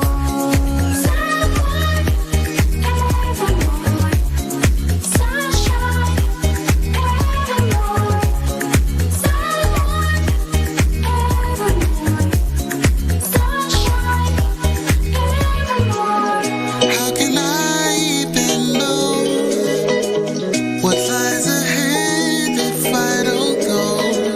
I see a chance, I take it slow, and I know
living for the views, what the fuck you doing? Come back to the real world, bitch, okay. You just a catfish, wanna live lavish. Broke little joke that don't pay the taxes. Gucci bags, but you still got the tag shit. Ass so thick, yeah, we know it's plastic. They be selling their lip kits, narcissistic. Little dipshits, materialistic. Got the rich outfits in the land of misfits. Hypocrites trying to live a life unrealistic. Yeah, oh my god, look at this, yeah. Got a blue check, now they on a power trip, trip. Oh my god, look at this. We got the cool kids with the Kool-Aid. Got a sip, sip, sip. Oh my god, look at this, yeah. Got a blue check, now they on a power trip, trip.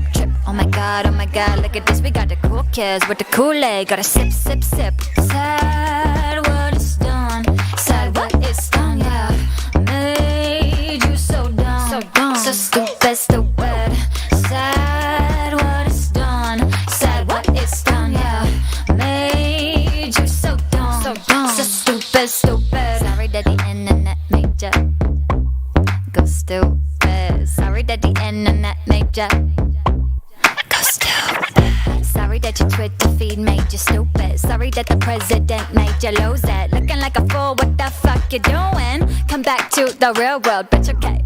Oh my god, look at this, yeah. Someone made you mad, now you had another fit, yeah. Fit. Oh my god, look at this. Gotta post it, gotta post it. Gotta bitch, bitch, bitch. Oh my god, look at this, yeah. Someone made you mad, now you had another fit, fit, fit. Oh my god, look at this. Gotta post it, gotta post it. Gotta bitch, bitch, bitch. Sad what it's done, sad what it's done, yeah. Made you so dumb, so stupid, stupid. Sad what it's done, sad what it's done, yeah. Made you so dumb, so stupid, stupid. Sorry that the internet made ya stupid. Sorry that the internet made ya go stupid. But Mr. Trump, you're not a nice person. We have people that are stupid. Go stupid.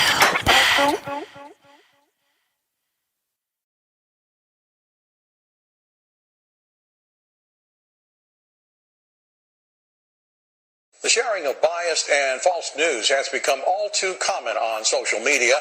More alarming, some media outlets publish these same fake stories without checking facts first. The sharing of biased and false news has become all too common on social media. More alarming, some media outlets publish these fake stories without checking facts first. Unfortunately, those outlets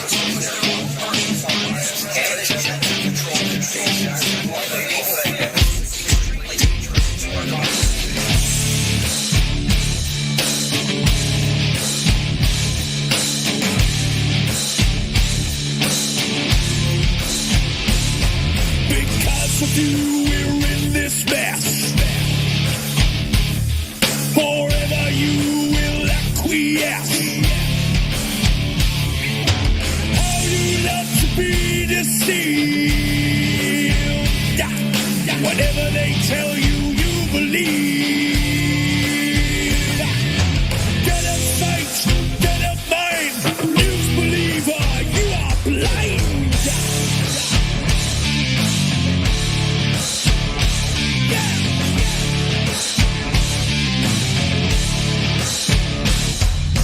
Critical thinker, you are not. Never independent thought. Busting through your paradigm. Hypnotized with pantomime. Regurgitating all you hear. Spread your terror, spread your fear. Never your mind to be free. Never your eyes will ever see. Lick the boot of tyranny, begging for your slavery. They who have remote control, the keys know your very soul. Tune into the great deceiver. Television watching news believer.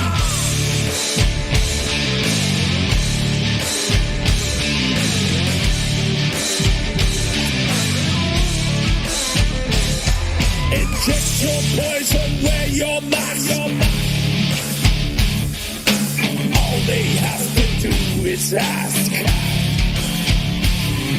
never questioning authority, blindly following like sheep. Yes sir, no sir, freebacks, fool, you television watching fool. Yeah, never your mind to be free, never your eyes will ever see. Lick the boot of tyranny, begging for your slavery. They who have remote control, the teach know your very soul. Turn into the great receiver, television watching news believer. This is extremely dangerous to our democracy. Extremely dangerous to our democracy. This is extremely dangerous to our democracy. This is extremely dangerous to our democracy. This is extremely dangerous to our democracy. This is extremely dangerous to our democracy. In their world forever locked, into their world forever boxed. Reality you leave behind, a prisoner of your own mind. Forever you will be deceived, never ever to be free. Yeah. Never your mind to be free, never your eyes will ever see. Lick the boot of tyranny, begging for your slavery. They who have remote control, the teach know your very soul. Tune into the great receiver, television watching news believer. Never your mind to be free, never your eyes will ever see.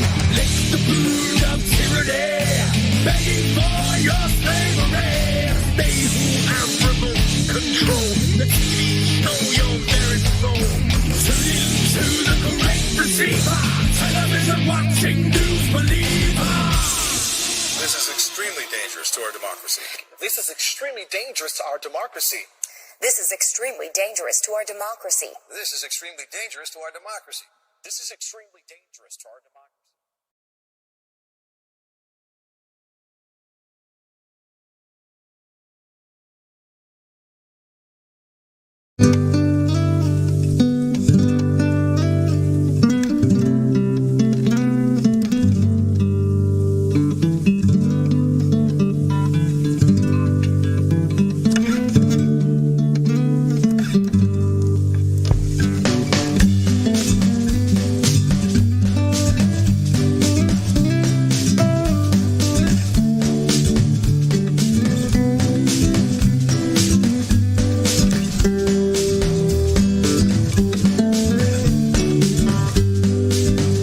Go on home, angry Glover, go on home. Ain't you got no fucking home of your own? For 400 years we'll fight you without fears. We'll fight you for 400 more. If you stay, angry Glover, if you stay, you will never be fly earth with what you say. So go on a ferry, the curving has been buried, and piss off and leave us while you may. Go on home, angry Glover, go on home. What the fuck's Van Allen belts if not a dome? For 400 years we'll fight you without fears, and we'll fight you for 400 more. And if you rage, angry Glover, if you rage, don't you know that most of us have been on planes? So if you think it's funny that Einstein was a dummy, I'll show you the moon landing was staged. Go on home, angry Glover, go on home. Ain't you got no fucking home of your own? For 400 years we'll fight you without fears, and we'll fight you for 400 more.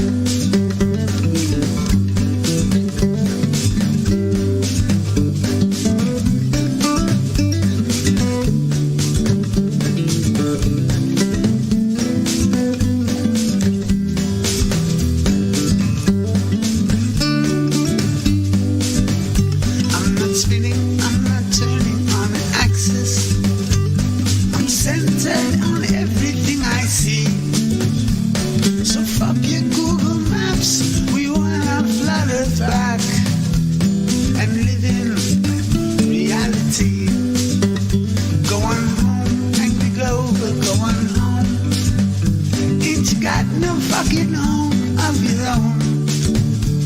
For 400 years, we'll fight you without fears. And we'll fight you for 400 more. If you stay, angry baller, if you stay, you will never be flattered with what you say. So go take a ferry, the curvy has been buried, and piss off and leave us one in May. Go on home, angry Glover, go on home. What the fuck's Van Allen belt if not a dome? For 400 years, we'll fight you without fears, and we'll fight you for 400 more.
Photoshop, but it has to be. It is Photoshop, but it has to be. It is Photoshop, but it has to be. What you're seeing here is a mirage. A lie is a lie, and it don't matter how many dumb people believe it. And the truth is the truth, hiding right out in plain sight, and still people don't see it. Man, this shit got me heated, and I won't stop till the elite are being defeated.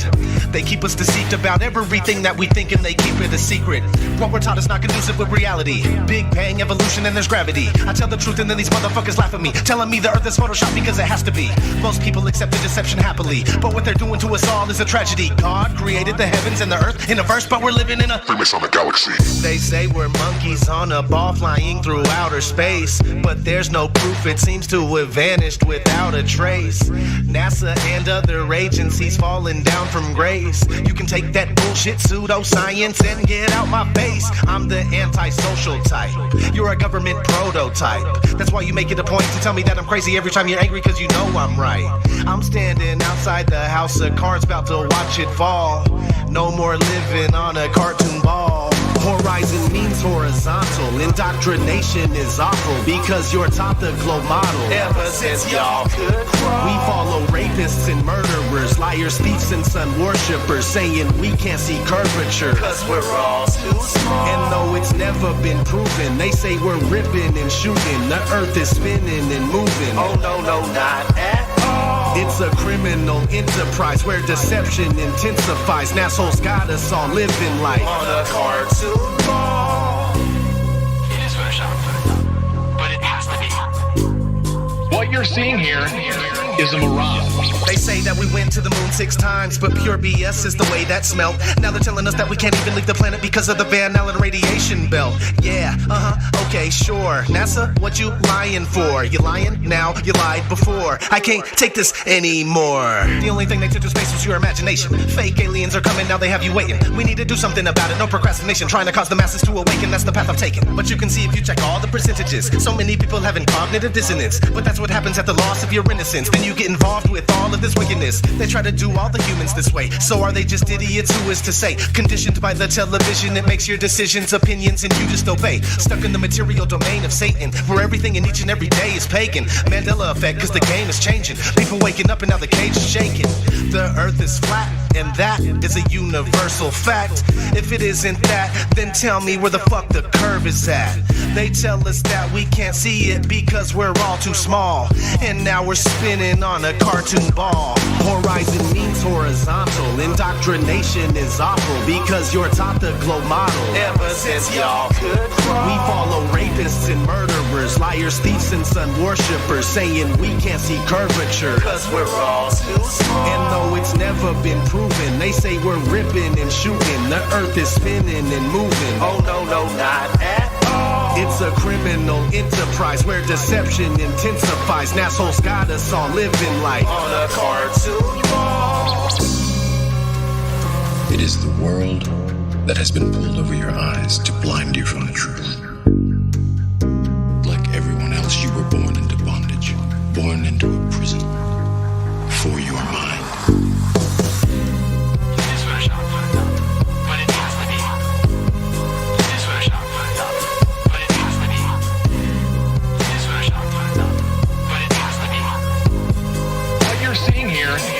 Is a mirage.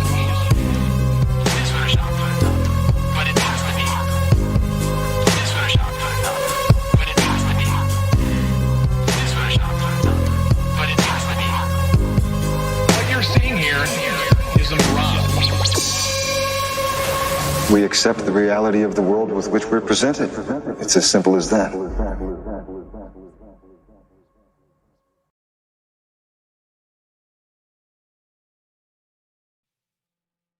1, 2, 3, 4. I told you so.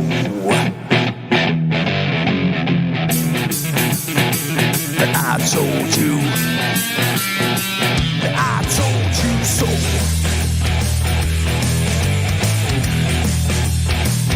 I told you.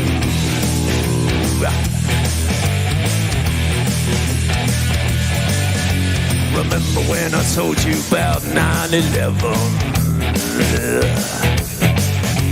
Remember when I told you about Building 7?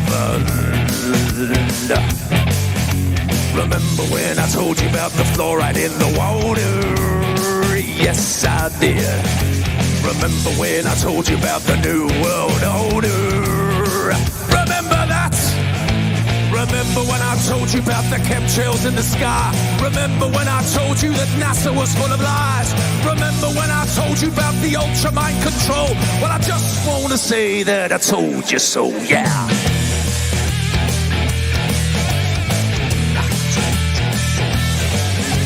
Remember when I told you about 432 hertz, that is, and what 440 can do to you?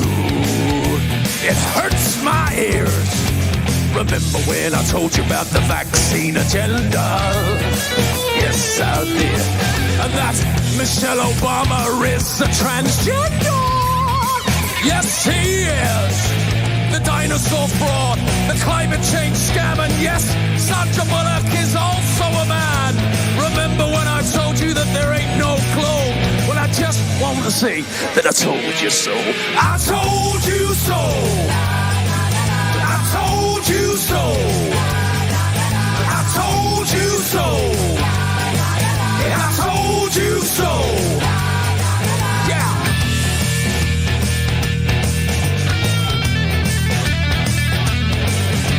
Remember when I told you about the TV flicker rate? And how it puts your brain in an alpha state? Remember when I told you about germ theory?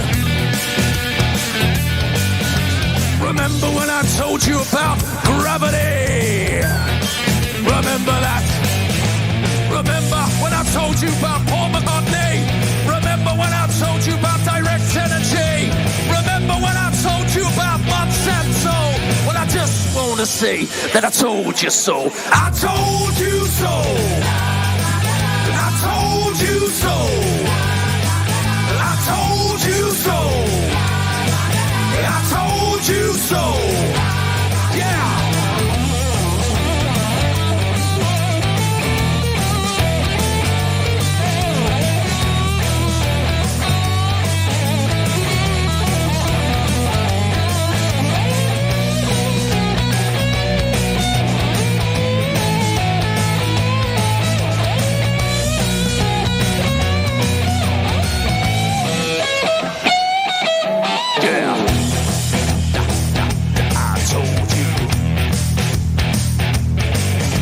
Remember when I told you about the mainstream media?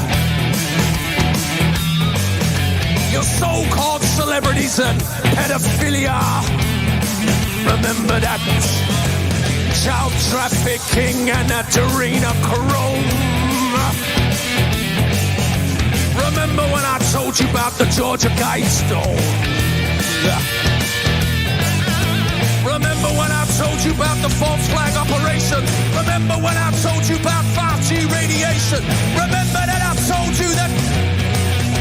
Well, I just want to say that I told you so. I told you so.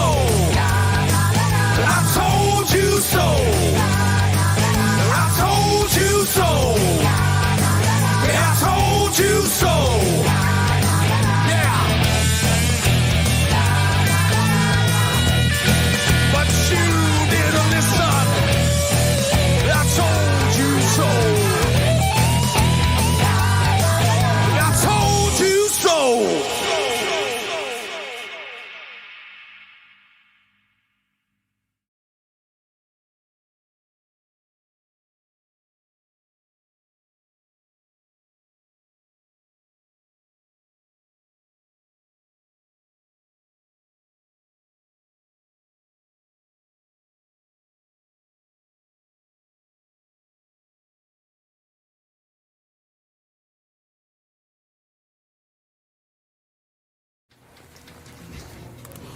Please state your name for the court.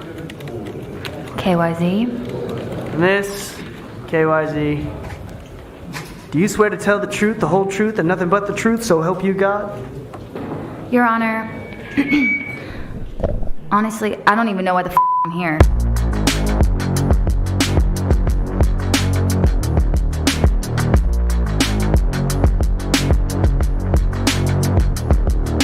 She wake up in a cold sweat and the nightmares made her upset. And the cycles of the psycho, they just spiral from her childhood. She got that mama drama like a baby daddy Tiger Woods. Bikini pics on Instagram, she claiming she misunderstood. She wiped her tears with a motherfucking Vogue magazine. Sweetie, gotta sell your soul, pay the price of a dream. Pulling up to Mickey D's, buy a 5-piece credit card decline. She can't even fucking eat, yeah. She dance on a pole, shaking her ass. Go to the bank, wearing a mask, pull the gun. Where's the cash? Give me the cash, yeah. Jump in the car, foot on the gas, trying not to crash. They wanna ask how you got stacks. She looking down, try not to laugh, yeah. Bad girls go to heaven when they die. Bad girls go to heaven when they die, when they die, when they die. Bad girls go to heaven when they die. Bad girls go to heaven when they die, when they die, when they die. Bad girl with the devil in her eye. She an angel, but she broke her wings. Self-suicide, can't fly. Bad girls go to heaven when they die. Bad girls go to heaven when they die, when they die, when they die.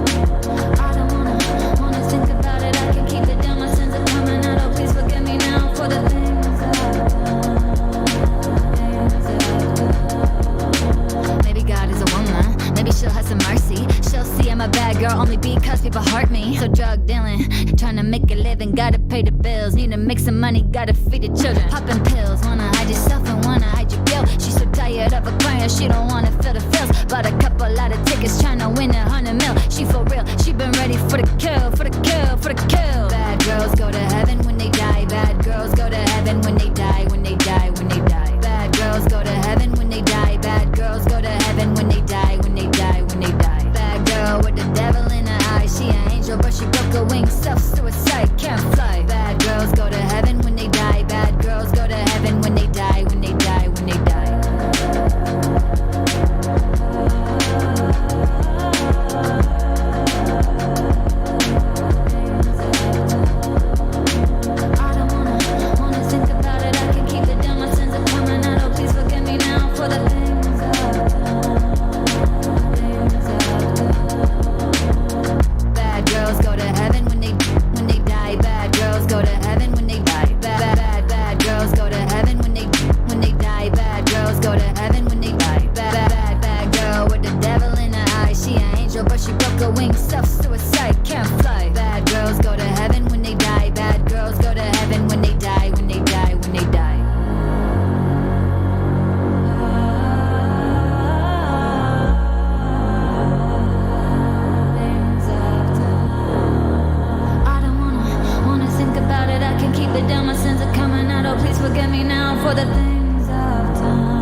With the slaves, but how they about to face the truth when they can't show their face? Now the system don't control me, yeah, the beast is getting slayed. Austin got the power, they look sour, oh behave. But I'm about my father business, witness, he gon' get this praise. I ignore ya, cause of Torah, only thing that I obey. I ain't with the social distancing, but I'ma need my space. They be boring me with quarantine, so stay up in your place.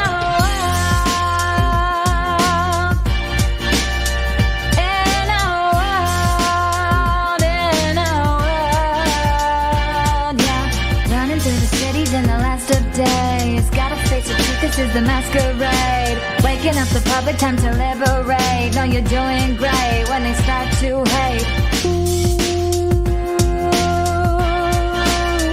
In a world, yeah. I'm sorry we didn't go to the moon, bro. I'm sorry. I'm sorry I didn't lie to you, bro. I'm sorry. I think it'd be cool if we went to the moon too, dude. It was a cool story. I'm sorry you got triggered.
They gonna say right now, oh they really wanna hate right now, now, but I think they're just afraid right now. Got their heads in the clouds with a mask on the face like a clown. What they gonna say right now, right now? Oh, you wanna be awake right now, right now? Well, you better get real brave right now. Put your knees on the ground, gotta pray to the king with a crown. I have to tell you that we're living deep in the matrix.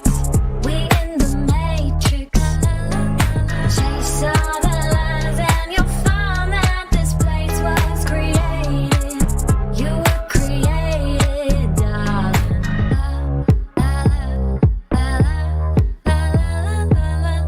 What they gonna say right now? What they gonna say right now? You about to have a panic attack real quick. Like, sorry, the earth's flat is fact, no trick. Just look at the proof and the true measurements. Cause I've been winning arguments against the best physicists. But this, don't know what it is. Lately I've been going around in circles, but I do not for the spin. Oh, this, don't know what it is. But you gotta keep it like a secret, you can't even tell your friends. And if you tell them, they say, how could it be? Don't mean nothing to me, they're gonna pick up and leave. And if you tell them, they say, how could it be? Don't mean nothing to me, they're gonna fall back asleep.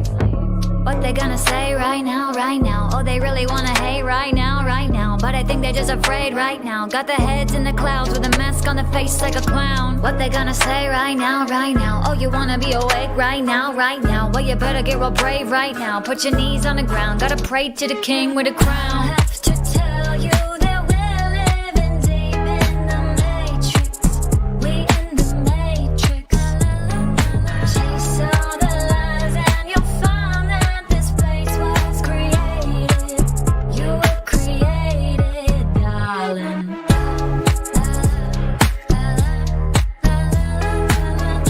What they gonna say right now? What they gonna say right now?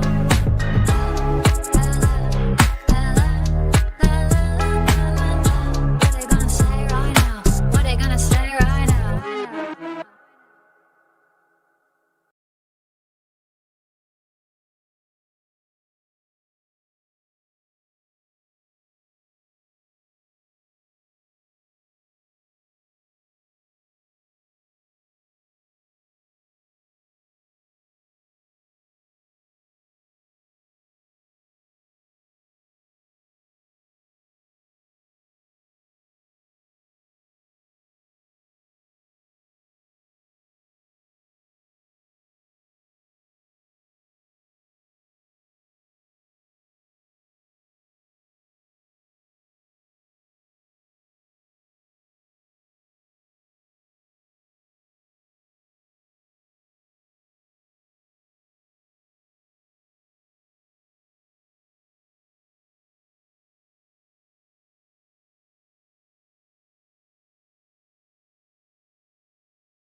Have you ever looked away from Earth into the black void?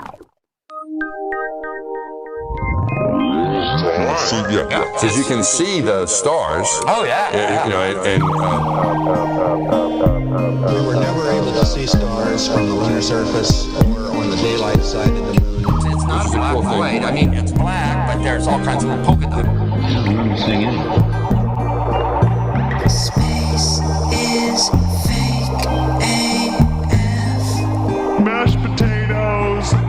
Space is fake AF. There's more than stars. You can see planets. You can see moons. you see the gas. Get done letting say the sky was not the limit. You fly to the moon in another second, but we haven't been back. Gotta play the didgeridoo. Destroyed all the papers and blew up the Challenger crew. Except for the twinsies. It's not. Space is fake AF. Space is fake AF. Look out into deep space away from the sun. It's the darkest night you can imagine. Hey, space boy, you broke my rocket man heart. You can smell a little roast beef. Where are the stars? Is it bright or is it dark? The vacuum of space, oh the tomfoolery. I think Sandy's hair is pretty much a dead giveaway. What happens if you get a leak on that? You have a leak.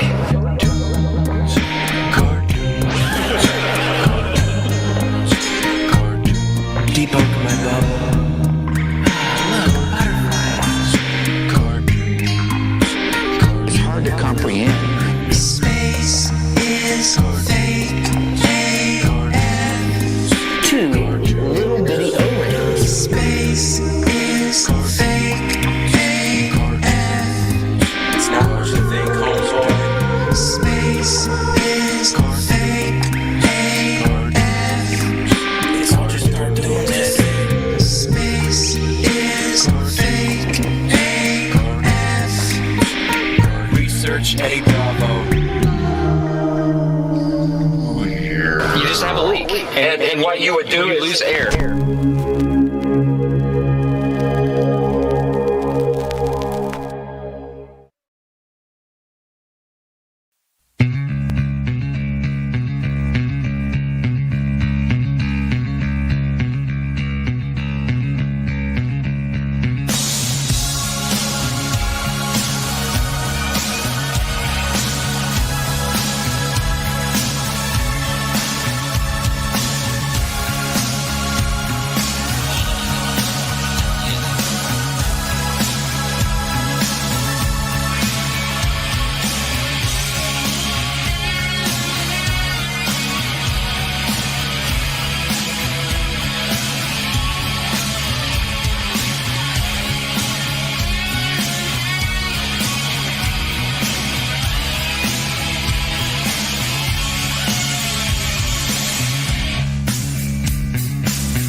A sliding innuendo is a crack in the lie.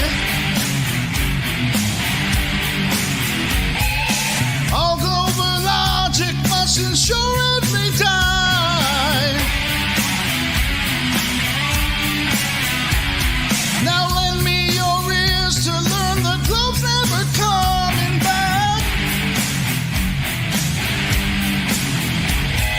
As Helios skeptic brings another attack.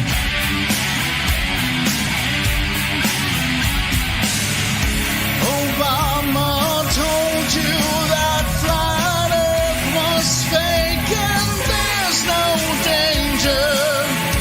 Look at it clearer, tell me, do you think flat Earth is stranger?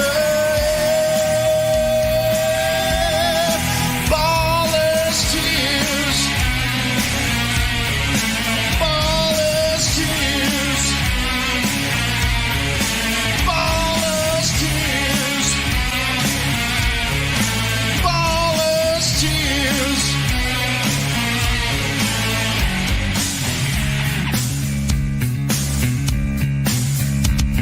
The ignorant masses don't know where to begin. Flat Earth marches on, headed straight for the wind.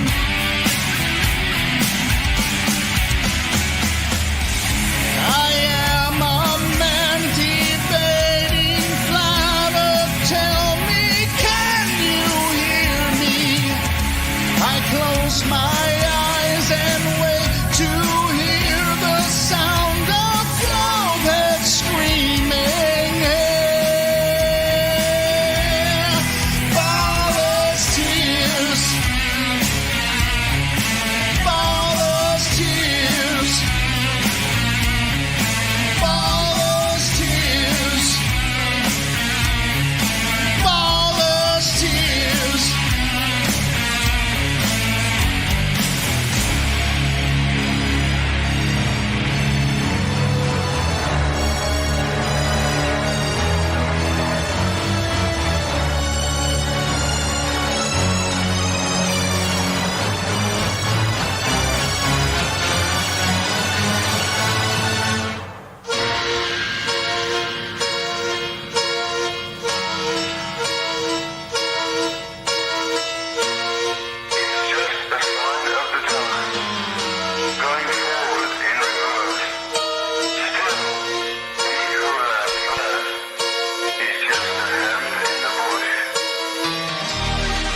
quick goodbyes.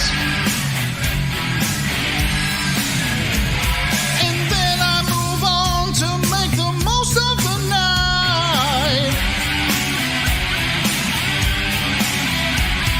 Don't care if you're mad, in fact I'll leave you dismayed.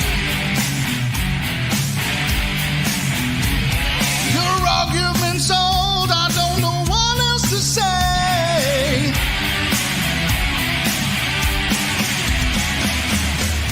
I never wanted it to end this way, but you keep spiraling.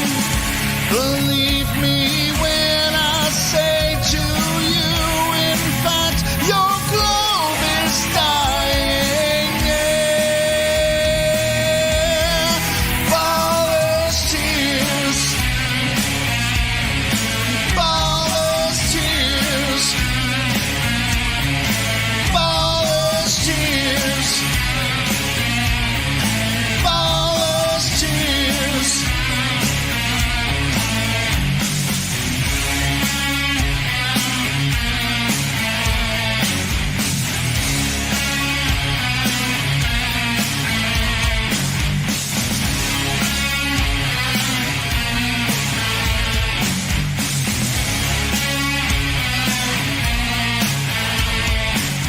Just a man talking about flat earth, and talking about flat earth, and talking about flat earth, and talking about flat earth, and talking about flat earth, and talking about flat earth, and talking about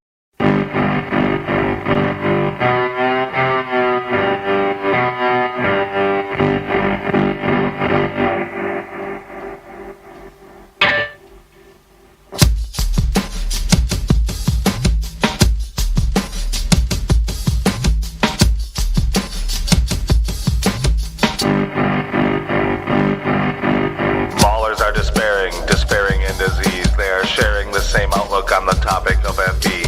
QE faded Panda Star, Miggy Stella's places. Hank Hill knows when they are lying, Crypto throws it in their faces. Sonny plays them like a piano, leaving them in pain. Dave Hinkle shouting out the banner, driving them insane. They are all in love with lying, they are preaching and a shouting. As Flat Earth destroys their globe, ballers run away a pouting. I don't mind the Baltar's lies, the ignorance it shows. We can throw them in cactus when we destroy their globe. Horizon and entropy, two things Baltars despise. Just one moment of silence for the Glober's demise.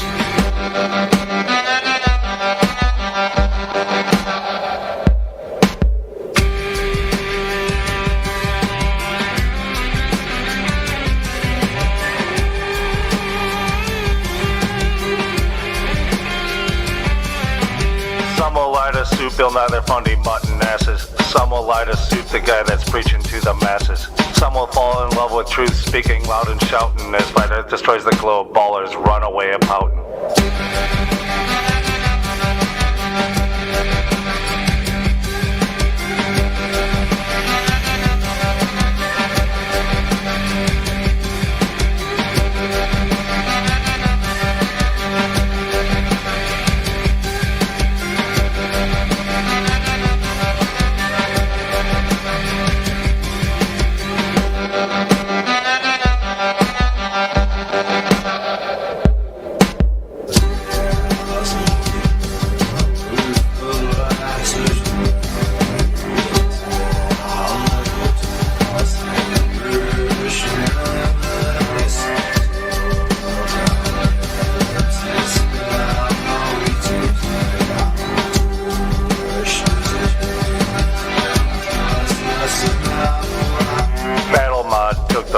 throttling their asses. Roger from the Netherlands, but smacking as time passes. Then there is the omnipresent Lord above us saying they are all in love with lying. It's a game that he ain't playing.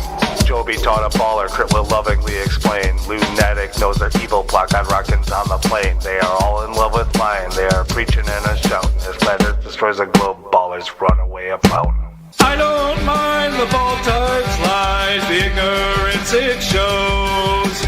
We can throw them in cactus when we destroy their globe. Horizon and Darcy spies. Just one moment of silence for the Glober's demise.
Hey Globers, there's your songs. Is in your mind. The edge is in your mind. The edge is in your mind. The edge is in your mind.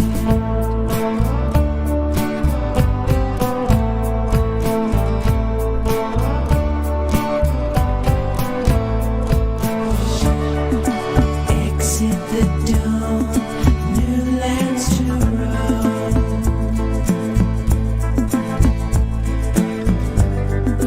Into your brain, the infinite plane.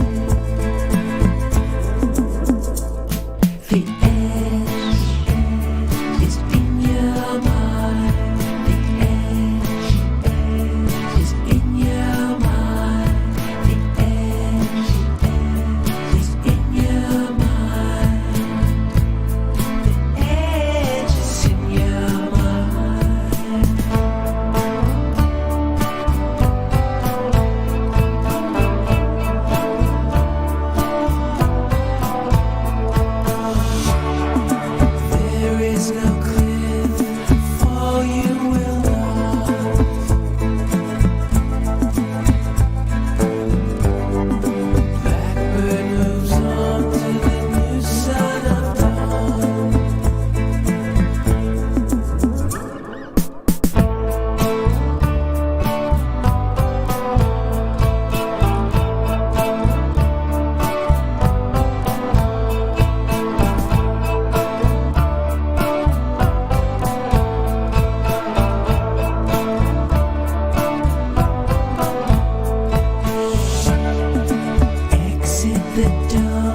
rap about the earth, producing epic content like Jeranism and Dearth. Well, he never saw crypto entering the fray.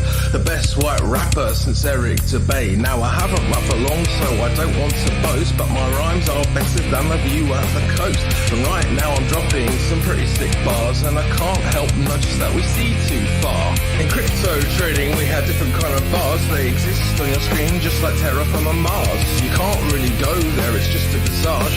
It's not a real place and it's not a mirage. Anyway, let's get back to the plane. Unlike platypus, I'm bringing the pain. Earth is flat and it does not move. Anything else and you'd have to prove. Yeah,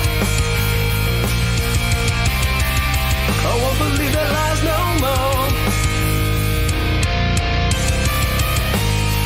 Yeah, I won't believe their lies no more. Horizon is where the earth meets the sky. Always rises with you no matter how high. Troll questions asking, well, do you ever fly? Not high enough for the grass on nigh. Those clown shows running interference. Not even once do they make any sense. While Neil says, guys, that stuff is flat. Bill says the boats disappear over that. Well, it's time to get your story straight. Just like the flat horizon that we observe. You still think that you live on a sphere? You must have a vacuum between your ears. But that can't be true because you live in nature. And vacuums don't form without a container. Which brings me back to what I've learned. Research a flat unmoving earth. Yeah, I won't believe that lies no more. Yeah, I won't believe that lies no more. Now I don't like to be rude and I don't like to slander, so I'll keep it short just like I'm Gem Panda. The earth is a flat stationary plane. No reification is worth the same. They tell you Coriolis is earth-based, but that bullshit just leaves a fake taste. The sea somehow has mass appeal, but not a single evidence showing it's real. The ball is cracked for all the nations. They're still stuck on the globe plantation. Got them evoking correlation, or even worse, I am the citation. Now luckily for you, that's it from me. I'm going back to join the FP party.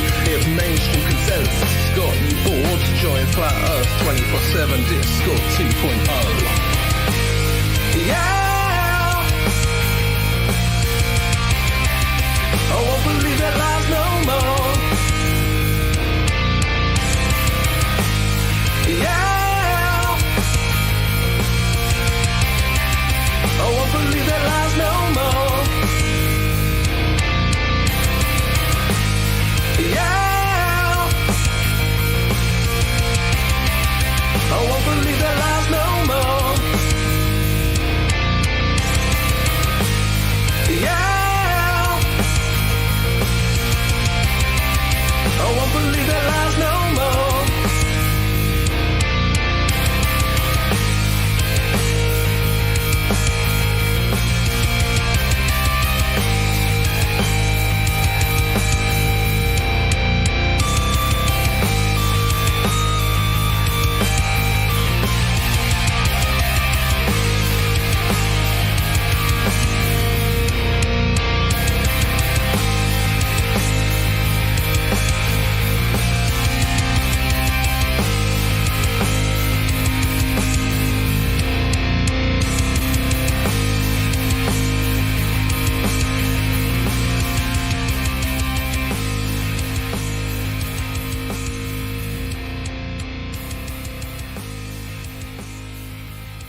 Is there anybody out there? Yo, what up? Ahoy, hoy. How you doing, Octane? Pretty good. Just chilling. I can't sleep, so just wanted to hop on here to see if someone else was awake. Sweet. I hope I didn't wake you up with the music, mate. Oh no.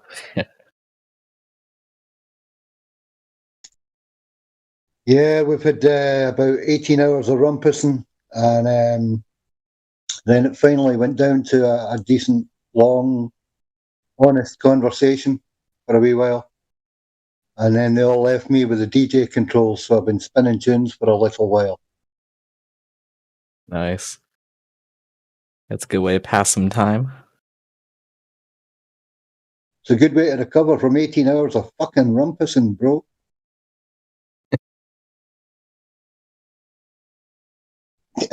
I'm too nasty. I really am. Nah, I'm not, actually. Shout a noisy bastards, so they are. They can't stop shouting all over each other. Yep, that's how you get like the content and for the live stream when you get those shouting matches. You say you want to get in a shouting match? Oh no, not me personally. But for the live stream, it's good content. But Maine. Hold it. About liquid helium? Hold it right there. Hold it right there. Wait there. You cracked me up. God, man, get a cup of coffee. You know you wanted to say concrete. Have a cup of concrete and shut the fuck up, man. You just... No, I would have done that if I was in the same room. I would just done it, mate. Well, fear of retribution. Yep. Prevents people from saying things they would say in a natural environment where all things were equal. Right? Yeah. It's the same as everyday life in here, mate. If I could make a legible point and it to be understood and took on board without feelings or chemicals or anything else in the way, it would be fine. But there's everything else in the way. And that's life, though. You know what I mean? It's how it is, mate. It's just how it is. But, yeah, sometimes I'd like to be in the room with it. Man, I've been watching that video that Flat Earth Solar posted, but it's...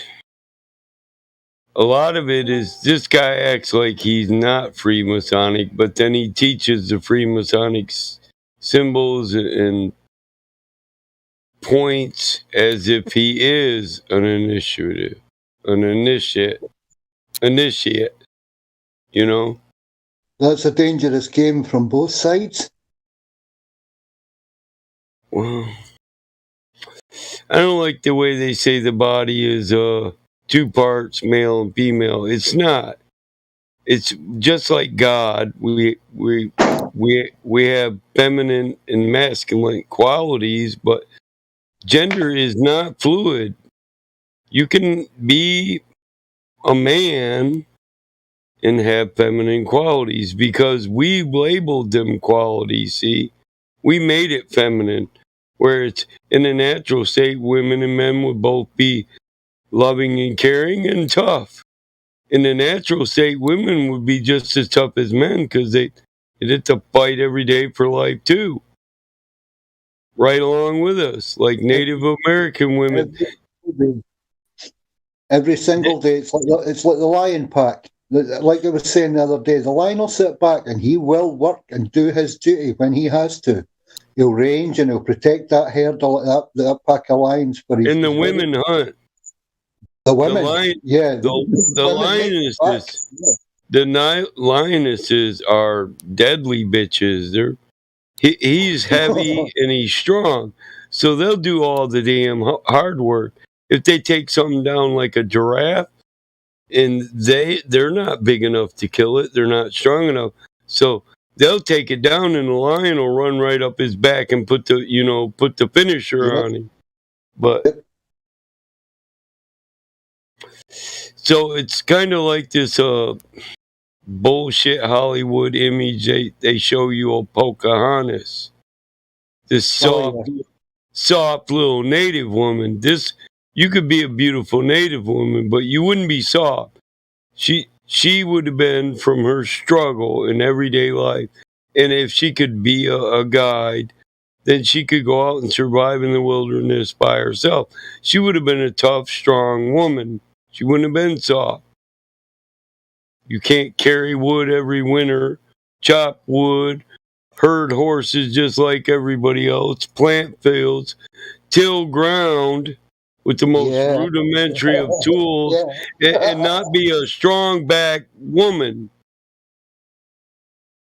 Yep. How many girls do you know that love to actually ride? I don't mean ride. I mean walk the plough behind a bull or a horse, and actually get in there and on the ground. Once they get into it, it doesn't matter if they've got painted nails, high heels, done up hair. It all comes off, and they are working, man. They love it. I see it. I see it often in the spring because I live in an Amish area. So Amish women get right out there, and I'm telling you, they got big, thick, strong legs, big booties, hefty women, and they're sexy in their own right.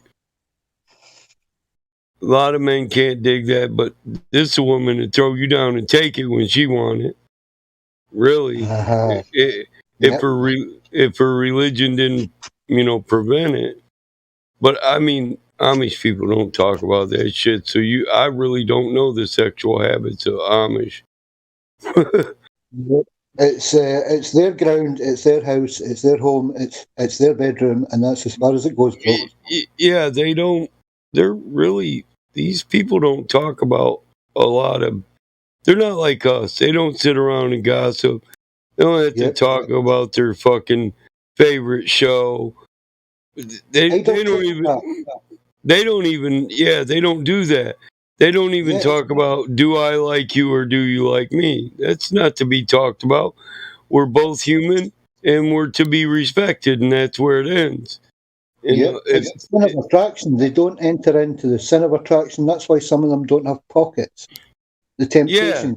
They know what it is. They know what evil is driven by. The lusts of men and women. And they don't enter into it. God bless them for it. It's beautiful. Dude, if they start talking, I got neighbors, we talk. We might get an idle talk when I say, I'm not going to barter for that shit.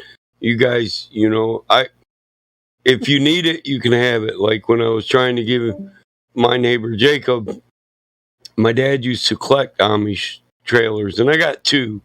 They pin my flagpole. I got one on each side, and then a steam tractor right up against the pole, and a Civil War cannon in front of that. So I don't need all of them. And he said, man, I could use that trailer. That'd be a hell of a wood trailer. It's bigger than mine. And I'm like, man, you think you can save that? That's a lot of damn work. And he said, I would enjoy saving it. So I'm like, shit, take them home. Oh, no, we got to barter for it. Hey, man, if your old lady wants to send me over some of that bomb-ass peach cobbler. Some freaking apple crisp or whatever, then do what you want to do. But don't take away my right as a man to say, I don't want to barter for it. You can have it. Now, if you feel like, well, Mike, we're giving you peach cobbler, you gave us well, then that's on you. We don't have to barter. I'm going to treat you like a real man. I don't use it. I don't need it. You can have it.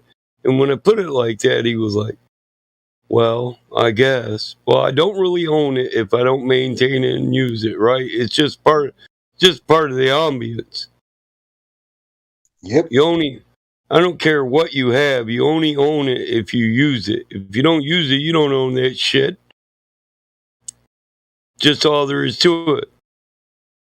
Yeah, that's very true. And the thing that he didn't notice, or has he clicked to it yet, when he said that no, we should barter, and you happen to mention Peach Cobbler, has he noticed yet that was your putting the bargain on the table there? Oh yeah. It's like he walked right by it and then went, "Okay, I'll shake your hand without the." Yeah, when I said that, he shook my hand and he just said, "Well, I'll get the boys over here to get them." And I said, "Yup, boys are good for that, aren't they?" You know, and he's like, "Yeah." But his old lady, they bake and pack it patches. You know, they make large amounts of stuff. Well, they were getting ready to have one of those parties for the dudes they send off that leave the Amish community, go out and enjoy all that crap, and then come back after a couple years. You know, they were having a party for one of them dudes where they make traditional stuff, and they brought me one of each dish. I was like, "Damn, dude, that's a lot of stuff." I was like, maybe some peach cobbler, maybe some apple crisp, and he's like, "Well, Mike, you know the value of those 5 trailers?" I said, "Dude, I know you'll use them. Yeah, I know the value of it. You own it. You'll haul wood with that. You'll haul your family with that. I know. Hell, the only time I got one that I use, I do hay rides in Halloween. You know, nice. And I bartered with the Amish dude to get it running. One that uses technology. I rebuilt his tractor, and he put the Amish carpentry on it. You know, they're bad motherfuckers. Nobody carpenters like a Amish dude. Your shit won't fall apart. It'll be functional. It won't just look good. It'll be solid. I like my little cart too, but I just haul kids around it, you know, on Halloween. Yeah. So, I mean, I do hay rides other than Halloween. You can fucking do it when you're partying and shit, you know. Hey, you guys want to get in the trailer and do a hay ride? I'll hook it up to the tractor. They literally put horses on there. My horses are rescue horses, except for a few. And the few I wouldn't hook to a damn cart anyway. They're not work horses, you know what I mean? It's a big. See, to ask a horse to put a bit in its mouth or to carry a shoulder harness, and it's a lot to ask an animal. A lot, and I don't think it's right at all. If an animal's never experienced it, it's not right in the slightest. Right, and I've never made them haul the trailer, but I have tied them with reins to the back of the trailer while I go on a cruise, because I'm cruising slow, and it's a good time for them to get some exercise. Yeah, they don't mind. They're part of the family then, and they feel safe in a sense when you put the rein onto something, and then I've been in a buggy, well, a trailer that had horses. The horses were happy. They would canter just fast enough to take the load off of the bridle or off the rein. So they were cantering free alongside us. It was beautiful. Yep. Yeah, and they love the attention they get from the kids, giggling at them, trying to pet them while they're running beside us. Yeah. The horses are really conscious animals. They're smart. People don't know the way. People just don't know. People go by fields and fields of animals and they think there's a cow looking stupidly. Or look at the daft horse banging its head on a fence post and another horse is looking at it. It's a bit stupid. And the animals that are looking at you, they notice you. They're wanting your attention. Yeah. When I'm out in the barn, man, you know, I'll have a couple horses staring at me while I'm in the barn. I know what they want to come over there and see what I'm doing, so I'll go open the gate. I'm not scared of horses. They're big, you know what I mean? But I'm not scared of them. Just as a big damn dog. And I'll go get them both and let them wander right over. I know they just want. I got a pear tree out in the back. There's 3 pear trees. And then I got a pear tree by the barn, and I know they just want to wander over there. So I don't want them eating the seeds. So I'll go get them and let them go, and then I go to the pear tree and cut up a couple pears and set them on a table. I got a snack table out front of my barn. Because it's really, when you give them treats from the hand, you're almost inviting them to bite you. When you do that, they'll bite. They'll accidentally bite you here and there because they can't see when they go down to get it, you know? So Same you as got a big dog, yeah. Yeah, you got to shove it up in their mouth, and I'm too lazy for all that. I don't want to give them, and I think they like it. I don't, they don't. They're nervous of your hand. They don't want to bite your hand. Yeah, they know that they could hurt you really, really easy. They're that smart, they are. But it's the same as, have you ever seen anyone with a Great Dane or a tall dog? When you extend they're the same way. They're the same way, yeah. And the football, you get the extender to lift the football off the ground, where it's not having to open its legs and bend all the way to eat. Yeah, that's what my treat tables are. They're like 5 foot tall. Yeah. They're just a 4x4 square wood sitting on a few pillars I've concreted in the damn ground. But they don't have to bend over real far to get in. They don't have to fuck with my hands. I just cut up the slices and throw them up there. And they're far enough apart. I got 4 of them.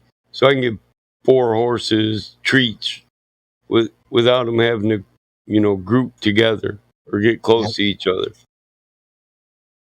But then I just let them wander around the barn, They crack me up. I got a few that won't go in the barn because it's concrete and they don't want to go up on the concrete. I mean, they're shoed, but they just don't like it. They just don't like to. Yeah, I know. Then I got other horses that are cool with it. They just come right in the barn and look at you sideways. What you doing? What you doing, Pa? What you got? Does Bert know that his hoofs ring when he's on the concrete? Yeah. Right. Bert, he don't give a fuck. Bert will try to go in the house with you. Yeah. It's when they learn. It's when they learn the sound of the ring off their hoof or off the shoe. When they're on the concrete and they're like ding, ding, and the ear goes and they're ding ding. And then the eye will go in, and the head will dip round and look at its leg as if to say, "Is that really me?" Ding, ding, ding. Yeah. Smile and they're bing, bing, bing, bing, bing. It's amazing. Yeah, I think when I brought Bert here, when I trimmed his hoofs and shoed him, that was the first time he'd been shoed and walked on concrete for a minute because he started doing that.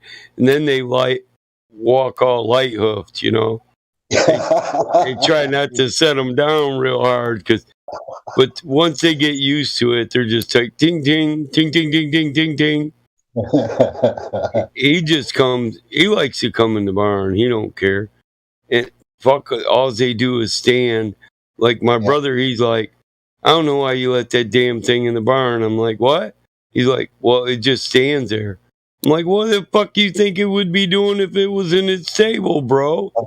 That's all. That's all Bert ever does. Bert can be napping over there, and you'll think he's standing there staring at your ass.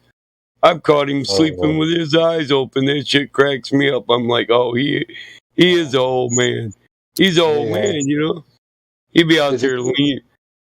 Does he cross his leg, leaning the fence and cross his leg and nod off? Yeah, I've seen it. Yeah. He's gone outside the barn and just leaned up against the side of it and went, like, yeah, like his left leg hurts or something. And he'll lean that side up against the barn. He's an older horse, so.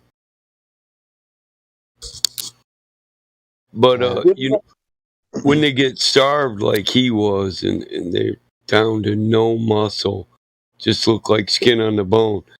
Yeah. I'm sure for, a long time after that, he just has body aches, from muscle deterioration. Of course he does. Those big ligaments and where the muscles attach, all that's giving up its core strength. And it never heals properly. Yeah, and then the tension and all the ligaments go taut, and yeah. You've done well. You brought him back from a hell of a place, mate. You've done well. Oh, fuck, I know that every time he's happy with me, bro. He that motherfucker I can't feed him without him licking me. He lets me know he's happy to see me and he loves me. I turn on that country music, you know, and they all get happy. At night, when I feed them at night, I go in there and I turn on the country music. So at night, they're not hearing shit when they're sleeping.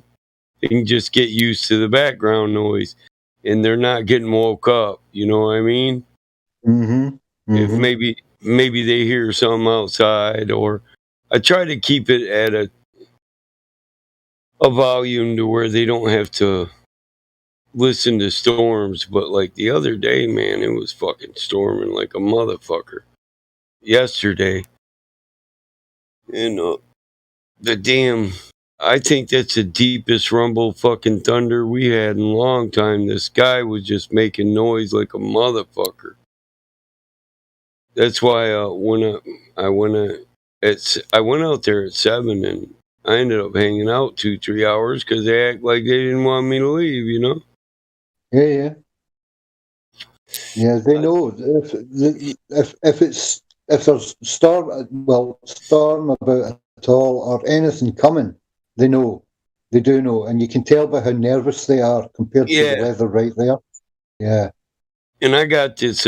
I go to this restaurant supply store. I buy restaurant stuff. I got these pitchers that you pour a pot of coffee in to keep your fucking coffee steaming hot, dude. If you put it in there when the pot's done, that shit'll be that. It doesn't lose that many degrees of heat. You got to push a button to pour a cup out, and I'll just pour my I'll pour my whole pot of coffee in there and just go out to the barn. Like, so they know it too. When I set up, I throw down these cheap tablecloths for outdoor picnic tablecloth. I throw that shit down and set up my coffee table. They're like, "Oh yeah, Gramps gonna hang out." I sit out there in my old man rocking chair. I used to pick on a 12-string for him. I've started trying to do it again lately. My hands hurt from wrenching, you know? Mm-hmm. So it gets hard to do that. But my aunt told me about this stuff. You get the paraffin wax and you put it in a slow cooker. And you put like Bengay in it. And then what you do is you dip your hands in there 5 or 6 times and get a couple layers of wax on it while it's real fucking hot. You wrap towels around your hands. And that shit, it sends the Bengay deep to the bone. I mean, dude, of course the wax holds it in. It holds the heat in. Like I do it for 15 minutes, and when I peel the wax off and put it back in the slow cooker, my fucking hands are red. Now they'll be a little bit tender for a minute too, but my hands haven't felt that relaxed in years. My brother come out there, and he's like, "Man, that worked so good on the hands." When he got done, he stuffed his elbow in there. I was like, "What are you doing?" He's like, "Fuck, I ain't got just arthritis. I got bursitis, bro. You should be doing this with your little bony elbows." I was like, whatever. But I tried it, and he was right. I'm like, fuck yeah. You do it on your forearm. If you even got the resemblance of the starting of carpal tunnel, that shit'll. Oh man, I do my whole arms now. I do them like 3 times a week, and that shit, man, it'll leave your joints and elbows loosened up for a fucking day. I mean, a day after you do it. I'm happy my aunt showed me that shit's part of the farm there. Now, my daughter was like, "What's this, Dad? What are you doing?" I said, "Oh, you ain't got arthritis. You don't need it. It's for when your hands hurt." She's like, "My hands hurt playing playing that clarinet. I'm thinking, yeah, I don't want to. I don't want to heal your hand so you can play the clarinet more. Damn it. My sister used to play it though, man, and now that my sister's starting to put 2 cents in on it, at least she can hold a note, you know. Yeah. That squeaky shit it gets to sucking when every note you hit is you hit the note for a minute second, and then it drifts off into this other crap, you know. But my sister's teaching her to practice each note and to practice holding it, so that her lungs get prepared. And then once your lungs are trained, then you can go you know what you're going to use for each note. So as you're changing notes, you're taking breaths depending on holding that note. Yeah. You know? Yeah. It's almost like a rebreather where you're working on the note you're going to by drawing the note in that you're on to change the octave of the pitch at the same time as thinking about the third note. I can't do it, but I get the principle of how a reed works. My sister used to play the clarinet as a kid, and I didn't know, you know, I didn't live her entire life with her, but it's always been a hobby for her. So she never quit playing it, so she's pretty good at it now. Yeah. We had what do you call them? Chanters, like you know, the pipe from the bagpipes. The one. Well, we had those in high school. Like a flute. It's called a chanter. It's the finger part of the bagpipe. Yeah. That part, but without the pipe, without the bags and the pipes. Sorry. We had those in high school. We all had recorders, but after we learned Three Blind Mice, they took those off us in primary school and gave us chanters to play on, because Scottish music, Highland stuff, you know, it's competitive, and you learn it as a child here. Yeah, chanter. Back then, yeah. Isn't a chanter kind of like a oboe? In a reed sense, possibly, yeah. The reed would work the same, but in structure and shape, hang on, I'll find one.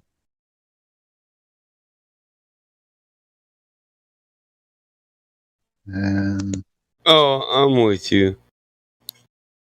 I'm looking at it now.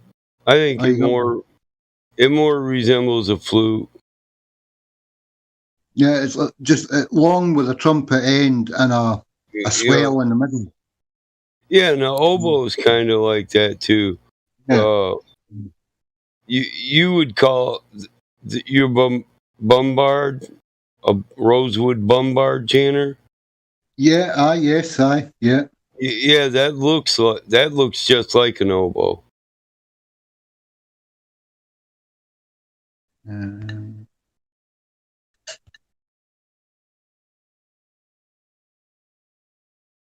Oboe, well, not just like an oboe, kind of looks like a clarinet too.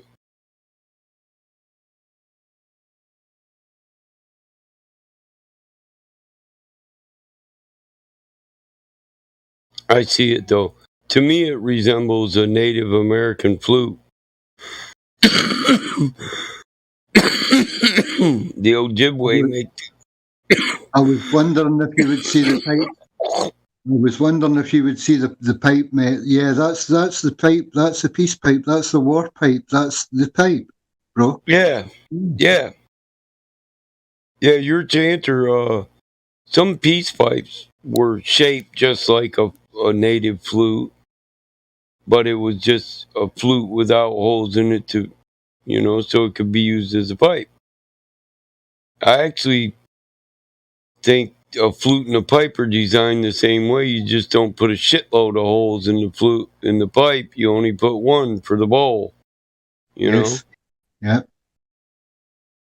And a lot of people don't know that a war hatchet can have a peace pipe on it too, and a flute.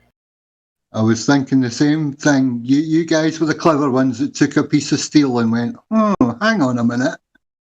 Yeah, mate. We weren't allowed to do that in Scotland. That was taken away from us. What? Weapon was removed. We were liable to be deadified for it. We weren't allowed swords, knives.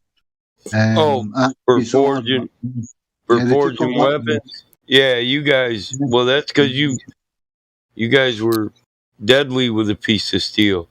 That's why. Yeah. Come on, man.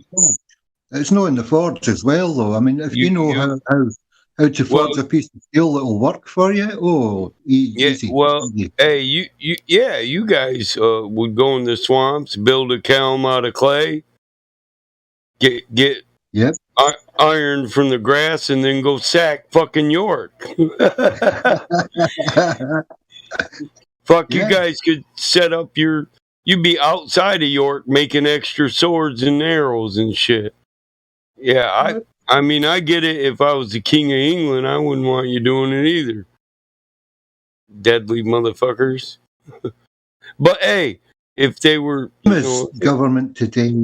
Yeah, if they were passing laws, they couldn't have ruled over me if they had a law that said the lord of my land could screw my wife on the night of our marriage. Oh hell, I'd be like, Dad, did they screw Ma before? Is my brother the Lord's brother? Is that the Lord's son? I'm killing him. What? I'm a man now. I'm going to kill the Lord of the land. Because when I get married, it ain't happening. Yep. I'd have been like Braveheart or, freedom guy. Yeah. Well, that's why we went down south to get married when we were about 14 or so that they didn't know and we could have children and they wouldn't be slaughtered either and our wives wouldn't be raped on the first night. And by the time they found us married, we wouldn't be living together, but by the time they found us married, it was too late, probably. But yeah, you're right. We should have stood together. We shouldn't have been bought out. We should have just killed them as they done it, and that would have been it. Yeah, you just... Fuck that. I would... As soon as I found out they did it to my mom, when Dad said, you fall in love with that woman. Because my dad would tell me, I'm like a dude from Freedom, Cry Freedom, whatever the hell that was. Yeah. It is Braveheart, isn't it? But, yes, it is. Robert my dad would have told me, he'd have been like, son, you're going to screw your old lady on the night of your marriage. Yeah, William Wallace, sorry. Yeah. Yeah, you're right. Yeah, my dad would have told me young, and I'd have been training and learning and training. I'd be like, why the fuck we fight by the English's rules? Fuck them. We'll march 5 guys onto the field and challenge them, and then the rest of you all come out from behind and slaughter them all from behind. Fuck them rules of war. Ain't no rules in war. Fuck you. If you'd have tried making me, well, you got to learn how to go to war because you got to follow the rules of war, I'd have been like, bitch, ain't no rules in war. You see two lions fight over a land? Ain't no rules in that shit. Right, Ain't no rules in that shit. No wonder they screwed Mom. The hell you mean? We ain't following the rules of war, Dad. I said hide your ass in the bushes, and I meant it. Yeah, take the young ones somewhere safe so they don't have to see or smell the blood. Yeah. Right. Take the young ones somewhere safe, and then just slaughter every one of them sons of bitches. So they can't do it again. So the next generation doesn't have to be murderers just to consummate their marriage the way it was meant to be consummated. Oh man, when I seen that, I was like, are you serious? I mean, these motherfuckers just came up with rules. I'm sure the first time they said, I invoked this right, the motherfucker didn't even know what they were talking about. What the fuck did he say? Wait, what? You're gonna what? Fuck you. Well, it's frickin' Latin, mate. Carpe Nostrum. It sees the night. It's fucking Latin. You know what I mean? We were speaking Gaelic. I do. Then. I do. We were all like, "Hi, pal, what's going on with you? Do you want some beer and that? Do you know?" And this guy's like, "Well, we'll just take your woman now, and we'll do somewhere, but we'll see you later because we're all away." We're And taking your woman, and in Gaelic, did he say he wanted me to kill him? I think he said so. You do what you want to do. I'm going around. I'll be at the end of the trail when they get to it, bitch. There ain't nobody screwing my woman. I'd feel like I let her down. It's not just about the sex, but fuck, how's your woman supposed to feel safe? Well, there was an awful lot of young and early marriages. You know, like not marriages, but couplings. When young folks were put together by their parents early and young enough, or well, old enough in life, but young enough, the parents would put them together and they would say that there's the makings of a campfire and a tent and some hunting material. Away you go for a year. And they would go away and they would start a family and come back. And the children would then be hidden.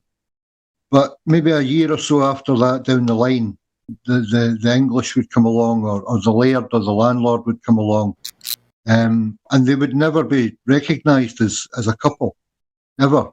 And that went on for so long in Scotland. Scotland's, well, I mean, it's riddled with bastards. I'm proud to be one myself, like, but it's just the way of it, what you had to put up with. But I think a lot of it's glorified. I think it was a case of a lot of young daughters were taken, so they were hidden early in life as well.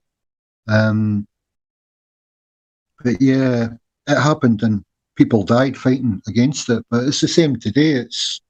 They take our children and they give them cartoons riddled with pornographic images, mate. And to me, that's as bad. You know what I mean? It's one step closer to, I don't know what sort of hell. Because I know what goes on after they got hold of the children. Yeah, I wouldn't want it to be dig a hole and put them all in it and let's get the fire going. I don't want this construed as a call to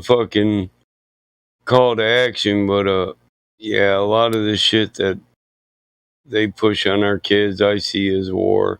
It should have been. Good parents should have just been, and I don't mean just war as in, I mean, they fought a war on drugs and they didn't declare to go out killing people. They just did what they could within the law to, fight against it. And I just think parents could have fought harder and been more active in their legal systems and said, no, we want to repeal these laws. We want to repeal this law. What, you want to be able to say bitch on public TV? No, I'll watch my soap opera without a bunch of cursing, thank you, so I can set my daughter next to me and let her watch a soap opera too if I want. Yes, yeah, you're right. Yeah, I'm your age. We're the same age. We saw the same things happening as we grew up. Yeah, when it changed, when soap opera was a family thing, and then all of a sudden now soap opera is no clothes, a lot of sexual content, and children. Pornographic, greedy rich people, yep, cheating, constant cheating. Everybody's cheating on their husband. Their husband's cheating on them. That's why they're cheating. Yeah, it's disgusting. And that's war. That is mental propaganda war. That is just and I'm not going to address the whether or not this sexual thing is wrong or that, homosexuality, whatever, lesbian. That's not the point. We didn't allow sexuality, period, to be pumped to our kids just in the 70s, in the 80s. In the 80s, they weren't doing sex. They talk about their marriage, but they didn't talk about their sex. You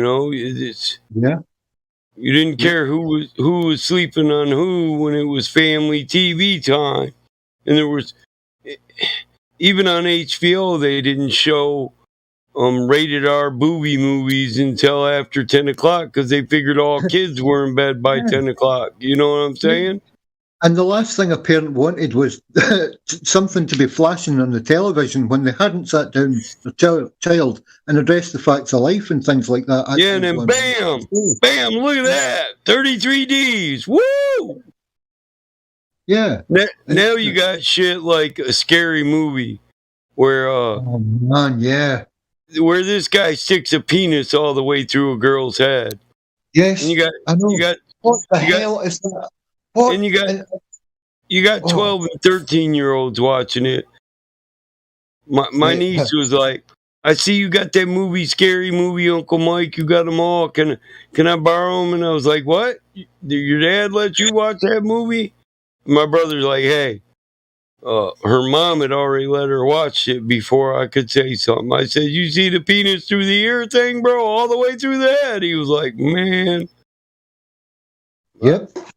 I was like, we've got it continually from about 8-year-old in this country. Continually, mate. It's merged into about 8, possibly. Well, I mean, there's everything else that I just thought it was crazy. Listen, bro.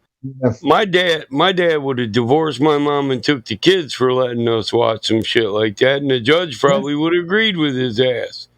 Bro, my grandfather, my uncle, and if my dad had been alive, would all have smashed the hell out of the television. And to be honest, so would I. Oh, man.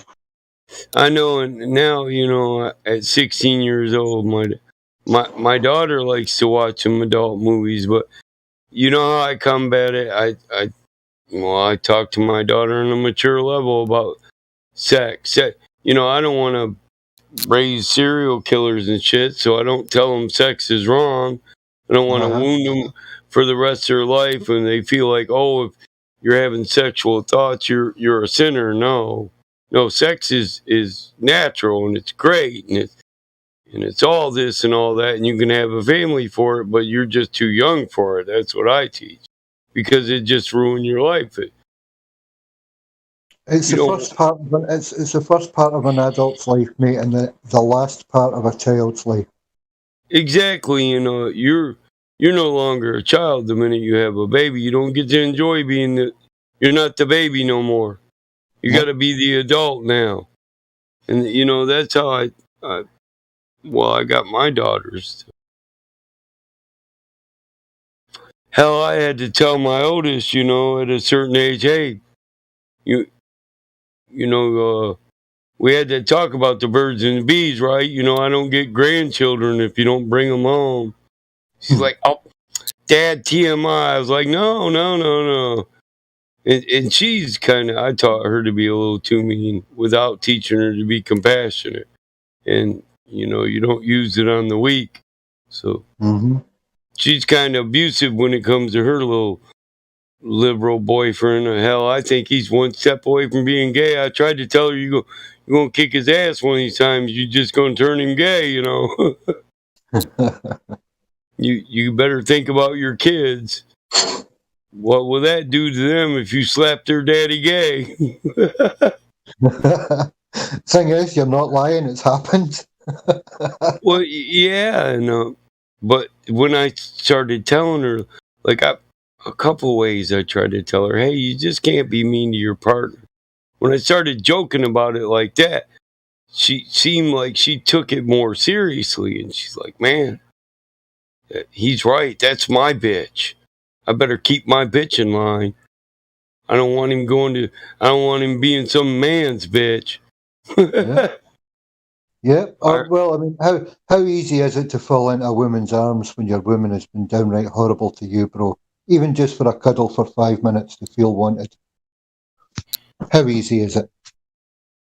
Well, so, yeah, it can go both ways rapidly, It takes some willpower. I did it for years. Like, I'm a hardworking man, so, I mean, I'm pretty chiseled. And I go in the gas station, get hit on dirty, you know what I mean? And, And I had a woman that was, the end of our marriage was kind of wrong, real wrong. Yeah, mate, I'm always listening. I heard. Oh man, you sleep on the couch for so long. Yeah, it wouldn't be hard, to it would be easy to do, but I mean, I've always thought nothing worth having is easy to get. So I sleep on the couch and just say, "Well, thanks for the compliment, hon, but I'm married. You see the ring? I'm wearing the ring. I actually I get insulted when you hit on me and I'm wearing a ring, but I actually have respect for that union.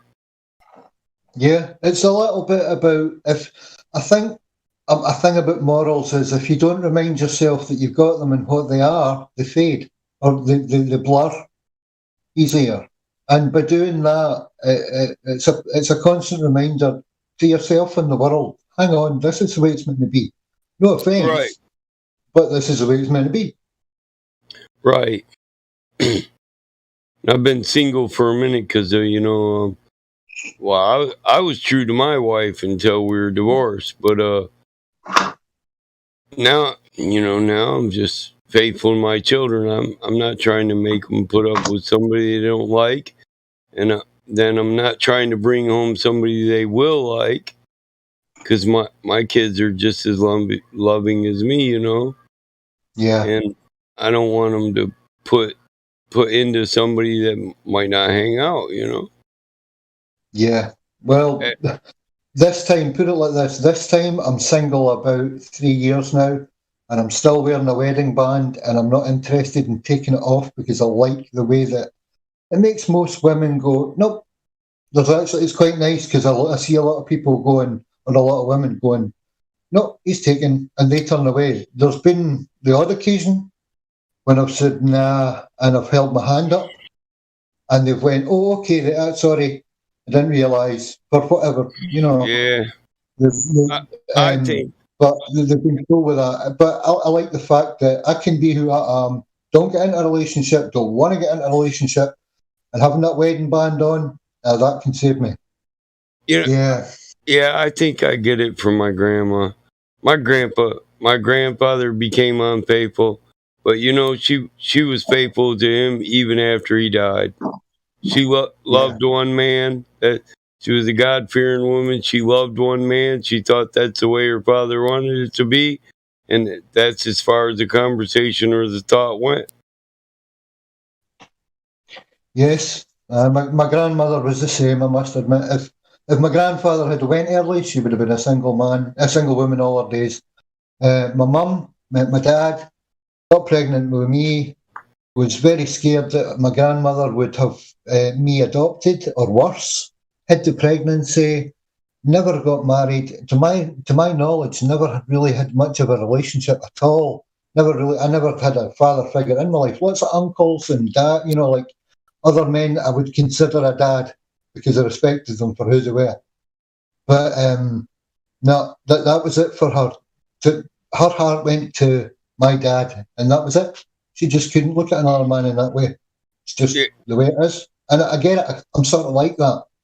I'm stepped out of two marriages and one daughter, and I don't want to go back to that stuff. That's enough for me. My heart's invested. Hey, thank you. Aye.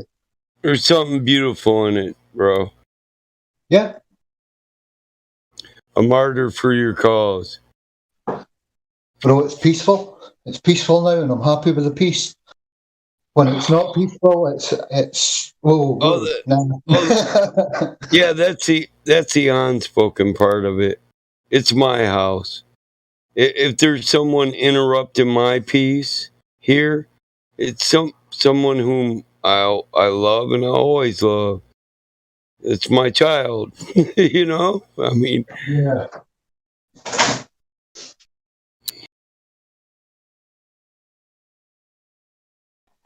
I'm married to my kids now. My old lady, she's off trying to live her new relationship, but me, I'm still in the relationships I've always been in. I worry about my family and nothing else. That's why I work so much. I'm worried about family I might never meet. What I leave them. Yeah. with the next generation, how good will they live? Look at the world and how much it's changing. Yeah, you're working on the possibility of the next endless generations, my friend. That's what you're working on. An awful lot of life today as well. My baby's okay. Our marriage is okay. And that's it for them. That's the way that we've been taught to think as a family unit. And it's so sad. I saw an advert the other day on the television. It was, what was it for? One was die responsibly, get death insurance or life insurance. That was the actual banner, die responsibly. And the other one was a woman sitting with a young married mother with a child on her knee. Obviously, dad was away at work. You could see him in the photograph. And she was phoning for life insurance. And she was, oh, that's very, very cheap. Oh, yes, £120,000 a cover. Yes, yeah, I'm a non-smoker. I'm 27 or whatever. Yeah, oh, that sounds very cheap. That sounds marvellous. We could pay off the mortgage with that. That was the sales line. We could pay off the mortgage, as if she's going to be there. They're selling death to you as if it's, oh yeah, you could have a millionaire lifestyle when you snuff it. What on earth is going on? Yeah. we ain't paying shit because I'll be dead when they get that money. Yeah. Yeah. My life growing up could have been resembled to the Waltons, you know? I picture it, mate. I grew up thinking of America as the Waltons and all of that, yeah. The Fonz. Yeah. Well, I had 6 brothers and 6 sisters, and my parents would say goodnight to us, and those of us that went to separate rooms, you know. Yep. We were supposed to. Yeah. We were supposed to say goodnight to our siblings. Like I could tell. I shared a room with my next oldest brother and my oldest brother, and I was the youngest. So then my other 2 brothers got their own room, and they shared with my adopted brother. So there was 3 of us in every room, but one of my brothers wasn't really my brother, too, but he wasn't adopted. He was my cousin. He's my dad's sister's kid, you know. All brothers and our father's eyes, mate. That's the way that one goes to me. Yeah, no. Just my dad raised him. My dad took him from his mom and dad. They were drunks for too long. So, I mean, my dad liked to drink, but not every day of his fucking life. And, you know, his kids were his life too. So my dad worked fucking 16 hours. He could work at the asphalt company, on the farm, and in the barn, and then come in and we're still up, you know, 11 o'clock, we're still watching TV or we're playing cards, all the kids. We used to play a lot of cards, Monopoly, shit like that when we were kids. My dad would come in and play with us, you know? Yeah. I want to play spades. Who's my partner? Who's partnering up with the old man? Then he'd get mad when he lose. But he'd play, you know, he was like the biggest kid there, shit. And then when that's what my dad is. You get to be a child again, and then as a grandparent, you get to be a child yet again. It's amazing. Yeah, my dad, when he'd get a day off, he'd dedicate a certain part of it to my mom, and then he'd spend time with us and let my mom go do whatever the hell she wanted. You know, because that's the only break she gets. His day off, he worked 6 days a week. On his day off, that's the only day she could say, hey, will you help with the kids? But I also had my mom's mom and dad living at the house, and my dad's mom and dad living at the house, and my dad's mom lived at the house. My great grandma when I was a kid. So I mean, my mom had help, but he'd still give her a day where she could just get away from everybody. We'll spend the morning working on the flower garden together. A lot of the time, my mom and dad shared together were the berry gardens, the melon patch, doing work for in our cider mill. They work together, you know what I mean? Yeah, well, they know where the time. Well, other than the fact that they have to get it done and stay alive, they know where the quiet times are when they can be a young couple working side by side, to do what you're doing now and have that little piece of romance, while they're absolutely broken, but still 6 hours to go. Yeah. Hey, we used to joke. They sorted apples together, and nobody got to sort apples with them. And they do it back in the barn, where it's all private and shit. You know, my brother would be like, "Mom and Dad having sex on the apples right now, bro." I'm like, "Shut up." It's my apple crisp, motherfucker. Shut up. We're making cider from that, bro. Be quiet. He'd be like, "No, but I mean, they probably are in the barn." I'm like, "Whatever, bro. I don't care. Shut up." I mean, they got 12 kids. I know they like to get it on. Yeah, fuck me. It's a farm. You're right. Come on, like that shit goes without being said. You know? Yeah. We don't have to talk about it. I'm like, you're just sitting here, bro, thinking about what you'd do with your old lady if you had all these kids and you were off, sorting apples by yourself. You be telling your old lady, "Hey, drop them drawers." So you figure the old man's doing it, and he's like, "Well, I'm his son." Well, yeah. Well, yeah, I get it. I'd be once the kids went to bed, I'd be putting the old lady in my old hot rod. Let's go down in the cornfield in the 66. Hell yeah. Just park out there. Woo! I remember those nice times when when my daughter would go to sleep and somebody would wander into the garage and annoy me because I had 5 minutes to work on a motorbike. It's the only time you get for these fun things. Before I had to go back to work again and work another night shift into another day shift into another night shift. It's life, man. It's fun. It's what you do. Hey, me and my old lady used to tell them we're going catfishing, and they couldn't go. Yeah. I had 2 daughters that would get mad. "I want to go catfishing, Dad. That's bullshit." Yeah, you just want to stay up late. So go in there and watch TV then if you want to stay up late. But me and your mom are going catfishing by ourselves. That's when you just set the poles and hook them. I make these steel, I make my own contraptions that hold the pole. So if I get a catfish on the reel locks, the fish ain't going nowhere.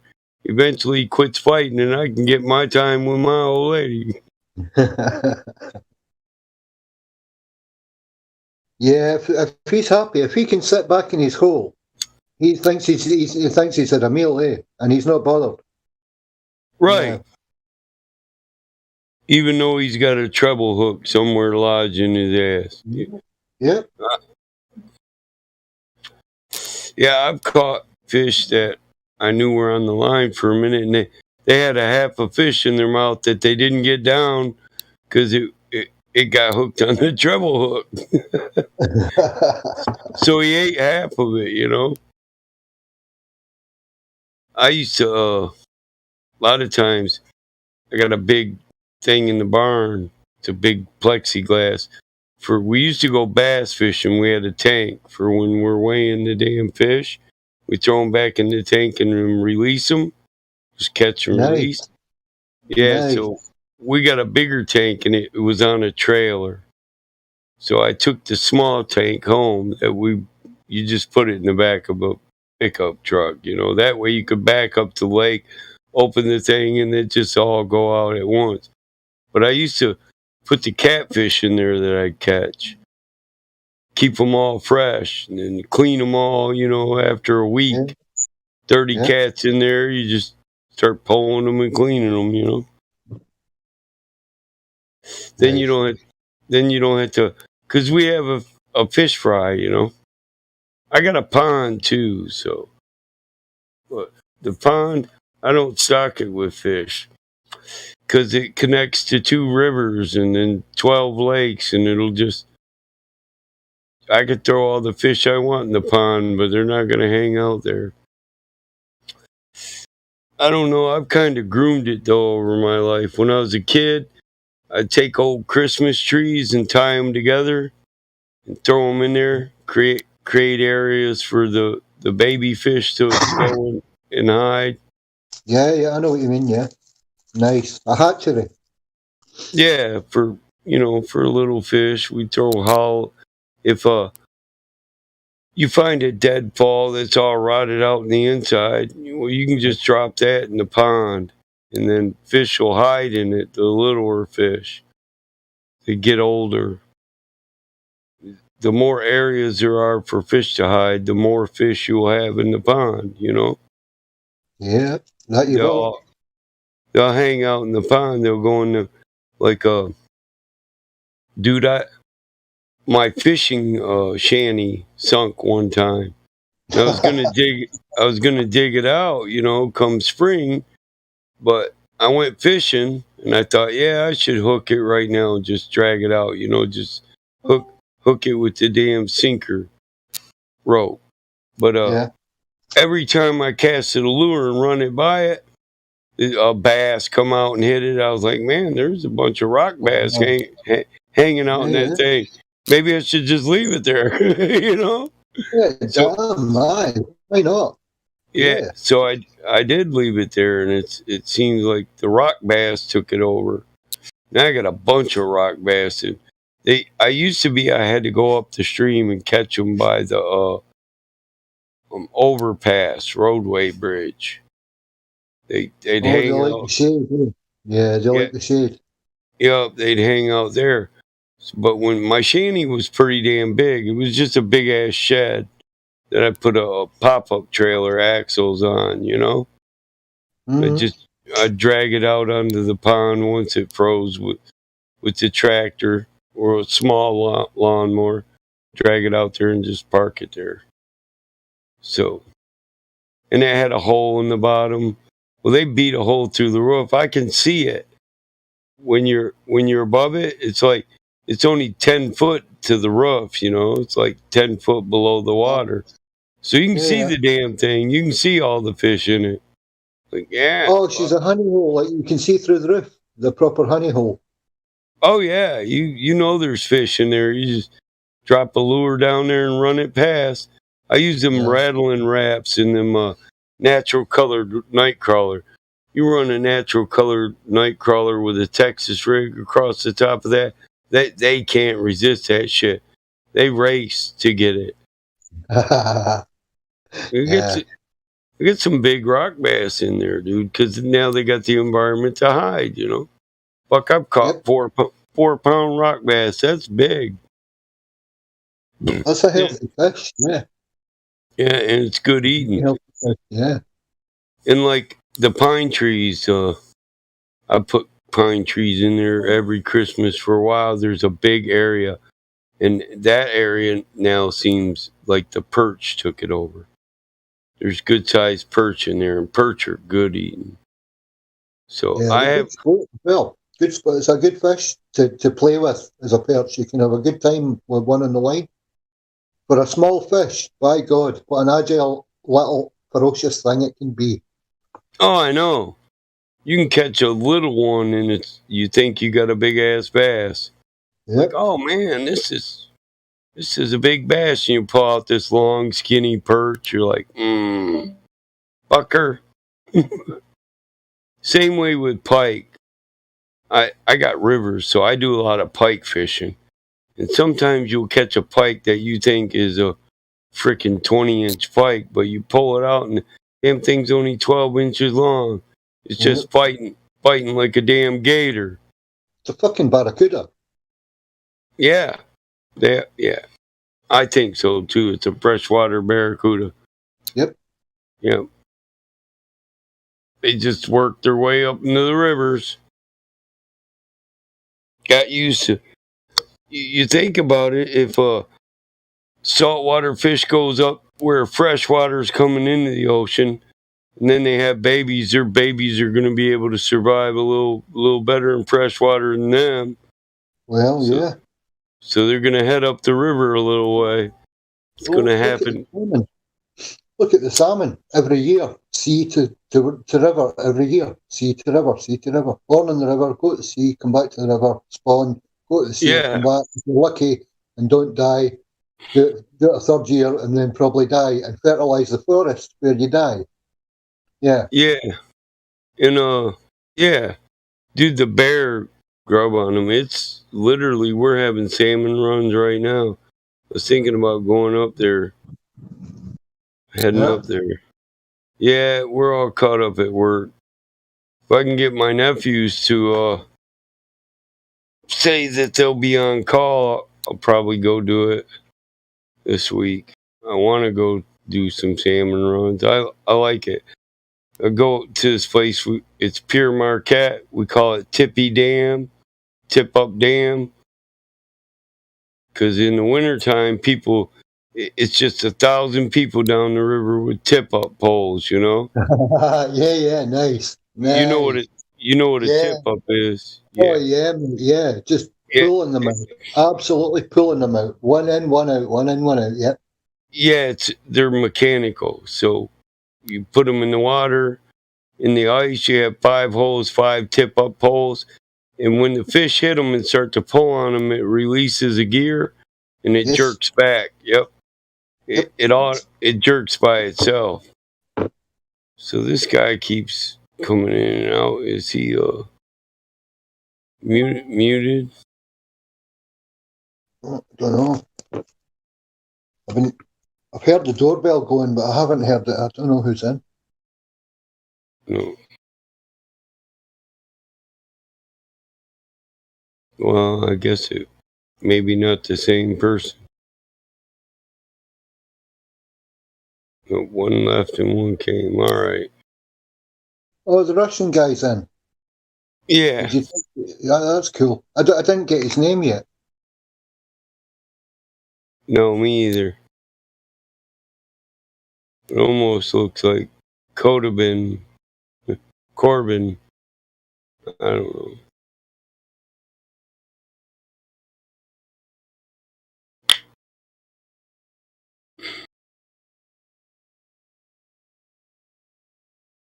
I know one thing, if I'm going to eat fish and chips, man, perch is one of the best ways. You go out in the Great Lakes, man, you catch 4 or 5 pound perch. I find a school of perch and I try to follow them fuckers. I'll turn on the fish finder, so I can see the school of them. And if they start to move towards the aft of the boat, then I'm going to drive aft.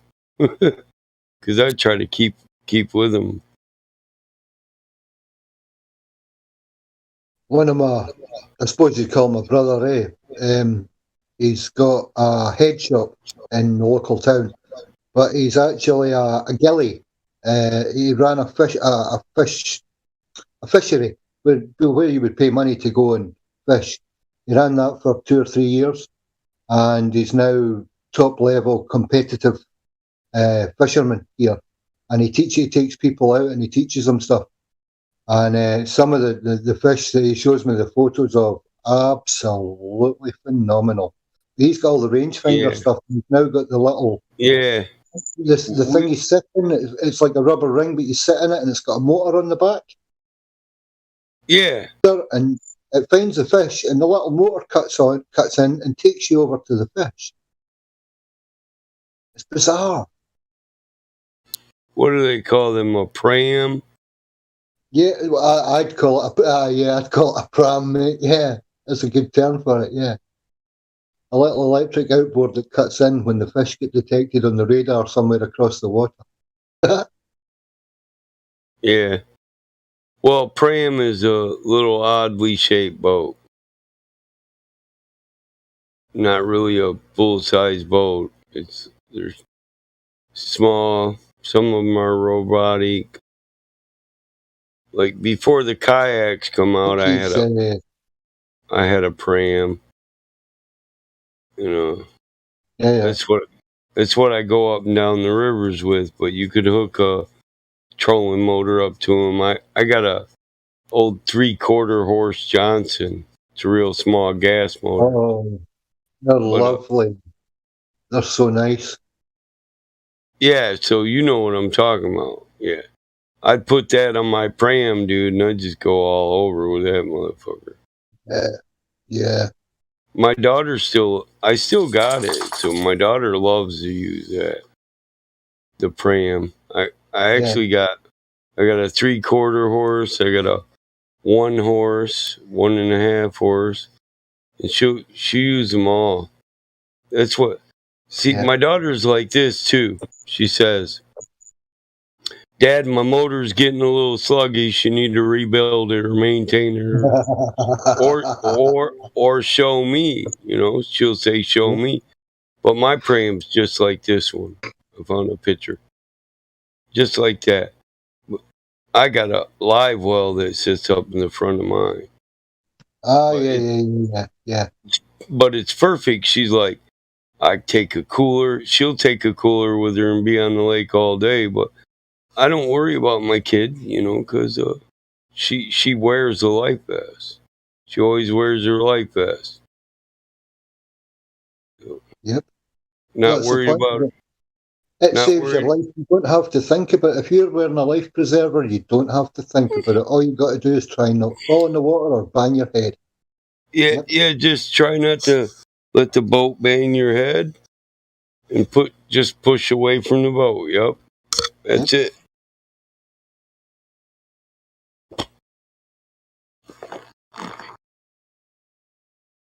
I like the pram. It's great for single man fishing. I got a 2-man pram and a 3-man pram too, though. Yeah. But they're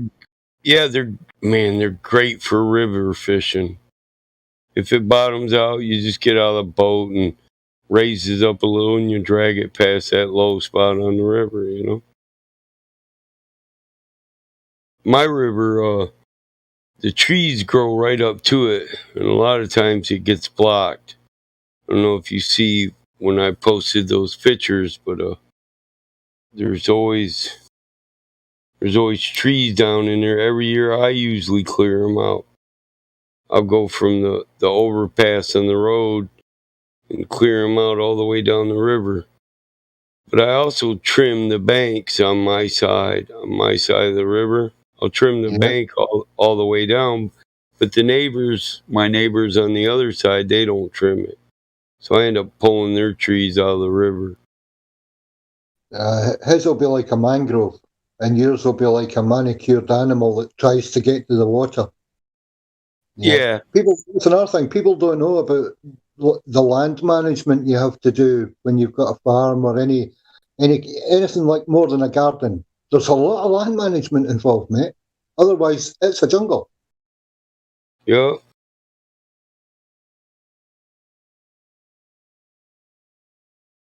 Yeah, it's well worth. The reason I manicure my rivers because when I do that, the wildlife loves to hang out on it. You know, I plant grass all the way down the bank, but I also let people fish on it. I put a little P-Rock parking lot up by the bridge. Where the road goes over it. Because people used to always fish from the bridge.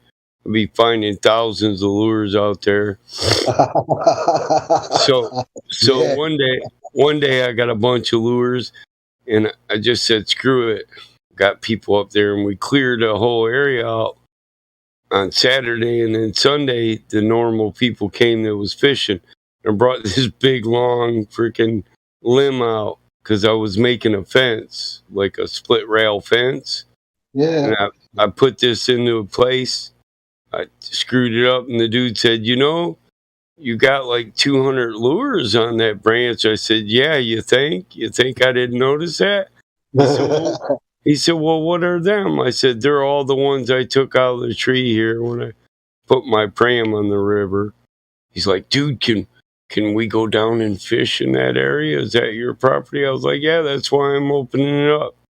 So you don't have to lose your damn lures no more. Yep.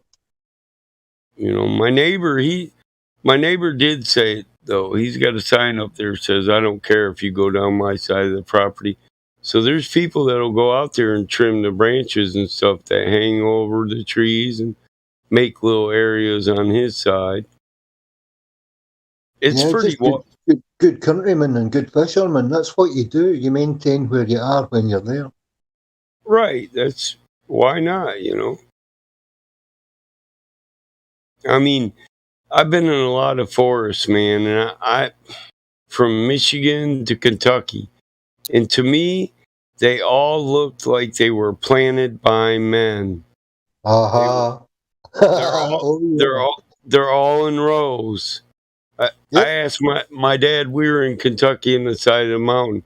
I said, hey, Dad, remember when we were up north? And I said, why are the trees planted in rows? And you said, because men planted these, because this forest burnt down. He said, yeah. I said, when this forest burned down? He said, I don't know. I think this is an old forest, boy. I said, well, men planted this too. It's in perfect rows, Dad. They don't. It's not going to grow in perfect rows. The seed, what if a seed falls next to the tree or 10 foot from it? They'd be staggered wherever the wind blows the seeds. And my dad looked around and he thought, this has been my uncle's property for a long time, boy. I never thought of that. I said, well, if this is an old forest, and men planted this forest too. Yep. They say that's one of the reasons that I looked into the disappearances in America, in the forests and the woodlands. And they say that's one of the things that causes people to go deeper and deeper, because they see a straight line of trees and then they turn right and it's still a straight line of trees. There's no big different tree dropped randomly that was grown at an angle, or maybe, two trees growing together. There's none of that. It's just tree after tree after tree in every direction, metered and measured. I've seen it when you zoom out on, satellite or whatever it is, and you can see the road system, the old road system, the fire road system, and then you actually see the growth on the trees, and you can see it's planted by men. Yep. In rows. It's just, I couldn't believe it. I thought it was a glitch in the thing that I was seeing in Google Earth. I thought it was a glitch. I thought that's some sort of overlay and it's making me see a good pattern. I can't look at that anymore. I went back and I looked closer and I zoomed in and I zoomed out, and yeah, you see it. Yep.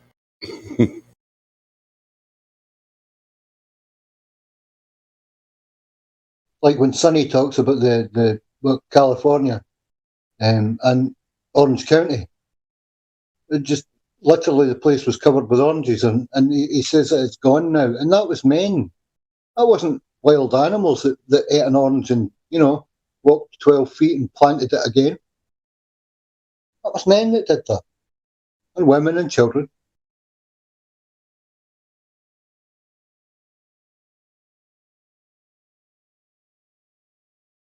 Yeah, like Florida, all the orange groves, you can definitely tell they were all maintained by men.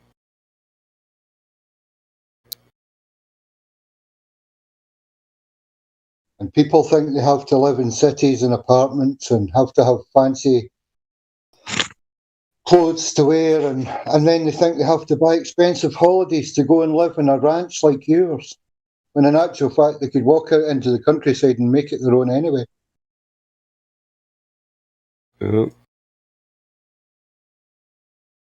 Yeah, my old lady said once, she said, we should run a bed and breakfast. I'm like, fuck that. Yeah, Nah. it's all right. It's okay if you get kids that'll do the work or the stuff. Yeah, it's okay. Yeah, that's what she. Yeah, I grew up in the B&B motels. That was I was. Yeah. That's what she said. We could sell the farm life experience, and when we're planting and doing lots of work on the farm, we could be having other people pay us to come stay here while they do the damn work. And I'm like, yeah. Then every year I got to teach a new group of fucking people how to do